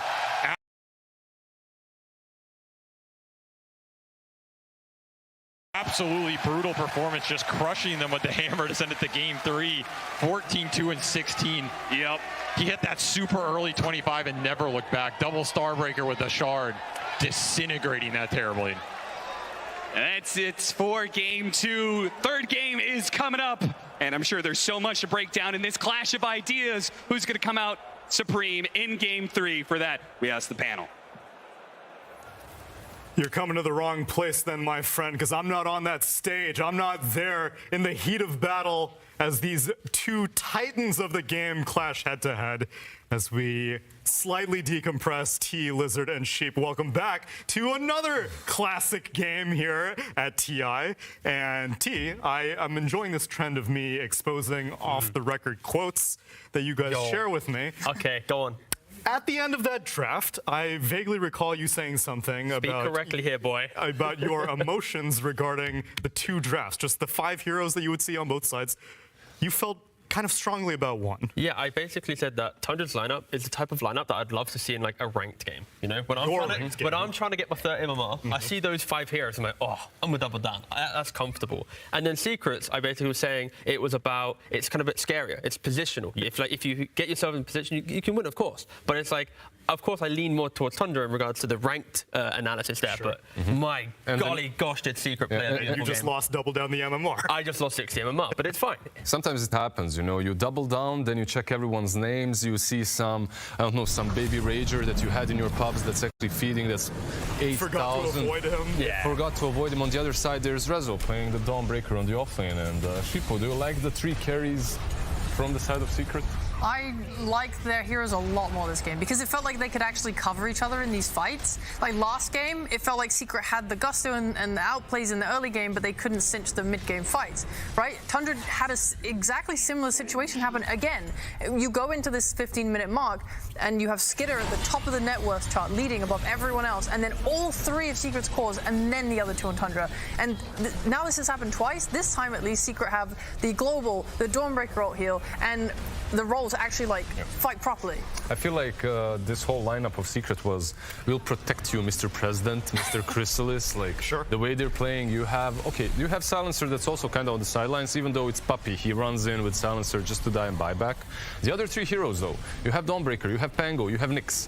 They're literally, all they have to do is go up front, create enough space for him to dish out the damage, for him to multi-shot, and that's why he got the Rampage in the end. Yeah, and in this highlight we just saw here, and like Zayat, he had an incredible game on this Nyx Assassin. You know, the first 20 minutes, it was quite slow from both teams. They're kind of waiting for a big timing to hit. But then you just see Zayat just in the perfect position, jumping on the Terrorblade, CCing into the Dawnbreaker on top of that. And then at the very end, to play under the ward, quick blink, double stun. Like, I think Zayat, you could feel the energy as well. The way that he was standing up, screaming after he was making these plays. Like, just that is the infectious energy you need when you're kind of coming back into a game, which looked a little bit difficult, leaving laning phase from Tundra at least. Yeah, I think the well-rounded nature of the net worth distribution, Sheep, that you alluded to, you think that top-heavy method that Tundra has now gone for 2 times in a row is going to come back to bite them? Because it seems that at least Secret has found one answer to it. I'm not sure if it's on purpose. Obviously, everyone would like to have all 3 of their cores. They're obviously struggling with something. I'm not sure if they're just not farming enough and they're trying too hard to be aggressive on Tundra. It worked for them in game 1 just because one of their biggest strengths is in this pickoffs and their spell casting. They will just use their spells a lot better. It's just really hard when you're playing into global. They managed to get onto Secret side of the map and then just couldn't quite cinch those kills because of you know, like the global coming off, and then they just take a great fight. There's also one problem with Clockwork. Like, that man buys an Aghanims, and he's taking all your farm. Like, by the time your illusions get there, the Rockets have already cleaned up the full wave. So they definitely struggled a little bit when it comes to that. But also, jokes aside, Clockwork buying that Aghanims meant that he doesn't have a saving item. So plenty times in a game such as this one, you would see Drow completely going ham on the TB, and there's just nothing to save him, nothing to reposition him. So, I mean, we saw it. Yeah, so you say no saving item. He had quite the opposite. He had a Force Staff at one point, which was useful in 9 out of 10 situations, but there was one moment where the Terrorblade was on the receiving end of Soxa's Force Staff, and we just went deeper into the fight. And I'm sure Skitter had we didn't get a true sight replay for that one. There may have been some strong words tossed between the two players there, because that was not the Force Staff that Skitter needed. Right into Resolution's loving hammer hand. There we go. Well, I have been enjoying the very illuminating thoughts from you guys, and so I would like to dull that by going to Sir Action Slacks in Singapore. Hello, hello, hello, Arena. It is I, Sir Action Slacks, here in the crowd. How are we doing, crowd? Hell yeah. You know what I've always wondered? This is a real thing that I really do wonder. What would happen if somebody won the Aegis that was just a fan? We're gonna have a contest. I have some very rare giveaways here. I want you to do an acceptance speech between you and your friends, okay? We're gonna pass along. The crowd will react to who wins. Please, pretend, sir, you just won the Aegis. Do your speech. I just wanted to say it's been a long journey, and I want to thank my parents and friends from Herald to where I am now. It's been a long journey for many years, and now I am here. And you won. And thank you to my fans. Okay, pretty good crowd. All right, give it a shot. All I got to say is the competition sucked. I deserved it. Oh, mine. What else is there to say? Damn, that was like a puppy interview. That was hype. All right, sir. I've got to give it to you guys. The crowd, the Singaporean crowd, incredible today. All for you guys. It's all for you guys. Thank you, thank you. One more? Okay, make it fast. We won because of Singapore, baby. Let's go. Okay, crowd, I need your help. Contestant 1, please. Applause if you want it. Contestant 2. Yeah! Contestant 3. And 4. All right, it looks like we have a clear winner here. Is your beautiful little prize. I don't know what this is. I'll give this to you. I don't care who gets this one. I only brought 3. For every winner, there must be a few losers. So sorry, guys. Thank you for watching. And please send us back to the panel. Can you throw to Tsunami for me? Just say back to you, Tsunami, as hype as you can. Back to you, Tsunami. Okay, that's too hype. I don't like that. You're doing it too much better than me. Thank you so much. Yo, thank you very much, random Singaporean fan. Thank you very much for sending it back over here. The duality of Dota players. I 100%. Contestant 2, carry player. You could tell it. You could, from that intonation, he is no stranger to saying that he single-handedly carried his way to the Aegis. He was the coach, actually. He was the coach. He wasn't even in the game, yeah. Yeah, I've also had people take credit for victories that are not deserved, but I am happy that the crowd has been getting into it, because, yeah, we've been now embracing the Singapore indoor stadium. It has been living up to the hype 100%. I'm glad that everyone's getting into it. And now they have a third game to look forward to, Sheep. I am thinking that we are setting the bar extremely high for this TI, because the Liquid series versus Aster, amazing. And now Tundra versus Secret, a game 3. Oh boy, we talked about the adaptation, right? And by God, Secret did. They really adapted. I think their draft was just stronger and better, and they executed it nicely. And I want to see them carry that through to this game 3. And for Tundra, I don't know. Skitter is an amazing carry. No fault with him. You keep doing you, baby. Sure. But the rest of the team really need to kind of sort out what they're doing.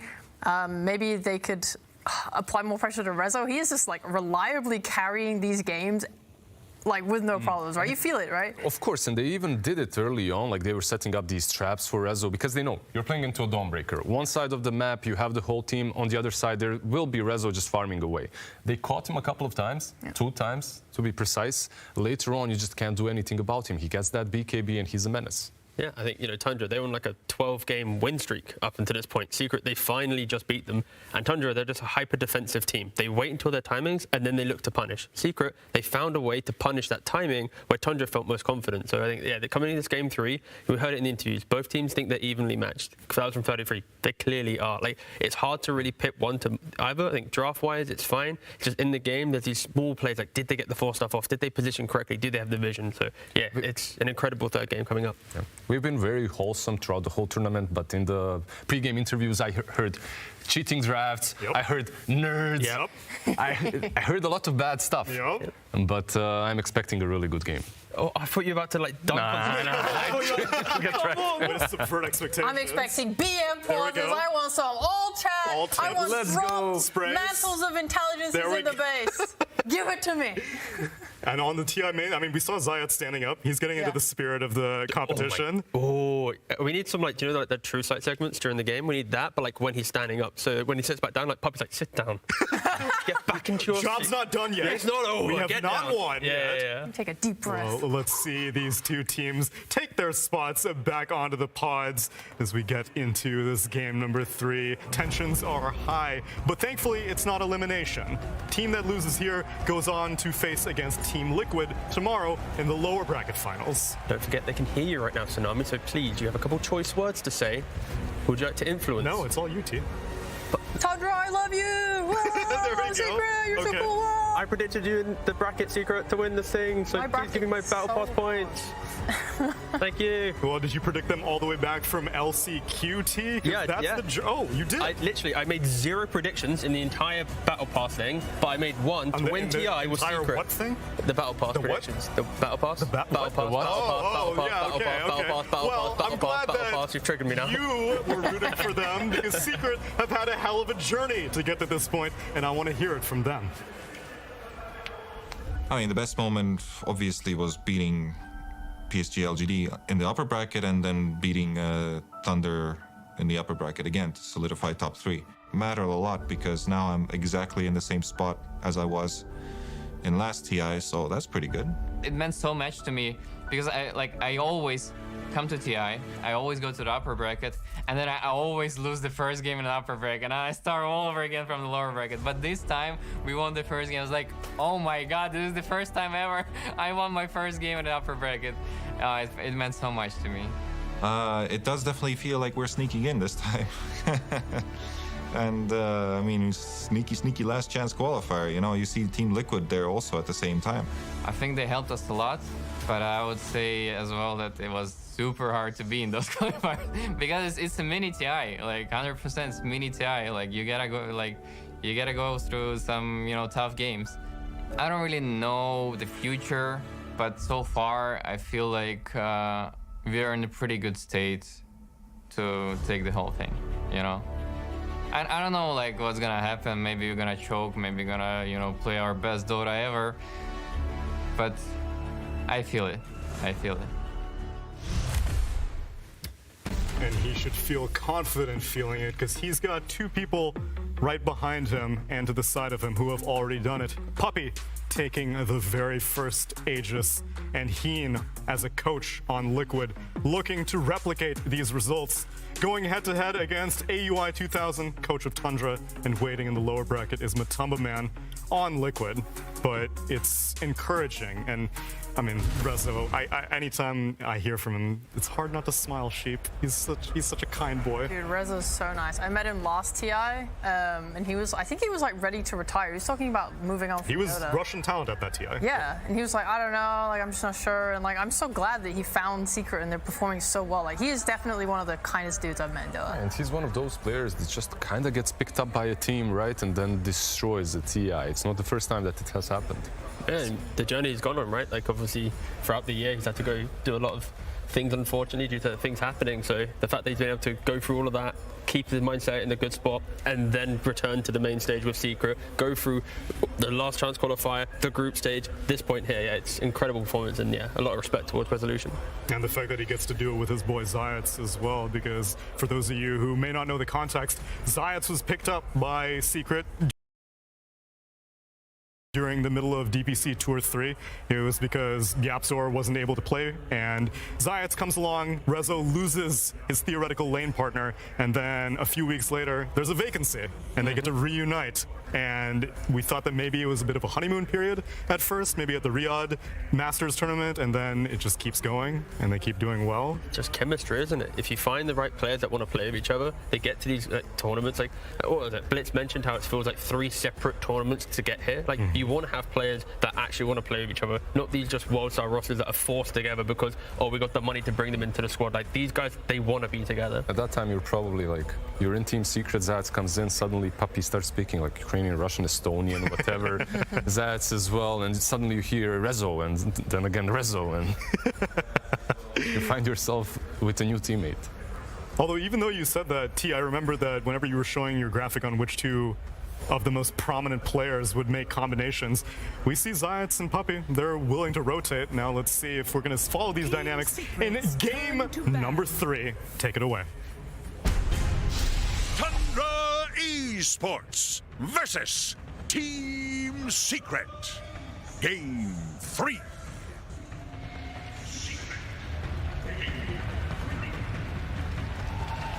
Now, we've been talking for a little bit here backstage, and it seems like my analysts, they kind of felt like that draft 2 was good for Secret. I mean, Fly, you backed them even after that game 1 loss. So it definitely felt like draft's so important.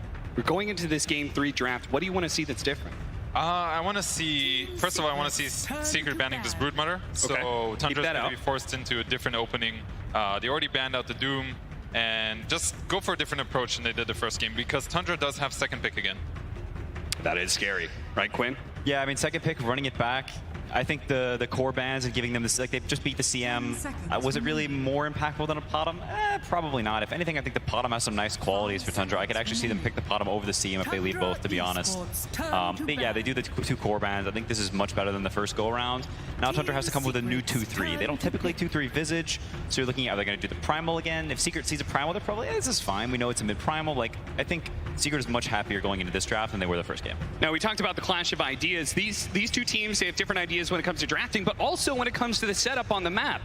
We saw earlier, Tundra, they prefer Dire, and Secret actually actively choosing Radiant against what most people would expect right now. Quinn, why do you think they chose Radiant?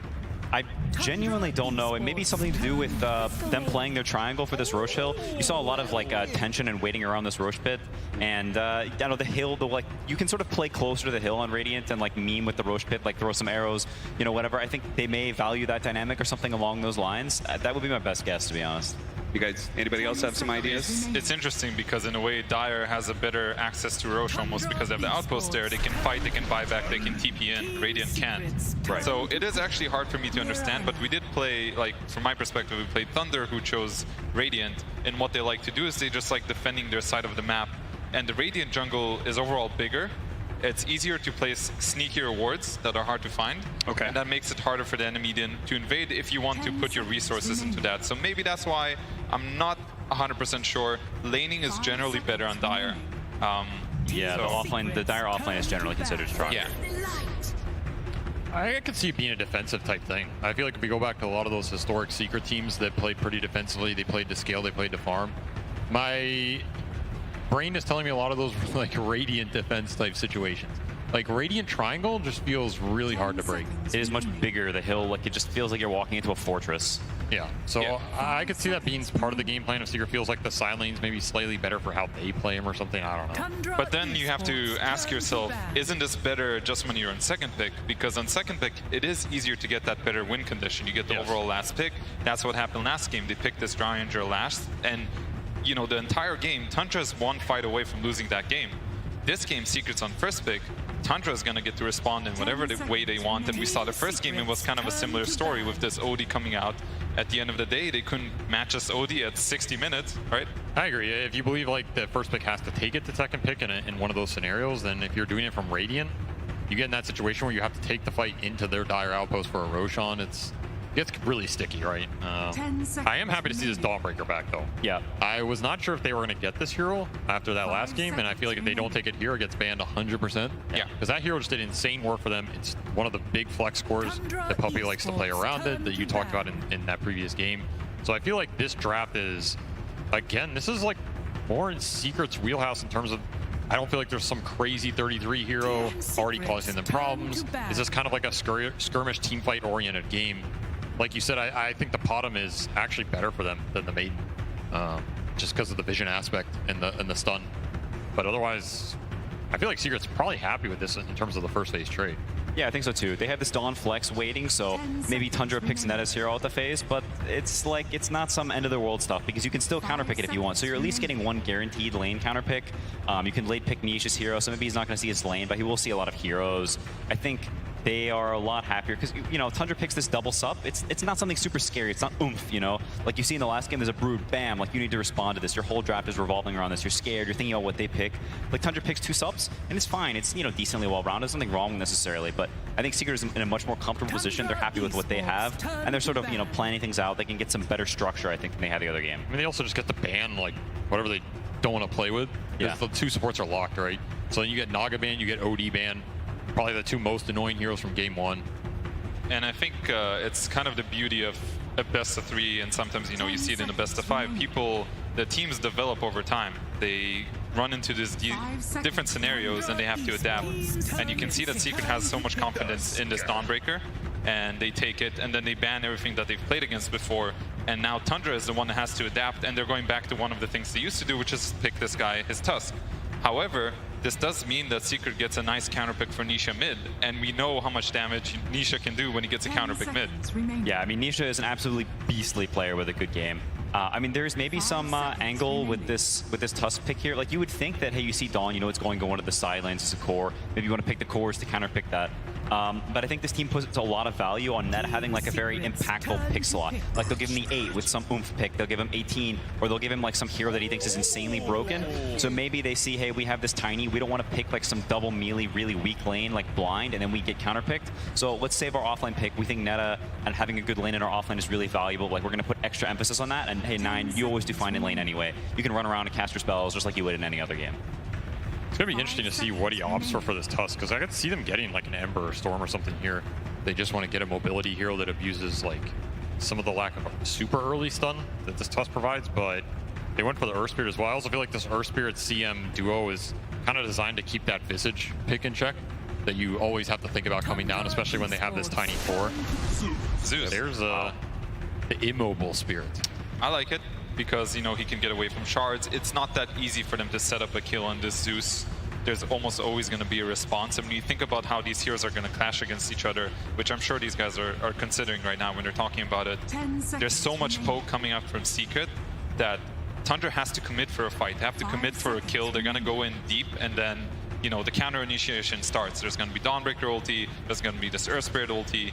So currently I'm kind of digging Secret's draft, but, you know, we're kind of missing 2 heroes on the other side. Yeah. So it looks better. I mean, I think there is one element to Secret's lineup that Tundra may look to exploit, which is they have a lot of this very similar magic damage. It's like mid-range damage, so if this pipe, this Wraith Pack comes out, we talked about the Wraith Pack being annoying in the first game. Secret is incredibly bad against Wraith Pack and also really bad against killing it, and here's your Wraith Pack hero. So they will have this, you know, potential, hey, maybe our lanes are falling apart a little bit, our heroes need levels, our heroes all do damage the same way, and potentially this Wraith Pack pipe like become a problem. Yeah, that was a very good pick for them. I feel like everybody almost forgot it was like still in the pool because it's been a first phase hero for so long, but I think they just fell into the trap. If you guys remember, Secret played against this Enigma and they actually picked Crystal Maiden and Dawnbreaker. And they absolutely demolished this Enigma, and that's exactly what they're going to do now. Like, okay, we're just going to lane this Dawnbreaker CM against you. They're going to last pick something else. I'm not sure. It could be, you know, a Rezo hero. It could be a Crystallis hero. But I think this is actually better for Secret. I think they messed up on Tundra. Interesting. I mean, I think was it against Tiny in that other game? Because I know people value like the Enigma with Tiny especially differently than other Enigma lanes, because you have this like wacky toss back, like the Eidolon's duplicate, and then you just get exploded by all the Eidolon right clicks. I mean, I think this is another one of those situations sort of similar to the first game where Tundra's like, hey, we know like what you're going to play against this, and let's see who has the right idea and how this lane plays out. In the first game, it seemed like Secret did. Maybe it's, maybe Secret has it again. I would not be surprised to see this Enigma Tiny like do okay on this lane, just because of how much they play these summons. I agree, you're kind of giving Secret some comfortability here in terms of like, they just get to play this Dawnbreaker Enigma matchup. At the same time, there is no BKB Blink Black Hole cancel. So if Tundra feel like that is something they needed in this game in terms of like a hard shutdown for a carry that's going to come out and they don't want to have to counter with their last pick, it helps them a little bit in there. Because like, are they going to pick Visage here for the Wraith Pack? It doesn't seem amazing, right? What about a Vengeful Spirit in there? Oh, Venge. That is an exotic choice, I'll tell you that. I don't know if I believe in Venge, but... Okay, they double down on destroying this Enigma. I mean, this is a hero people were picking in scrims a lot before TI against this Enigma, experimenting. I've seen lanes where the Enigma gets absolutely blown out of the water, and other games where Enigma sort of survives. I think he should get toasted here. Like the Dawnbreaker lane, I think you can play a little bit around because Tiny can interrupt the spells. But this lane it's CM Gyro. Like you are getting nuked, you are getting flacked. It's pretty hard to play this lane. I don't know if Tiny interacts that well with it. So I like this pick. I mean, I don't think you're too worried about scale here. All the Gyro has to do is just fight. He can even be like third net worth. You're not even sad in this game because you have Zeus and Dawnbreaker to back up the scale. Exactly. I'm definitely liking this response from Secret. They have multiple lanes that are good against Enigma. They have a lot of different damage resources now with, Gyrocopter bringing that physical damage. Dawnbreaker can build into that Desolator. We have seen Dawnbreakers go for the Wraith Pack build before. I don't know if he's going to do that. I think Rezo, kind of popped off last game and owned. We're going to see last pick. It is going to be the Skitter CK. Sticking to the comfort. Is this a hard CK game, or what do you guys think? Yeah, I mean, in terms of in-game matchups, this Zeus one, as time progresses, is pretty bad. All your illusions kind of just explode, and your hero explodes too. I mean, potentially they just feel like they need this tempo. They want this strong lane. It's back to the comfort for Tundra, but it's another game where I feel like this one, as time progresses, Secret has pretty good options. They have good draft integrity, much better than the how easy it was for them to play the first game. I think now this Gyro can kill the Wraith Pack. I feel like I look at this draft and I'm pretty chill if I'm Secret. I think it's similar to the second game. It's like Tundra's trying to get this carry who can push out the lanes and give this kill threat between the Tusk and Mirana that they like to use, along with the Tiny, some ability to open up the map and find the kills. But Secret just has so much lane shove to back it up, and on top of it, they have the global ability. They have the Solar Guardian, they have Zeus ult, so they can back up some of these heroes that otherwise would be scared to push lanes or get gone on. They can turn it around. I think that was I think the Solar Guardian was huge in game 2 in terms of breaking how Tundra was trying to play that map. I totally agree. I think this Dawnbreaker pick, especially, they realized that after game 2, this hero is what is going to help them defeat the way Tundra wants to play. How do you want to play this game? Push out the waves, and then, the fact that other heroes are showing and they attack elsewhere on the map, can't do that against Dawnbreaker, right? So I do agree. I do like Secret again. A lot of it is going to come down to how this Enigma does in the bottom lane. If something happens where they get this kill with Toss, it can completely change the way that this game is going to go. Yeah. So that lane is going to be all important. But Quinn, how else can Tundra, if you guys are all leading towards Secret ways, what does Tundra need to do to claim the W, go to the grand finals? I think a lot of it just does come down to this Enigma lane. If he has a good start, suddenly this Wraith Pack pipe, they start looking extremely intimidating. Secret heroes can be very low damage. They can start being like, oh, guys, we can't really kill the heroes. There's this Tusk randomly running around. I think when your offlane does really well and you have this super mobile mid, it can exacerbate the problem greatly. Suddenly this Tusk is all up in your business, and what can you really do to this guy? Any lane swaps or anything that would help enable this, or is it just purely going to have to be through play? I feel like a lot of his gameplay, they just kind of have to be. Netta is a great laner. This is a situation he picked himself into. He was happy with the situation. They didn't bend the Gyro. I think he can clutch it up. One word answer, gentlemen. Fly. Who's going to the grand finals? It's going to be Secret. All right, Quinn? Secret. All right, you heard from our analyst. Thank you so much to Fly and Quinn joining us and breaking down the draft to such an extreme level. I feel like we all learned something in that one. But game 3 of Secret versus Tundra. It's about ready to go. One of these teams is going to be going to the grand finals. Maybe the other team will join them, but it'll have to be a very long Sunday for them. They'll have to go through the lower bracket. They'll have to play 2 series in a row. It's always a rough one. Nobody wants to do that, except maybe Matumpa. That guy likes playing Dota. Yeah, I mean, he's trying to get as much Dota in before he retires. I mean, this is another game where I feel like this Tundra draft does exactly what they've been doing the whole tournament. They have a bunch of heroes who can push the lanes out. They have an illusion carry. They have a summons off laner. They have this killer mid for 9, like the spear breaker, like the OD, whatever. He can run around, make some crazy stuff happen, help set up the kills for supports. It got us this far. Let's not stop. Yes, right? It's very much up their alley. At the same time, I do think like this Dawnbreakers has to be one of the heroes that's better conceptually against the style. Tundra in a position where she's extremely tanky, shoves away pretty fast, is giving you that scale advantage at the same time. In a way, she's protecting other heroes from.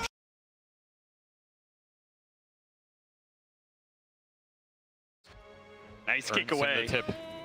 That'll secure, yeah, a 3rd bounty rune. So doesn't mean he doesn't have rolling boulder, which I don't know if that's important or not when it comes to this lane. And they're also going to put the Earth Spirit down here again. So similar to last game, Zayats will take the safe lane with Crystallis, not doing that CM gyro lane, which I feel would just melt Eidolons. Yeah, why not? I mean, Flak is enough at the later levels. So maybe they're just fine doing this. They want to set up the stronger off lane. Maybe they're worried about playing double melee into this Chaos Knight lane. Set in stone. Maybe it's just Rezo, you're the carry, right? Like, let's secure Resolution Dawnbreaker this game because we saw what it did last time. I mean, Gyro, like we talked about, he doesn't have to be the true one in this game. Gyro can just play for some spells, running in, being annoying, shutting down the Enigma early, and catch up later. He doesn't have to have the greatest start of his life because, again, very strong scaling Tricore from Secret if this game goes late. It's already doing so much, Puppey. Pushing back the Snake King Mirana, blocking the easy camp as well.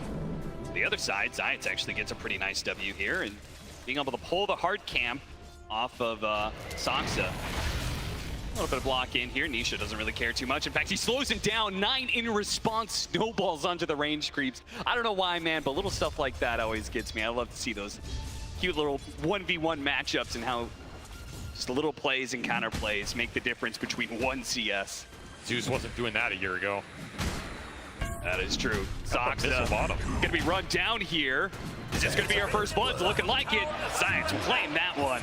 Away from Crystallis. First blood for Team Secret already, especially with the 3 bounty runes. They're up by a K. Yeah, that was a very fast start for them, and very nice for a hero like Earth Spirit. I mean, we were discussing these melee fours for Zayats in a lot of the games because this is just what he's playing. Nyx, Tusk, Earth Spirit. I think Earth Spirit is his best hero.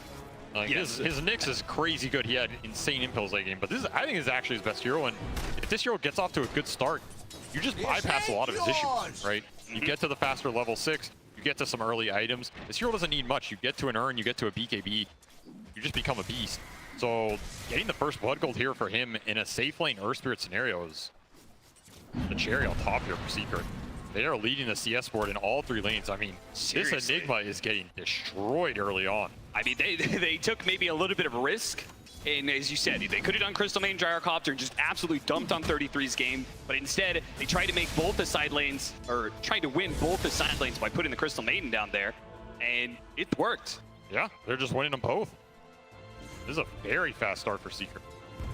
Meanwhile, I feel like Nisha gotten every single CS in this lane, 19-5. He is having a hell of a spree right now, but he is getting dangerously low all the time from 9's spam out of shards and such. You got a Thunder, don't miss. Why not? Not even a high ground miss. Perfect location. Zayats getting blocked in. He's not going to be able to roll out of that one. Crystallis will in turn pick up a decent number of those Eidolons. And actually, whoa, I didn't see that. Neutral creep got him. Oh no. Oh, yeah, that's a decent trip to base then. Yeah, it really is. I mean, you essentially traded your life, didn't give any gold over to Tundra, and you got Eidolon kills out of it. Yeah, those Eidolons are super nice for Crystallis. He also gets some solo XP. Free trip for the Earth Spirit, who finished boots off the first blood gold. This little sequence is going Secret's way. I will say, nice double deny from 33. He was like denying one Eidolon with his hero and another with other Eidolons. Yeah, I did see that. That was cool. He got a couple of those out. Very small things this team does extremely well, trying to keep the advantage. 33, easily one of the best micro players in this TI, and he's put into good work here once again. This time around, no neutral creep to deny them that last hit on Zayats. They will get that kill, but again, Crystallis gets all the Eidolons, so the trade-off is not really that clear. Pretty weird. I mean, honestly, if I was this Earth Spirit, I don't think I'd be too sad, because it costs Tundra their combo in terms of resource, right? And it pushes the lane in because you get the flak, it shoves out, you kill Eidolons. Crystallis will get to do this pull. He's not the one dying. He gets a bunch of solo XP. I think it's what Tundra need to do in terms of coming back to this Enigma, pushing his net worth up, getting the XP for Tiny. Yeah. But it's definitely not some like end-all be-all. And I mean, that's also the deadly combination of this Tiny Enigma. If you just step up too far, you get all in. Firm denial. Zayats will have to walk all the way down here.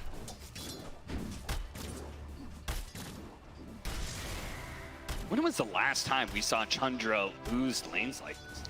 I feel this like is a rough start. Yeah.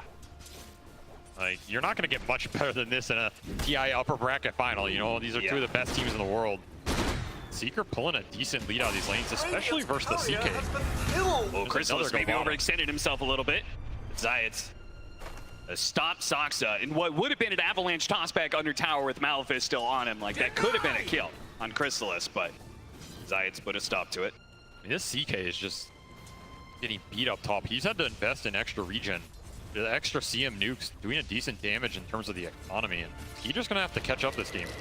Like, this is 3 Seeker cores pulling decently ahead in this early game for only 5 minutes. Skitter's not gonna be happy with that one. And again, this is a double global lineup. So if you fall behind, Seeker pulls ahead with the levels. Yeah. Suddenly you have Thunder God's Wrath, you have Solar Guardian online, whereas you're trying to catch up with your own ults. And by the time you get there, it's harder to use those because they have the global response. Yeah, like one roll in from Zayats could be a kill on 80 core if they're far enough ahead. They're gonna have to snowball Nisha as he tries to hop up the cliff. They do a roll and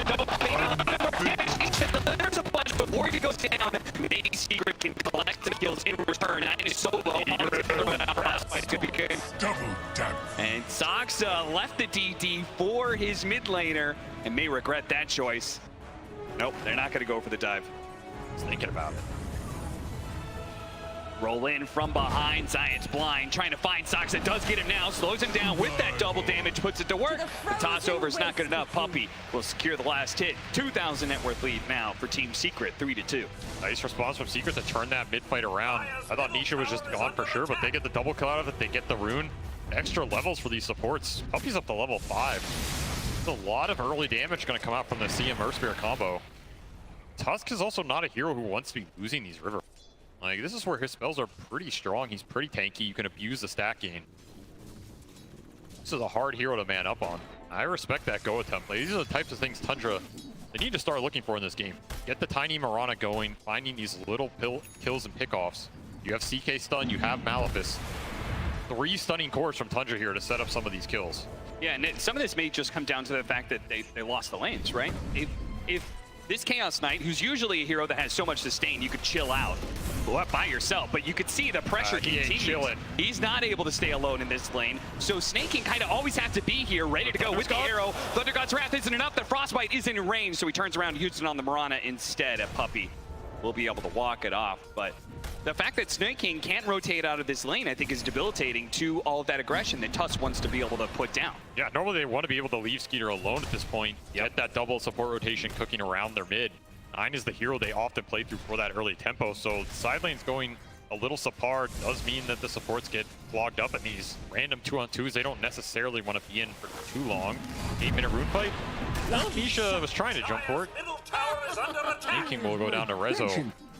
These Tundra supports, they're having issues in this early game. I'm not sure why the others that silencer game where Puppey was super under leveled. It was like 13 minutes in, he was still level 5. He's having no issues. This game, man. He is way far ahead thanks to all of these kills. Level 3 Frostbite, maybe not even need the totem. Save that one for Zayats. Yeah, he'll take it anyway, you know? Roll in, kick back, nice play. 9 out of spells, needs a little helping hand. Snaking the arrow slides right on by, but was enough. Dissuade Secret, pushing in some more. They're actually going to use this to smoke. This is a cool play. Yeah, they're going to try and activate this Tusk heading towards top. K is one of the easier carries to smoke through because you can just stun the guy and sets up for you easily. See if Rezo deals this one coming. Right time here, or is he going to get a little bit too greedy? Feels it coming. Sticking on the hard left-hand side of the lane. He pinged right on top of him, man. You got a ward. Gonna come forward now though. 9 immediately goes for the pick off onto the Crystal Main. They're gonna chain stun him, get that kill. Nice and easy. Now 9 needs to get out because, from the side, Nisha hopping on in. That is a trade-off that Secret is very happy with, I'm sure. Beautiful read of that move from Secret. Just saying that this tiny city mid, there's only one place Tusk is gonna go, right? Rezo reads the move, pings it out. Says, hey puppy, you wanna take that one for me? He does. Does his job. And I'll get Zeus a pretty nice kill. He's having a great game here early on. This is a pretty nasty Zeus game. You're counteracting the Moran ulti with the vision. You're screwing with the multiple stun initiators from Tundra. You're forcing them to have to gap close you through all of this secret AoE. So the stronger the Zeus is, the faster he gets to that shard, the Kaya, all this extra damage. There it is. The combination we talked about, the roll-in into the global possibilities for Secret. That early level 6 from Rezo puts it to good use, get a core kill. Gyro, I mean, I was thinking this Gyro might have like a toughish lane maybe, and maybe he doesn't have to carry the game, and he's just leading the pack. Level 8.5. Rushing an early Chrysalis. Can never have too many carries. That's true. The prize is mine. My C-pubs may beg to differ, but you can never have too many carries, Cap. 6-3. Team Secret, well, he did have a 2,000 net worth lead, so it has gone down a little bit. So it seems like the state of the game has at least been okay for Tundra, even though we've seen them, you know, lose some kills and stuff like that. It seems like economy-wise, they've been doing all right for themselves. So I wonder how many stacks Chrysalis has available. Well, Nisha's doing his best to steal him a bit. There it is. We got 6 of them backed up. Tower is under Yeah, attack. Stoxa comes in, tries to grab what he can. I don't think Secret want to give up this jungle too early here. Radiant's bottom tower has fallen. You're always happy to farm it out, but if Tundra's going to give you these skirmishes, I feel like Secret is pretty strong in them just because of how many levels they have on these supports. Like, Puppy's not too afraid here. You also are losing in this tier 1 trait, so that was something from the other games. Secret defended their tier 1 for a long time against that 33 Brood and Visage. This game, a little different. Just going to claim it here, push himself towards the Wraith Pack to rush, which he will have. Skeeter looks like he's going to call it quits on that safe lane for now, but 11.5 minutes in, safe lane tower still being up is great progress, and they will have that Wraith Pack coming in now for the Enigma, so who knows, they may even like make a rotation back at some point. Roll in on point science. He's going to be able to get some serious damage onto this Enigma, but they don't necessarily have any follow-up. Too many heroes here on the side of Tundra for showing up, with Moonlight Shadow being used as well. Yeah, what indeed? Too many heroes there, not expecting them all. Solar Guardian was just coming off cooldown as well. You will pay the price. Their visions and it's a little bit of information though out of Tundra for the rest of the team. Though they're not really able to take advantage of that. I mean, I guess in many ways Dawnbreaker is just not a hero that could take that tower. And yeah, now 33's up here. So now if you want to take that safe lane tower, you have to fight into the Wraith Pact hero. That is pretty scary. you have to take this soon if you're Secret. Like, you have to equalize the map, open up some more space for your Gyro to farm. Remember, Gyro is this like triangle rotation farm pattern hero. He really needs this tier 1 down to open up enemy jungle and make those rotations efficient. They will finally claim it. Very happy with that. Now it just comes down to these mid fights. How much does Tundra want to push this mid tower or smoke to the triangle? The answer is right now, Armlet CK. Time is of the essence, it seems, for Tundra. You do not want to give too much space to this Secret Tricore again. The Enigma is going to push in the mid lane while the rest of the team smokes out behind the mid tier 1 tower. Great D-Ward read, though, from Team Secret. Incredibly valuable here. Going to help protect the Zeus. They are just chipping this tower. Eidolon's doing a decent amount of work. Pretty hard to engage for Secret here. They don't want to walk up too much. There could be CK in the trees. You don't know where this Tuskar is. He was bottom. You don't get the tier 1, but about as close as you're going to get. Illusion! Yeah, certainly. All right, so an early Chrysalis and a straight-up BKB, so really delaying the Aghanim Scepter a lot for Chrysalis. Feeling like he's going to need that early team fight item. I think this build is fine. Like, the Ags is a farm accelerator, but you got to remember what he's playing with, right? He's playing with 2 other cores that are going to take a lot. Sure. He's playing with a Crystal Maiden who can soak up some farm as well. Like, so don't be greedy. I mean, there's just a limit to how many creeps you can eat on the map. Yeah, that's fair. I think early BKB is strong in this game with that Chrysalis just going in, soaking up some spells, dealing some decent physical, making the fight happen for your other 2 cores. Because Zeus does not want to go in.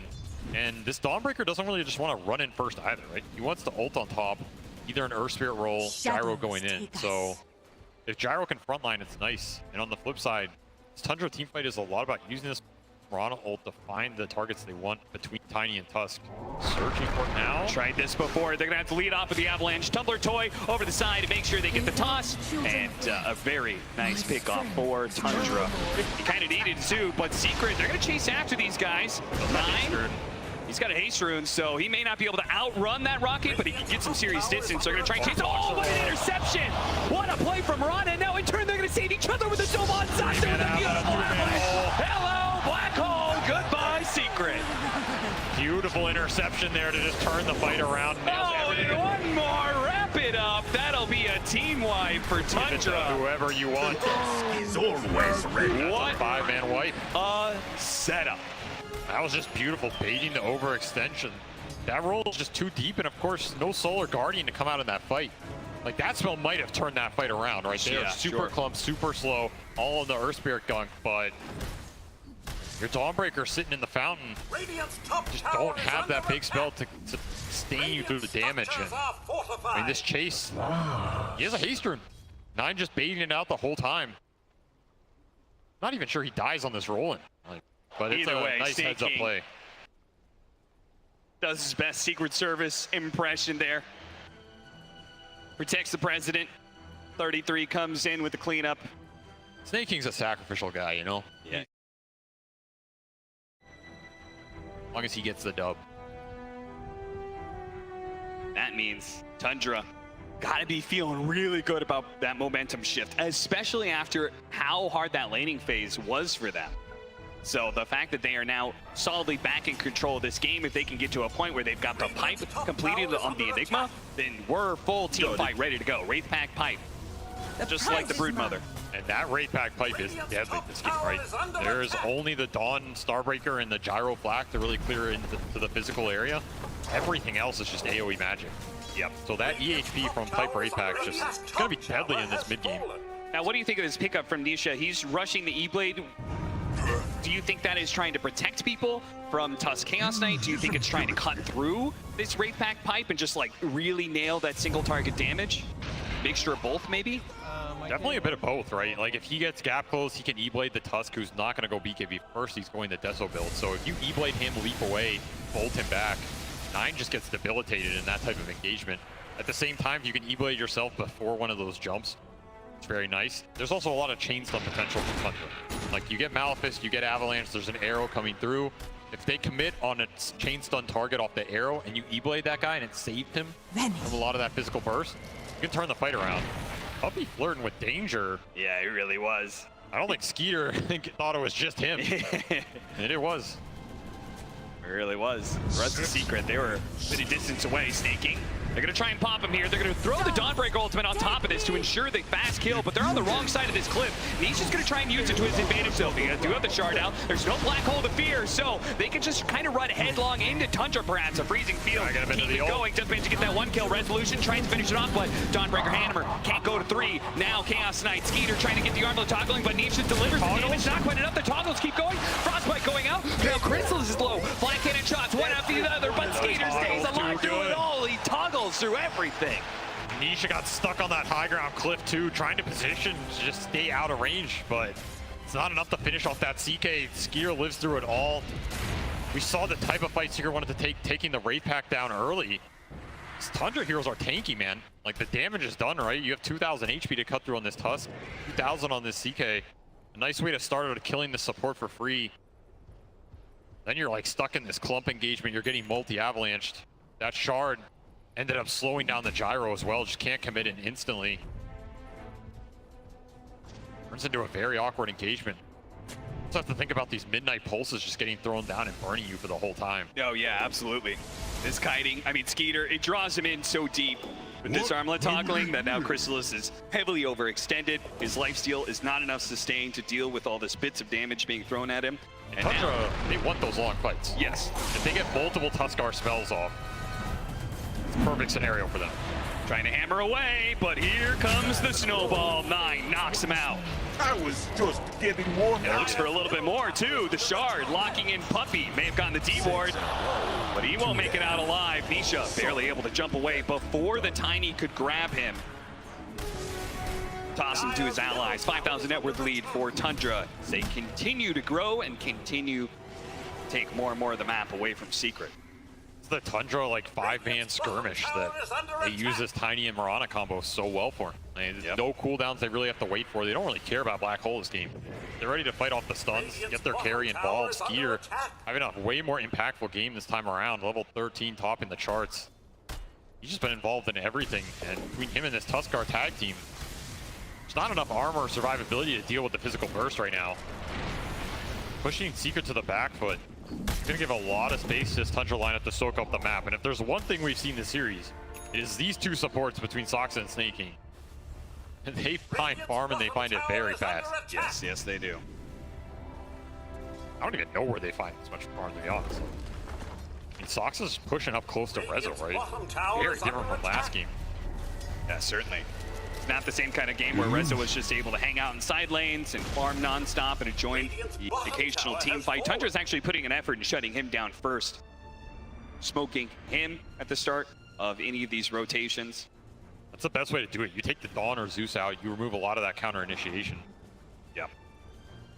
You get a nice BKB timing here. That is one of the downsides of the Secret lineup, right? The pipe for Tundra is super powerful. The BKBs, next is powerful. Like, there is not a lot to interfere with those durations, and they can get a lot done because the physical burst is just so high. Maybe catching Snaking here. We had that smoke. Don't need to use Thunder God's Wrath. Each will hold on to it for now. That was a smoke rotation. They didn't find anything in the triangle like they wanted. They end up, well, they'll have to be content with a Priest of the Moon kill because that's all they got. Wow, ooh, BKB timing it, but they hit the pipe. That already feels bad enough for Secret. You hit this BKB timing on Skeeter, I don't know what Secret does. It's gonna be rough. I mean, at that point, these raid pack lineups can always just go into the pit and force the Roche. Yeah. Right, you have Deso on Tusk with tag team as well. Even has Brigand's Blade on top. Feels like it's going to be a long time before the Gyrocopter's damage becomes relevant enough to carry through against BKB raid pack pipe. That's just not doing enough right now. No. Too much magic AoE, not enough cleave. Clear through this. And again, Tundra just spamming out the map, right? Their supports are so obnoxious at just running down these side lanes, forcing you to react. We see the Eidolon's top, making people show, making you split up while they get slightly more out of the map every minute that ticks by. Crazy efficient of getting farm on everybody, and they make it pay off too. Their itemizations are very good. Again, 4-staff already out for Snaking here. Another one being built by Soxa, so double 4-staff once again. That is their MO. It's going to bail out the cores even more. They're ready to go. They are always ready. Dire's bottom tower is under attack. Regeneration. Trying to tackle that area of the map that Radiant uses to farm up so much. That Radiant Triangle, where we typically have a Gyrocopter who's going to be farming of Ancients. They couldn't actually catch anybody there, but it did clear out enough space where they feel comfortable going back to do Roshan, right? Because Secret is just, I mean, if they're not going to challenge them immediately, Roshan just dies too damn quickly. So an Aegis pick up for Skeeter. Ooh, accidental BKB pop-up. Haste. He doesn't need it, you know, sending a message here. Yeah, Roshan cannot dodge the smoke gank. That's that raid pack force fight that Secret just can't take right now. They just need more farm. They need on the Stormbreaker, and he's just not getting the space, man. He really is not. 9 might just be able to 1v1 him here. Rezo not gonna be able to TP out in time. Soxa is there for the cleanup. And this Tusk has just been incredibly annoying for the Stormbreaker this game.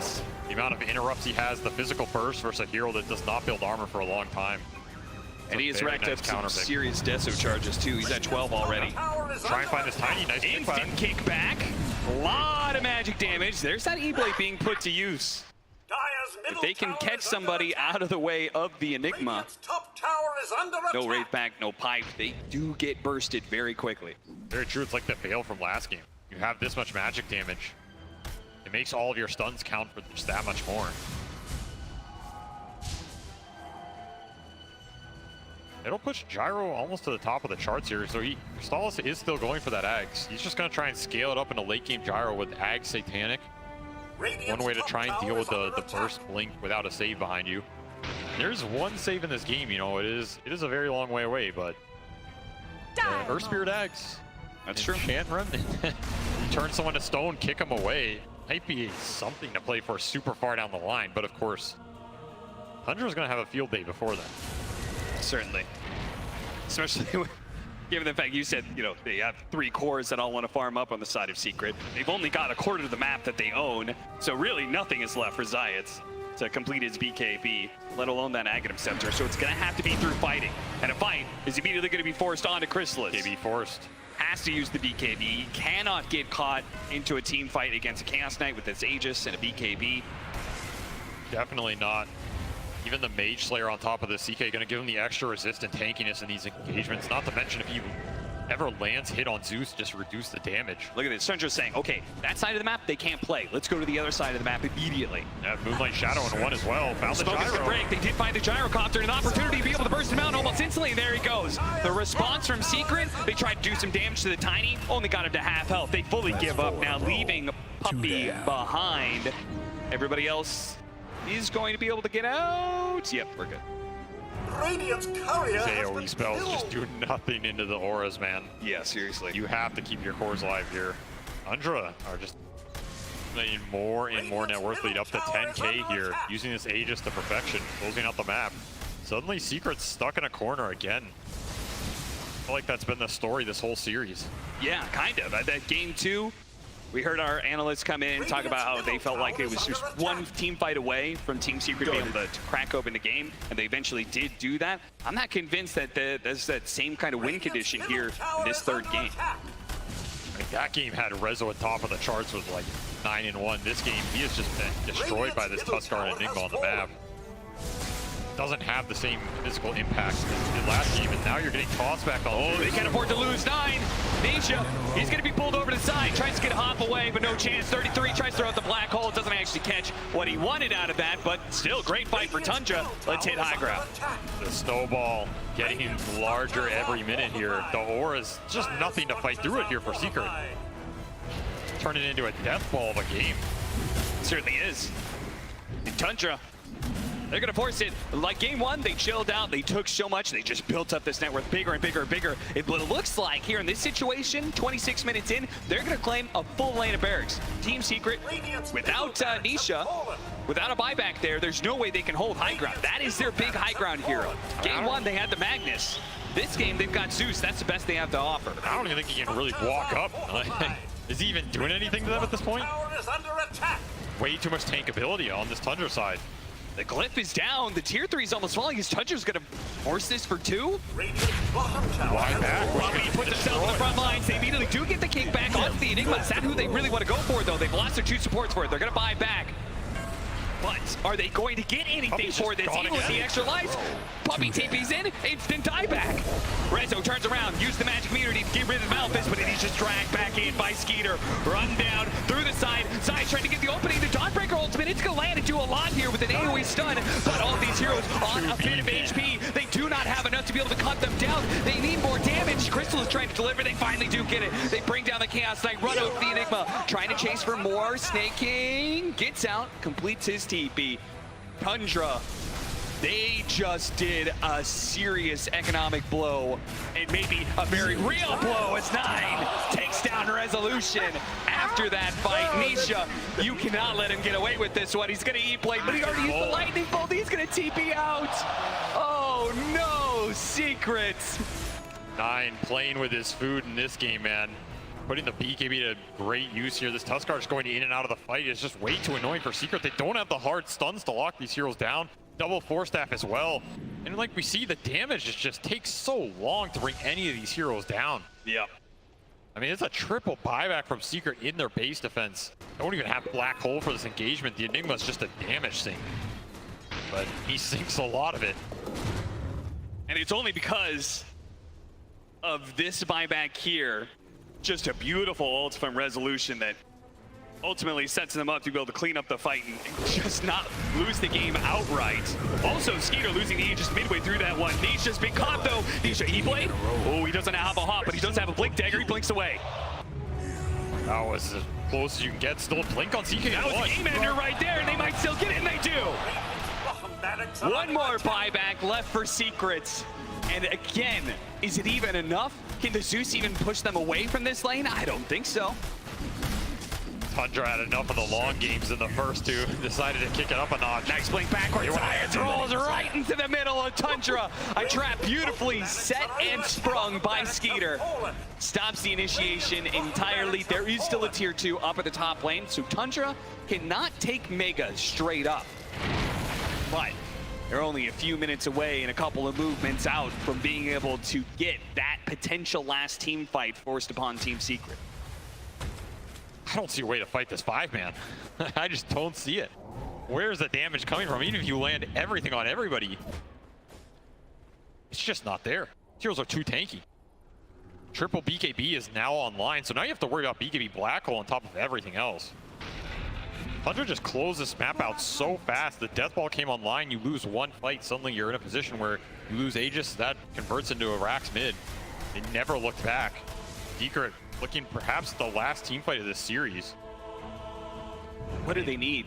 They need a Divine Rapier, and Crystals has a queued, but he is a long way off. Okay, what do they need to win this fight in order to get to that Divine Rapier? They need a Divine Rapier. Well, maybe Tundra will buy one for him. Oh, look at that. Triple bounty rune just casually sitting back on the dire side of the map, so. Invisibility. You know, Tundra, chill out. Take your time.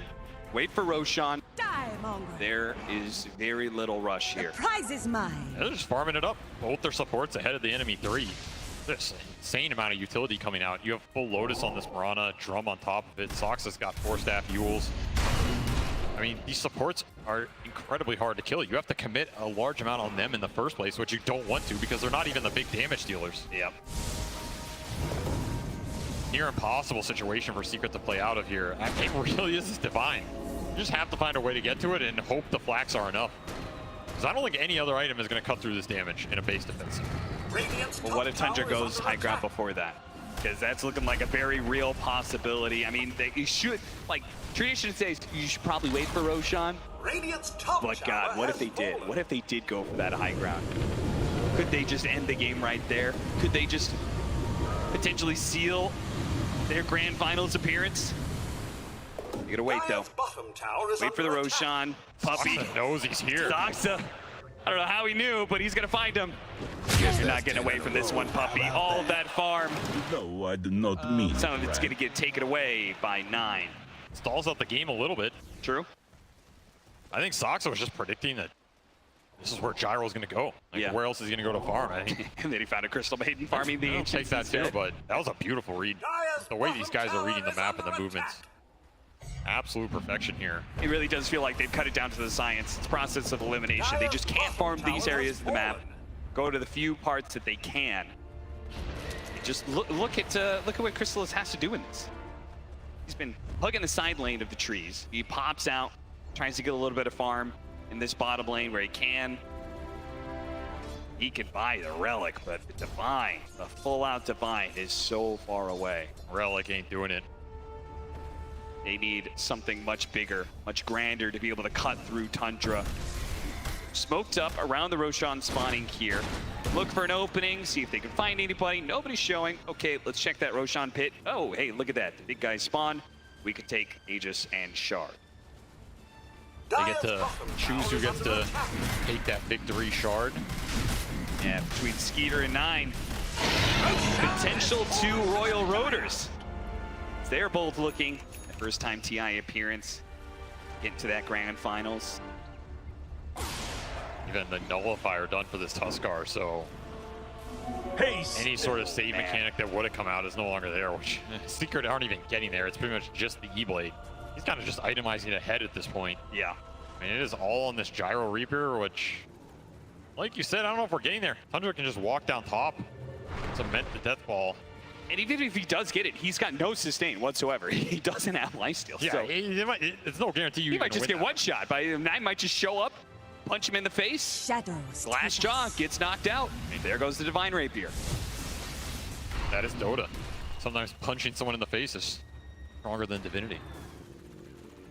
13-31, 33 minutes in. Feels like this game 3 has just been a slow, constant progression of Tundra building up that snowball. Both realistically, Team Secret are left in just one crazy good hold And if they do manage to succeed, they could get themselves back into the game. We could have this windfall of net worth going their way. But as it stands, there it is right there. Well, Gabe has decided. No shot. Honestly, from a theoretical perspective, I think it might be true. But of course, everything Dota breaks down on the TI main stage, yes, right? Dota is not played in the theoretical realm. It is played in the Coliseum. Stakes can be made, so there is still a glimmer of hope here. However, faint Ags on Nisha give them some extra damage and stun here. Okay. Of course, we are still a little bit off that Divine. And even when he has the gold for it, how do they get out there to buy it? That is a bigger problem. Yeah, because you can't just rely on the courier. I mean, that might get courier sniped. is already in the tree, so he's prepping for it. That is so scary. That is a risky courier to run, man. Yeah. Meanwhile, you might not even get there. Tundra's just near your base. Tundra, they're setting up. They got the initiation. They're going to bring down the Dawnbreaker first. The arrow comes out. He's dead. No buyback there. Zion's trying to disrupt whatever he can. The snowball on back in is going to be able to finish up Zion. The puppy falls as well. 3 dead, no buyback. Tundra maybe don't even need the Megas. Maybe they just delivered the final blow to Team Secret, knocking them down to lower bracket. You'll have to fly it through here on the side. The Got last it hope. now. Is he going to be able to sneak it through? Will anybody notice this courier? It's going to slip on by for now. But Megas is going to be claimed. Team Secret. Oh no, he's been grabbed. BKB does go off. Divine Reaper starts going to work, but you can see they're actually decently tanky. Chrysalis has got to get back to it, but he's just going to get blacked out immediately. Divine Rapier picked up. Divine Rapier dropped. And that is it. Tundra are going. Oh no, he's been grabbed. BKB does go off. Divine Rapier starts going to work. Divine Rapier dropped, and that is dominance in this tournament. Tundra They are going to the grand finals. in an absolute dominating fashion for this game 3. Those first 2 games, pretty rough and tumble, but this just cemented their dominance in this tournament. They are definitely the favorites going into that grand finals. Just no one can break the way these guys play the map, out-farm you, out-efficiency you. They find the picks, your lanes collapse, your jungle disappears. It is clinical, man. There are just no mistakes that come out on this side when they're functioning on all cylinders. Games look like this. You get deathballed out of nowhere from that 20-minute mark to the 30-minute mark. All downhill. It's just going to come down to that best of 5 grand finals. Then we'll see whether or not it's going to be Secret or Liquid who will challenge Tundra there. See if they can break Tundra in a best of 5, because in these best of 3s, Tundra has seemed untouchable. Crazy strong performance by them, and we're going to see more of them tomorrow, but that actually is going to be closing out the day. A 2-1 for Tundra takes into the grand finals. And we have now locked our very first grand finalist here at the International 2022 Tundra Esports, an organization that you wouldn't have heard of at prior TIs. They were very, very close to qualifying to TI-10, fell to OG, and now they're back in a very strong form. I don't really think many people would have predicted them. I think closing out after Tour 3, it was a dice roll on which of the Western European teams were going to be the front runners. And Tundra were definitely in contention, but the fact that they have managed to carry the momentum and not falter at the finish line, Sheep, I think that is a testament to how strong they are. I mean, I would never have expected it. Like, your coach, AUI, this is a guy that failed pathetically to qualify for TI-10 with Arkosh Gaming. And now to be a grand finalist coach for Tundra. I mean, what a story. What a progression. Wait, that was also the guy that paneled TI Grand Finals last year, right? What I'm hearing is that North America is just a very competitive region. What I'm hearing is some copium from our host. Maybe it's a little bit from column A, a little from column B. But praise to Tundra T. This was a clinical game number 3. No quarter given whatsoever to Team Secret. Again, Tundra's proving that they're one of the most patient teams. You know, until they know that they can dominate a fight, they're not going to take them. You see in that kind of at the very start of this clip, we're seeing the top play with Secret's chasing the Tusk, and then you have Snaking leaping in to dodge that roll, to block it off, and then you have Saxa coming from the behind, tossing everyone back in, avalanching 3 heroes, get black hole. Like, just how methodical they are in their team fight, how clutch they are with how they utilize their spells together. They pick these skirmishing lineups. They don't have this immense hero pool like other teams, but the way that they play their heroes, they are like the best in the world at this, and that's why they are in the grand finals. The best thing about it is the amount of swag and flair that they bring to the table, because it's not just it's not just the way they play. They aren't only methodical. Like they're playing a Tusk mid. Like if you pick a Tusk mid, Tsunami, I'm gonna report you. You should. I'll block you. I'll delete you from the friend list. You know, but they actually make it work. This Tusk, he had what? A Blink, Dezo, Falcon Blade, Nullifier. This Tusk is second on the net worth charts. He's one-shotting your supports. He's one-shotting your cores. Dude. It's a scary thing to play against. I want a hype event. I love 9. Tusk. I literally spent like ages watching replays of this man's Tusk before we came to this panel because he's just so good at it. Like if you watch that game as well, Secret were pretty good at stomping out his plays. Like Snake King came mid, smoked him to top, Reza reads it, plays back, they connect more heroes on Secret, they kill him, right? But despite all this, he's farming to his destinations, he's farming back, he's making sure he's keeping up in net worth. This Tusk was higher net worth than his goddamn carry. Like he is so comfortable on Tusk. I am like in awe. I love that. I love seeing someone who's like, this is my hero, no one else is playing it, I'm comfortable, I know how to make it work. He finished 22-12. Like, yeah. He had a stellar game. That man made his mark. He's going to grand finals off of the back of that Tusk, and now lower bracket finals. We got Secret going up against Team Liquid. Oh, I mean, okay, so I got excited for that. I'm sorry if I took that from you. I'm so sorry if I took that from you. Literally, the entire series I've been watching this because I want to see Secret versus Liquid because Matu, he was going to be potentially retiring, and then Liquid, they pick him up from retirement. It's like, no, one more ride, please. So like, it's Poppy versus Matu. It's just like such a wholesome series. Like Poppy obviously wants to get the Aegis with his new boys. Matu wants to get it before he retires. Like that could have been a perfect grand finals, but now it's a low bracket finals. It's so good, enough, right? Yeah, it is. One of them. That'll be elimination threat, but we won't have an elimination interview here because Secret went down. But we have a winners interview. Avo is standing by with 9.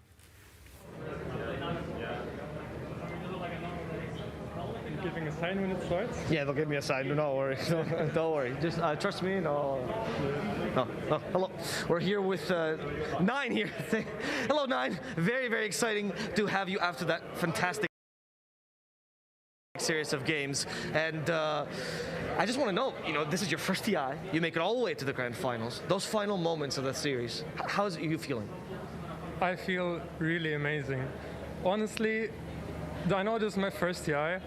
But I always knew, and I just always knew that once I get to TI, I made all my decisions in life, every team I've played on, I had my goal on winning it. Once I made it here, I just know everything will fall into place. I'm having an amazing team. I know I can do it. And we just need to perform. We just come here to perform, and we'll do it. After making it such a long path, you have one final day. People usually ask you what you want to say to your fans, but I want to know, like, to your teammates, right? This bond that you've formed throughout this whole year, how do you feel towards them? Do you feel like a family, like the best friends that you've had? Or is it a little bit more than that? I mean, it's a family. I'm spending all year with them, especially Skitter is more of a family than... He's just like my brother. I would do anything for him. And I'm so happy that I also get to do this with him. Well, you heard it here. Happy that he gets to do it with Skitter in the grand finals 9 in his first TI. Congratulations, sir. Back to you at the panel. Are we ready yet? No, give me a sign. Okay, give me a sign. Okay, no worries. Okay. Oh, yes, 9, voice quivering. This is the moment that every single Dota player, every single professional player dreams of.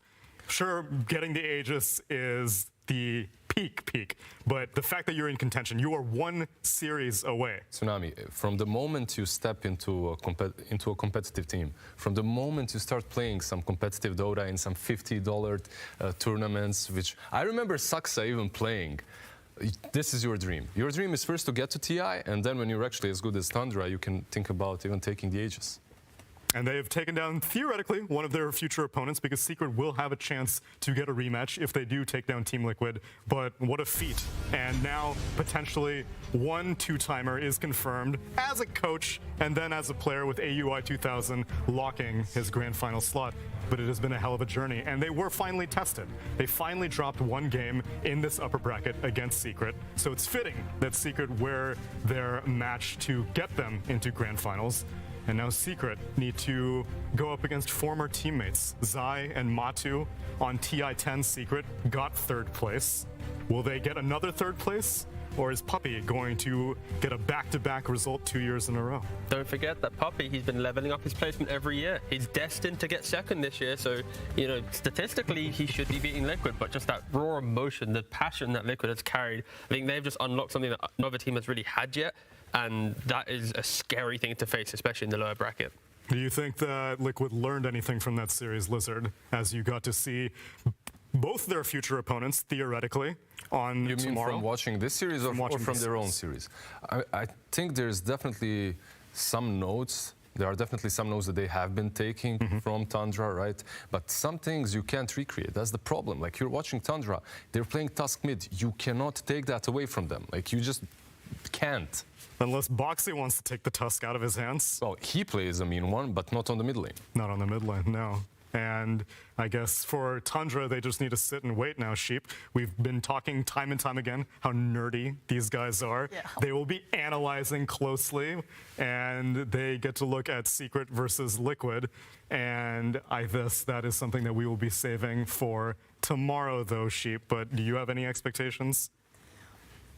I feel like all 3 teams could potentially take this Aegis. I don't think anyone plays No favorites. one team. Yeah, I don't think any one team is better. Obviously, like, Tundra are looking like their ideas are best right now. I really liked how they adapted to Game 3. I thought their itemization was on point, their team fighting was on point. They just looked really clean. So that's very hopeful for me for them. But Liquid are just the scary team for me. Every single game goes really long, it's really close. I feel like they've been hiding their power level because every single time people are like, I don't know if Liquid's going to win this one. I don't think they're going to win it. Just keep winning. A little bit, a little bit, a little bit. And now we'll see how Singapore will commemorate that tomorrow. But I want to see how Slacks and Avo will be spending their time in Singapore as we check in with them. Thank you so much, my friends. We are here after the end of an incredible day. So much Dota, so much action. Tundra getting it into the finals. Pretty incredible stuff, Ava. Yeah, two first TIs that are getting to the grand finals. The Team Spirit story all over again. And of course, the NA hope still alive with snaking. NA is still in, baby. As we said, more slots, please. Thank you, Gaben. But man, I am just wiped after today. I mean, there's so much Dota action. Please join us tomorrow. You guys. No. We have the late game show. It's fine. We have the late game show with Fear and Flex. We have the late game show. You can leave for the late game show.